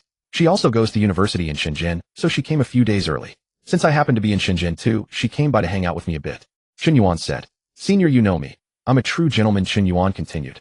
Zhou Xinan thought back to the last time she had gone out to eat with Chen Yuan. He had been a complete gentleman the entire time, never overstepping the slightest with her. She couldn't help but believe him a little more. A sunny boy like him probably still had his first kiss right. I'm sorry, Junior. I misunderstood. Zhou Xinan lowered her head. The tables had turned, but Chen Yuan didn't press the advantage. Instead, he comforted her. It's okay, Senior. Next time, just tell me what's on your mind. Don't sit and stew in silence. It makes me sad. I understand. After that, Zhou Xinan ate with great enjoyment. Every now and then she fished a slice of meat out of her spicy pot and fed it directly to Chen Yuan. At first she only placed it in his bowl. Later she put it straight into his mouth. And she used her own chopsticks. Did this count as an indirect kiss? My first kiss. It's fine. It'll refresh tomorrow. After finishing the hot pot, the two planned to walk around Xinai Shangqing to help digest the meal. On the second floor, Chen Yuan found an exhibition hall he was interested in. This whole area was actually EV dealerships. Xiaomi, Avatar, Auto, Weilon, Aito, and Yangwang. Senior, let's go check out the cars, Chen Yuan said. Okay. Zhou Xinan didn't refuse. Although she wasn't interested in cars at all as long as she was strolling with the young man beside her, what they looked at didn't matter. Chen Yuan first walked into Xiaomi. Xiaomi had been incredibly popular lately. The internet was buzzing with talk about it. Lei Jun was truly a once-in-a-billion marketing genius. Back then, his slogan about making technology no longer out of reach and letting the whole nation afford phones directly made Xiaomi a true giant.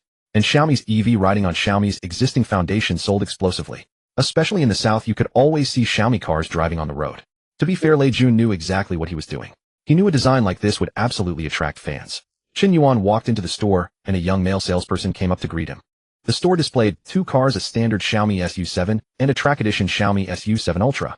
Naturally, Chen Yuan wasn't interested in the standard version. He continued his usual car buying approach. Do you have a SU7 Ultra in stock right now? The salesperson shook his head and said, sorry man. Xiaomi doesn't have any cars in stock right now. Everything requires waiting. Then he pivoted. However, there are a few SU7 Ultra orders that people placed and then canceled. If you're interested, I can transfer one to you. Delivery should be within a week. Basically no different from an in-stock car. Although it wasn't an in-stock car, Chen Yuan wasn't in a hurry and he could afford to wait. After all, he had so many cars to drive. I don't want someone else's order. I'll configure my own. Chen Yuan said. Then please sir, come sit over here. They went to the rest area where the staff guided Chen Yuan through the configuration. After all, Xiaomi wasn't Ferrari or Rolls-Royce. There was no dedicated configuration room, so they did the configuration in the sofa area of the lobby. Our SU7 Ultra currently has a base price of 530,000 yuan. There's also a Nürburgring Track Custom Edition with a base price of 8149,000 yuan. Would you like to take a look at the Nürburgring Track Custom Edition? The delivery for that one will be faster. Chen Yuan clearly wanted the expensive one, not the sensible one. Or rather, the expensive one was the sensible one. Let's look at this Nürburgring Track Custom Edition. Alright, this Nürburgring Track Custom Edition has better brake pads and sport package. However, it only has front seats. For weight reduction, it has no rear seats. Chen Yuan didn't care. Looking at the configuration page, it was rather sparse. Besides tire style, paint color, and track package, there wasn't much else to choose from. After configuration including tax, it was only 95,000 yuan. Just under $1 million. But it was definitely luxury car pricing. At this price, it was truly a high-end new energy vehicle in every sense. Chen Yuan directly signed the contract, made the payment, and completed the car buying process. He didn't waste a single unnecessary word, nor did he say he would go home and think about it. He downloaded Xiaomi's app, and on his phone, he could see how long his car would take. The app showed 15 days. Having bought another car, Chen Yuan felt nothing special. Walking out of Xiaomi, Zhou Xinan couldn't help saying, Junior 95,000 yuan. Nearly $1 million. And you just spent it like that. Chen Yuan shrugged. Buying a car, isn't that just how it is? You didn't even think it over. You saw it and bought it. Chen Yuan nodded with an air of complete naturalness. Isn't buying a car just like this? Junior, you are incredible. Chen Yuan wore a calm, unfazed expression. Mortals simply couldn't understand the spending habits of a divine tycoon. He saw it, he liked it somewhat, and so he bought it. Did it need a reason? His own liking was the reason. Having bought a Xiaomi, Chen Yuan naturally couldn't show favoritism. He went to Yangwang and planned to buy a Yangwang U8. This car was likewise an internet sensation. But it wasn't due to BYD's marketing. BYD had no marketing to speak of. They might as well have fired everyone in their publicity department. The online hype was completely propped up by the gimmick of being the first million yuan new energy SUV, as well as the contrast with BYD's budget models. Chen Yuan looked at the Yangwang U8L displayed in the showroom. He had only one impression. This car was actually pretty big. It wasn't smaller than a Range Rover, right? For sedans, you look at beauty. For SUVs, you look at presence. This Yangwang U8L absolutely had presence. A salesperson came up to greet him. Chen Yuan asked, do you have a Yangwang U8 in stock? The salesperson nodded. We have a Yangwang U8L Dingxia edition in stock. So many car makers, so many versions. There were too many names for Chen Yuan to remember. He could only ask, is it the highest trim? Yes, sir. The configuration is also the top trim. Everything that could be selected has been selected. The salesperson's intuition told her this deal was as good as done. Chen Yuan gave a nod. He signed the contract, made the payment, and took delivery of the car. As the night grew late, Chen Yuan drove his Yangwang U8L, cruising along the road with the senior student. Although the car was over 5 meters long and came with a rear-mounted spare tire, the E4 system made cornering incredibly agile. The voice assistant was highly entertaining, and the intelligent driving features were a delight to use. As a new energy vehicle, it truly excelled at delivering emotional value, overtaking traditional automakers in that regard. Junior, this car sells for over 2.4 million yuan in Europe and Japan. Zhou Xinan exclaimed in surprise. It's probably because of the heavy import tariffs. Chen Yuan replied. It was the same principle as how Rolls-Royce entering China carries high luxury taxes. Overseas, there's no need to force yourself to buy a BYD. Settling for a BBA as a transitional car isn't shameful, ha. Chen Yuan was like a child with a new toy, driving to Longhua district, and then turning back, playing with the voice assistant all along the way. Hello Yangwang, who's better looking, Zhang Wenyoung or Yu Jimin? Hello Yang Wang, is Danking really named Oh Seihan? Hello Yang Wang, if someone gave you 2 million would you buy a Range Rover or a Yang Wang U8? Chen Yuan was thoroughly enjoying himself throughout the drive. When they returned to Shumyip Upper Hills, it was still early. Chen Yuan parked the car and planned to stroll around a bit more with the senior. As for why they didn't go up to the Mandarin Oriental Hotel, it was because Jiang Yue hadn't arrived yet. Once she did, Chen Yuan would arrange a luxury car to take the senior back to campus. The two went down to the basement level hoping to find some snacks. Suddenly Chen Yuan heard a perfectly enunciated English curse. "Fuck you, bitch. I just wanted to get to know you." As if drawn by an automatic magnet, many pairs of eyes, including Chen Yuan's, smoothly turned toward the source of the sound. At the Starbucks entrance, a black man with an angry expression was grabbing a girl's wrist, muttering something unintelligible. "Why is this different from what my brother told me? Didn't he say that once I came here there would be countless beautiful women and R&B I could get without working? Why does this girl dare to refuse me when I ask for her contact?" The dark-skinned man grew even more furious. "Damn woman not listening to me. Damn brother, how dare he lie to me?" Chen Yuan couldn't help but frown. Just looking at the black man made him feel extremely uncomfortable. With that insulting tirade on top of everything else, Chen Yuan became even more irritated. "Let go of me. Who wants to know you? Get away." The girl frantically twisted her arm trying to break free, but it was no use. The black man stood over 1.8 meters tall, while the frail girl was barely 1.6 meters, so she had no strength to resist. More and more people gathered around, yet nobody stepped forward to help the girl. Some simply minded their own business, while others were still trying to figure out what was happening. "Keep your voice down, you slut. Don't you see people are coming over?" the black man snarled. Instead of lowering her voice, the frail girl shouted even louder, "Help me." Zhou Xinan frowned. "This is way too much. Is this foreigner trying to force himself on that girl in public?" Chen Yuan rolled his neck. "Senior, stay back." The combat mastery he had just earned from dinner was still waiting to be used, and now an opportunity had presented itself. "Huh. Don't go up there. That black guy looks completely uncivilized. You'll get hurt." Zhou Xinan was worried about the girl, but she was even more worried about Chen Yuan. Chen Yuan smirked. The system's skills were beyond question. Even Tyson wouldn't necessarily beat the current Chen Yuan, especially in an open space. Free combat was not just boxing. It encompassed Muay Thai, Jiu-Jitsu, wrestling, and many other techniques. In a one-on-one fight, Chen Yuan was at the absolute pinnacle of humanity. He stepped forward. "Motherfucker, still acting so arrogant on Chinese soil." Chen Yuan walked forward, cursing in Chinese. Afraid the black man wouldn't understand, he helpfully translated FCKU. The man turned his head and saw a not-so-strong-looking guy walking toward him. This guy actually dared to curse at him. In an instant, rage surged through him, and he released his dark grip on the girl's arm. "Damn yellow monkey, do you know who I am?" Chen Yuan chuckled. "Do you know who I am?" Without another word, he stepped in and threw a left jab. The punch landed square on the black man's nose. It was meant as a warning, but also to gauge the distance. The black man reeled backward, his nose instantly deformed. The upper part swollen, the lower part caved in. His nasal bridge was clearly broken. Chen Yuan immediately assessed that this man had no fighting foundation whatsoever. From his sloppy guard posture alone, it was obvious he had learned everything from online videos. The level of someone who had only watched a couple of tutorial clips. He knew the concept of a guard, but didn't know how to properly execute one. However, Chen Yuan had absolutely no intention of letting him off, nor would he stop there. Didn't he see the black man already raising his guard? Clearly, he had the intention to attack. "If I don't hit him, he's going to hit me." Front hand to measure distance, rear hand to follow up. Chen Yuan's feet were rooted to the ground like two high-pressure pumps. Power surged from the ground through his legs, amplified by the rotation of his waist, and as his rear hand followed through, the force converged at his knuckles, reaching its maximum. This punch would hurt a little. Boom. A heavy, muffled impact rang out, reaching the ears of the onlookers. Then they saw a spray of blood spill from the black man's mouth. The seemingly muscular black man went limp like a power cut, his body collapsing like soft noodles and crashing onto the ground with a thud. A bloodied tooth tumbled from his unconscious, gaping mouth. It all happened so fast. From the moment Chen Yuan stepped forward to curse him to the two-punch combo that knocked the black man out, no more than 5 seconds had passed. Before the crowd even had time to worry about Chen Yuan, the black man was already down.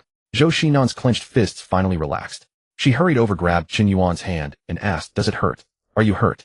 Chen Yuan shook his head. His bone density now was even harder than that of professional fighters, far beyond the capacity of an ordinary person. Chen Yuan walked over to the frail girl. "Can you testify that he was harassing and forcing himself on you, and that I knocked him down out of righteousness?" The frail girl was clearly shaken and hadn't fully recovered, her body trembling slightly, but she still nodded vigorously. I can. Thank you for saving me. Whoa. As she spoke as if her emotions were about to burst, she began to cry and lunged toward Chen Yuan for a hug. "Damn, trying to cop a feel." Chen Yuan sidestepped slightly to dodge her, then bumped his hip against the senior, nudging her forward to take the hug instead. A young man nearby walked over. "Bro, your car key fell." Chen Yuan looked down. His explosive movement earlier, combined with a shallow pants pocket, had caused the Yang Wang U8 key to fall out. Thanks, Chen Yuan said with a smile. Impressive. Yeah, this young man. Damn those moves. That handsome guy is so cool. And that punch was so cool too. The chatter around them grew louder. The black man lying on the ground twitched unconsciously, and no one bothered to check whether he was alive or dead. Chen Yuan put away the car key and made a phone call to Zhang Hanyang. With such a scene having unfolded, someone was bound to call the police. When the officers arrived, even as someone acting out of righteousness, Chen Yuan would probably still need to sit in a police station for a while, so he had to quickly summon Uncle Yang for protection. Young man, not bad at all. 2 punches and you took down that hulking giant. You've trained before. Chen Yuan nodded. A little. Not much. No need to be modest. The moment an expert makes a move, you can tell what he's made of. That punch of yours, power and spatial awareness perfectly judged. It takes at least 8 or 10 years of practice to reach that level. The officer with 2 bars and 3 stars on his shoulders said with a smile, his eyes full of admiration. Chen Yuan scratched his head and didn't reply. All right, young man, it's getting late. You should head back. Quite a few people are waiting outside for you. By the way, the officer added, you'll get a call in a few days. Come collect the reward for your courageous act then. Chen Yuan rose to his feet. Thank you, sir. I'll be going now. The incident was classified quickly. Without a doubt, it was an act of bravery. The mall had surveillance cameras, there were witnesses all around, and the officers were highly efficient. In just over an hour, they had settled the matter. Chen Yuan walked out, but the other man was not released. He was taken to the detention center. As Chen Yuan stepped out of the police station, several people were standing outside. Zhang Hanyang, Zhou Xinan, Jiang Yue, and that frail girl. And also a middle-aged man Chen Yuan didn't recognize, wearing a black suit and looking extremely distinguished. Zhang Hanyang stepped forward and straightened Chen Yuan's clothes. The 3 girls stood to one side, not rushing over. Boss, this is Lawyer Ma, a partner at Fonda Law Firm. Zhang Hanyang introduced him. Hello, Lawyer Ma. Chen Yuan extended his hand and shook it. Sorry for the trouble. For such a minor conflict, the person who had shown up was actually an officer with 2 bars and 3 stars. It went without saying that Zhang Hanyang and Lawyer Ma must have exerted some influence somewhere along the way. No need, Mr. Chen. This is my profession. Lawyer Ma said. It's too late today, and this isn't the place to talk. If you have time, Lawyer Ma, please do come by my company for a visit. Chen Yuan said the courteous words, something he had been learning recently. All right, Mr. Chen. I hope we'll have more opportunities to cooperate in the future.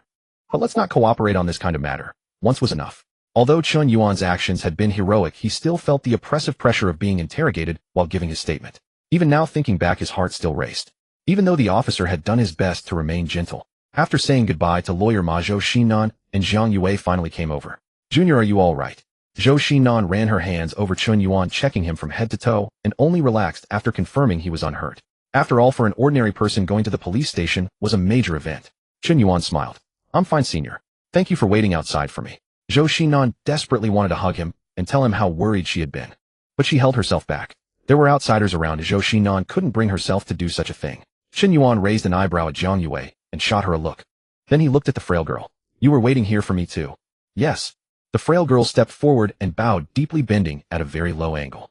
Thank you. Chen Yuan was taken aback. Why did he feel such a sense of accomplishment?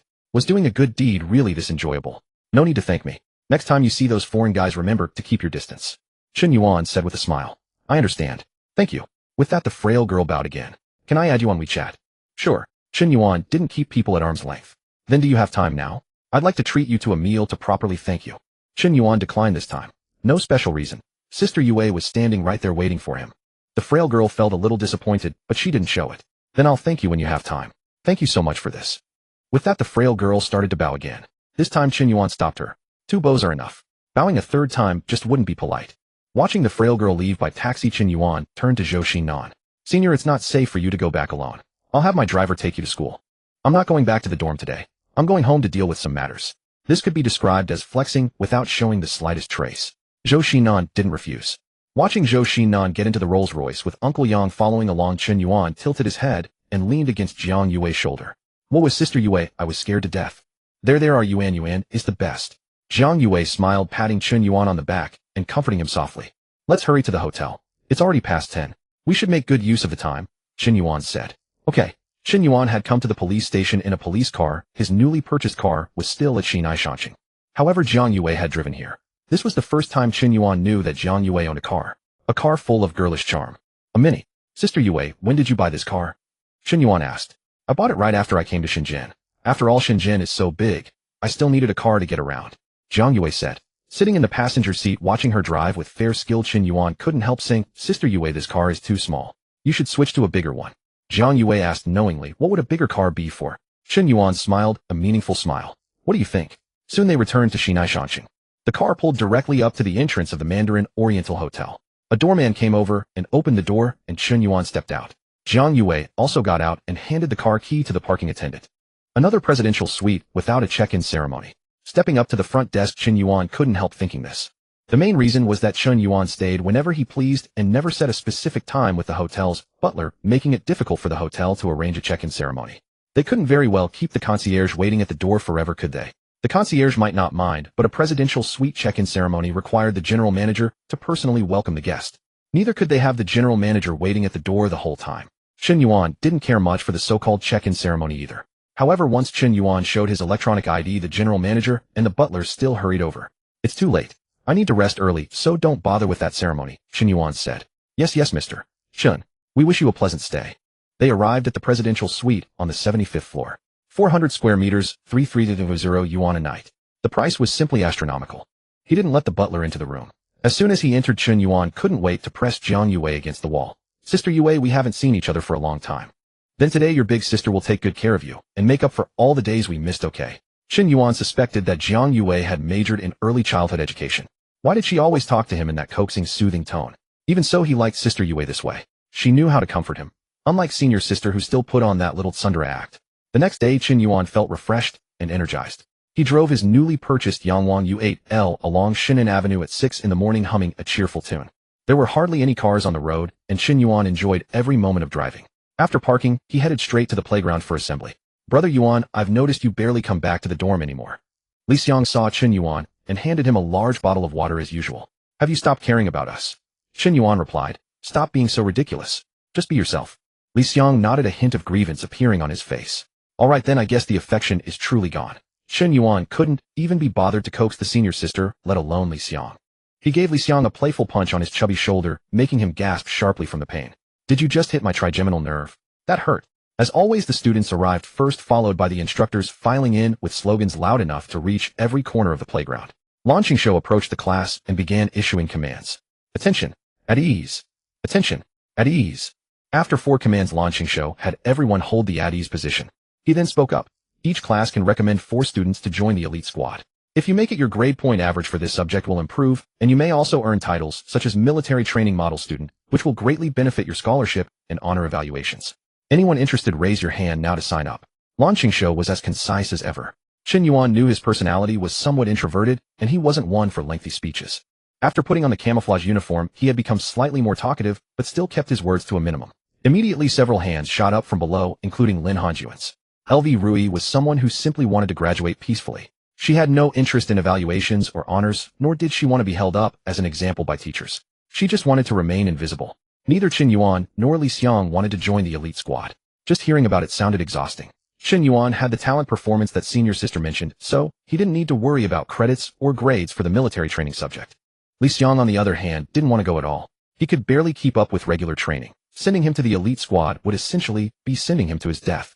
Only Lin Hanjun was enthusiastic. She loved football, worked out regularly, and possessed excellent physical condition.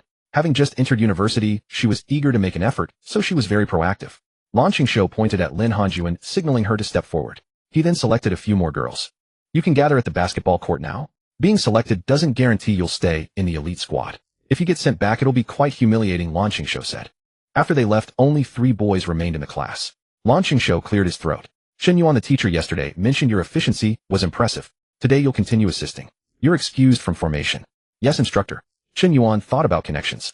He hadn't expected Launching Show, who appeared honest and straightforward on the surface, to be so skilled at finding excuses, and ones that sounded perfectly reasonable too. Amid envious glances from his classmates, Chen Yuan disappeared around the corner of the playground. Now only 2 boys remained in the class. Time flew by. After over an hour of training, Li Xiang could no longer hold on. This time Launching Show didn't send him to the infirmary, but instead allowed him to rest in the shade of a nearby tree.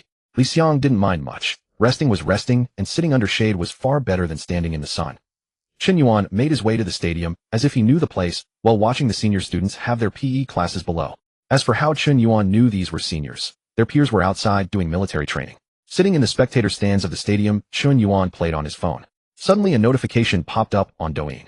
Chen Yuan opened the app and saw it was from senior sister. He initially thought she was just messaging to maintain their streak. But when he saw his own face on the video thumbnail, Chen Yuan froze. He tapped the video and saw the full content. F you bitch. I just wanted to get to know you. Go F yourself. Bang. The video showed the entire incident from the previous day. The person who posted it didn't take anything out of context. It was the complete video. From the black man grabbing the girl's arm to Chen Yuan knocking him out with 2 punches to someone picking up Chen Yuan's car keys. Not a single frame was omitted. Junior, you've gone viral. Chen Yuan glanced at the video's like count. What the F? It had only been a short while yet it already had over 400,000 likes. He checked the upload time, just after 5 in the morning. And the current time. It was barely past 7, not even 8 o'clock. Only 2 hours had passed. With over 400,000 likes already, it was clear this video would become a viral hit surpassing 1 million likes. Chen Yuan scrolled through the comments. He's definitely trained in boxing. 2 punches, and it's over. Amazing. That guy was completely out of line. That girl looked so pitiful. Also, aside from that young man, was everyone else dead? Why didn't they gang up on him? This looks like Xinai Shanqing. I was just there yesterday. Go China. Well done, fellow countrymen. Captain Guangzhou. This is what a true Guangzhou captain looks like. Dad, am I the only one paying attention to the car keys at the end? Those look like Yangwang keys, Yangwang automobile. Chen Yuan read through the comments one by one. The vast majority were praising him and cursing out the scumbag. Some people's attention was surprisingly focused on the car keys. The internet may have its share of oddballs, but normal people vastly outnumber them. Without being taken out of context or clumsily edited, the video caused no misunderstanding whatsoever. Meanwhile, some comments were tagging the Shenzhen traffic police. Chen Yuan checked the trending search list. This video had already made it onto Shenzhen's trending topics. He had truly gone viral. The hashtags for this trending topic were also interesting. There were 3 in total. Young man knocks out scumbag with 2 punches on the street. The second was, Yangwang owner is just that awesome. And the final one, Yangwang owner acts heroically. Chen Yuan seemed to understand why this video had such high traffic. Could BYD have paid for Douyin promotion? Chen Yuan's first thought upon suddenly going viral wasn't joy. Instead it was. He had told Wu Yuer the night before that he was returning to the dorm to stay. But now he'd suddenly appeared at Xinai Shanqing. How was he supposed to explain this? Waiting online, this is kind of urgent. Chen Yuan suspected Wu Yuer would most likely come across this video. Before Chen Yuan could reply to Zhou Xinan's message, his Douyin exploded. Suddenly, there was a flood of new followers, private messages, comments, and likes. His follower count was rising at a rate of 99 per second. Every time he refreshed, another 99 notification awaited him. What's going on? Did someone expose me on Douyin? Chen Yuan's Douyin was basically a social feed where he had posted many works. Photos of his car group photos with Ma Siwei Dingjun and Li Xiang, pictures taken when he stayed in the presidential suite, and highlights from his gaming sessions. But it had never received much traffic. After all, he hadn't paid for promotion. The comments and likes mostly came from his friends or people who happened to visit his profile after commenting on other videos. But now all the comments and likes were from strangers. No wonder you're rich. You've got class. Why are all these cars running temporary plates? Handsome are you from Shenzhen University? Dad. Chen Yuan watched his video as comments and direct messages piled up faster than he could keep up with. Some people were even sending him DMs just to praise him by name. Bro, that was sick. That punch really did us men proud. Handsome, can I add you on WeChat? I'm also at Shenzhen University, a junior. My WeChat ID is ZH9687215. Chen Yuan suddenly had the feeling of being an internet celebrity. The little red notification dots simply wouldn't stop, no matter how many he cleared. The moment he cleared them, another pile of red dots appeared the next second. He had a compulsive need to clear every red dot. Even unread WeChat messages he would open every day, including Tencent News's daily recommendations. Senior, my phone is about to explode. It's all direct messages. Chen Yuan messaged Zhou Xinan. Zhou Xinan, I saw it. Your Douyin account suddenly has so many fans. It's already over 9,000. Chen Yuan, I feel like I'm about to go viral. Should I change my Douyin nickname to Guangzhou Captain? Zhou Xinan, do you want to be an influencer? If you do, you can add parentheses and write Guangzhou Captain inside them. Chen Yuan quickly refused. Forget it, I don't want to be an influencer. Before, Chen Yuan might have had that thought, but after getting the system, he no longer had the slightest desire to be an influencer. He just wanted to play with influencers. I'm scrolling through your comment section. Why are some people calling you dad? Ha ha, why are there even people asking you to me 50? So funny. All kinds of weirdos. Chen Yuan said helplessly, these are all my fans. How can you talk about my fans like that? They're all my family. Ha ha. Chen Yuan was about to reply to Zhou Xinan when he saw someone calling him on WeChat. Launching show. Why was he calling me? Hadn't he told me to come over and help the teacher work? Chen Yuan answered the call. Launching show's slightly anxious voice came through the speaker. Bro, hurry back. Your counselor is looking for you. Huh. At the sports field. Run faster. I told your counselor that I asked you to help out. Then Launching Show lowered his voice. Luckily, your counselor is new and doesn't know anything. If it were an experienced counselor, he might ask more questions, and we'd be caught. Chen Yuan took the hint. He immediately came down from the stands, quickened his pace out of the gym, and headed toward the sports field. Why did the counselor want to see him? Chen Yuan didn't understand. Was it because of what happened last night? Had the police station contacted the school? Or had the school leaders seen the video? That was most likely it. Otherwise, the counselor had no reason to look for him. After all, he neither held a class committee position, nor had he committed any mistake.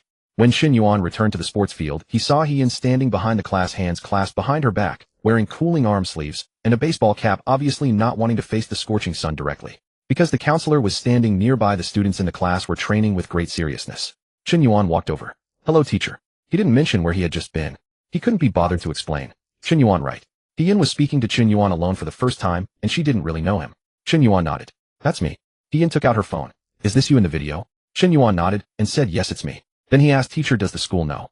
Are they going to commend me or punish me?" He Yin smiled. "Of course they're going to commend you. The commendation from Huafu Police Station has already been sent to our school's mailbox. The college and department leaders already know about you. 2 officers from the police station have brought the medal for your courageous act. They're waiting for you in the meeting room now." Chen Yuan nodded. It really was a good school, one with a strong sense of justice. "Let's go. We'll head to the meeting room now," He Yin said. When a student performed a heroic act, the counselor could also bask in the limelight, so He Yin had explained everything in detail. She had even come to the sports field in person to find Chen Yuan. The two went together to the 15th floor of the Huiwen building. It was class time, so they didn't have to fight anyone for the elevator. The 15th floor housed the offices and meeting rooms of the college leaders and counselors. He Yin knocked on the door and opened the conference room door. Chen Yuan followed her inside. Several middle-aged people in their 40s, both men and women, were seated inside. They were clearly leaders of the college and departments. On the left side of the long table sat 2 police officers. Chen Yuan recognized one of the police officers. It was the officer with the 2-bar 3-star insignia. He hadn't expected the police to be so efficient. The incident had only happened yesterday. It was only the next morning, and the medal had already been delivered to the school. Hadn't they said he needed to go to the police station in person to receive it? "Comrade Xiao Chen, we meet again," the 2-bar 3-star officer said with a smile. "Hello, uncle." Chen Yuan showed no sign of nervousness. Instead, he greeted him openly and casually, then looked at the others. "Hello, teachers." "Chen Yuan, please have a seat," said the man in the main seat. Then he looked at He Yin. "Miss He, please sit 2 together with your student." "Thank you, Dean," He Yin said, then sat down. Chen Yuan glanced at the middle-aged man in the main seat. He hadn't expected him to be the dean of the School of Education. A real big shot. "Station Chief Lin has officially informed us of the details, so we asked you to come today specifically to commend you. Of course, this is also a chance for publicity, to set an example for other students, and to show people outside the school the caliber of our students." The dean spoke steadily, his logic clear. Chen Yuan looked at the staff member standing behind them holding a camera. He understood immediately. He had actually become a role model. "Even if I sleep in class, often ask for leave and slack off during military training, I'm still a role model for the entire school. Alright, let's not waste words. Station Chief Lin will personally present you with the award." The 2-bar 3-star officer stood up, and only then did Chen Yuan realize that this man was surnamed Lin and was in fact the station chief. He was a big shot too. At the very least, if Chen Yuan were just an ordinary student, these people would be true big shots to him. But Chen Yuan was by no means an ordinary student. He had a fortune of 10 billion yuan, was the founder of Chen Yuan Capital, the future #1 enterprise in the world, the owner of a 300 million yuan luxury mansion, and a collector of obscure luxury cars and watches. So he wasn't nervous at all. Instead, he stood up with great confidence. He walked to the center of the camera frame. "On behalf of Huafu Police Station, I extend the most sincere respect and gratitude to Comrade Chen Yuan." Station Chief Lin saluted first, then took the award certificate and the medal from the other police officer beside him. Chen Yuan, like a marionette on strings, followed along as photos were taken and awards were accepted. After the group photo with Director Lin, he posed next to the dean. Then he was asked to take another with the department chair. There was even an interview. Chen Yuan stared at the prepared script in his hands. It was not written by him. The school's publicity staff had drafted it for him. Chen Yuan did not refuse. He simply read along. "I didn't think too much at the time. As a Chinese youth, as a student of Shenzhen University, I felt it was my duty to do so." "Very good. Your emotions were perfectly conveyed." The publicity staff member applauded. And so Chen Yuan contributed his first interview. Dressed in military training fatigues and cap, without makeup, Chen Yuan was not released until noon. He glanced at the video. In just one morning, that video had truly reached 1 million likes. Moreover, as marketing accounts jumped on the trend, its popularity soared even higher. It had climbed from the Shenzhen trending list to the national trending list. Although it only ranked in the teens nationally, it was still the national trending list. Chen Yuan's Douyin account had gained 30,000 followers. This is the era of short videos. Becoming a nationwide sensation truly only takes one morning. Chen Yuan sighed with emotion, but he did not dwell on it. This wave of attention would soon pass. Across the country, countless things happened every day. His popularity would not last long, especially since he wasn't deliberately promoting it. Without the boost of dough, the hype would die down in, at most, 3 days. So Chen Yuan didn't take it too seriously. He simply set Douyin to do not disturb, preventing it from popping up notifications. In the afternoon, he first joined the training.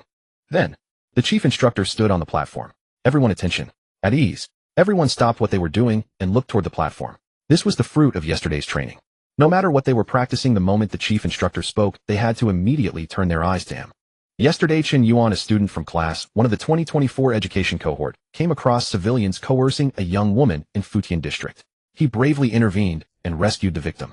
Class 1 of 2024 education is awarded 20 points. I hope students will take Comrade Chen Yuan as their role model and carry forward the spirit of acting bravely for justice. Applaud. Clap, clap, clap. Clap, clap, clap. Clap, clap, clap, clap, clap, clap, clap. The applause was extremely rhythmic, also a product of yesterday's training. Not the entire parade ground turned to look at Chen Yuan, let alone Chen Yuan of Class 1 2024 education. Most students didn't even know where that class was, let alone gaze at him, let alone look at him.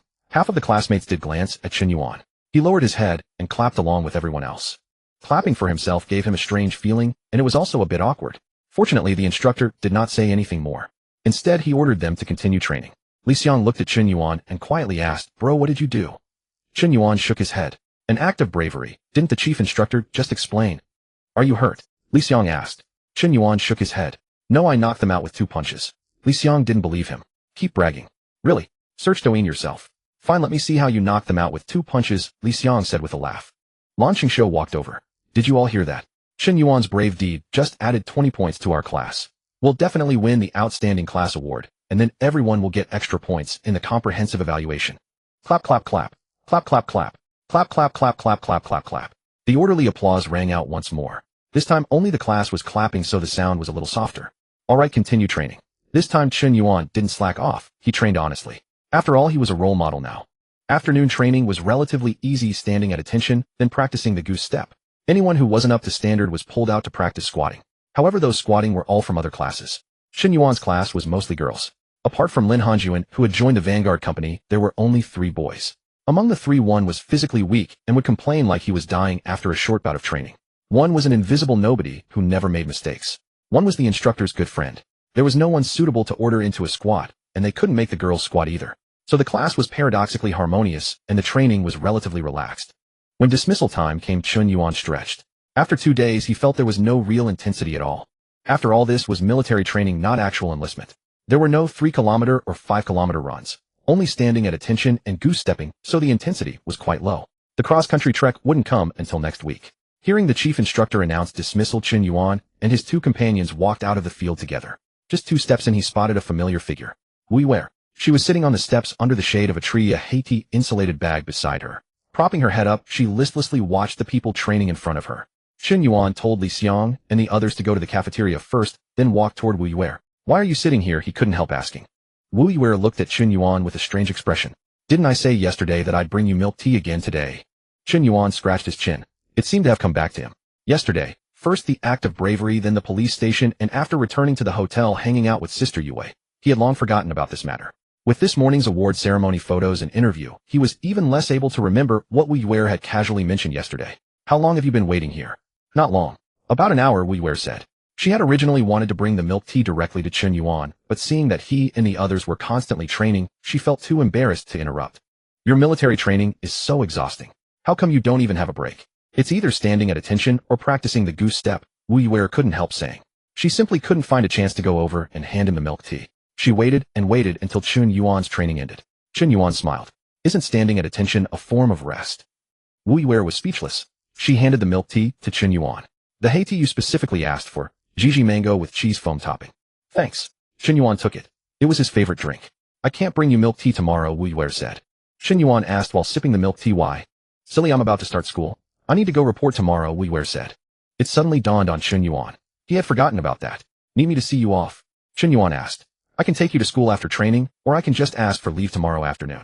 Wu Wei shook her head. You don't need to see me off tomorrow, but you have to have dinner with me today. Chen Yuan nodded. Sure, let's go. And by the way, Wu Wei added. Explain to me how you said you were eating with your roommates yesterday, but ended up at Xinai Shanqing. Chen Yuan left his Yangwang behind at school, then boarded the Leierfa with Wu Wei. A chauffeur was driving up front. Come on, explain. I saw everything. You went to Xinai Shanqing with a girl, and another camera angle caught you standing right beside her. Wu Wei smiled, and there was a trace of murderous intent in that smile. You two were having a pretty good chat, weren't you? Uncle Han, the driver, sat up front with an utterly unchanged expression, all his attention fixed on the road. Chen Yuan had no idea how to explain, so he decided to turn it around. You don't even ask whether I got hurt fighting that bastard. You only care about some girl. Wu Wei retorted. The video is right there. You knocked out his teeth, and he didn't land a single punch on you. Where exactly were you hurt? She had spent all morning searching for videos of the Yangwang owner beating that man, watching them over and over from many different angles. She was certain Chen Yuan definitely hadn't been hurt. Since there was no dodging the question, Chen Yuan had to tell the truth. She's my senior schoolmate. She helped me out, so I took her out for a meal. Chen Yuan continued, but I simply treated her to a meal. Since you saw the video, you should know I didn't even touch her hand. You know me. I'm not that kind of person. Wu Yiwei looked him over. Indeed, in her impression, Chen Yuan was a genuinely pure-hearted young man, very mindful of his own conduct. Besides, over these past days, Chen Yuan had never once done anything improper to her. Wu Yiwei suddenly felt that she might have been wrong about him. How could she have imagined him in such a filthy light? Chen Yuan was familiar enough with Wu Yiwei to read her expression and know that she had believed him. He lifted his chin and declared with great arrogance, "Apologize to me. Sorry, I misjudged you." Wu Yiwei bowed her head and pressed her fingertips together. "You'll forgive me, won't you?" There was even a coaxing routine. Chen Yuan nodded and put on a very magnanimous air, though inwardly he was a little guilty. It was true they hadn't held hands. They had merely fed each other a couple of bites. An indirect kiss didn't count as a kiss. "I forgive you. Don't think that way about me again," Chen Yuan said, then repeated, "You know me." Where are we going to eat now?" "Let's go for Japanese food. There's a place that's absolutely delicious," Chen Yuan said. He planned to take Wu Yiwei to Hanshinyu to check it out. Hanshinyu had excellent service, beautiful dancers, an elegant setting, and reasonable prices. Okay. The Layourfa cruised smoothly along Shinan Avenue. In the four-seat version, the entire rear row contained just 2 aviation-grade seats. The seats were wide, soft, and extremely comfortable, with ventilation and massage running. Combined with the massive legroom, riding in the back of this MPV was even more comfortable than in a Rolls-Royce Phantom. Chen Yuan had finally come to understand why so many tycoons and celebrities loved MPVs. They were simply wonderful to sit in. The weak power was only a problem for the driver. For the boss, sitting in the back, smoothness and comfort were what truly mattered. Was the price high? That too was not the car's fault. When they reached Huaqiaking, the two walked toward Hanshinyu. Why was it called Hanshinyu? No particular literary allusion, just that the mountain beside it was named Yinhan Mountain. Stepping into the restaurant, Chen Yuan was quite familiar with everything because he had been there once. The waiter even remembered him and led the two to the same private room as last time. The waiter didn't ask Chen Yuan why the girl who came with him this time was a different one. A professionally trained waiter would never be so talkative. After ordering, Chen Yuan asked, "Can I top up a card at your place?" The waiter nodded. "Yes, Mr. Chen. Then put 200,000 yuan on my card. That should be enough for a while." Chen Yuan took out his bank card and handed it to the waiter. This restaurant had been open for 7 or 8 years, and its decor was exquisite.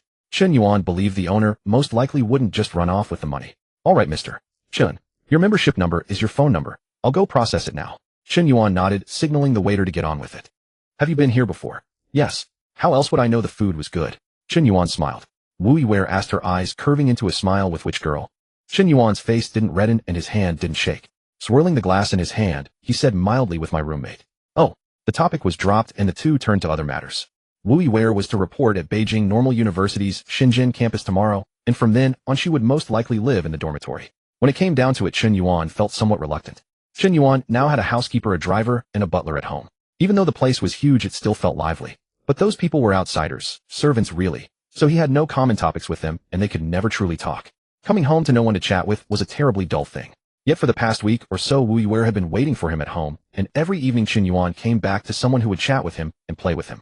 But Chen Yuan didn't take the initiative to invite Wu Yiwei to stay either. That was up to her. The two chatted for a while until the waiter began bringing the appetizers, and several geisha entered the private room to dance.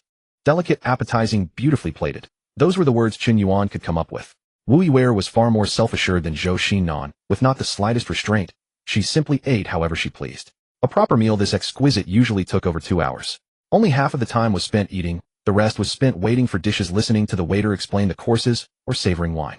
More than 2 hours later, the two finally walked out of Hanshinyu. Today their luck was good. No bizarre trouble like the previous day. Riding the Layourfa, they returned to Shenzhen Bay No. 1. Chen Yuan soaked in a bath, then changed into black Hermes pajamas, and settled onto the living room sofa. He turned on the TV and searched for Running Man. Recently, he had been revisiting the variety show he used to watch in elementary school. It still felt very entertaining. Chen Yuan wasn't one to chase celebrities, but if there was a group he especially liked, it was the old Running Man cast. After watching the show for a while, Chen Yuan called out, "Uncle Yang, I'm hungry." Zhang Hanyang came out. "Didn't you just finish dinner?" Chen Yuan scratched his head. "We ate for more than 2 hours and I was digesting the whole time. Plus taking a bath is very taxing." "Oh, come on, have the cook fix some midnight snacks. Health management can start tomorrow."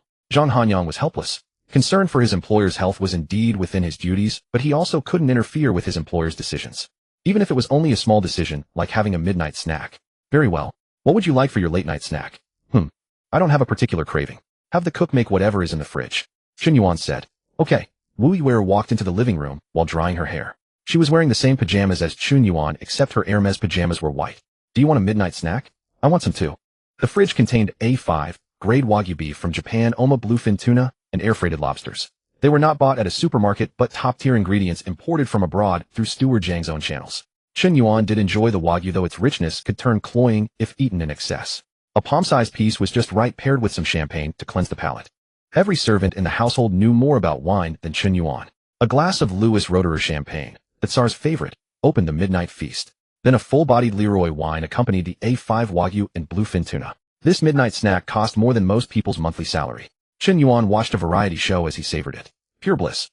Military training continued, and Chen Yuan did not slack off. He joined the drills every day. In the evenings, instead of going home, he returned to the dormitory to play games with Li Xiang and Lu Rui. After CSGO shattered their Dao hearts, they gave it up and switched to Hextech Brawl. Chen Yuan discovered that his luck seemed remarkably good when playing Hextech Brawl. He played countless rounds with the combination of tank engine tempered heart and flying dropkick. Every day returning to the dorm meant diving straight into the game. Friday afternoon. The scorching sun baked the ground hot enough to fry an egg, and nearly every student squinted, beads of sweat covering their foreheads. Chen Yuan's physique could hold up. After all, with the system's driving mastery and free-fighting mastery, his physical condition was better than that of most F1 drivers and professional boxers. Yet even so, he still felt irritated. Under such a blazing sun, simply standing was enough to make anyone miserable.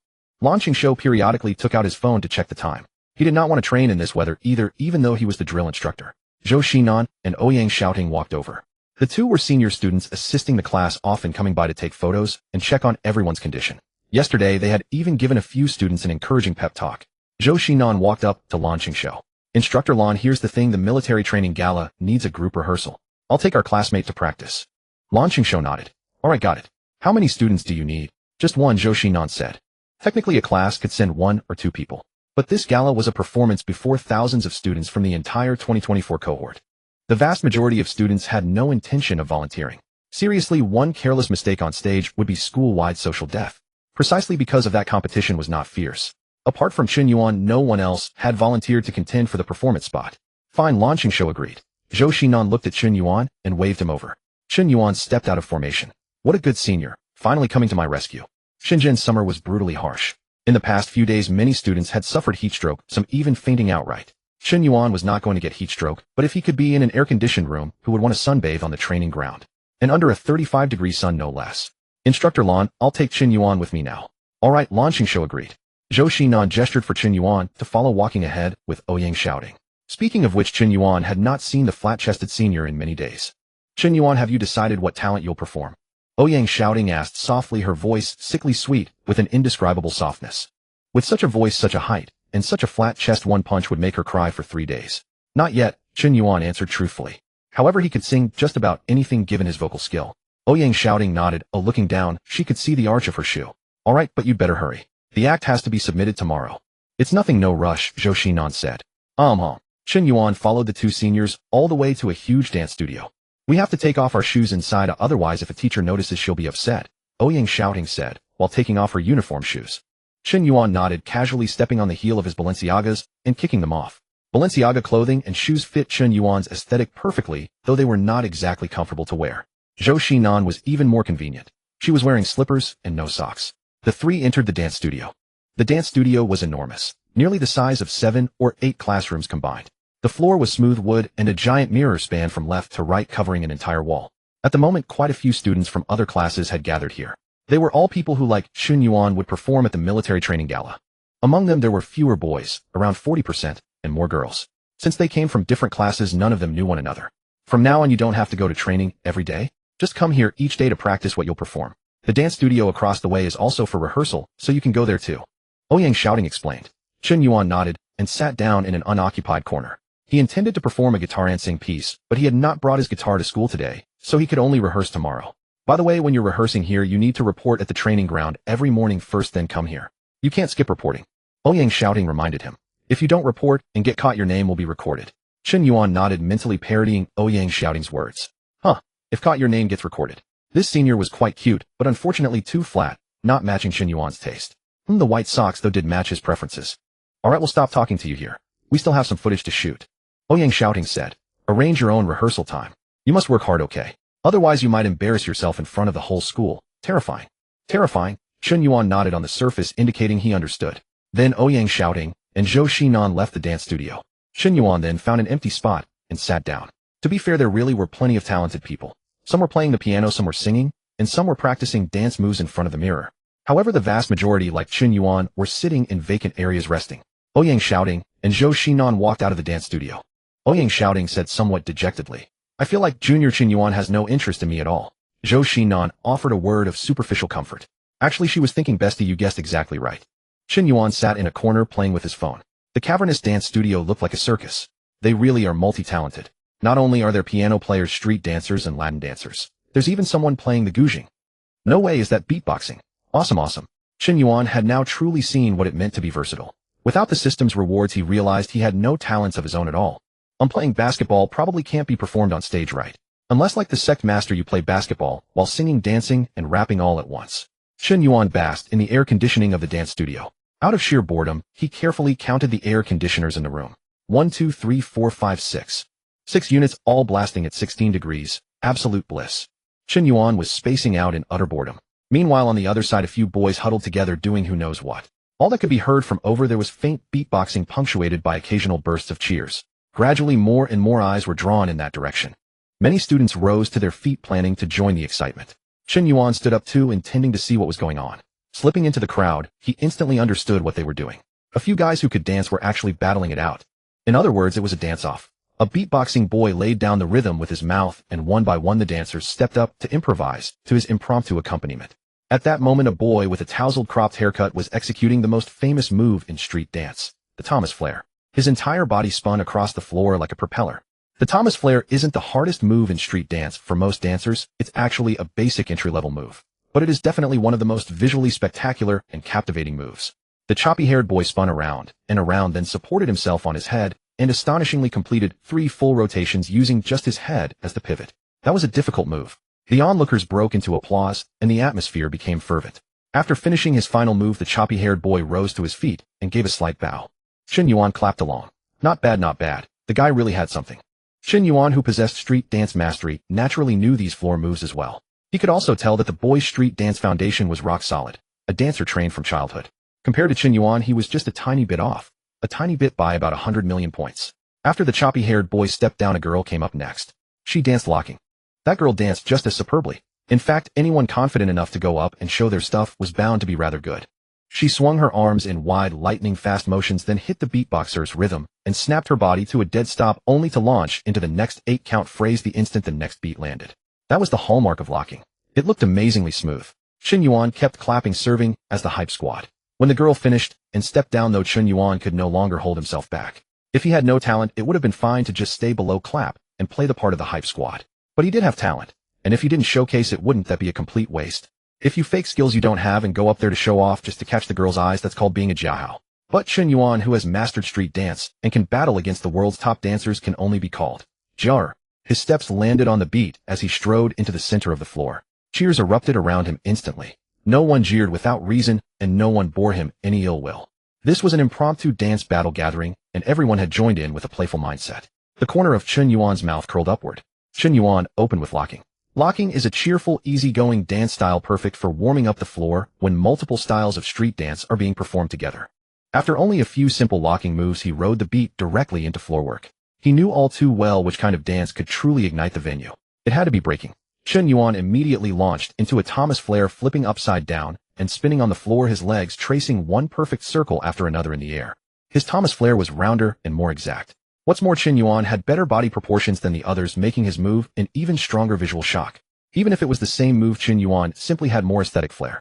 After the Thomas Flare, he went straight into a chain of air flares, what dancers often call a fly. His shirt fell away, completely revealing his six-pack abs to everyone present. Oh my god, bestie, his body is amazing. The girl who had just spoken whispered to the girl beside her, clutching her bestie's hand tightly, betraying her excitement. Her companion retorted, your looks obsession is terrifying. A guy like this is obviously a player, he won't like you. The girl beside her went on, I suggest you don't go for him, or he'll spin you round and round. It's not him spinning me round and round. I just like spinning round and round myself. So handsome, he's so handsome. I really want to date him. Bestie, please teach me how to pursue a guy like this. The girl refused to give up and looked at her bestie with pleading eyes. The girl beside her sighed. How else should you pursue him? Just go up and ask for his WeChat later. This? Okay. Ah, he really is handsome, and those abs look so tempting.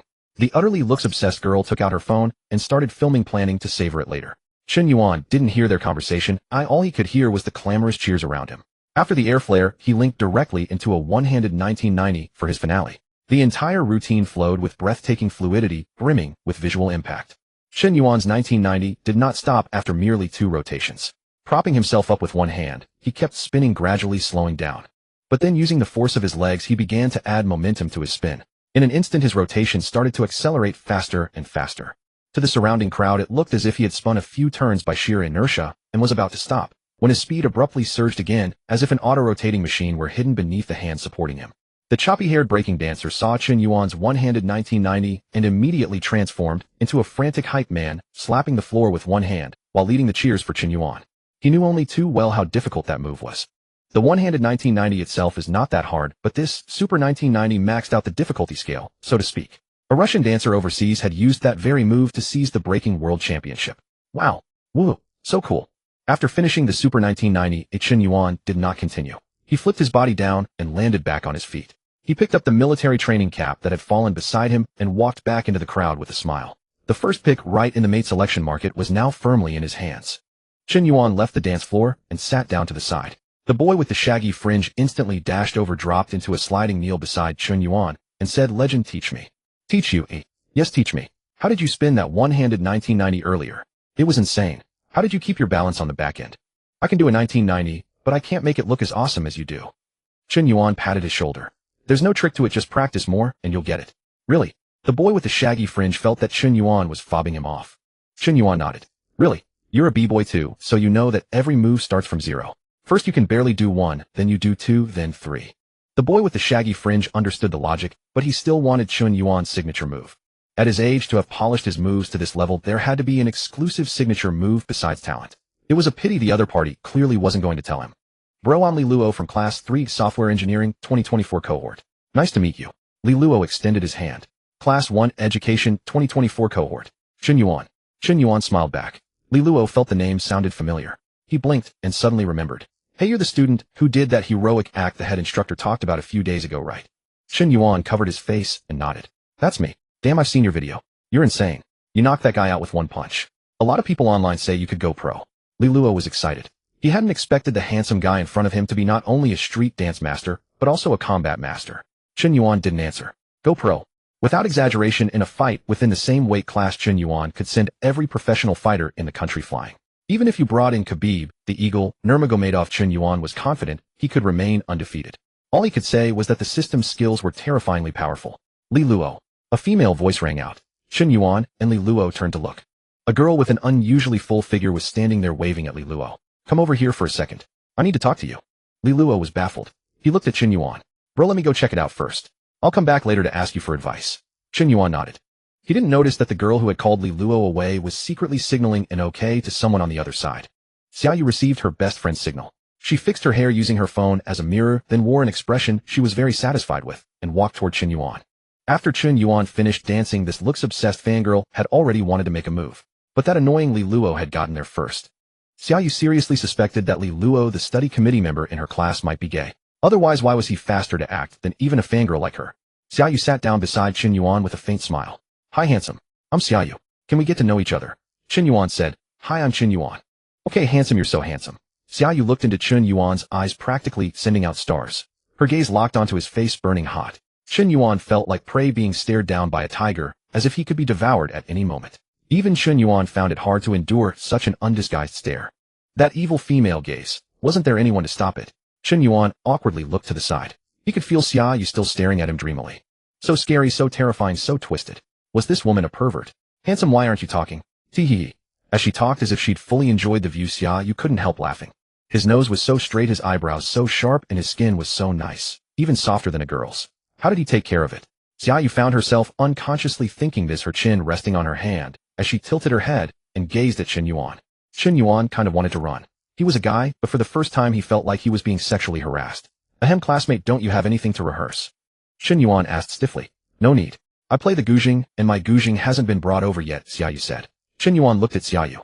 Xiaoyu was very beautiful. Her brows curved like crescent moons, her skin was fair as snow, and her peach blossom eyes were gorgeous. Her face was a smooth, natural oval. She wasn't one of those snake-faced beauties with every beauty filter cranked to max online. But the sparks that occasionally flashed from her eyes made it hard for Chen Yuan to imagine that she was a Guzheng player. Wasn't playing the Guzheng supposed to cultivate grace? Weren't Guzheng players supposed to be gentle, refined, and serene girls? How could it have produced a lovesick pervert? Impressive, Chen Yuan forced out. Handsome, how did you train your abs? Can I touch them? Xiaoyu asked, directly, paying no attention to the other people around. Chen Yuan couldn't take it anymore. He stood up quickly. I still have something to do, so I'll be going now. After saying that, he got up and tried to slip away. Xiaoyu stood up too and hurried after him. Wait, handsome, we haven't added each other on WeChat. Let's add WeChat first, Xiaoyu said urgently. Fine. Chen Yuan had not the slightest doubt that if he didn't give her his WeChat, she would never let him go. After adding each other, Chen Yuan quickly left. So frightening. Chen Yuan had encountered girls who pursued him before and had enjoyed the feeling of being chased. But he had never met a girl who would stare at him without blinking the first time they met, and even want to touch his abs. So frightening. A boy really had to protect himself when he was out and about. Xiaoyu sighed. Had she been a bit too eager, she shouldn't have said anything about touching his abs. Just touching his face would have been fine. Xiaoyu's best friend saw that Xiaoyu was done and turned to Li Luo. You can leave now. Li Luo was dumbfounded. He had been summoned over by this woman for no reason, told a bunch of nonsense, and now she was chasing him away for no reason. Your mom's healthy. Li Luo left, planning to ask the legend for advice again, but when he looked around there was no sign of Chen Yuan anywhere. Your mom's unhealthy. The girl walked over to Xiaoyu. Where's that handsome guy? Xiaoyu scratched her head. I think I scared him away. What did you say that managed to scare a handsome guy away? Xiaoyu's best friend asked curiously. Xiaoyu said sheepishly. I just said he was handsome and asked if I could touch his abs. That was it. Honestly, so stingy. He wouldn't even let me touch his abs. If he let me, I'd let him touch mine too. Her bestie stood there dumbfounded. As a female player in the bar scene, she felt that Xiaoyu was even more uninhibited than she was. But she knew that Xiaoyu was only a fangirl, not actually loose. Her standards for a partner were extremely high, and she was so obsessed with looks that only an insanely handsome guy could catch her eye. As for the boys in her own class, Xiaoyu wouldn't even spare them a glance. Boss, there's a villa in Chuansuan that might meet your requirements. Chen Yuan had just arrived at another dance studio and settled into an empty spot when he received a message from butler Zhang. Zhang Hanyang sent over a file containing information about the villa. Chen Yuan opened the file Zhang Hanyang had sent. Looking at the villa's details. The villa was located in Phase 12 of Chuansuan, one of the few lakefront standalone villas in the entire Chuansuan Villa district. And this villa was the crown jewel of the entire Phase 12 of Chuansuan. It covered a land area of 2500 square meters with a floor area of 1800 square meters. Including the basement and rooftop terrace, it spanned 5 levels in total. The price was clearly marked 720 million yuan, or 17 RMB. Moreover, it was in completely raw, unfinished condition, without so much as a hint of decoration. Chen Yuan couldn't help but gasp at the price. A full $100 million. At that price, it qualified as a top-tier luxury mansion anywhere in the world. At the very least, the price was top-tier. Damn, if I shell out a fortune to renovate it too, this single villa would end up costing me 8 or 900 million. Even for Chen Yuan, this price was somewhat steep. A whole day's worth of his pocket money. With 1800 square meters indoors, that's great. No decoration means I can freely design it myself, and the price is right anyway. It's not like I'm short on cash. No wonder they say villas are the ultimate destination for the wealthy, while luxury flats are just a stepping stone. Just look at this price. It's nowhere near the same league. I'll buy it. Chen Yuan sent a message to Zhang Hanyang. This one works. Help me contact the owner and find a time to sign the contract. Butler Zhang quickly replied, understood. After a while, Chen Yuan received another message from Butler Zhang. Zhang Hanyang. Boss, the owner says he'd like to meet with you today and invites you to his home for dinner this evening. Chen Yuan couldn't help but frown. It was already approaching 4 in the afternoon, and dinner banquets typically ran from 7 to 9. Extending such an invitation at this hour was extremely discourteous, especially between two strangers. Lately, Chen Yuan had learned a great deal about etiquette from Butler Zhang. Beginners were the most sensitive to these matters. Do you think I should go? Chen Yuan asked. Zhang Hanyang quickly replied, Boss, I think you should attend. I have some knowledge of the other party's background. Oh, are they impressive? Zhang Hanyang, his father once served as the second-in-command of Guangdong Province. The second-in-command of Guangdong Province. A ministerial-level official. Chen Yuan's heart jolted. This was truly a heavyweight. Even with his system still in the novice village stage, he was merely a small fry in front of such a figure. In that case, I'll attend the banquet, Chen Yuan said. Wait for me. I'm heading home now. Rehearsal. To hell with rehearsing. He needed to go home and change clothes first. He certainly couldn't show up at a banquet in military training attire. Chen Yuan felt a flicker of excitement. He had a vague premonition that this person would greatly influence his future. Chen Yuan left the dance studio and went to the campus road to retrieve his car. After getting in, he soon arrived back at Shenzhen Bay. It was only 3 kilometers from the school, so with no traffic he reached home in about 10 minutes. Returning to the 72nd floor, Chen Yuan walked into his home. Boss. Zhang Hanyang was already waiting for him at the entrance. Chen Yuan nodded. Which outfit do you think I should wear today? Zhang Hanyang was prepared. He took a chiton suit from the rack. This one. British suits are too solemn and imposing. Given your youth, wearing that style in front of someone of his age wouldn't be appropriate. American suits are too casual and would affect their first impression of you. An Italian suit is just right and extremely comfortable. Chen Yuan nodded. Then this one it is. Chen Yuan took the suit Zhang Hanyang had prepared for him. He first took a shower, then went to his dressing room to change. After changing, looking at himself in the mirror, Chen Yuan felt like he was about to go acquire a company in Europe. The plain heather gray suit draped over him exuded an indescribable sense of elegance. The suit had been personally tailored by Zhang Hanyang from Khitan, so it fit Chen Yuan's body contours perfectly and was extremely comfortable to wear. On his feet were a pair of solid color suede loafers, making him look completely relaxed. It also matched the theme of attending a dinner at someone's home. A home was a private setting, so dressing casually was the right call. Chen Yuan spent a good while admiring his stunning reflection. At last he understood why that Xiaoyu had been so eager. His looks were enough to make women commit crimes. After the shower and changing into his new suit, Chen Yuan felt refreshed all over. Around this time of year it should already be cooling down back in my hometown, right? Chen Yuan suddenly felt a pang of homesickness. Shenzhen was just too hot. His monthly electricity bill alone ran into the tens of thousands. Returning to the living room, Chen Yuan looked at Zhang Hanyang. Uncle Yang, come with me. Zhang Hanyang nodded. Very well, boss. Chen Yuan sat on the sofa and played with his phone for a while. When the time was about right, he set out with Zhang Hanyang. Settling into the back seat of the Toyota Alphard, Chen Yuan couldn't help asking, Uncle Yang, if we leave this late, won't we be late? Zhang Hanyang shook his head. It's fine, boss. We're supposed to arrive a little late. To intimidate them. Chen Yuan's eyes widened in disbelief. Uncle Yang, just because you're tired of living doesn't mean I am. He could literally plant you in the ground like a ginseng and apply for agricultural subsidies. No. Zhang Hanyang shook his head. At such banquets it's customary to arrive a bit late just in case the hosts aren't fully prepared. We need to give them ample time to prepare the family dinner. Chen Yuan suddenly understood. Is that the rule? What if there's someone who values punctuality very highly? Then we'd arrive right on time. Zhang Hanyang said. But from what I know, Old Master Lu and Mr. Lu aren't sticklers for punctuality. Old Master Lu was the retired former second-in-command, while Mr. Lu was his son. Chen Yuan nodded. Having a butler really did make things much more convenient, especially one as well-connected and experienced as Zhang Hanyang, who even knew the other party's character in advance. And what's more, he had managed to make all this preparation in less than an hour. The Alphard cruised along the seaside avenue and soon entered the OCT overseas Chinese town area. Mr. Lu owns 3 villas in Chuansuan.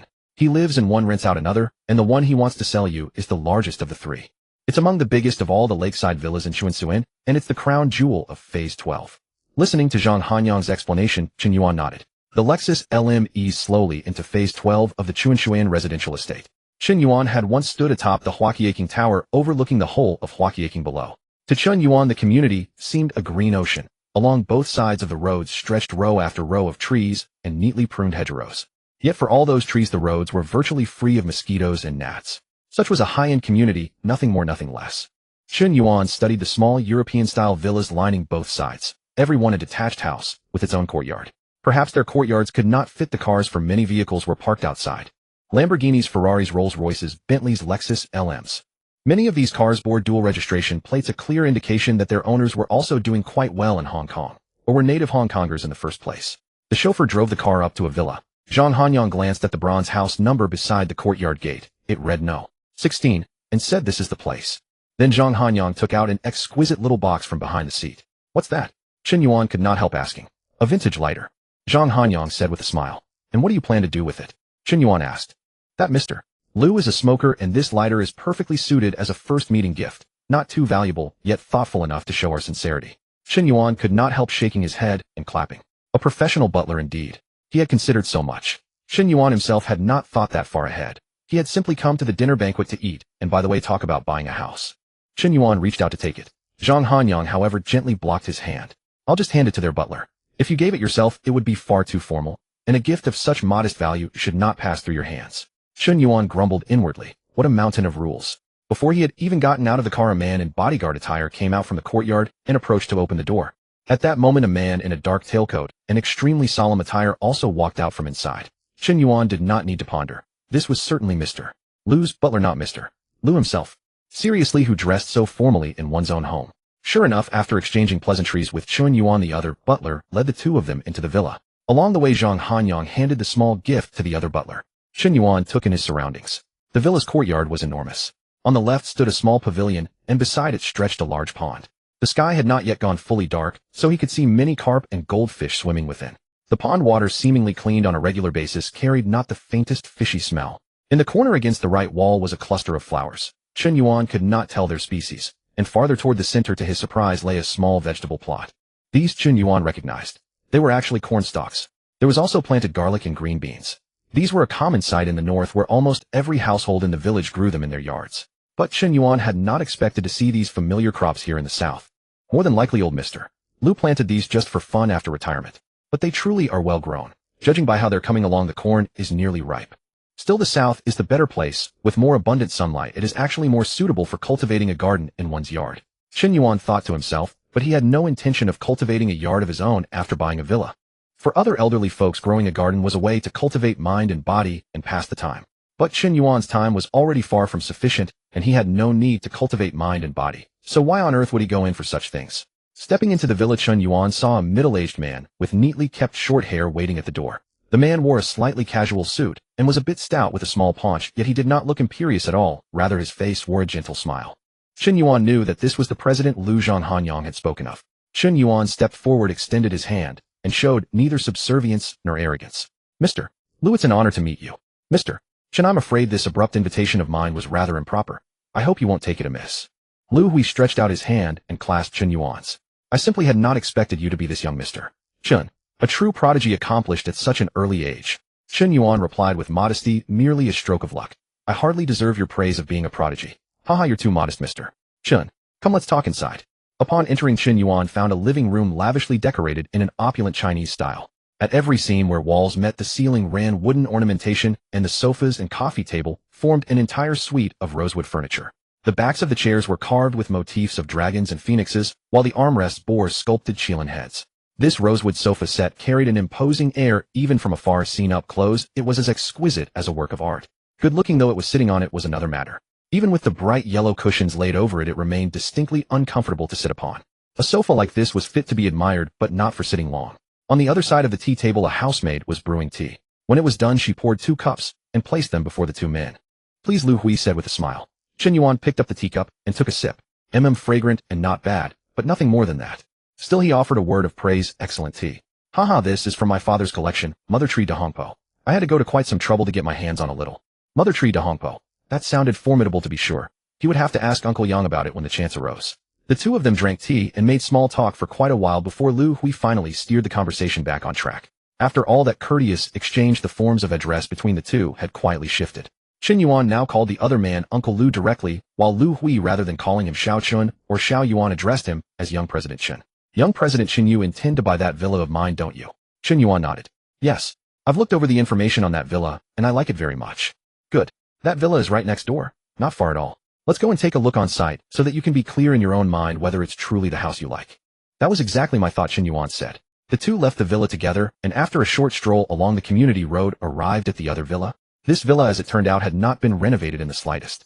After Lu Hui opened the gate, Chen Yuan walked in and saw the courtyard choked with weeds, with not a glimmer of light coming from the main building. Had this not been within the Chuanshuan estate, and had the exterior not been kept fairly decent, Chen Yuan might have mistaken it for an unfinished abandoned structure. I bought 3 homes here. A small one that I rent out, a medium one that I live in myself, and this largest one which has simply been sitting here all along. My original plan was to renovate it one day once the family grew larger. This is rather like taking something you treasure. Thank you for letting it go, Uncle Lu, Chen Yuan said with a smile. Haha, you're actually doing your Uncle Lu a favor.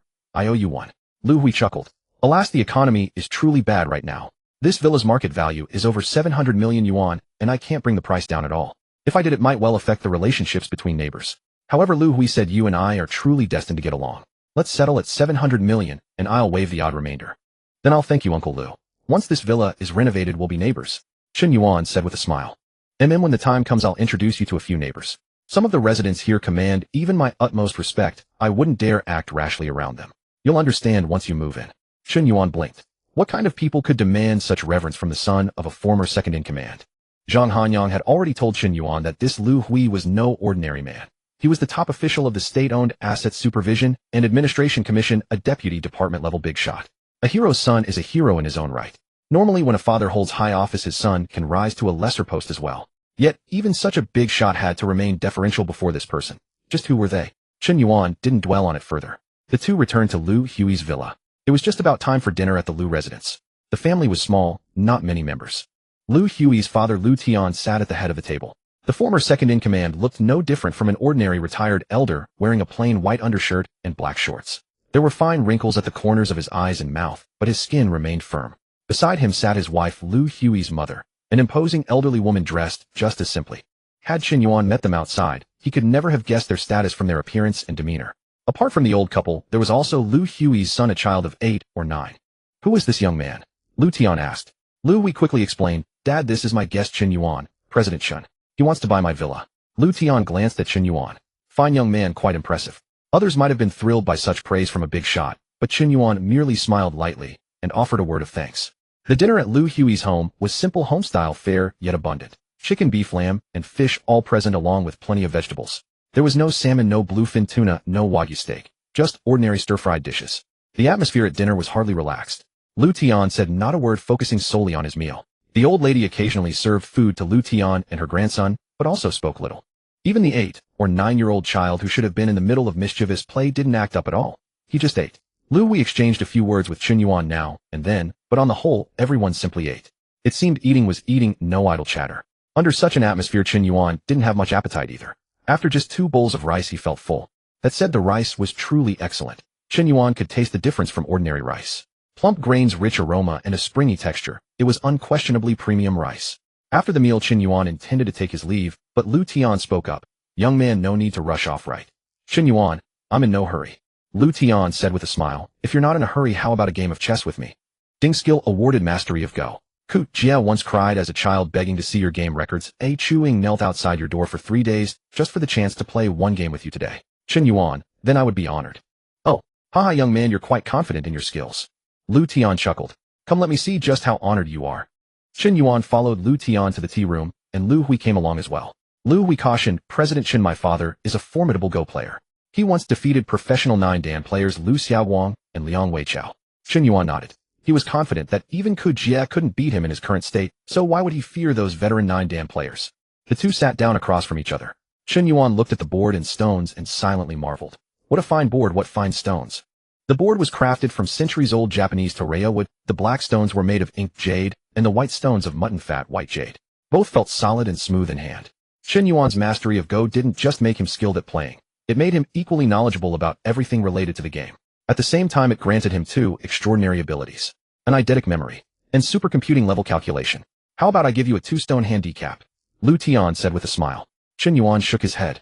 Elder Lu, no handicap needed. I have some confidence in my skills. Fine, fine. Youthful arrogance indeed. Lu Tian wasn't offended. On the contrary, he thought it only natural for a young man to be confident. He wanted to test just how skilled this young man truly was. Since you don't need a handicap, let's do Nijirai to decide who goes first. Alright. Nijirai is a Go term used to determine who holds the black stones and who holds the white. The Nijirai was soon done. Chen Yuan would play white, Lu Tian black. The two quickly occupied the 4 corners. Lu Tian was the first to play the 3-to-3-point, aiming to seize one of Chen Yuan's corners with extreme aggression. Chen Yuan didn't indulge him. He immediately attached and pressed down, accepting the challenge and igniting the battle. After making over 20 moves, Lu Tian found he hadn't gained the slightest advantage. Thanks to his first move, he had secured some interior space within one of White's corners. But the outside influence had been firmly seized by Chen Yuan, and the territory Lu Tian had carved out inside was also being squeezed to death. Lu Tian frowned. This opponent's skill was far greater than he had imagined. He had assumed someone of this age, not being a professional player, would likely be only an amateur Dan-level player or so. But now it was clear, the young man was at least at the professional level. And moreover, among professionals, one of the higher caliber. Lu Tian focused his mind, and began carefully calculating, adjusting himself to peak condition. Chen Yuan deliberately held back, yet still kept his play at a consistent level. Naturally, he intended to let the other man win. But there was an art to how he should win. If Chen Yuan played like a complete novice and allowed himself to be crushed utterly, then even if Lu Tian won, there would be no sense of achievement. Chen Yuan wanted Lu Tian to recognize that his opponent was highly skilled, to fight him to the fullest, and then lose by the narrowest margin, a single point or half a point, letting the old man come out on top. He wanted Lu Tian to win with a true sense of accomplishment, or rather a thrilling satisfaction, not one-sided slaughter. The two soon entered the middle game, and Chen Yuan began harassing his opponent's massive dragon. Lu Tian, after all, was no longer young. His mind wasn't as quick as it once was. He often fell into long deliberation, taking considerable time over a single move. Chen Yuan remained composed, showing no sign of impatience. Lu Hui, watching from the side, was astonished. This young Chen really had a masterful touch at Go. Because Lu Tian loved Go, Lu Hui had also learned it from a young age. Though he hadn't played in years, his eye for the game remained sharp, and he could see that Lu Tian had already fallen into a passive position.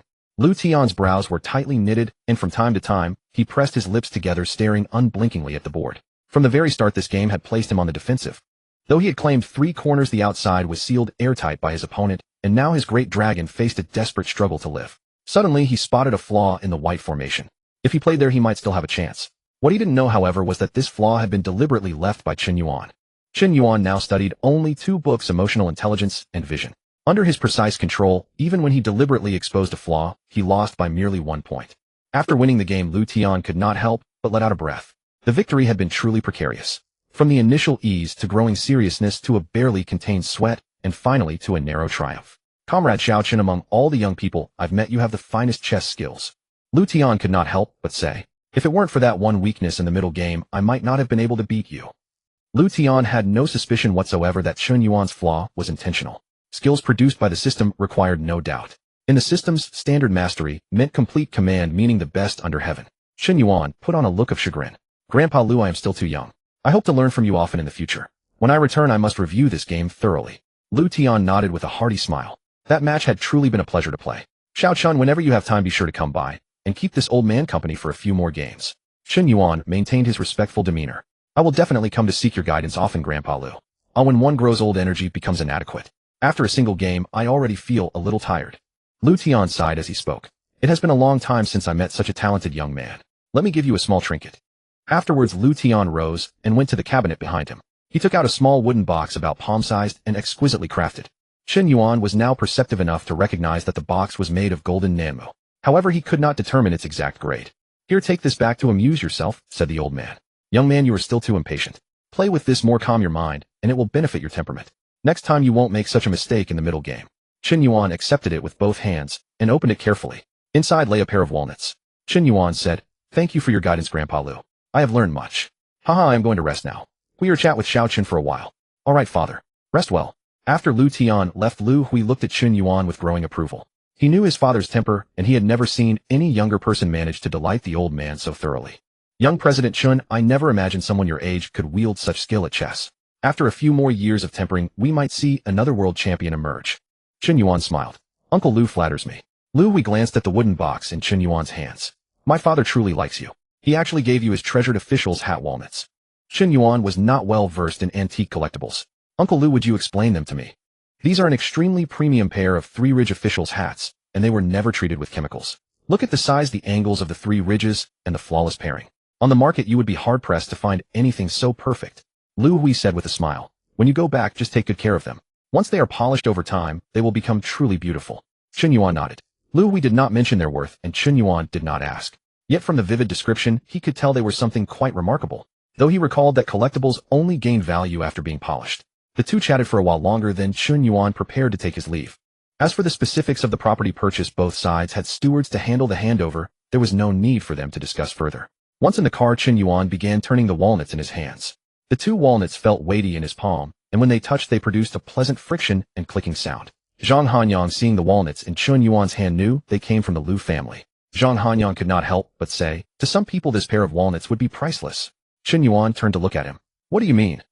Walnuts are all about pairing. No matter how beautiful a single walnut is, without its perfect match, it is merely a defective item. But this pair of yours is matched flawlessly. The 2 walnuts look like one-to-one replicas of each other, shape, size, patterns, even the texture of the skin, all in perfect harmony. Someone who truly appreciates them might pay over $1 million to have them. Chen Yuan never expected that the small gift from Grandpa Lu would be so expensive. He said with a smile, Grandpa Lu gave them to me to refine my temperament. Playing with such collectibles can indeed cultivate one's character. But to bring out the full effect of walnuts, it may take years of patience. Zhang Hanyang remarked, feeling somewhat surprised. It seemed his boss had gotten along quite well with the old gentleman. This pair of walnuts was not merely a gift, it was also a subtle test. A trial spanning years to see whether Chen Yuan could calm his heart and polish the walnuts to perfection. The villa deal has been settled. 700 million. Chen Yuan spoke calmly. Uncle Lu gave me a discount of 20 million. Perhaps he also wanted me to owe him a favor, and I accepted it. Zhang Hanyang said, "Boss, this is how friendships are built. In the exchange of favors, owing a debt is unavoidable. There's no need to take it too seriously. In fact, the other party is the one in need of cash right now. Otherwise, they wouldn't have listed the house for sale. From that perspective, it is they who owe you a favor. The 20 million discount merely reduces how much they owe." Chen Yuan nodded. "Once my military training is over, I'll pay another visit to Grandpa Lu's home. He asked me to come often and play chess with him. By the way, Grandpa Lu enjoys tea, collectibles, and chess. Choose some gifts accordingly, and don't be stingy with the money. Get the best of everything. Premium tea cakes, rare collectibles, or unique chess manuals. Uncle Lu has a little boy at home too. Buy some gifts for the child as well." Zhang Hanyang nodded in agreement. "Understood, boss." Meanwhile, back at the Lu residence, Lu Hui and Lu Tian sat facing each other as Lu Hui prepared tea. Lu Tian took a sip and immediately sensed something off. He smelled it again and frowned. "Where did you get this tea?" Lu Hui looked a little guilty. "Cough, I don't know. I just grabbed some random one." One look at Lu Hui's expression confirmed Lu Tian's suspicion. His son always wore that face when his conscience was bothering him. "Is this my mother tree de Hongpo? You wasteful brat. I only have so much of this tea left, and you went and brewed it. I had to work hard to get this from old Deng." This tea was simply unavailable on the open market, even with money. A small batch of mother tree de Hongpo had once entered the market and was instantly snapped up at an astronomical price of 10,000 yuan per gram. Since then, it had virtually disappeared from the market. Seeing his father furious, Lu Hui immediately cowered and searched for an excuse. "Father, I just wanted to host Xiao Chen properly." Mention of Chen Yuan reminded Lu Tian of that excellent chess game, and his anger gradually eased. Since it was for Xiao Chen, fine. But next time there are other guests, use a different tea. Don't you dare touch my mother tree de Hongpo again. Only when Xiao Chen comes may you use it. Author's note: 1 extra chapter for good reviews. I've seen all your praise, dear readers. You've been wonderful, so here's another treat from the author. The next day, Chen Yuan brought his guitar to school. It wasn't for rehearsal, just for show. Students willing to perform on stage, whether dancing, playing an instrument, or singing, had practiced since childhood. There was no need for special rehearsal now. As for the performance piece between preference and painting, Chen Yuan chose preference. He felt this song was more widely known, making it easier for the students below to join in singing and better at stirring up the atmosphere. Seeing Chen Yuan walk into the dance studio with a guitar on his back, Li Luo approached him and said, "Master, why did you bring a guitar? Aren't you a dancer?" Chen Yuan waved his hand. "I'm a guitarist. Dancing is just a hobby." "A hobby?" Li Luo was already beating Chen Yuan up in his mind. "A hobby? You came up and pulled off an impromptu Super 1990, an ultra-difficult move, and you call street dance just a hobby? Fine, fine. So it's like that, huh? My specialty can't even hold a candle to your hobby." Chen Yuan nodded. "That's right. It's just a hobby." Before Li Luo could reply, Xia Yu walked over. At the same time, Xia Yu's best friend came to find Li Luo again, just like yesterday. "Li Luo, come here a moment. I need to talk to you about something." Li Luo was getting annoyed with this girl who looked overly flirty. "What exactly do you want? You were being weird yesterday, and now again today. Can't you see I'm talking with the master?" Seeing Li Luo's attitude, Xia Yu's best friend brought out her signature trick. Her eyes turned watery, filled with soft pleading. "It's really something. Come on, please." Li Luo's attitude softened. "All right, fine. Don't be like that. I'll go with you." After Li Luo left, Xia Yu immediately sat down beside Chen Yuan. Xia Yu spoke in a sweet, coquettish tone. "Handsome, all alone." Chen Yuan sighed inwardly. This irresistible charm of his was truly impossible to hide. Before Chen Yuan could speak, Xia Yu continued, "I'm sorry, handsome. Yesterday, I was too forward. But don't worry, I won't be like that anymore. You'll forgive me, right? Please, handsome, forgive me." Damn, when this girl acted cute, most guys really couldn't withstand it. Especially the girls around Chen Yuan. None of them were good at acting cute. Zhang Yue was the comforting type. Though her voice was soft and gentle, it wasn't anything like coquetry. Wu Yiwei was the confrontational type, always bickering with Chen Yuan, and even her attempts at being cute were tinged with sarcasm. As for senior sister, Chen Yuan really wanted to hear that world-weary senior sister act cute. It would definitely be a striking contrast. The only one who might be capable of acting cute was probably Ouyang Xiaoding. Unfortunately, she wasn't proactive. She only sent caring remarks, never invited him out, and Chen Yuan had little contact with her. "I forgive you." Chen Yuan had no choice but to say. Xia Yu went on, "Thank you, handsome. You're the best." Chen Yuan sighed. No wonder people online said that being good at acting cute was the best fate. Last night, after returning to the dormitory, Xia Yu and her best friend had reviewed yesterday's mistakes word by word. With her strategist guidance, Xia Yu changed her tactics today. She decided to be less direct and instead use her own strengths to achieve her goal by a roundabout route. "Handsome, what's that you're carrying on your back?" Chen Yuan replied, "A guitar. I can play the guzheng. I brought it today. Want me to play you a tune?" Sure. Wait for me. I'll go bring it over." Soon Xia Yu pushed her guzheng over. Though the guzheng looked heavy, it wasn't actually that heavy. A typical practice guzheng weighed only about 15 kilograms, so even an ordinary girl could move it. Wearing her camouflage uniform, Xia Yu fetched a small stool and sat before the guzheng. Dang, ding, ding, ding. Note after note linked together into music, yet Chen Yuan sensed the feeling of a sword. as if a blade was thrusting at him or a knife slashing toward him. Chen Yuan didn't feel that this hooligan girl, oh no, that Xiaoyu's temperament had changed at all. It was most likely related to her clothes. If she had been wearing hanfu now her temperament would surely be different. Still the way she played the guzheng did make Chen Yuan's eyes light up. It was full of atmosphere. Xiaoyu played only for a short, while before gently pressing the strings, and the resonant guzheng sound vanished instantly. How is it? Chen Yuan nodded. Impressive, really impressive. What song is this? It sounds a bit familiar. It's a classic guzheng masterpiece, Ambush from All Sides. Xiaoyu said with a grin, how about it? Doesn't it fit the military training theme perfectly? Ambush from all sides and military training. They didn't seem to match all that well. Still he nodded. By now Chen Yuan had formed a basic understanding of Xiaoyu. She was quite good-looking, seemed carefree, and probably hadn't been raised with strict discipline. She could play the guzheng and her skill seemed quite impressive. Clearly the result of hard training. A family that could afford guzheng lessons was definitely middle class or above. Not to mention the price of a guzheng itself, the course fees alone were more than ordinary families could bear. Combining these two factors, Chen Yuan could make a rough inference about her family. Her parents were likely in business, often away on trips, and rarely at home to discipline her. Good family background was the conclusion Chen Yuan reached. Chatting with Steward Zhang had unknowingly taught him a great deal, including some basic skills in reading people. Very impressive, Chen Yuan said with a smile. I played for you, so you should play a piece for me too. Xiaoyu stared straight at Chen Yuan, stars frantically glittering in her eyes. Honestly, just one look at a face like that was enough to drive someone crazy. Simply gazing at him was already a satisfaction to Xiaoyu. Chen Yuan took the guitar out of its case. He had no airs about it. Since she wanted to listen, he would play a tune. He quickly tuned the guitar. I'll play Mercury record.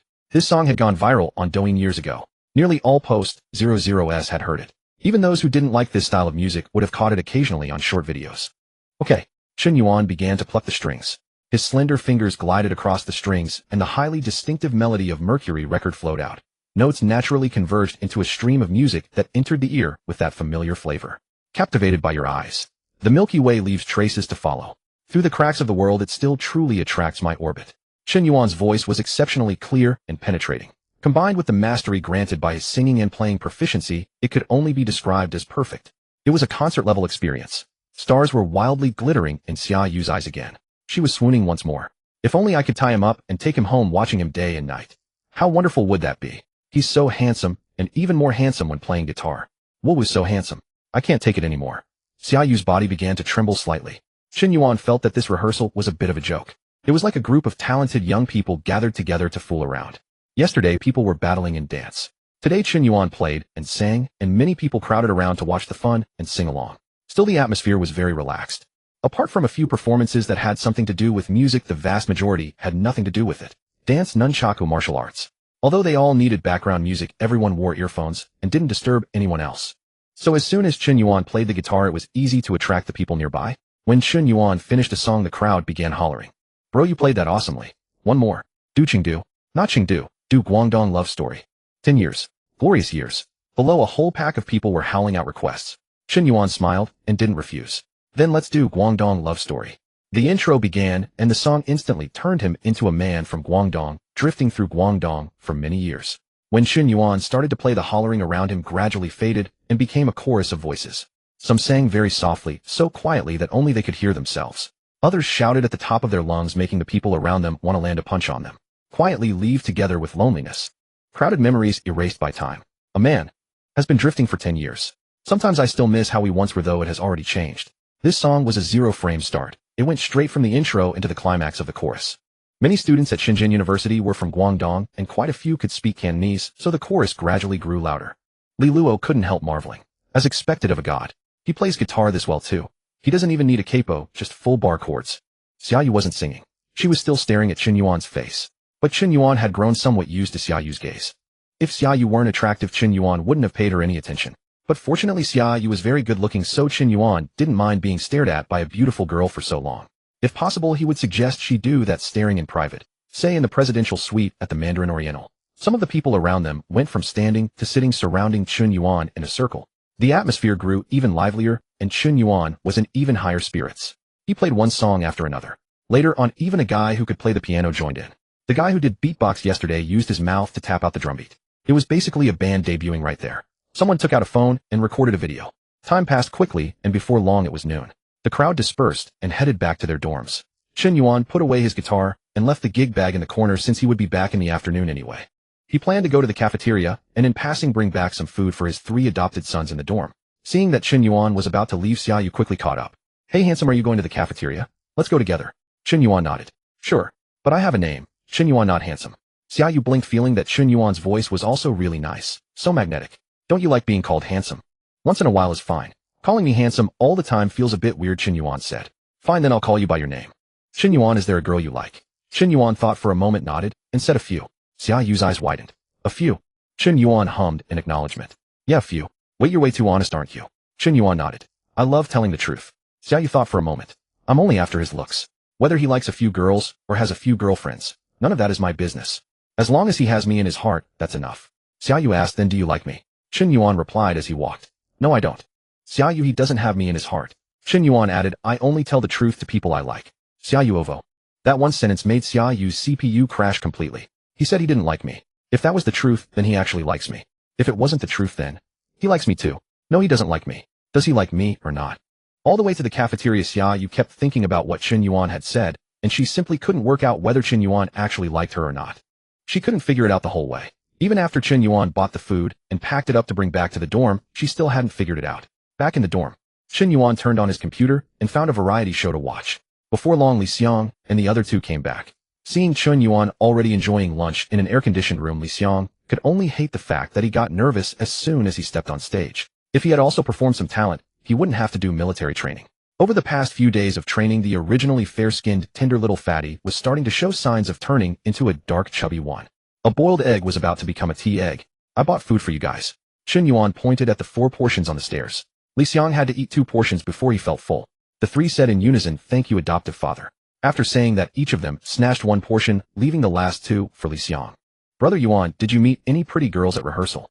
Li Xiang asked. Before getting the food, they called him adoptive father. After getting the food, they called him Brother Yuan.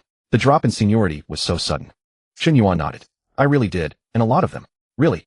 Chen Yuan said really. And they're all the kind of beauties who are talented, confident, and cheerful. What do you think? Are you regretting not signing up for a performance now? Regret it. Not only do you get to stay in an air-conditioned room, but you also get to look at pretty girls. I really. The more Li Xiang spoke, the more crushed he felt. Finally, he said with force. Damn it. The other 3 in the dorm burst out laughing. Hurry up and eat. After you finish, let's play a couple rounds of Haido, Chen Yuan said. Over the past few days, the group had used Haido to replace their afternoon nap.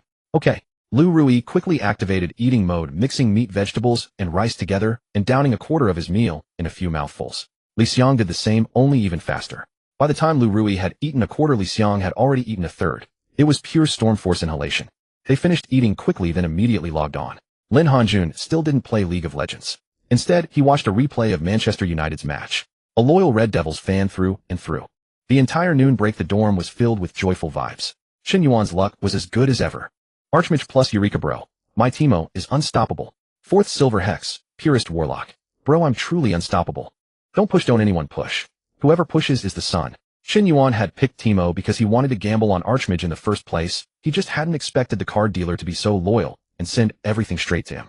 Chen Yuan turned into the rift's toxic menace, dropping mushrooms everywhere and planting the whole rift with them. The 2 enemy tanks who had gotten Tank Engine and Steelheart also didn't want to surrender. As a result, that game lasted over an hour. If Chen Yuan and the other 2 hadn't needed to go to military training in the end, Chen Yuan could have enjoyed himself for another hour. In the afternoon, Chen Yuan headed to the dance studio to sing and dance, gathering with his talented classmates while occasionally being pestered by Xiaoyu.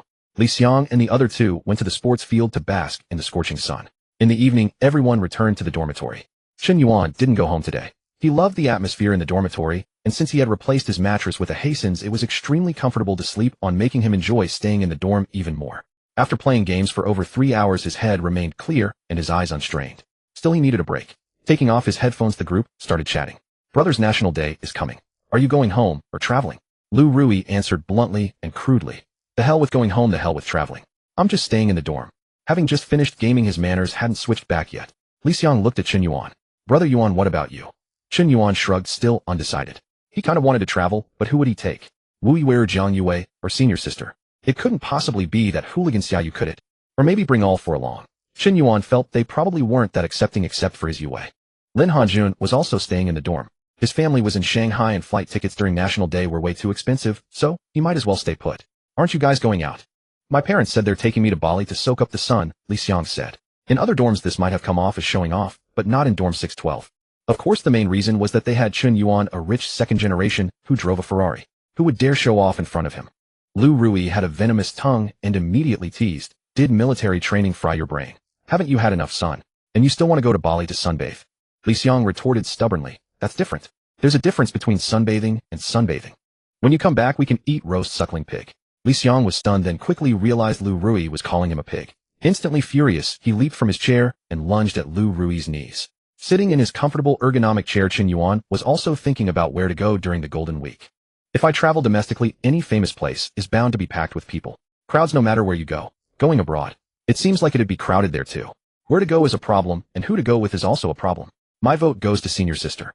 Chen Yuan mused to himself. He kinda wanted to go abroad to Paris or London. Or maybe Dubai. Never mind that. He'd go to Dubai in winter instead of going now would be unbearably hot. Chen Yuan was still lost in thought.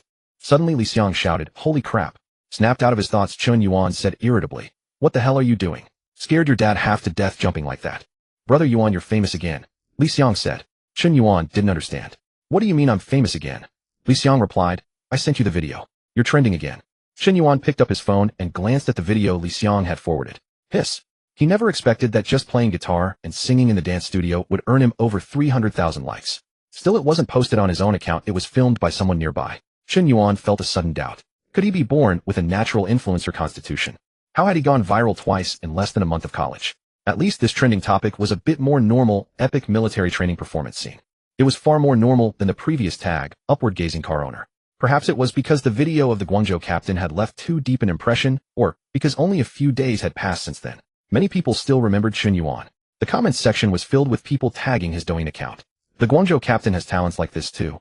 I saw a street dance video yesterday, and I think it was this same guy. So multi-talented. Ah, this is the vibe of youth. Can anyone tell me how long it takes to reach this level in the video? A professional guitarist and folk singer here, the player in the video is extremely skilled. This goes beyond any grading system. His chord transitions are incredibly smooth, and his control over plucking strength has reached a certain realm. That's why it sounds so good. This guy can already be called a master. Ambition soaring to the heavens. Screw your ambition. Chen Yuan scrolled through the comments for a while. Lately, he couldn't be bothered with his Douyin notifications. They were always 99. His follower count kept rising steadily. "Brother Yuan, I didn't know you played guitar so well, and your singing is awesome too," Li Xiang said. "No wonder girls love hanging out with you." Chen Yuan nodded with a serious look. "I think so too. TCH, once I lose weight, I'm gonna be just as cool as you," Li Xiang declared fiercely. Chen Yuan stopped paying attention to Douyin. No matter how hot he got or how many followers he gained, it didn't affect him at all. Hearing that Li Xiang wanted to lose weight, Chen Yuan said, "Oh right, I'm ordering late-night snacks. Anyone who wants some sign up." 111. "Daddy, I'm in." Lu Rui raised his hand. Chen Yuan didn't care about such a small amount of money and never asked them to split the bill. So Lu Rui never missed a meal. It saved him a huge chunk of his living expenses. Lin Hanjun also said, "Count me in." Chen Yuan glanced at him. Lin Hanjun, "Daddy." Only then was Chen Yuan satisfied. Li Xiang said quietly then, "I'll start my diet tomorrow. What are you getting?" "I want some too." "Daddy." Chen Yuan chuckled, knowing Li Xiang could never resist. "Let's get something high in protein. Crayfish." "Screw it, let's just get lobster," Chen Yuan said. He didn't order online. He sent a message to the manager of Hans Hanyu. Although Hans Hanyu wasn't on any food delivery platforms as a VIP, Chen Yuan naturally had the privilege of having them deliver separately. He didn't say much, only asking them to send a portion for 6 people. The money would just be deducted from his account. As for why 6 portions? Because Chen Yuan was genuinely a bit hungry and had to eat 2 portions himself. "Come on, let's play some Valorant. 1 round, and the food should be here," Chen Yuan said. "Let's go get online." "Brothers, I just watched Kong Kang's POV today, guaranteed to gain rank." Lu Rui ruthlessly mocked him. "Your reactions are slower than Kong Kang's grandma. Watching his POV is useless." "Lu Rui, come on, let's 1v1. Before the match, laughter filled the room. After the match, the dorm fell silent. Fortunately, the late-night food Chen Yuan ordered had arrived. Seeing the luxurious spread, the 3 almost kneeled to Chen Yuan. "Daddy, what is this? Is this king crab? Such huge lobster meat. Holy crap, the sea urchin is stacked like a tower. Such sweet oysters. Daddy, how about a..." Chen Yuan said, "No, I don't want it. Just eat. Can't even the king crab shut your mouth." Rehearsal came the next day. Zhou Xinan, behind Ouyang Xiaoting's back, secretly went on her own to see Chen Yuan. "Junior, you already have over 100,000 followers on Douyin. That's amazing. I only have a few dozen," Zhou Xinan said. Chen Yuan smiled, not particularly bothered. The reason Zhou Xinan had no followers was that she had never posted a video on her Douyin account. With Zhou Xinan's strikingly distinctive looks, if she truly wanted to make money with edgy, suggestive content, 1 million followers would most likely be a piece of cake. Many people loved a face that radiated world weariness and those little expressions of disdain. "Senior, do you have any plans for National Day, eh?" Chen Yuan asked. He intended to go out and have fun with the senior. The reason he hadn't chosen Wu Yuer was that Wu Yuer was going back to her hometown. Zhou Xinan shook her head. No, I don't. Last National Day I spent it in the dorm with Yang. Chen Yuan nodded with satisfaction. Then let's go out together for National Day. It was rare for Chen Yuan to make the first move. The reason he did was that he wanted to get close to the destination he had chosen. Zhou Xinan didn't think much of it and agreed at once. I'm sure. Agreeing so quickly. It'll be just the two of us out there. Aren't you afraid I'll sell you to Myanmar? Chen Yuan said with a smile. Not scared at all. As long as you're by my side, I'd dare to go anywhere. Chen Yuan smiled. Would you dare to go abroad? I would, of course I would. I'll go anywhere, Zhou Xinan said. All right then, send me your passport. We're going to London. Zhou Xinan was stunned. Oh, what? Weren't you just saying you dared? Zhou Xinan waved her hands quickly. No. A hint of red crept onto her face. It's not that I don't dare, it's that I don't have a passport. That's simple. Do you have class this afternoon? If not, I'll have someone take you to apply. It'll be fast. Chen Yuan said. The bank had a dedicated fast track, so whether it was documents or visas, everything could be processed very quickly. There were still several days left, more than enough time for Zhou Xinan to get her passport, and then her UK visa. Okay, whatever you decide, Junior, Zhou Xinan said. Do you need me to split the cost with you? No need to split the cost. No need for money, Chen Yuan said. Money indeed wasn't needed, but other things would have to be compensated. Everything, all of it, had already had a price tag quietly placed on it. Then I'll bask in my junior's glory and follow him abroad to see the world, Zhou Xinan said. Inside, Zhou Xinan couldn't help but snicker. Little Ouyang boys are won by taking the initiative. If you don't fight or seize the moment and only dare to send messages on WeChat, you'll never get the junior. You can't handle him. Let me do it. Time passed quickly. In the blink of an eye, only the final 2 days of the 14-day military training remained. It was now the end of September. The temperature in Shenzhen hadn't dropped at all. Instead it had grown hotter and stuffier. Simply walking outside made it hard to catch your breath. Volunteers from one student society or another had set up an enormous stage on the second sports field. Not just a stage. There were professional speakers, a professional DJ booth, professional lighting rigs, and an oversized screen. It proclaimed Shenzhen University's wealth. Shenzhen University wasn't a 985 or 211 institution, but it was simply rich. Not only was the campus full of air conditioning with the plants and trees along the roads meticulously trimmed, even the equipment for an event like the military training gala was the best among universities. The teacher in charge of the military training gala was young. He smiled and said, the equipment and stage the school can give you are already the best there are. From here on, the performance is up to you. If anyone has an accident on stage, it'll be your own embarrassment. If you want priority in mate selection, you'll have to earn it yourselves. Good luck. The crowd didn't have much reaction. Over those days, Chen Yuan had learned the performance order and had been through official rehearsals. The performance order was set by the school. Chen Yuan was in class 1 of the education major in the School of Education, but his slot was fairly late. The gala would start at 6 that evening, and Chen Yuan probably wouldn't take the stage until 8.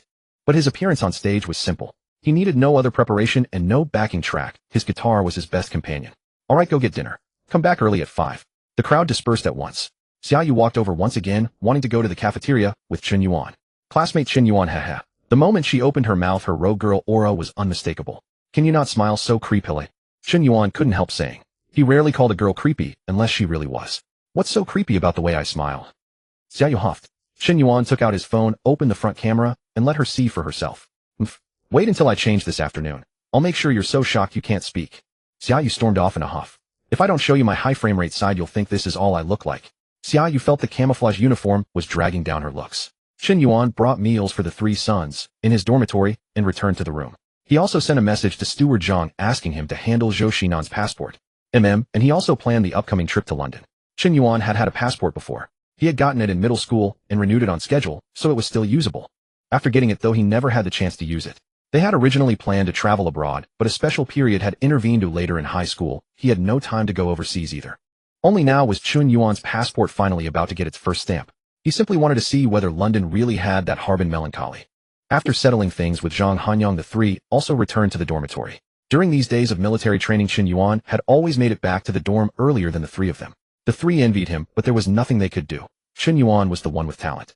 The competition to sign up for a performance wasn't fierce to begin with. Almost anyone who registered could make the cut. But the vast majority simply didn't have the nerve. Zhao Hao only dared to act cocky within a single class. Few dared to act cocky in front of the whole school, especially at Shenzhen University. There weren't many gods here. The gods who existed were simply even more godlike. Brother Yuan, is the performance tonight? Li Xiang asked. Chen Yuan nodded. Yeah. Li Xiang sighed. Finally, we watched the performance tonight, and skip training, then tomorrow it's just one last parade step drill, and military training is over. Awesome. Look at my face. It's already got a sunburn line. Li Xiang took off his military cap and showed his chubby face. The skin sheltered by the cap was still fair and tender, but where the cap hadn't covered his skin had clearly darkened. Just above his ears there was a distinct dividing line. Huh. Chen Yuan's mouth twitched. He was professionally trained, he generally wouldn't laugh unless he absolutely couldn't hold it in. How tragic. Utterly tragic. Lu Rui and another also took off their caps, each with the same obvious dividing line. Chen Yuan couldn't hold it in any longer and burst out laughing. Meanwhile, all Chen Yuan wanted to say was senior is truly the best. Thankfully the senior had looked out for him by telling him in advance about the chance to sign up for a performance, otherwise he would very likely have been out baking under the blazing sun and his face would probably have been tanned in layers as well. Night fell. Everyone was led to another playground. When they saw the stage on the playground, which was even more top tier than an ordinary music festival, everyone couldn't help but marvel at the school's resources and strength. Our school is truly top-notch. Coming to Xin University was the right choice. No problem. Chen Yuan was no longer wearing his camouflage uniform, but rather a casual outfit from Balenciaga, one of his favorite luxury brands, second only to Hermes. Upon seeing Chen Yuan, Xiaoyu immediately walked over. Chen Yuan, having shed his military uniform and wearing his own clothes, looked even more handsome. Xiaoyu's body began to tremble slightly once again. Chen Yuan, your fashion sense is truly excellent. Xiaoyu couldn't help but exclaim. Chen Yuan wondered why Xiaoyu could always pinpoint him so precisely among so many people. But seeing the current Xiaoyu, Chen Yuan couldn't help but reflect on how clothing and horses depend on their saddles. At this moment, dressed in traditional Hanfu, with professional makeup, Xiaoyu appeared as if she had stepped out of a painting, a courtesan from ancient times. Her figure was slender and delicate, slightly frail, stirring an instinctive desire to protect. Her brows were like light ink, gentle and soft. Her eyes held water, as clear as a spring. Her skin was like cool-toned white porcelain, radiating a subtle glow, as exquisite as a work of art. However, the moment she opened her mouth, the ancient beauty aesthetic completely collapsed.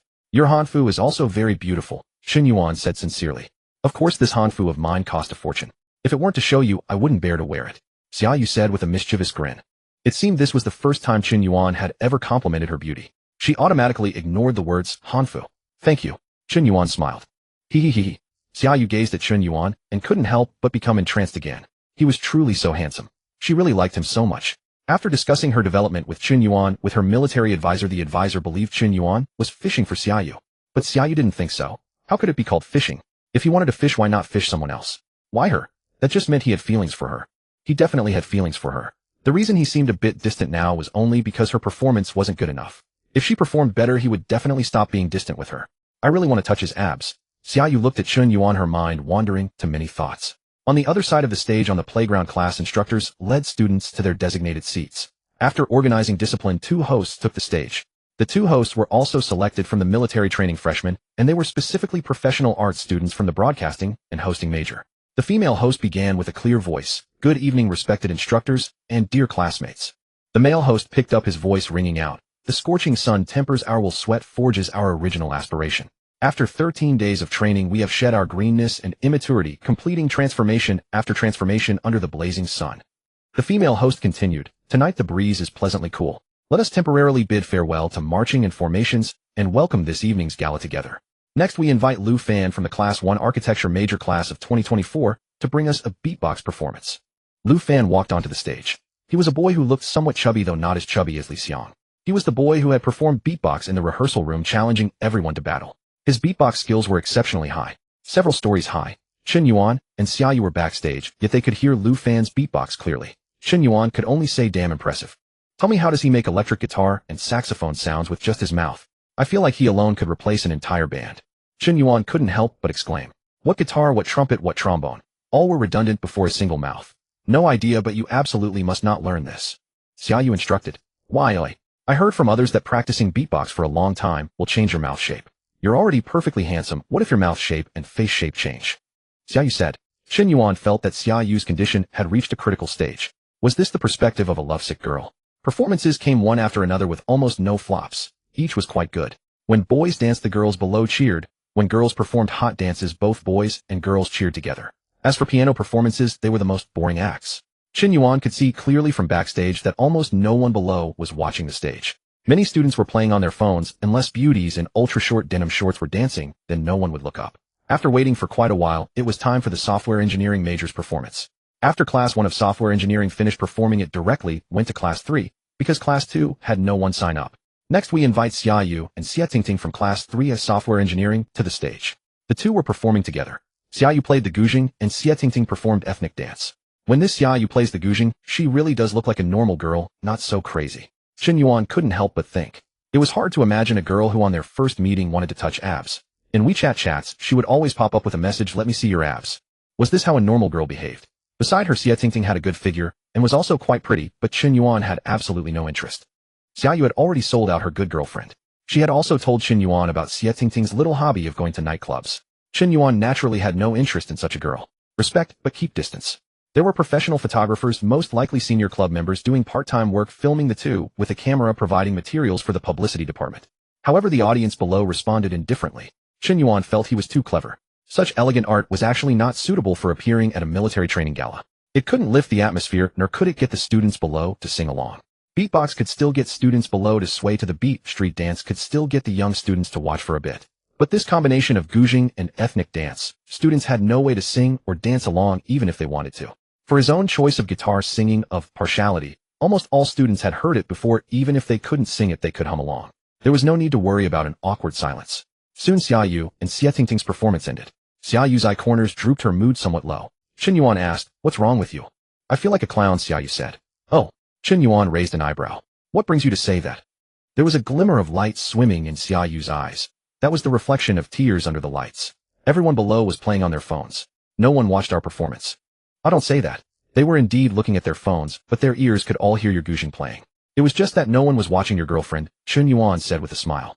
Xie Tingting's ethnic dance had no climax. The students below also responded flatly. Their classmate Li Luo, on the other hand, performed street dance. With just one Thomas flush, a backward rotate, those below began to gasp in amazement. This was the difference in dance styles. A ethnic dance was simply not suitable for such occasions.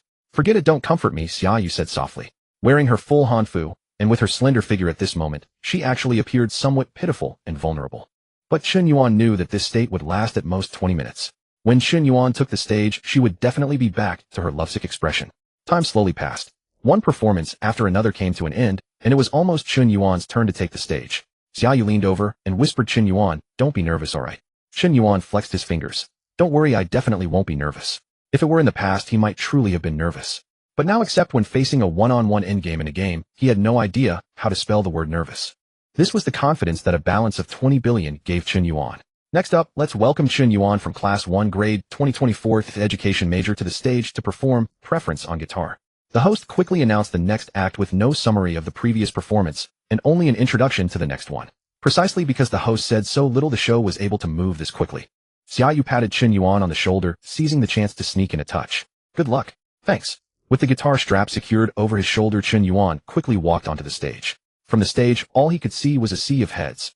Everyone in military training uniforms, and caps, the crowd stretching across the field. Suddenly he heard two shouts. "Chen Yuan, you're incredible." Chen Yuan looked toward the sound, and saw Li Xiang, Lu Rui, and Lin Hanjun standing up, hands cupped at their mouths like megaphones, shouting with every ounce of their strength.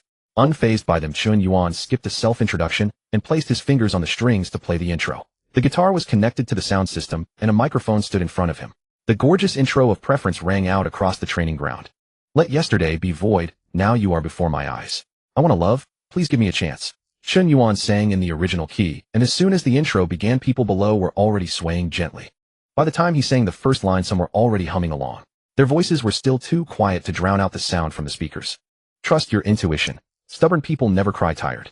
Falling for you, I won't retreat." As the song surged toward the chorus, Chen Yuan's vocal technique and his guitar playing merged in perfect harmony. The atmosphere below gradually improved.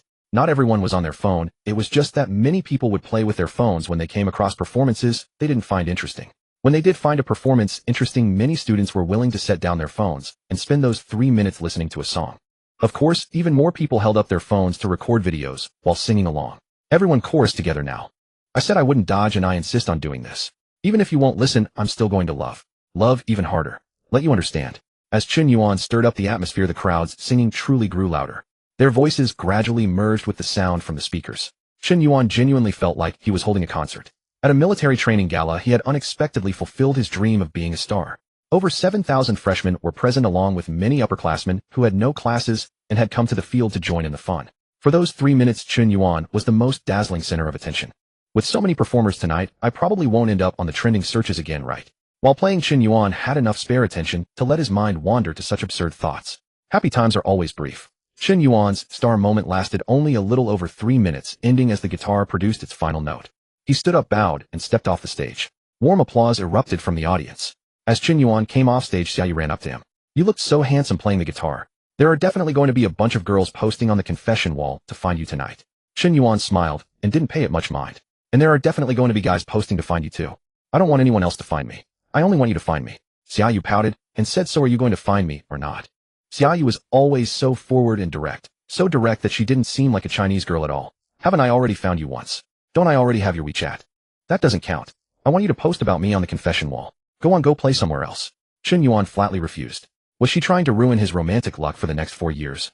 Not every girl was as easygoing as Sister Yue, or as extremely appearance-obsessed as Xiaoyu, who cared only about looks. Last time when the senior girl saw him drinking milk tea with Wu Yue, she became jealous.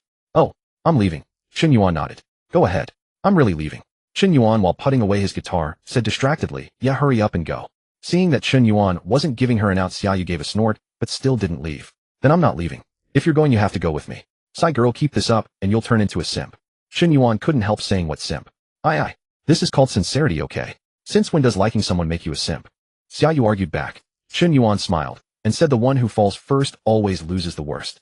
Xiaoyu looked at him again, wanting to reach out and touch him. "I'm not afraid." "All right then, since you're not leaving, I'll go first." Chen Yuan smiled and said, "I'm going back to my class." "Oh, okay. I'll go back to my class too." Chen Yuan returned to his class's spot, found Li Xiang and the other two, and sat down with them to watch the performances. "Brother Yuan, not bad. That was professional singer level singing." Li Xiang retorted, "What do you mean professional singer? My brother Yuan is clearly at a superstar level. Even the original singer might not be as good as my brother Yuan."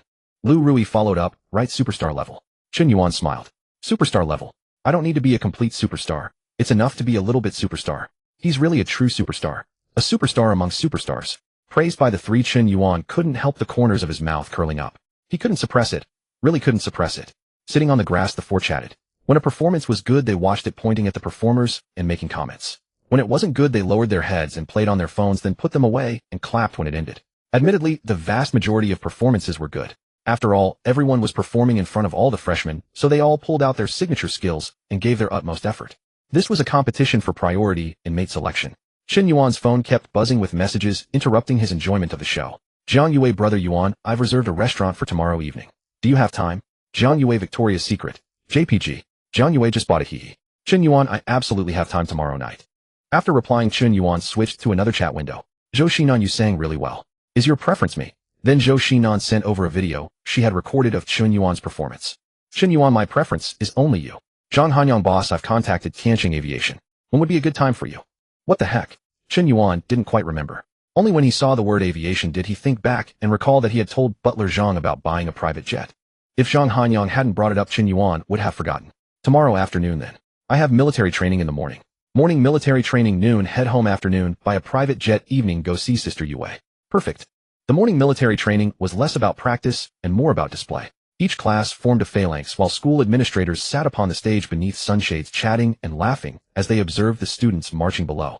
They would occasionally take sips of water. Meanwhile, the students on the playground marched in formation. Chen Yuan blended among them. Nothing out of the ordinary. It concluded smoothly and without incident. With the leaders finishing their final speech, the 2-week military training at last came to an end. Everyone had changed. The girls, whether due to better sunscreen or natural resilience to the sun, bore no trace of tanning upon their faces. Among the boys, however, everyone except Chen Yuan had acquired a stark demarcation line between tanned and untanned skin upon their faces. Upon returning to the dormitory, all of them wore expressions of profound relief. Finally, it was over at last. Do you have any idea how much Li Xiang suffered during those 14 days? He had actually trained himself thinner. "Quick, Lin Hanju, and fetch your scale, so I can weigh myself." Li Xiang declared, eager to see whether the 14 days of military training had helped him lose weight. Lin Hanjuan, who regularly worked out and monitored his physical condition, had brought a bathroom scale to campus. He retrieved the scale from his cabinet and placed it on the floor. The others gathered around to watch Li Xiang step onto it. Filled with anticipation, Li Xiang mounted the scale, and the numbers on the display began climbing frantically. From 60, it surged to 120, then jumped to 140, finally settling at 142. The unit was kilograms. What the hell?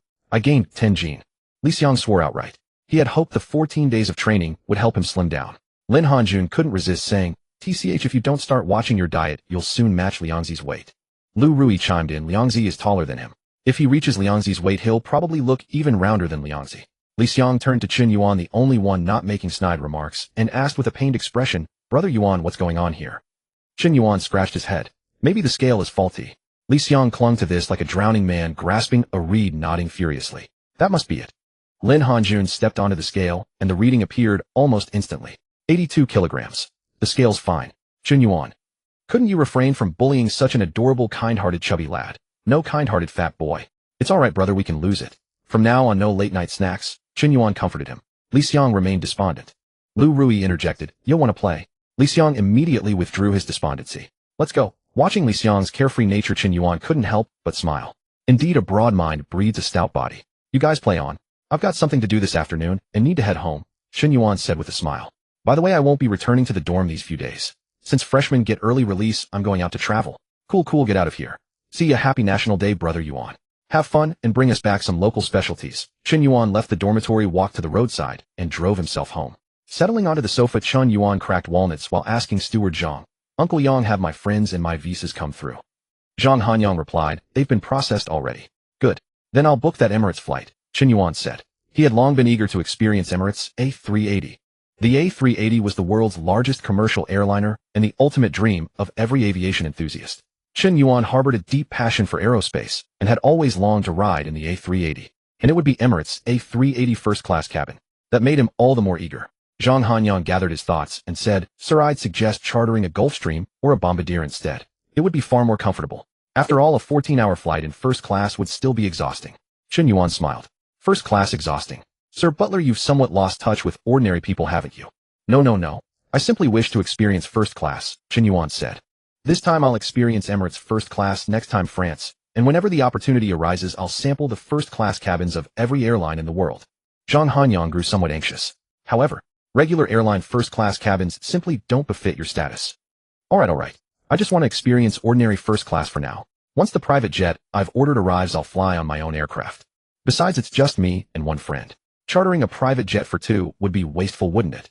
Our family doesn't indulge in such extravagance. As for the first-class ticket costing a staggering 70,000 yuan after taxes, but forgetting one's roots was not his style. With no choice, Zhang Hanyang arranged the itinerary according to Chen Yuan's wishes. "As for hotels, I'm unfamiliar with the area. Just find me one with local character, or perhaps a renowned establishment," Chen Yuan said. Zhang Hanyang responded, "Very well, sir." Chen Yuan hummed a tune, lowered his head, and continued cracking walnuts. After days of handling them, the walnut surfaces had begun to gleam with a lustrous sheen as though glazed like porcelain. Exquisitely textured and surprisingly beautiful. Because of these walnuts, Chen Yuan had taken the time to research the world of literary playthings. Handling walnuts could be divided into two methods: literary handling and martial handling. Literary handling meant wearing gloves and avoiding collisions between the two walnuts, thereby preserving the original patterns to the greatest extent. Martial handling, on the other hand, required no such refinement. Simply rub them together enthusiastically. No gloves needed, no concern about collisions. Just follow your heart. Chen Yuan naturally chose martial handling. Furthermore, after handling, one should brush the walnuts with a boar bristle brush or nano brush to keep them clean and prevent dust from accumulating in the crevices. It must be said, literary playthings possessed a unique allure. Ever since Chen Yuan became familiar with this culture, he had grown somewhat infatuated. In fact, he had even purchased numerous other artifacts. Ancient Tree King 108, Small Vajra Star Moon Bodhi Monkey Head. Altogether, Chen Yuan had spent over 200,000 yuan. However, upon receipt, Chen Yuan found that aside from his fondness for the small Vajra necklace, the pair of walnuts in his hands most perfectly matched his tastes. After brushing them for some time, Chen Yuan glanced at the clock. "Let's have lunch. After eating, I'll buy the tickets. I've got something to do tonight," he said. With a chef now in the household, there was no need to order takeout. Takeout never tasted as good as the chef's cooking. Today, Chen Yuan personally ordered dishes. He was craving braised pork. Naturally, the chef could readily satisfy Chen Yuan's request. A dish of traditional Shanghai-style braised pork arrived, each piece enormous. A single piece of braised pork could cover an entire plate adorned with delicate garnishes. The savory sweet pork, paired with Jingyang rice, gifted by the bank accompanied by other dishes, made Chen Yuan's lunch an absolute delight. Though the school cafeteria wasn't bad, the gap compared to Chen Yuan's home was simply too vast. Even the rice used at home was nothing short of extraordinary. 8,400 yuan per jean, truly the Hermes of the rice world. An all-black Rolls-Royce Phantom extended wheelbase cruised down the expressway with nearby vehicles deliberately keeping their distance. As a first-tier city renowned worldwide, Shenzhen naturally boasted numerous companies tied to private aviation.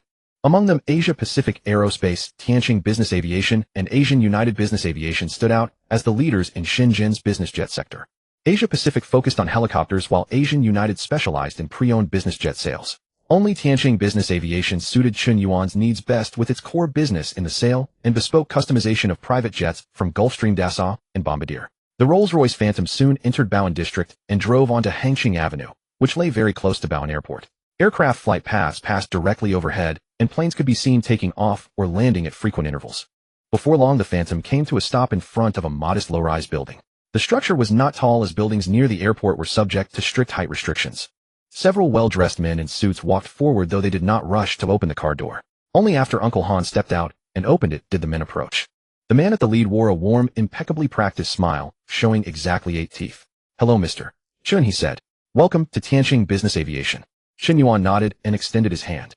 "Hello. We're just here to customize a plane. No need for such a crowd, is there?" Chen Yuan was not fond of grand receptions. Back at the hotel, when a whole entourage had come to greet him, he had struggled to keep from laughing. Now, watching a group of middle-aged men in their 30s and 40s come to receive him, Chen Yuan found it even less appealing. Compared to them, he would have preferred the hotel hostesses. At the very least, the hostesses were easier on the eyes. The man who had shaken Chen Yuan's hand immediately caught on and told the others, "Mr. Chen prefers to keep a low profile. Everyone please disperse." With the crowd gone, peace was restored. "Mr. Chen, I'm a co-founder of Tianjin Business Aviation. My surname is Lin, and here is my business card." The man handed over a card. Chen Yuan glanced at it. The name was Lin Zheng, which sounded quite upright and honest. Lin Zheng said enthusiastically, "Please come inside. We have a dedicated customization studio here, and I'm confident we can design a private jet that perfectly suits your wishes. Your visit will be well worth it." Chen Yuan nodded and strode inside. Tianjin Business Aviation was lavishly decorated. Just past the entrance stood an aviation model over 3 meters long. As an aviation enthusiast, Chen Yuan identified the aircraft type at a glance. It was a Boeing 747, an ultra-large airliner on par with the Airbus A380. Dubbed the Queen of the Skies, the scaled-down model looked exceptionally elegant and perfectly reflected Tianjin Aviation's aeronautical identity. Seeing Chen Yuan examining the model, Lin Zheng hastened to explain, "Mr. Chen, this B747 model was specially commissioned by Boeing itself and presented to Tianjin Business Aviation. It is the only one of its kind in the world." Chen Yuan raised an eyebrow. It seemed Tianjin Business Aviation enjoyed a deep partnership with Boeing. "That's quite something. I'd love to have something like this displayed in my living room," Chen Yuan remarked with a smile. He already owned quite a few aircraft models at home, but they were all small ones placed on tables or shelves, nothing on this grand scale. Once the villa began its renovation, Chen Yuan was determined to have the design team set aside a special area in the living room for an enormous A380 model. The two walked deeper into the building and soon arrived at the aircraft selection room. What an obscure term that was. The selection room was spacious, yet remarkably bare. A row of plush, inviting wool sofas sat at the back, with only a small coffee table in front. Opposite the sofas, instead of a wall, stood a massive LED screen. Lin Zheng invited Chen Yuan to sit on the sofa before taking a seat at his own computer. Staff members brought in refreshments: a glass of champagne, an iced cola, a sparkling water, and a glass of mango juice. This had likely been arranged in advance by Steward Zhang when he made contact. It was true that with a steward around, everything became infinitely more convenient. Chen Yuan ignored the champagne and mango juice, reaching instead for the iced cola in its crystal glass. The weather was simply too hot today. Only iced cola could ward off the heat. "Mr. Chen, do you have a target model in mind?" Lin Zheng asked. Chen Yuan shook his head. "Then perhaps I could help narrow down the options." Chen Yuan nodded. Lin Zheng asked respectfully, "Very well. Let's start with your requirements. What is your approximate budget?" Chen Yuan pondered for a moment. After the National Day holiday, he planned to negotiate the acquisition of Kinki 100. Although success was not guaranteed, he needed to set aside funds for it. On this upcoming trip, he might purchase an estate in England or perhaps a building in London. That money would need to be reserved as well.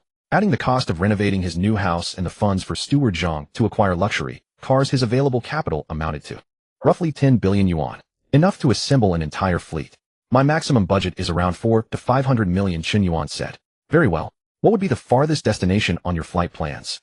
"London, Paris, or New York. I'm buying a plane for travel, not business trips." "I might fly anywhere," Chen Yuan replied. Lin Zheng clicked a few times on his computer, filtering out medium and short-range business jets. "Understood. In that case, only ultra-long-range business jets meet your needs, and your budget is more than sufficient. How many people typically travel with you?" "A few people. No more than 10, Chen Yuan said.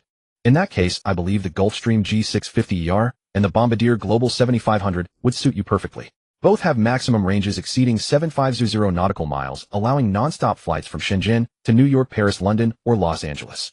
Moreover, a relatively new Gulfstream G650ER with 2 to 3 years of service would also fit comfortably within your budget at around 400 million RMB. Chen Yuan looked at Lin Zheng with a puzzled expression. The man seemed to have misunderstood something. Excuse me, let me interrupt, Chen Yuan said. Mr. Lin, I think you may have misconstrued my meaning. The 4 to 500 million I mentioned was in US dollars. What I need is a brand new bespoke private jet, not a pre-owned one.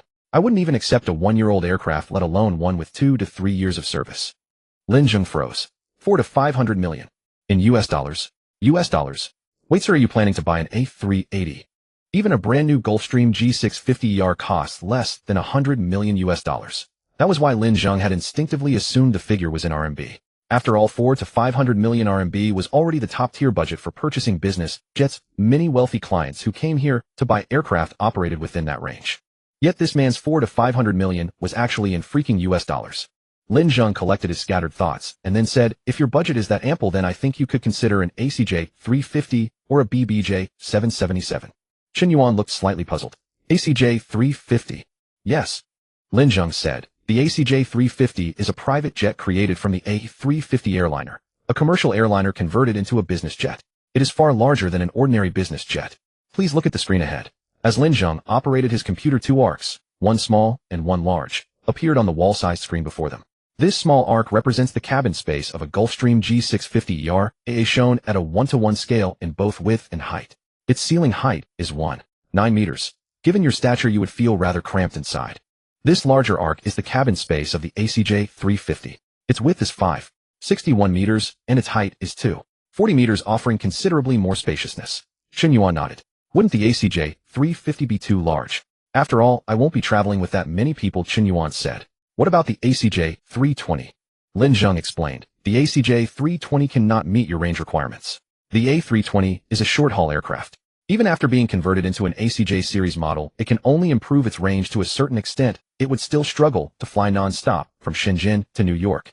Chen Yuan nodded slightly. Since his budget was no issue, there was no need to put himself in a position of discomfort. Then let's go with the ACJ 350. Chen Yuan said, then asked the question he cared about most. Roughly how long until the aircraft can be delivered? Our cooperation with Airbus is equally in depth. We can lock in the next A350 to come off the production line for you. However, the interior customization will take approximately 12 to 18 months. The entire cycle is around 24 months. 24 months. 2 years. Chen Yuan shook his head. 6 months. I can wait at most 6 months. Mr. Chen, you're really putting us in an impossible position. A $500 million deal and you can't handle it. Then forget it.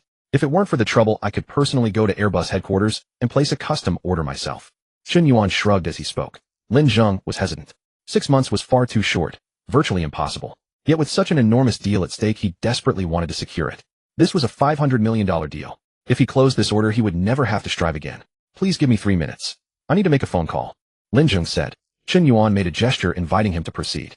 Lin Zheng walked out of the aircraft configuration room and made an overseas phone call. The call was to a senior executive of the Airbus group. The call was answered quickly. Mr. Bori, good morning. Morning. No, I should say good afternoon, Lin. It should be afternoon in China now, right? Mr. Bori's voice came through the receiver. Yes, Mr. Bori, Lin Zheng said. I would love to chat with you, but I have something very urgent that requires your help. Mr. Bori laughed heartily. Lin, every time you call me, it's something urgent. Go ahead. Is it an ACJ 320 order or an ACJ 330 order? Hey, you wealthy people in China really are numerous. I just never hear of them. They're all hidden away. No, Mr. Bori. This time it's an ACJ 350 order. Lin Zheng said. Far away in France, Bori leapt up from the sofa directly. Oh, my God. This is the best news I've heard all day. Is this your morning gift to me? Lin Zheng was quite put off by Bori's long-winded gossipy nature, but there was nothing he could do. After all, the man was in charge of Airbus's ACJ series. Mr. Bori, my client has one requirement. He wants delivery in 6 months, Lin Zheng said. 6 months? Are you insane, or is he insane? 6 months is impossible. Lin Zheng heaved a sigh and said, this is my client's only requirement. Do you have an A350 that has just left the factory but hasn't been delivered yet? I'll bring you some local specialties. Bori thought for a moment, then said, Actually, there is one. Singapore Airlines ordered 9 A350-1000s, and one of them has just completed production without its interior customization. If I pull some strings, it's highly likely we can turn it into an ACJ 350-1000 within 6 months. Thank you so much, Mr. Bori. Well, let Singapore Airlines make a small sacrifice. They have plenty of aircraft anyway, so they won't mind waiting for the next one. I'll come to France in person in a couple of days. We'll meet then. After hanging up, Lin Zheng pumped his fist with force. Yes. 500 million. 500 million. Lin Zheng quickly returned to the configuration room. Chen Yuan put away his phone. He had just arranged a time to meet Sister Yue. The moment Lin Zheng entered, he said eagerly, Mr. Chen, I just contacted Airbus. There is an A350-1000 whose interior customization has not yet been completed. If you need it, we can probably deliver it to your hands within 6 months. Chen Yuan nodded. All right. I won't involve myself too much in the interior. Just follow my general ideas. I don't need too many seats. Accommodating around 10 people is enough, and add more functional areas. Chen Yuan said. Very well. I'll communicate this to Airbus. You can start calculating the price now. All right. Lin Zheng tried his best to keep his smile from being too blatant. He felt his heart pounding. This heaven-sent fortune had actually landed right in his lap. The base A350-1000 costs $366.5 million. For the cabin, your requirements are more functional zones and fewer seats. That would be a bedroom, a private shower room, a private cinema, an office, a study. The customization cost would be $160 million. The pricing for aircraft interior customization is quite fixed because the selection of wood, leather, and all other materials has strict regulations. They must be materials that meet aviation standards. That is why Lin Zheng could provide the modification price directly. Even if Chen Yuan wanted more personalized design, it could only be expressed through patterns and colors, which would not increase the cost by much. That was why Lin Zheng could quote the interior customization price ahead of time. The total is $526.5 million. Chen Yuan listened to Lin Zheng's calculation and nodded. Very good. Chen Yuan was well aware that Tianqing Business Aviation certainly had some profit margin in the middle. They had cooperation with Airbus, so the price they paid for the aircraft would definitely be lower as well. This was all very normal. After all, apart from paying the money, Chen Yuan didn't have to deal with aircraft registration, flight route applications, or the assembly of the cabin crew. None of these required his attention. Moreover, the process of buying an aircraft is far more complicated than buying a car. An individual must go through intermediary aviation companies to complete it. Let's sign the contract, Chen Yuan said. Once the aircraft purchase was done quickly, Chen Yuan could go to Sister Yue without delay. It had been too long since he had seen her, and Chen Yuan felt his blood running hot. Mr. Chen, you're truly decisive. In all my years in the industry, you're the first client I've met who is so straightforward. Lin Zheng could no longer suppress his laugh, which was somewhat unbridled. This time his grin exposed all 12 teeth. I just hope my aircraft can be built quickly, Chen Yuan said with a smile. By the way, once the interior design renderings are done, don't forget to send them to me first. Lin Zheng, that's the most basic requirement. Don't worry, Mr. Chen, Tianqing Aviation will never let you down. The dining area on the aircraft. The bedroom on the aircraft. The lavatory on the aircraft.